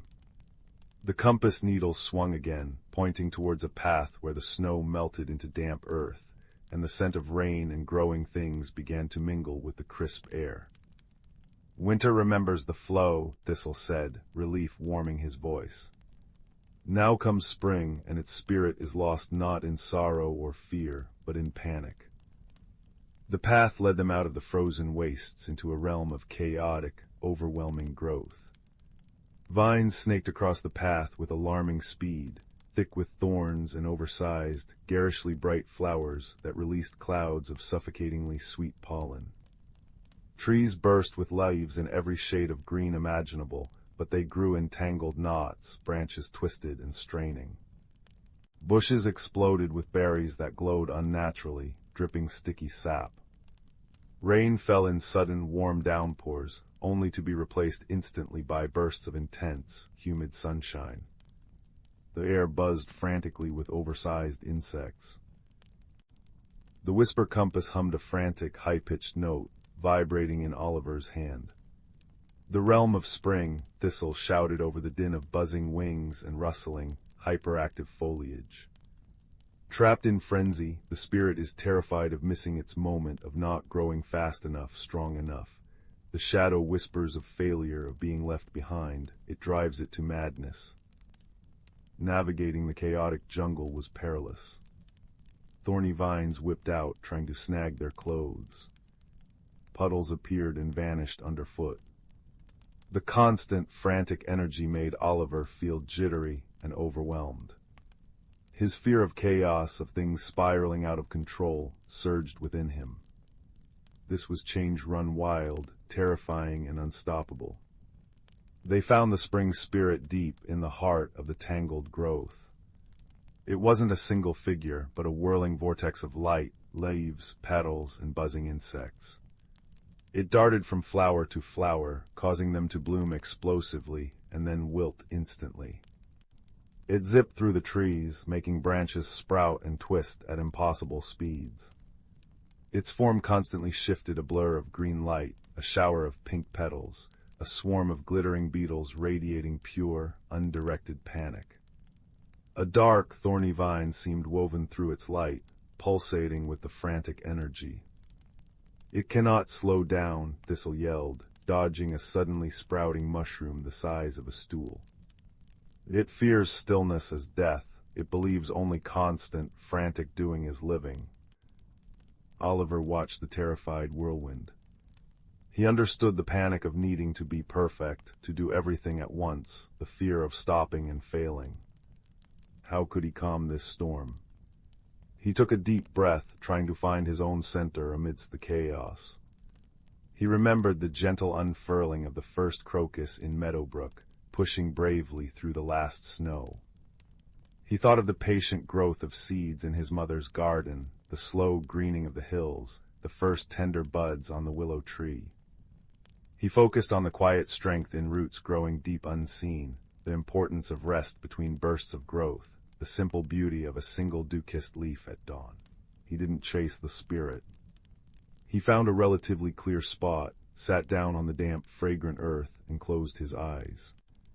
He ignored the buzzing, the rustling, the frantic energy swirling around him. He focused on his own breath, in and out, slow and steady. He imagined the deep, quiet pulse of the earth beneath him, unhurried and sure. He thought of the peaceful predictability of sunrise, the slow turn of the seasons, the trust that growth would happen in its own time. He held the feeling of calm, patient waiting. The whisper compass in his lap hummed, its frantic vibrations slowing, deepening into a steady, calming pulse. Its light spread out in gentle waves, pushing back the chaotic frenzy just a little. Thistle sat beside him, pressing his warm side against Oliver's leg.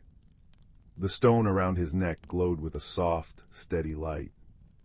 Thistle began to hum, not a melody, but a single deep, grounding note, like the sound of a large, slow bell tolling far away. Oliver opened his eyes. "It's okay to be still," he said, his voice calm and clear, cutting through the frantic buzzing. "Growth needs quiet too. The deepest roots grow in the dark, without rushing. The most beautiful flower opens one petal at a time. You don't have to do everything at once."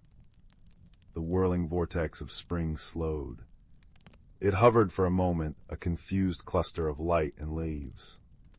The dark, thorny vine within it pulsed angrily. Oliver met the spirit's core not a face, but a feeling of wide-eyed terror. "Trust the earth," he whispered. "Trust the sun, trust the rain, they know the time, rest is part of growing." The frantic buzzing softened. The explosive blooming and wilting ceased.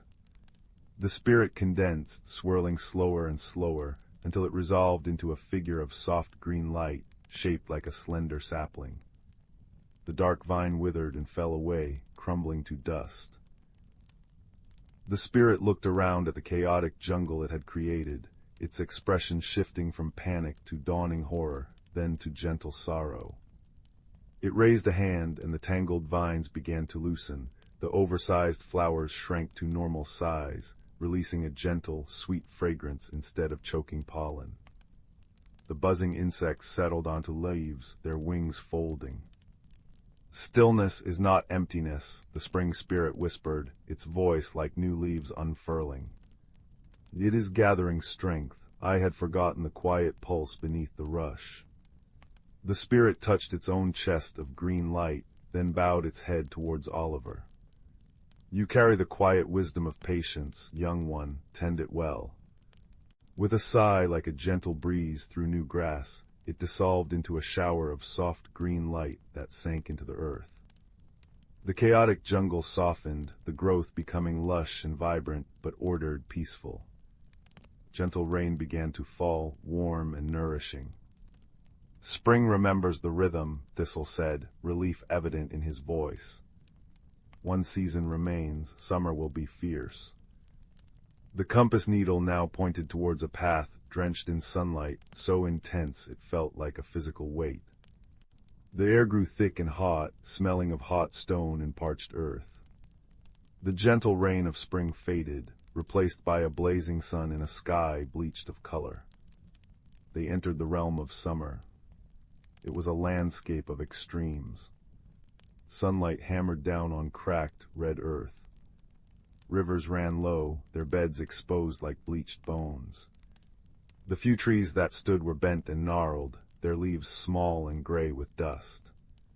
The air shimmered with heat haze, distorting the distance. Yet amidst the desolation, pockets of intense, almost violent life flared, a cactus blooming with unnaturally large, scarlet flowers that seemed to pulse with heat, a cluster of spiky grasses glowing with internal fire, a pool of bubbling, sulphurous mud. The whisper compass grew uncomfortably hot in Oliver's hand, its hum a low, angry growl. "Some are trapped in fury," Thistle rasped, seeking the meager shade of a boulder. "The spirit burns with anger at the cooling, at the fading of its power. The shadow whispers of betrayal, of weakness in the waning light. It rages against the inevitable turn." The heat was oppressive, sapping Oliver's strength. He felt the spirit's anger like a physical force, a dry wind scouring the land. It resonated with his own buried frustrations, the times he'd wanted to scream against unwanted changes. They followed the compass through the scorched land, avoiding the bubbling mud pits and the unnervingly vibrant plants that seemed to snap at the air. They found the summer spirit on a high, rocky plateau overlooking the desiccated land. It wasn't a figure, but a column of living fire, twisting and roaring against the pale sky. Heat radiated from it in visible waves, scorching the rock black. Flames lashed out, igniting patches of dry grass that burned with unnatural speed and intensity before collapsing into ash. Within the heart of the fire, Oliver could see eyes like burning coals, filled with fury and a deep, wounded pride. Jagged streaks of black smoke, the visible shadow, coiled within the flames like serpents. "It consumes itself in its rage," Thistle shouted over the roar of the fire. "It sees the shortening days as an insult, the cooling air as theft. It refuses to yield, to share, to mellow." Oliver felt the intensity of the anger, the destructive power. How could he reason with a wildfire? He remembered the long, golden afternoons in Meadowbrook, the drowsy hum of bees in the clover, the feeling of cool grass under his back as he watched clouds drift by. He thought of the deep satisfaction of a cool drink on a hot day, the joy of swimming in the stream, the peaceful warmth of a summer evening as fireflies began to sparkle. He focused not on the fury, but on the nurturing warmth, the generosity of long days, the abundance of ripening fruit, the deep, contented sigh of the earth basking in the sun's embrace. He remembered the vital necessity of summer's heat for the harvest, the way strong sunlight feeds the world. He approached the edge of the heat, radiating from the spirit. It was like standing before an open furnace. Sweat poured down his face. He didn't flinch. He held the whisper compass before him, its light flaring, pushing back the worst of the heat. He filled his mind with images of shared shade under a wide oak, the taste of sun-warmed berries, the sound of children laughing in a sprinkler, the deep, peaceful warmth that comes not from rage, but from contentment. "Your strength is in the warmth you give," Oliver called out, his voice straining against the roar. "Not in the fire you throw. The long days are a gift, to ripen, to nourish, to rest in. The cooling evening isn't loss, it's the promise of stars, of quiet. True power isn't in burning forever, but in knowing when to shine fiercely and when to rest." Thistle stood beside him, the stone around his neck blazing like a tiny sun, radiating not heat, but a fierce, protective light. He hummed a strong, steady note, like the deep thrum of a plucked bass string, resonating with the solid earth beneath them. The column of fire shuddered. The roaring lessened slightly. The burning coal eyes fixed on Oliver. The black smoke serpents writhed. "Gift," the spirit boomed, its voice like rocks splitting in the heat. "They take it, they diminish it." "It's shared," Oliver insisted, holding the compass higher. "The warmth feeds the world, the ripening feeds the people. The long days let life flourish, but even the sun rests. Its setting makes the stars shine. Your strength is in the life you nurture, not in the destruction you cause." He gestured towards the barren land below, scarred by the spirit's rage. "This isn't strength, this is fear." A long moment passed. The fire spirit raged, flames leaping high. Then slowly the flames began to shrink, condensing. The heat lessened from a blast furnace to a strong, warm glow. The column resolved into a figure of molten gold and copper, radiating controlled power. The black smoke dissipated. The spirit looked down at the scorched land, then at Oliver. Fury faded from its eyes, replaced by a dawning sadness, then a slow, reluctant understanding. "To nurture, not just to burn," the summer spirit rumbled, its voice now like distant thunder. "The sharing is the true power. I had forgotten the deep warmth beneath the blaze." It raised a hand, and where its fiery touch met the cracked earth, green shoots instantly sprouted, unfurling healthy leaves. Rain clouds gathered on the horizon, promising relief. The spirit looked at Oliver, its molten gaze softening. "You carry the quiet strength to face the fading light, child. Honor it." With a final pulse of warm, golden light, it dissolved, sinking into the earth. A wave of verdant green spread out from the plateau, and the first drops of cooling rain began to fall. "Summer remembers generosity," Thistle sighed, the tension easing from his small frame. The seasons are free, their spirits remember the dance. Now we can find the heart. The oppressive heat vanished, replaced by a comfortable warm breeze, carrying the scent of rain on dry earth and growing green things. The compass needle, which had been trembling erratically since they entered summer, now pointed steadily towards a path Oliver hadn't noticed before. It led upwards, winding through the revitalized landscape towards the highest peak in Sylvan Hollow, which now shimmered with a soft, internal light. The whisper had changed. The profound sadness was still there, but beneath it, Oliver could now feel a fragile thread of hope, a tentative stirring. The climb was long but strangely effortless. The path was smooth, lined with flowers from all seasons. Snowdrops nestled beside autumn crocuses, spring violets blooming next to summer roses. The air hummed with a quiet, harmonious energy. As they reached the summit, they found not a peak, but a wide, serene plateau covered in soft, velvety moss the color of emeralds. At its center stood the heart of Sylvan Hollow.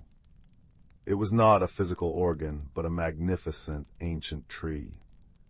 Its trunk was broad and gnarled, woven from strands of shimmering silver bark and deep, warm brown wood that pulsed with a slow, steady light. Its roots spread wide and deep into the moss, glowing with soft energy. Its branches reached high, not bearing leaves of a single season, but a constantly shifting tapestry.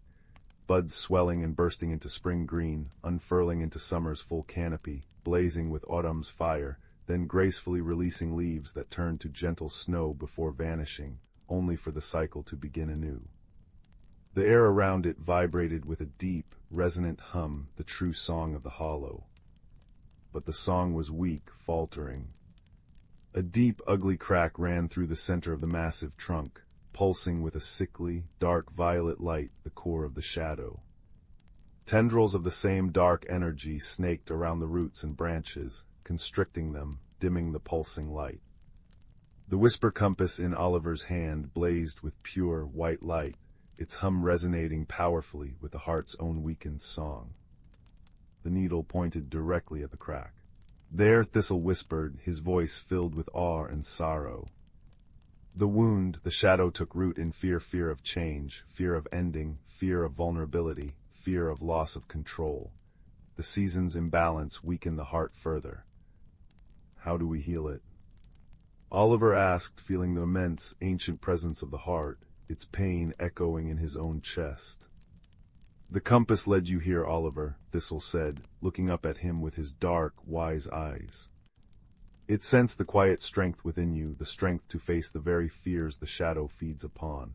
The seasons remembered their purpose through your reminders. Now the heart needs that reminder too. It needs to feel that change is not loss, but the essence of life. That endings are beginnings. That vulnerability is the root of connection. That sharing strength is true power. That trust in the cycle is the deepest magic.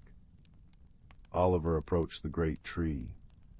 The dark crack pulsed, and a wave of cold despair washed over him, the amplified essence of his own anxieties. The fear of Meadowbrook changing, the fear of chaos, the fear of things ending, the fear of not being enough. It was a physical weight trying to push him back. He closed his eyes. He didn't fight the fear, he acknowledged it. He felt its cold grip. But then he remembered. He remembered the vibrant beauty of autumn restored, the purpose in the fall. He remembered the peace after winter's thaw, the strength in flowing. He remembered the calm rhythm of spring rediscovered, the power in patient growth. He remembered the nurturing warmth of summer returned, the generosity in sharing light. He remembered Thistle's unexpected friendship, the trust that had grown between them on this impossible journey. He remembered his own quiet courage. He hadn't vanquished his fears, he had walked with them, faced them for something greater than himself. He had changed. Meadowbrook would change, and that was okay. Endings made room for beginnings. Vulnerability had led to friendship. Sharing his quiet strength had helped heal. Once upon a time, in the quaint village of Larkspur Hollow, nestled between emerald hills and the whispering woods, there lived a young girl named Alina. Alina was known for her curious spirit and a heart as warm as the summer sun. She had a special knack for finding beauty in the most unexpected places, and her days were often spent exploring the meadows and streams that surrounded her home. One golden afternoon, as the sun began its descent behind the hills, Alina sat by the edge of the creek, her toes dipped in the cool, bubbling water. The birds sang a gentle lullaby, and the breeze carried a hint of lavender from the nearby fields. Her eyes caught a glimmer of something unusual, a path she had never noticed before, veiled in a shimmering, misty light, leading into the depths of the forest. Her heart fluttered with a mixture of excitement and a touch of nervousness. But her curiosity, like a soft tug on her sleeve, urged her forward. What wonders might this path hold? She wondered aloud, her voice blending with the rustling leaves. With a deep breath, Alina stepped onto the path. The forest greeted her with a symphony of sounds, the gentle crunch of leaves beneath her feet, the distant hoot of an owl, and the whisper of the wind through the branches. The air was rich with the scent of pine and earth, comforting and familiar, yet the path itself felt like stepping into a dream. As Alina ventured deeper, the forest transformed around her. The trees, tall and majestic, were draped in vines of glowing flowers, their petals softly illuminating the path. She marveled at their colors, soft pinks, blues, and purples that seemed to shimmer like the stars. It wasn't long before Alina encountered her first whimsical creature. A delicate, luminescent butterfly fluttered before her, its wings painted with colors more vibrant than any Alina had ever seen. It danced in the air, leading her forward with playful twirls and loops. Alina giggled, feeling as though she was part of some magical ballet. Further along, she came across a small clearing bathed in moonlight, where a group of tiny twinkling beings were gathered. They were spritlings, their bodies glowing like fireflies, their laughter a melodic chorus. They waved to Alina, inviting her to join their circle as they twirled and spun, their joy infectious. With laughter bubbling in her chest, Alina danced with the spritlings, her worries melting away like morning mist. She discovered that courage wasn't just about facing fear. It was about embracing the unknown with an open heart. As the dance concluded, a gentle voice spoke from the shadows. It was Old Willow, a wise, ancient tree with a face carved by time and the elements. "Dear Alina," it said, its voice like the rustle of leaves, "you have shown great courage by stepping into the unknown. Remember, the world is full of wonders waiting to be discovered by those who dare to seek them." The path continued to wind through the forest, leading Alina to a serene pond. The surface was as smooth as glass, reflecting the shimmering canopy above. As she knelt by the water's edge, a gentle ripple spread across the pond, and a graceful, silvery fish emerged, its scales glinting in the moonlight. The fish spoke in a voice as soft as the water's caress. "Brave traveler, your journey reminds us that with each step into the unknown, we uncover parts of ourselves we never knew existed." Feeling a sense of peace and understanding, Alina thanked the fish and continued on her way. The path eventually looped back to the village's edge, where the first glimmers of dawn painted the sky in hues of pink and gold. With a heart full of wonder and a mind alive with possibilities, Alina returned home, her spirit aglow with the magic of her adventure. She knew that, while the path had ended, her journey of exploration and courage was just beginning. And so, as the village of Larkspur Hollow awoke to a new day, Alina fell asleep with a smile, dreaming of the mysteries still waiting for her in the enchanting world beyond her doorstep. The gentle rustling of the leaves and the soft hum of the forest were her lullaby, promising more magical discoveries in the days to come.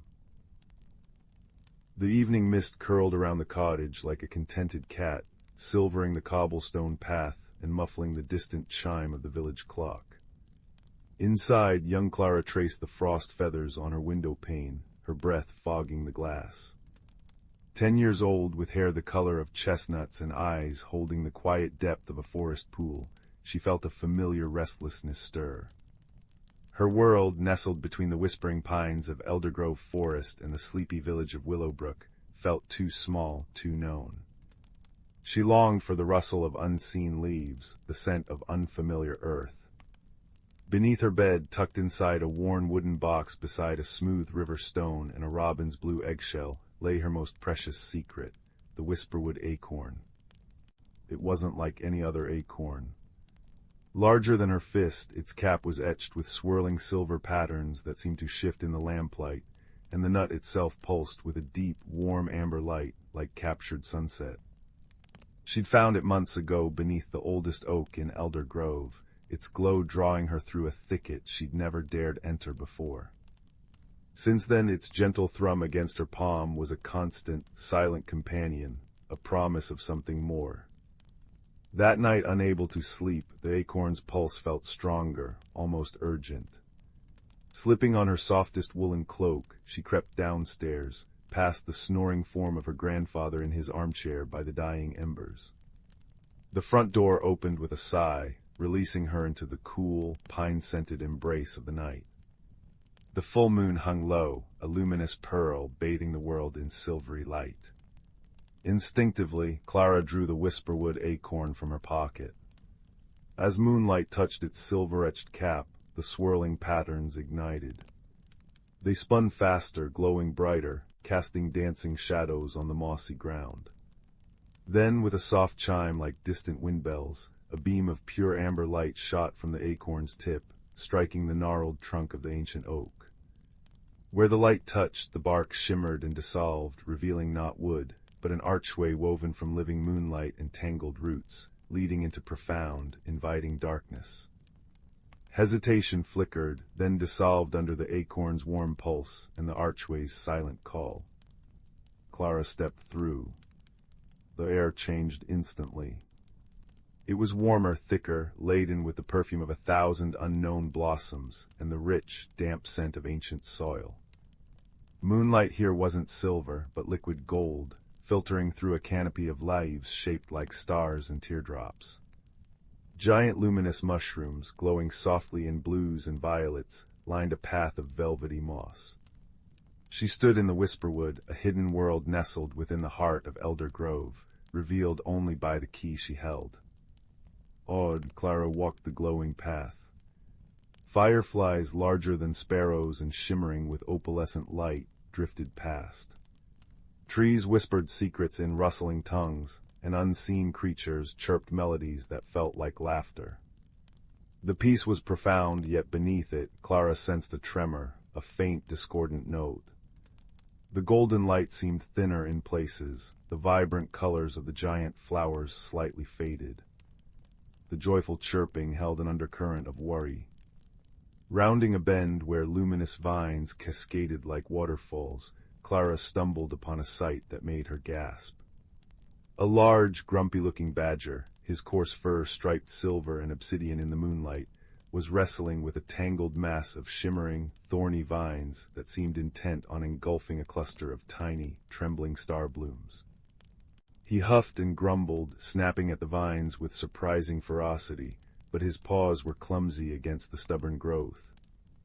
"Blasted bindweed," he muttered, his voice a low, gravelly rumble. "Always snatching the prettiest things. Hold on, little sparks, thorns got you, oof." A thorny tendril whipped back, catching his snout. "Maybe I can help." Clara's voice was soft, hesitant. The badger thorn spun around, eyes wide with shock, then narrowed with suspicion. A sproutling. "Here. How did you?" His gaze fell on the whisperwood acorn still glowing warmly in her hand. "Ah, the key-bearer. Didn't expect one so small." He sniffed, then winced as another vine tightened around his hind leg. "Well, don't just stand there gawping, sproutling. These star blooms need light, and this infernal bindweed thrives on shadow. It's choking the joy right out of them." Clara stepped forward, the acorn's light flaring brighter as if responding to the threat. She noticed the bindweed recoiled slightly from its amber glow. "It doesn't like the light?" she asked, moving closer, holding the acorn near the thickest tangle near the badger's leg. "Course it doesn't." Thorn snapped, but his tone held less bite as the vine loosened its grip under the acorn's radiance. Darkness is its home, but mere light won't stop it for long. Needs cleverness it does, and paws or hands that can work the knots. Working together, an unlikely alliance formed. Thorn, despite his grumbling, had surprising knowledge of the Whisperwood's plants. He directed Clara where to shine the acorn's light most effectively, weakening the bindweed's grasp.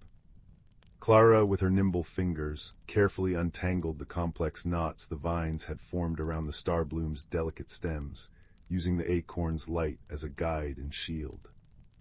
Thorn used his strong claws and teeth on the tougher roots. It was slow, careful work. Clara learned the bindweed wasn't inherently evil. It was just growing wild, unchecked, drawn to the fading light of the blooms. Thorn learned the sproutling wasn't useless. Her patience and dexterity were invaluable. Finally, the last vine fell away. The starblooms trembled, then unfurled fully, releasing a shower of sparkling golden pollen that filled the air with the scent of honey and sunshine. Their light strengthened, pushing back the lingering shadows. Thorn sat back, panting, wiping a paw across his snout. He looked at Clara, then the rescued blooms, then back at Clara. A gruff sound, almost like a purr, rumbled in his chest. HMPH not bad for a sproutling, name's Thorn, keeper of the Glimmer Glade, or what's left of it. His voice held a deep sorrow now, replacing the grumpiness. What's wrong? Clara asked, sensing the tremor in the world again, stronger now. The light, it feels thin. Thorn nodded heavily. Aye, it's fading, the heart of the Whisperwood, it's gone missing. He gestured towards the heart of the forest, where the golden light seemed dimmest.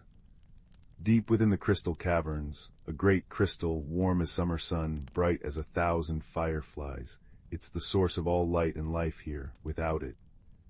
He looked at the struggling bindweed they just pushed back, already sending out tentative feelers again. Without it, the Whisperwood dims, the bindweed spreads, the songs grow sad. Winter will come, a winter with no end. A cold dread washed over Clara. Gone missing, how, who would take it? Don't know, Thorn admitted, his shoulders slumping. Happened under the last dark moon. No creature of the Whisperwood would harm the heart, it sustains us all. He looked at the Whisperwood acorn glowing in Clara's hand. The Kibar always appears when the Whisperwood is in peril. Legend says they bring hope. He fixed her with his dark, intelligent eyes. Will you help me find it, Kibar? Help me save my home. Clara's restlessness transformed into a fierce, warm resolve. She looked at the fading starblooms, listened to the worried chirps in the trees, felt the acorn's steady pulse against her skin, a pulse that echoed the missing heart. Yes, Thorn, I will. Their journey began under the watchful gaze of the golden moon. The Whisperwood acorn was their compass and guide. As they ventured deeper, the signs of decay grew clearer. Luminous mosses turned gray and brittle. Flowers drooped, their colors muted. The air grew colder, the joyful sounds replaced by an anxious silence. The path led them through groves of singing reeds, their melodies now mournful dirges, across bridges woven from living willow branches, which creaked ominously, and past pools where water sprites usually danced, now huddled together, their light dim. The acorn's light was crucial. It revealed hidden paths etched in faint silver on the moss, paths Thorn admitted he hadn't known existed. It calmed agitated creatures, like a family of luminescent hedgehogs whose quills flashed erratically with fear. One night, as a creeping chill mist threatened to swallow them, the acorn's glow flared, burning the mist away like sunlight on frost. They weren't alone for long. Their first companion joined them near the Sighing Falls. A young stag, his coat the color of twilight, his eyes wide and fearful, emerged from the gloom. He was trembling, barely more than a fawn. The shadows, he whispered, his voice like rustling leaves. They grow teeth in the dark places, they chased me. My herd I got lost. His name was Fern. Thorn grumbled about skittish saplings, but Clara knelt, offering a reassuring touch and sharing a piece of sweet root from her pocket. The whisperwood acorn's light seemed to soothe Fern's terror. He knew the lay of the land near the crystal caverns, and his keen senses could detect subtle shifts in the air and earth. He joined them, finding paths through dense thickets where Thorn's sturdy form would have struggled. Later, navigating a treacherous slope of loose, glowing shale near the cavern's entrance, they encountered the Flicker clan. These weren't ordinary fireflies. They were tiny, winged sprites woven from living light, barely larger than Clara's thumb. Normally playful, they now darted in erratic, panicked patterns. Their elder, a sprite named Glimmer with wings like stained glass, explained in a voice like tinkling bells, "The heart song is gone, our light weakens. We saw something huge moving towards the deep dark." Clara held the whisperwood acorn high. Its warm, steady amber light seemed to resonate with the sprite's own flickering forms, calming their frantic dance. "We're going to find the heart," Clara promised. "Can you show us the way you saw the huge thing go?" Glimmer's light brightened. "Yes, Keybearer, we remember. We will light your path." The Flicker clan became their living lanterns, zipping ahead, illuminating crevices and pitfalls within the vast, echoing entrance of the crystal caverns. Their collective light, guided by the acorn's steady pulse, pushed back the oppressive darkness that seemed to press in from all sides. The crystal caverns were breathtakingly beautiful and deeply unsettling. Geodes taller than houses pulsed with faint internal light amethyst, citrine, aquamarine, but their glow was sickly, intermittent. Stalactites and stalagmites, usually gleaming like polished ivory, were dull and streaked with gray. The air was cold and still, heavy with the scent of damp stone and an underlying tang of sorrow. The path Glimmer showed them led downwards, deeper into the mountain, away from the faint moonlight filtering through high crevices, into a realm of near-total darkness only held at bay by the Flicker clan and the whisperwood acorn. Strange, echoing drips replaced the forest sounds. The weight of the mountain pressed down. They followed signs only Fern could fully decipher, deep, heavy footprints sunk into patches of softer sediment, enormous scratch marks on the crystalline walls, and a lingering scent, Thorn confirmed, of stone, loneliness, and damp wool. The deeper they went, the colder it became, and the more the Flicker clan's lights dimmed, huddling closer to the comforting warmth of Clara's acorn. Finally, they entered a vast, low-ceilinged chamber deep within the earth. It was utterly dark except for a faint, sickly green phosphorescence emanating from patches of lichen on the walls. The chamber felt desolate, hollow. And there, in the very center, hunched on a floor of cold, dark stone, sat the source of the footprints. It was a giant. Not a monster from a scary tale, but a being of living rock and moss. He was easily 3 times Thorn's height when sitting, his body craggy and uneven, like a small hill given life.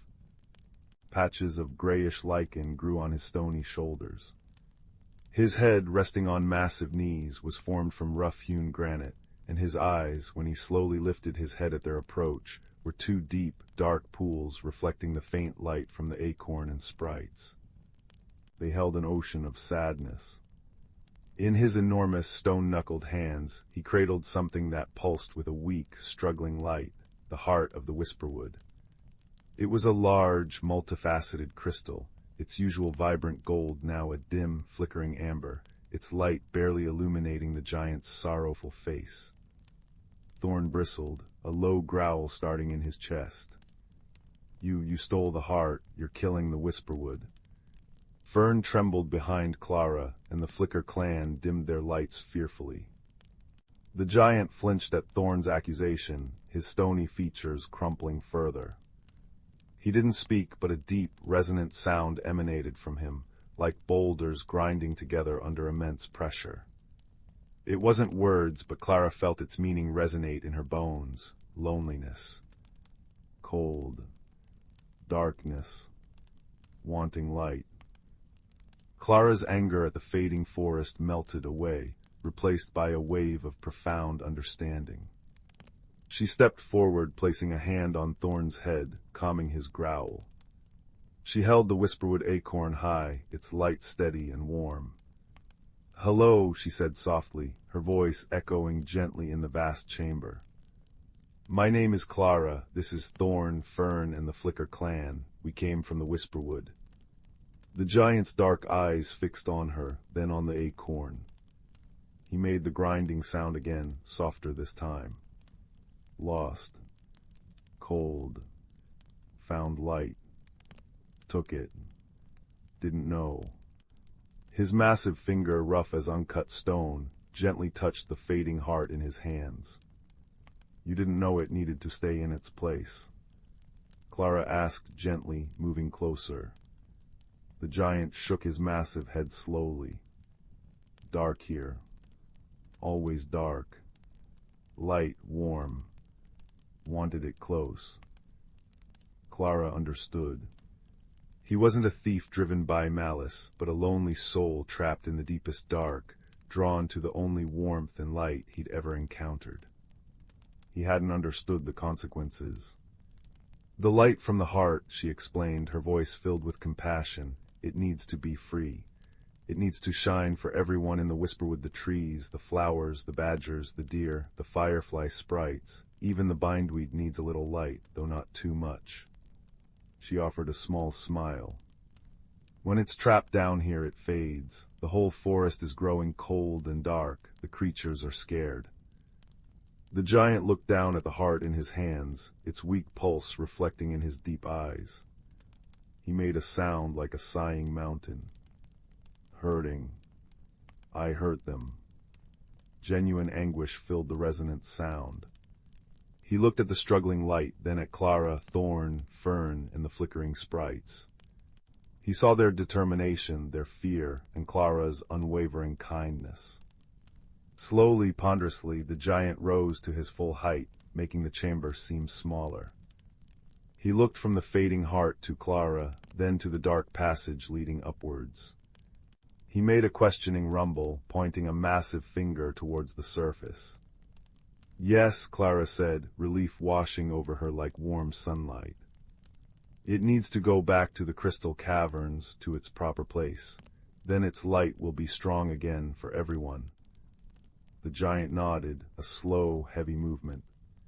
He cradled the heart carefully against his stony chest. Then, with surprising gentleness, he extended his other enormous hand, palm open and flat, towards Clara and her companions. "Come." Hesitantly, Clara stepped onto the giant's palm. Thorn, after a moment's grumbling about undignified transport, climbed on beside her, followed by Fern, who nuzzled Clara reassuringly. The Flicker clan settled on their shoulders and heads like living jewels. The giant's hand was surprisingly warm, not cold stone, but warmed by the faint pulse of the heart he held. With careful, earth-shaking steps that echoed through the tunnels, he carried them back the way they had come, retracing their path through the oppressive darkness that now felt less threatening. The Whisperwood acorn's light, combined with the giant's presence and the heart's weak pulse, pushed back the gloom. The journey upwards felt quicker. As they neared the upper caverns, the giant's steps grew lighter, less burdened. Hope was a tangible thing in the air. Finally, they reached the heart's rightful chamber, a vast, cathedral-like space near the cavern entrance, bathed in the strengthening moonlight filtering from above. A natural pedestal of pure white crystal stood in the center, waiting. The giant approached the pedestal. He looked at the heart, then at Clara and her friends on his palm. His deep eyes held a complex mix of sorrow, understanding, and dawning hope.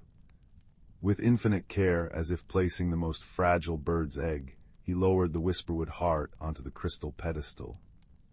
For a breathless moment, nothing happened.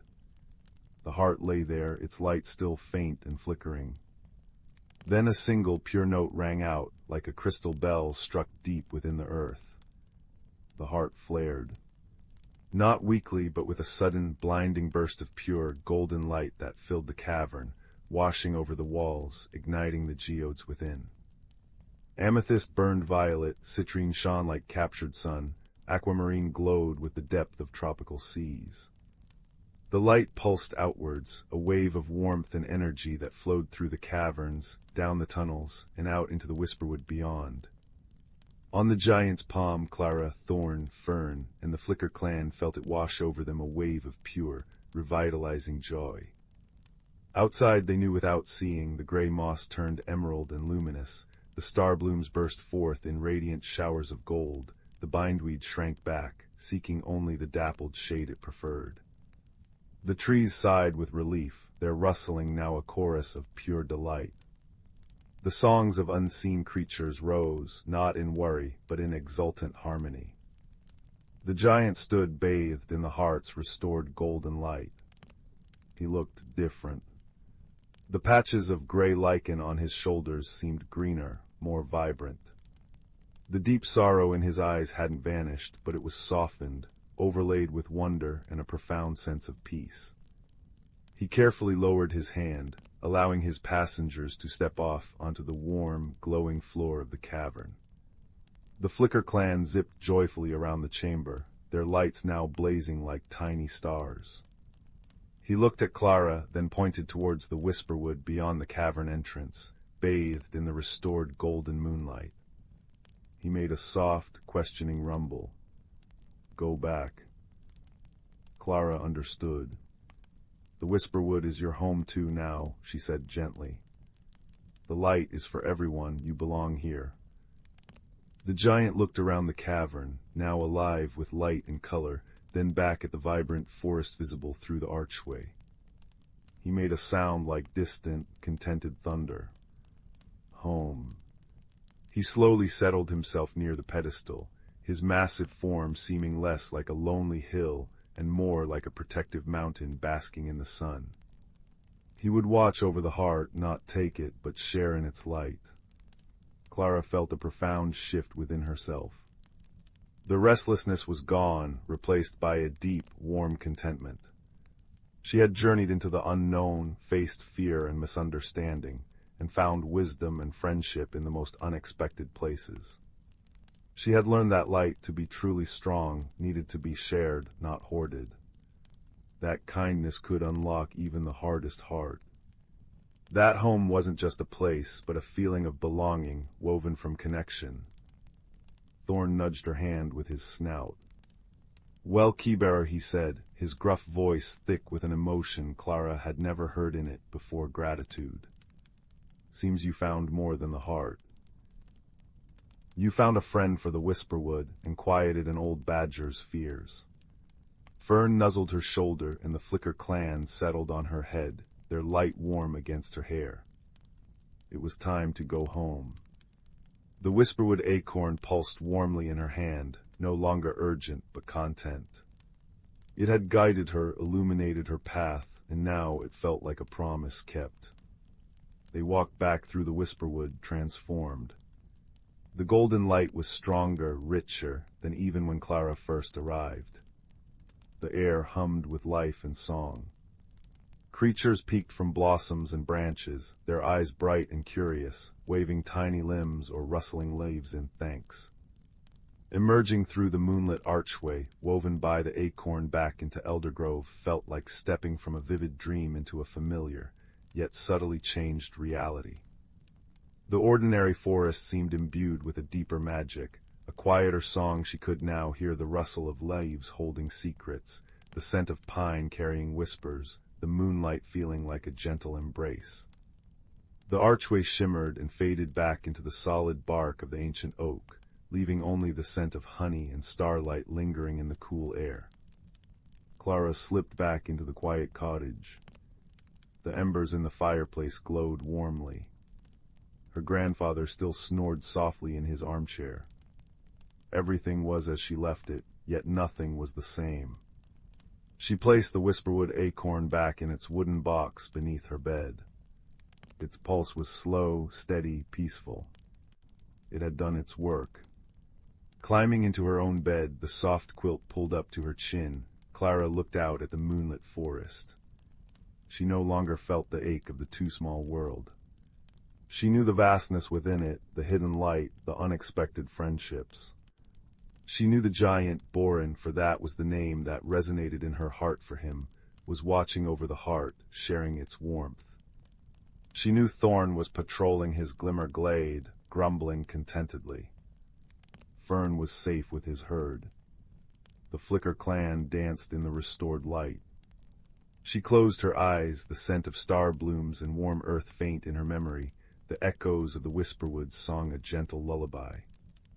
The world was vast, beautiful, and full of hidden light waiting to be shared.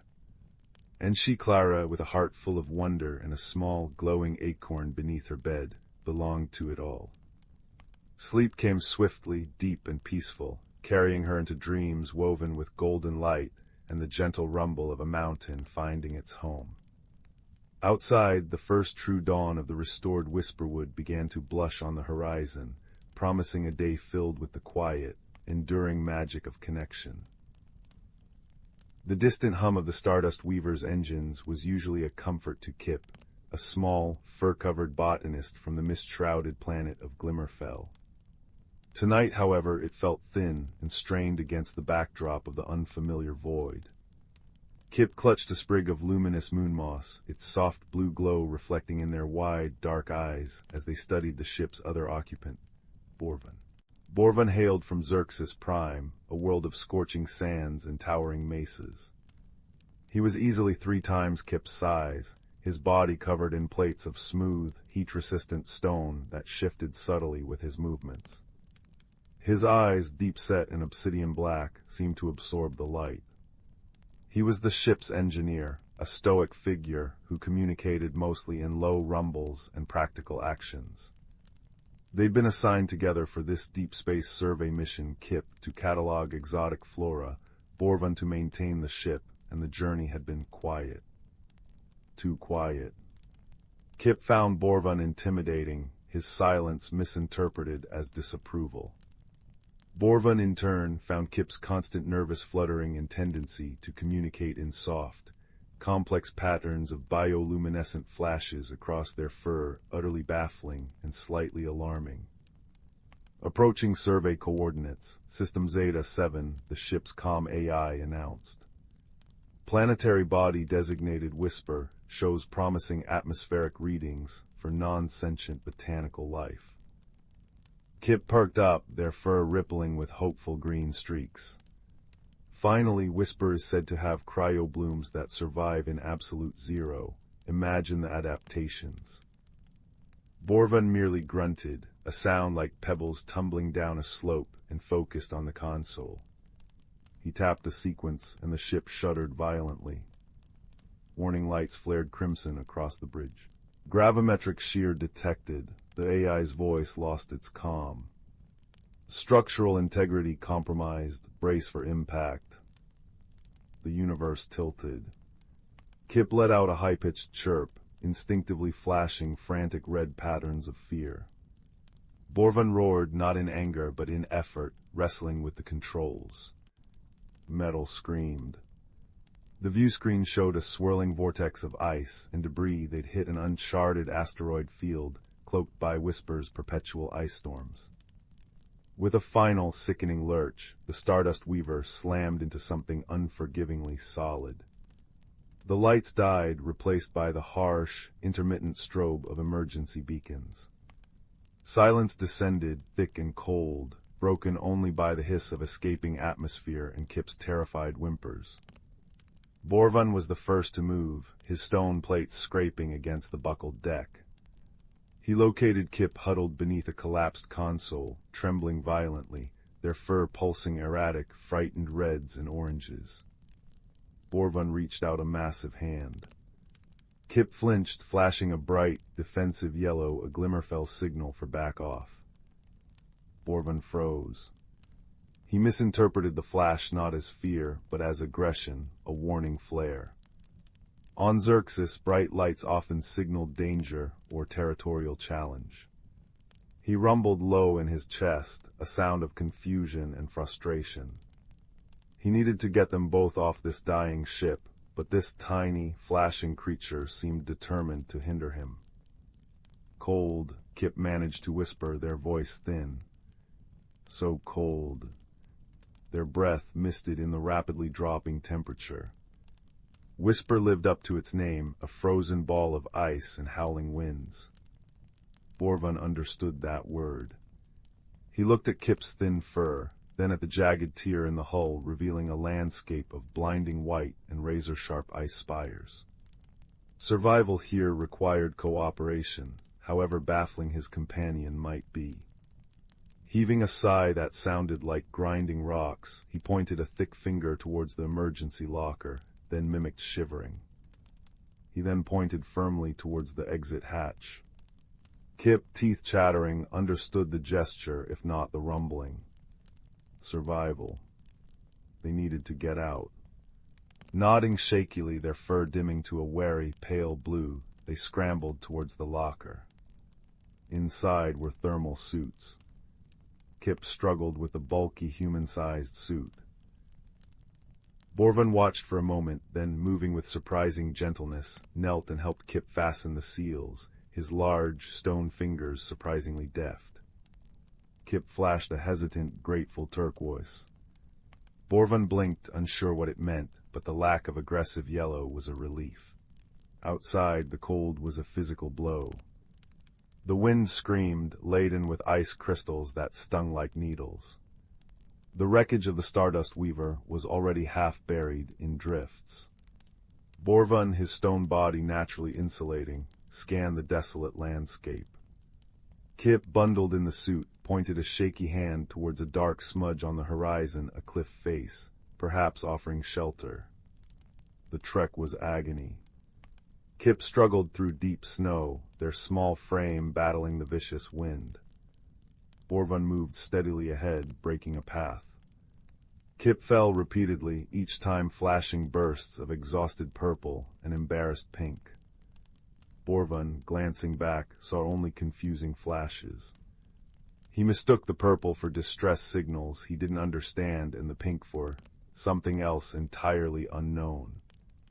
Frustration mounted. Why wouldn't this creature just say what it needed? Suddenly, the ground gave way beneath Kip with a sickening crunch. They vanished into a hidden crevasse, a yelp swallowed by the wind. Borvan lunged forward, peering into the dark fissure. Kip dangled precariously, held only by a tangle of frozen roots, their suits snagged on jagged ice. Their fur was flashing pure, terrified white. This flash Borvan understood implicitly. Terror. Immediate danger.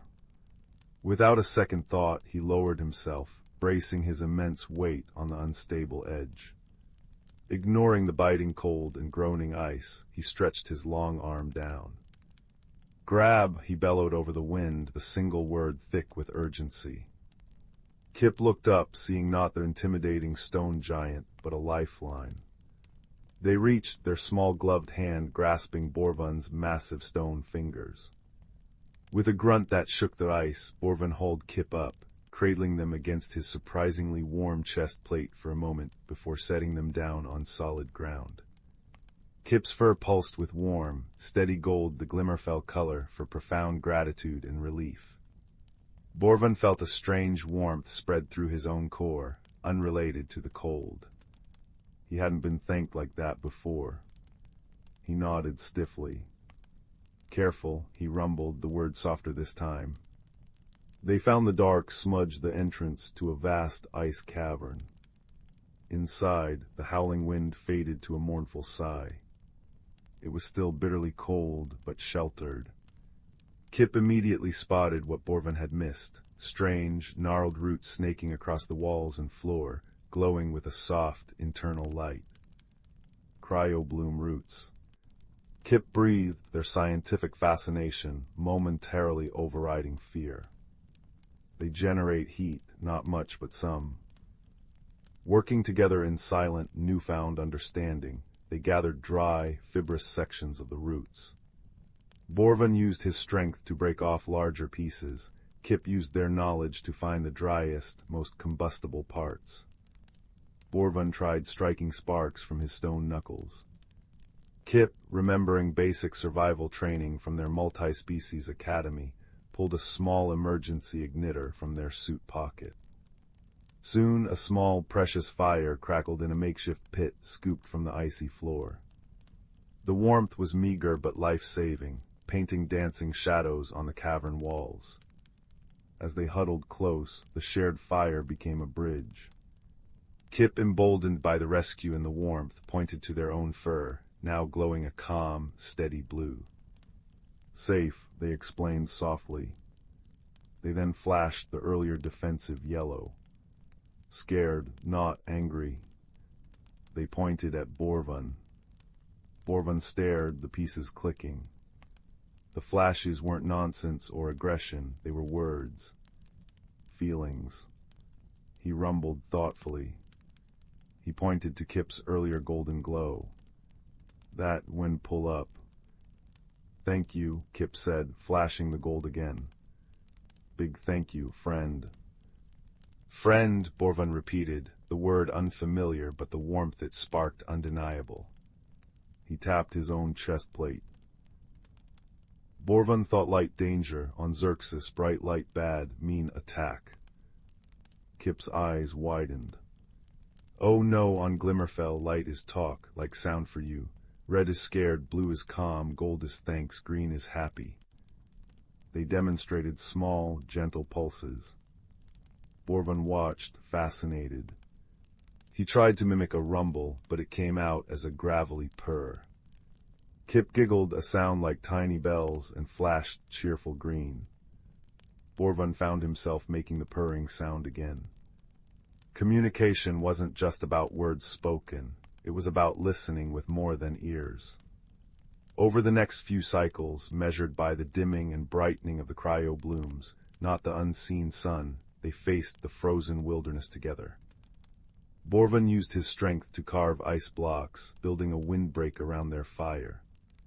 Kip discovered edible lichen growing near the warm roots and purified ice melt using salvaged filters. They took turns keeping watch, sharing stories not with perfect words, but with gestures, drawings in the frost, and the growing language of shared experience. Kip learned that Borvan's stoicism masked a dry wit and a deep loyalty. Borvan learned that Kip's nervous energy hid remarkable courage and resourcefulness.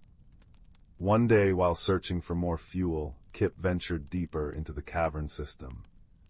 They found a breathtaking chamber where the cryo blooms weren't just roots, but full, crystalline flowers blooming in the darkness, radiating gentle warmth and bathing everything in soft, rainbow light. Borvan, come see. Kip called, their voice echoing. Borvan lumbered in, his obsidian eyes widening at the spectacle. Warm, he rumbled appreciatively. Good. He noticed Kip gazing in awe at a particularly large bloom, its light shimmering like captured starlight. He saw the longing in their small frame. Without a word, Borvan carefully broke off a small, radiant crystal petal, ensuring he didn't harm the plant. He presented it to Kip. Kip took it reverently, the petal glowing in their hands, casting warm light on their fur. They looked up at Borvan, their eyes shining. They didn't flash a color. Instead, they reached out and gently placed their small hand on Borvan's massive, stone forearm. The touch was brief, warm, and spoke volumes. Borvan rumbled, a deep, contented sound. He understood. Their salvation came not long after. Kip, remembering their botany, suggested using the highly concentrated heat from a cluster of cryo blooms, focused through a salvaged piece of reflective hull plating Borvan shaped to create a powerful thermal signal. It was a long shot. They worked side by side, Kip directing the angle of the light, Borvan adjusting the reflector. For hours they sent their desperate beacon pulsing into the frozen sky, a silent plea woven from fire, ice, and newfound trust. Just as hope began to dwindle, a distinct, answering flare pierced whispers atmosphere a rescue shuttle. As the shuttle descended near their cavern, its engines a welcome roar, Kip and Borvan stood together. Kip held the glowing crystal petal. Borvan had carved a small, intricate representation of a cryobloom root from a piece of dark ice, a token for Kip. The rescue crew, a mix of species, stared in astonishment at the unlikely pair, the tiny, furred botanist and the towering stone engineer, standing side by side, not just surviving, but seemingly content. Back on the rescue ship, wrapped in thermal blankets and sipping warm broth, they sat together. The journey wasn't over, they still had to return to the bustling starbase. But the vastness of space felt different now. "You stay on ship," Borvan rumbled, looking at Kip. "After repairs, new mission, maybe." Kip looked up, their fur glowing a soft, steady blue, interwoven with threads of warm gold. They placed their small hand back on Borvan's arm, where the stone felt familiar and safe. "Yes," Kip said simply, their voice filled with a quiet certainty. Together, friends watch each other's path. Borvan rumbled again, that deep, purring sound that had become their shared language of comfort. He didn't need flashing lights to understand the warmth radiating from the small being beside him, a warmth that had melted the ice not just outside, but within. It was the warmth of trust earned, differences understood, and a friendship forged in the coldest void, now burning bright enough to light their way home, and wherever else the stars might light. In the quiet hum of the rescue ship, surrounded by the gentle light of distant suns, they knew the true meaning of their bond wasn't just about surviving the storm, but about finding a shared fire that no darkness could extinguish. And as sleep finally claimed them, safe and warm, the memory of the ice cave bloomed in their dreams, a testament to the unexpected gardens friendship could grow, even on the frozen edge of forever. The little town of Willow Creek slumbered under a blanket of stars, and in a small house on Oak Street, young Leo couldn't sleep. Rain whispered against his window pane, and the usual comforting sounds of the creaky old house felt strangely restless tonight. His gaze drifted to the cluttered shelf above his desk. There, nestled between dusty dinosaur models and a slightly chipped mug shaped like a rocket ship, sat his great-aunt Mildred's music box. It wasn't particularly grand, just a simple wooden cube, dark oak polished smooth by time, with a tiny silver key sticking out one side. Aunt Mildred had called it her window box and winked whenever Leo asked why. He'd wound it up countless times, listening to its familiar, tinkling melody, sweet but ordinary. Tonight, however, something felt different. A faint, almost imperceptible glow seemed to emanate from its seams, like trapped moonlight. Curiosity, stronger than sleepiness, pulled Leo from his bed. He padded softly across the cool floorboards and lifted the box. It felt warmer than usual. He placed it on his desk, the glow seeming to pulse gently in time with the rain's rhythm. Hesitantly, he turned the silver key. Instead of the expected melody, the lid sprang open with a soft click, revealing not the usual brass cylinder and pins, but a swirling miniature landscape.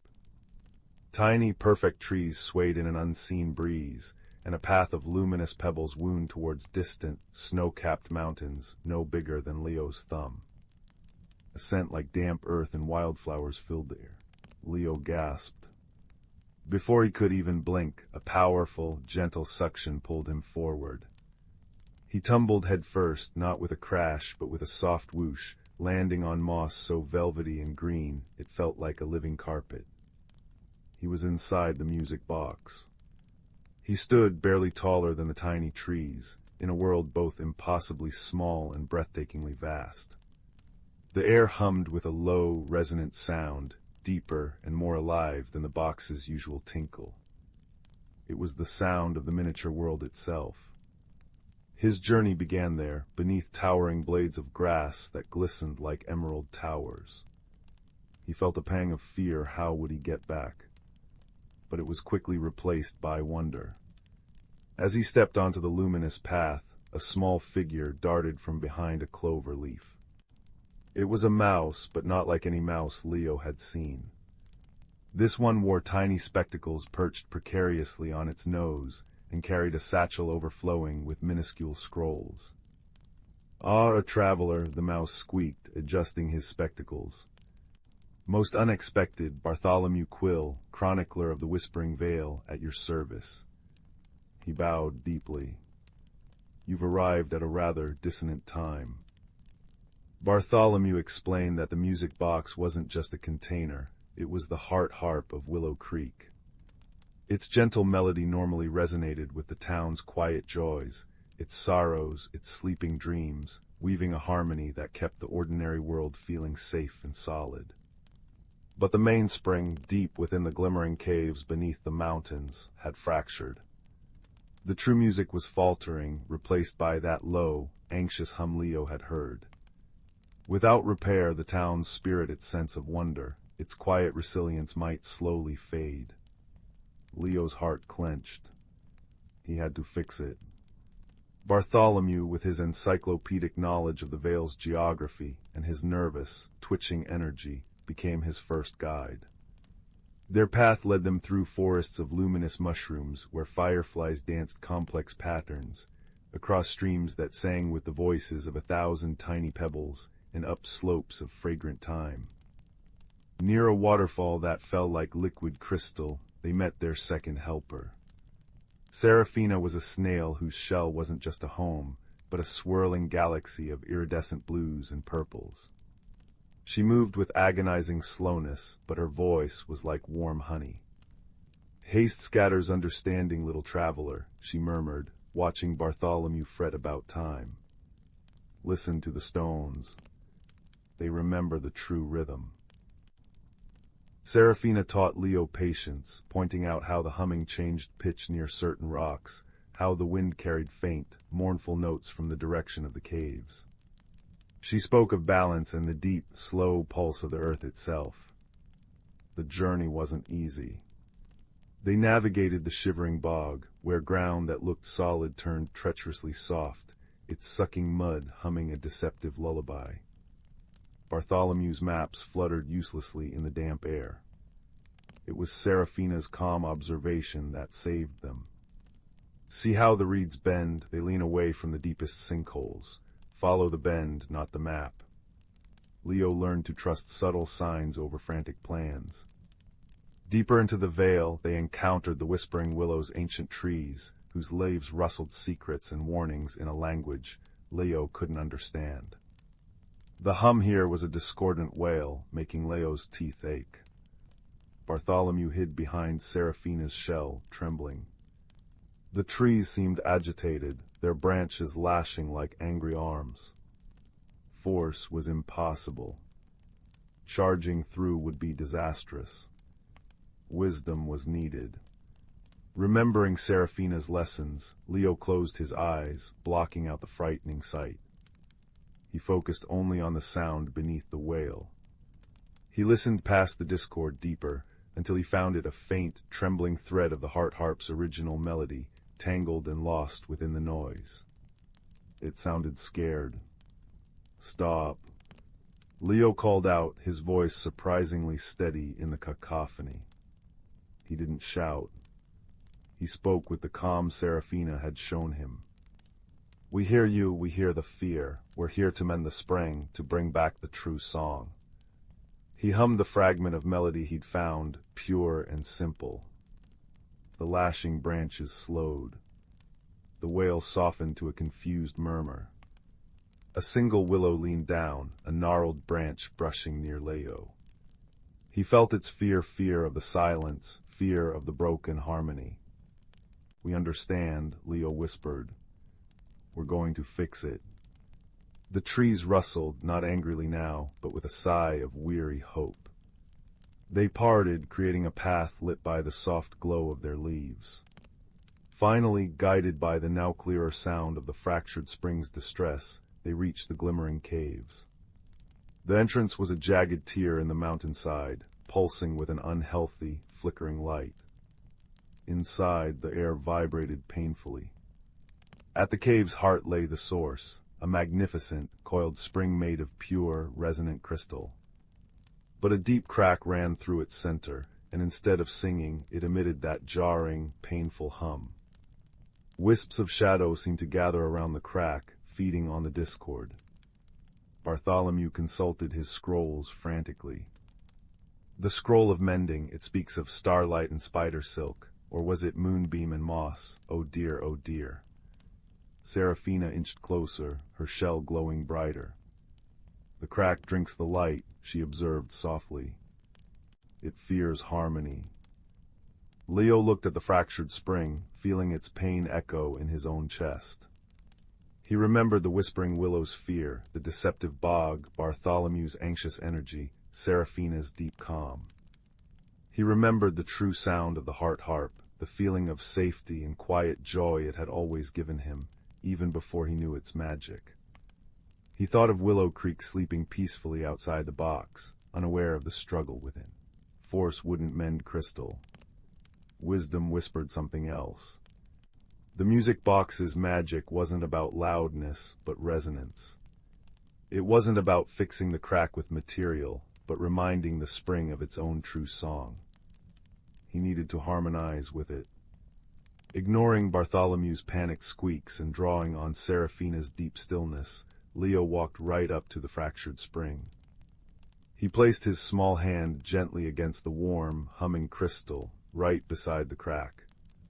He closed his eyes again, shutting out the flickering shadows and the discord. He reached deep inside himself, past his own fear, and found the quiet core of the heart harp's melody that lived in his memory, the simple, tinkling tune that meant home and Aunt Mildred's smile. He began to hum it softly at first, pouring into it all his hope, his newfound patience, his understanding of fear, and his love for his ordinary, extraordinary town. His hum was small, almost lost in the cave's noise. But it was pure. It resonated. The fractured crystal beneath his hand vibrated in response. The jarring hum stuttered. Leo hummed louder, pouring his whole heart into the familiar tune. Bartholomew, inspired, stopped fumbling with scrolls and added his own high-pitched, earnest whistle, weaving around Leo's melody. Seraphina began a deep, resonant drone from her shell, a sound like the earth's steady heartbeat, providing a foundation. Together, their three sounds intertwined: Leo's melody, Bartholomew's harmony, Seraphina's grounding bass, creating a new, beautiful chord that filled the cave. The shadows shrieked and recoiled from the pure sound. The crack in the crystal spring began to glow, not with a painful flicker, but with a warm, golden light. The light flowed along the fracture, sealing it like molten gold filling a seam. The jarring hum dissolved, replaced by a single clear, resonant note that swelled into the heart harp's true, glorious song, a sound of profound peace, deep joy, and gentle strength. It filled the cave, then spilled out, washing through the whispering veil like a healing wave. The trees sighed with relief, the stream sang sweeter, the very air shimmered with restored harmony. Leo felt the music vibrate through him, warm and comforting. He looked at his friends. Bartholomew beamed, his spectacles gleaming. Seraphina's shell pulsed with serene light. "You listened, traveler," she murmured. "You remembered the true song." The world around Leo shimmered. The luminous path glowed brightly at his feet, leading back the way they came. With grateful hugs for Bartholomew and Seraphina, a slow, gentle embrace from the snail, Leo stepped onto the path. The world blurred and he tumbled backwards with another soft whoosh, landing back in his desk chair in his own room. The music box sat before him, lid open. Inside, the brass cylinder and pins were back, but now they glowed faintly. The familiar tinkling melody played, but it was richer, deeper, woven with the echoes of the Vale's song and the warmth of friendship. Leo carefully closed the lid. The rain had stopped. Outside, the town of Willow Creek slept on, but Leo felt different. He saw the ordinary objects in his room: the dinosaur, the rocket mug with new eyes. What quiet magic might they hold? He climbed into bed, the repaired heart harp's melody, a soft lullaby drifting through the room. It wasn't just a tune anymore, It was the sound of a mended spring, of wisdom found in patience and listening, of friendship that helped you find your own true note. As sleep finally claimed him, Leo smiled. The world was full of extraordinary secrets, hidden in plain sight, waiting for a curious heart and a listening ear. And that thought, warm and comforting as the melody filling the quiet room, was the most peaceful thing of all. In the heart of the whispering woods, where the trees seemed to hum soft lullabies, and the ground was carpeted with a tapestry of moss and wildflowers, there lay a quaint little village called Moon Haven. This village, nestled under the gentle glow of a perpetually twinkling sky, was a place where magic flowed as naturally as the babbling brook that wound its way through the center of town. Moonhaven was known for its serene beauty and the warmth of its community. It was a place where the houses were made of smooth, rounded stones, with thatched roofs that looked like they had sprouted from the earth itself. Each window glowed with the soft light of candles, and the air was always scented with the comforting aromas of freshly baked bread and blooming lavender. One crisp autumn evening, as the golden leaves danced gently down from the trees, a peculiar event began to unfold. The village's beloved clock tower, which stood proudly in the village square for generations, had started to chime at odd hours. Instead of its usual melody marking the passage of time, it now played a strange, lilting tune that no one recognized. This curious phenomenon puzzled the villagers, for the clock tower was enchanted to ensure it kept perfect time and harmony with the natural world.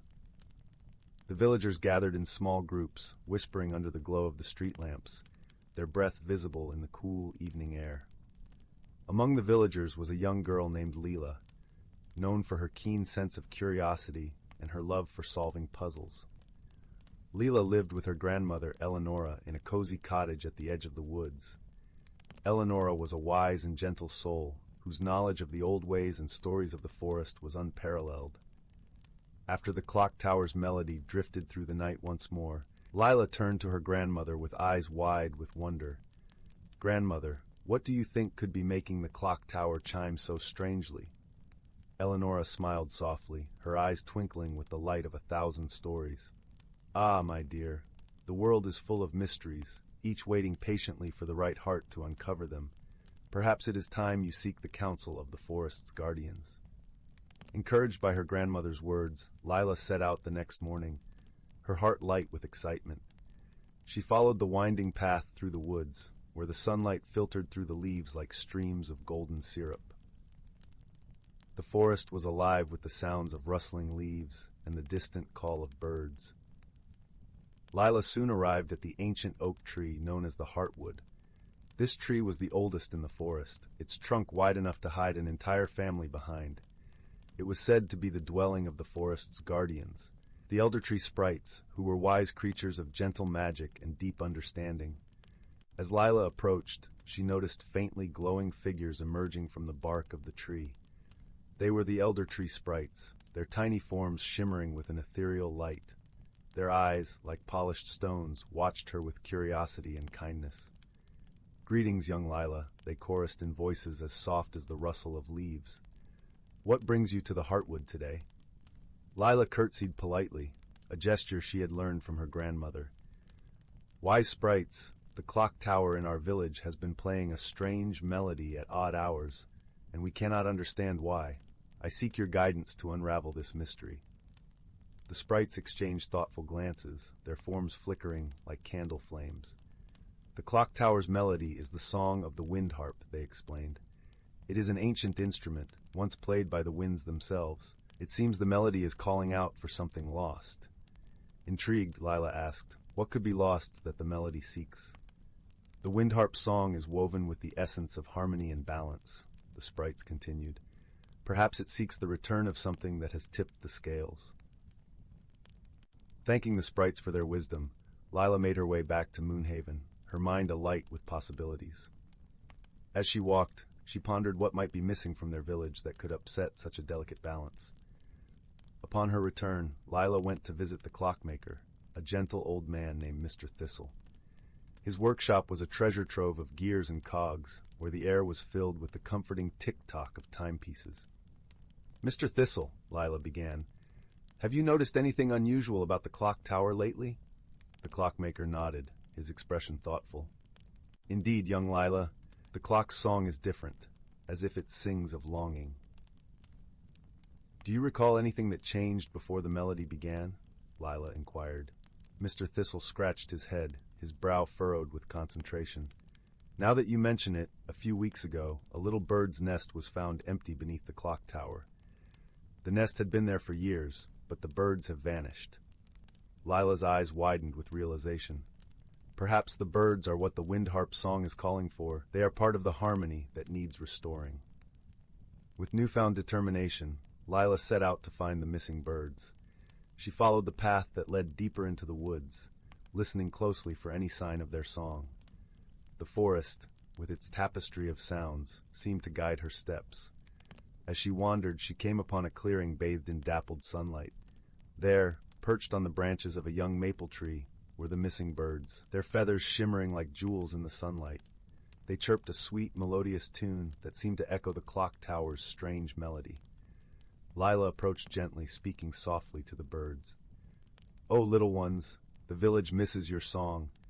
Won't you return to the clock tower and bring back the harmony?"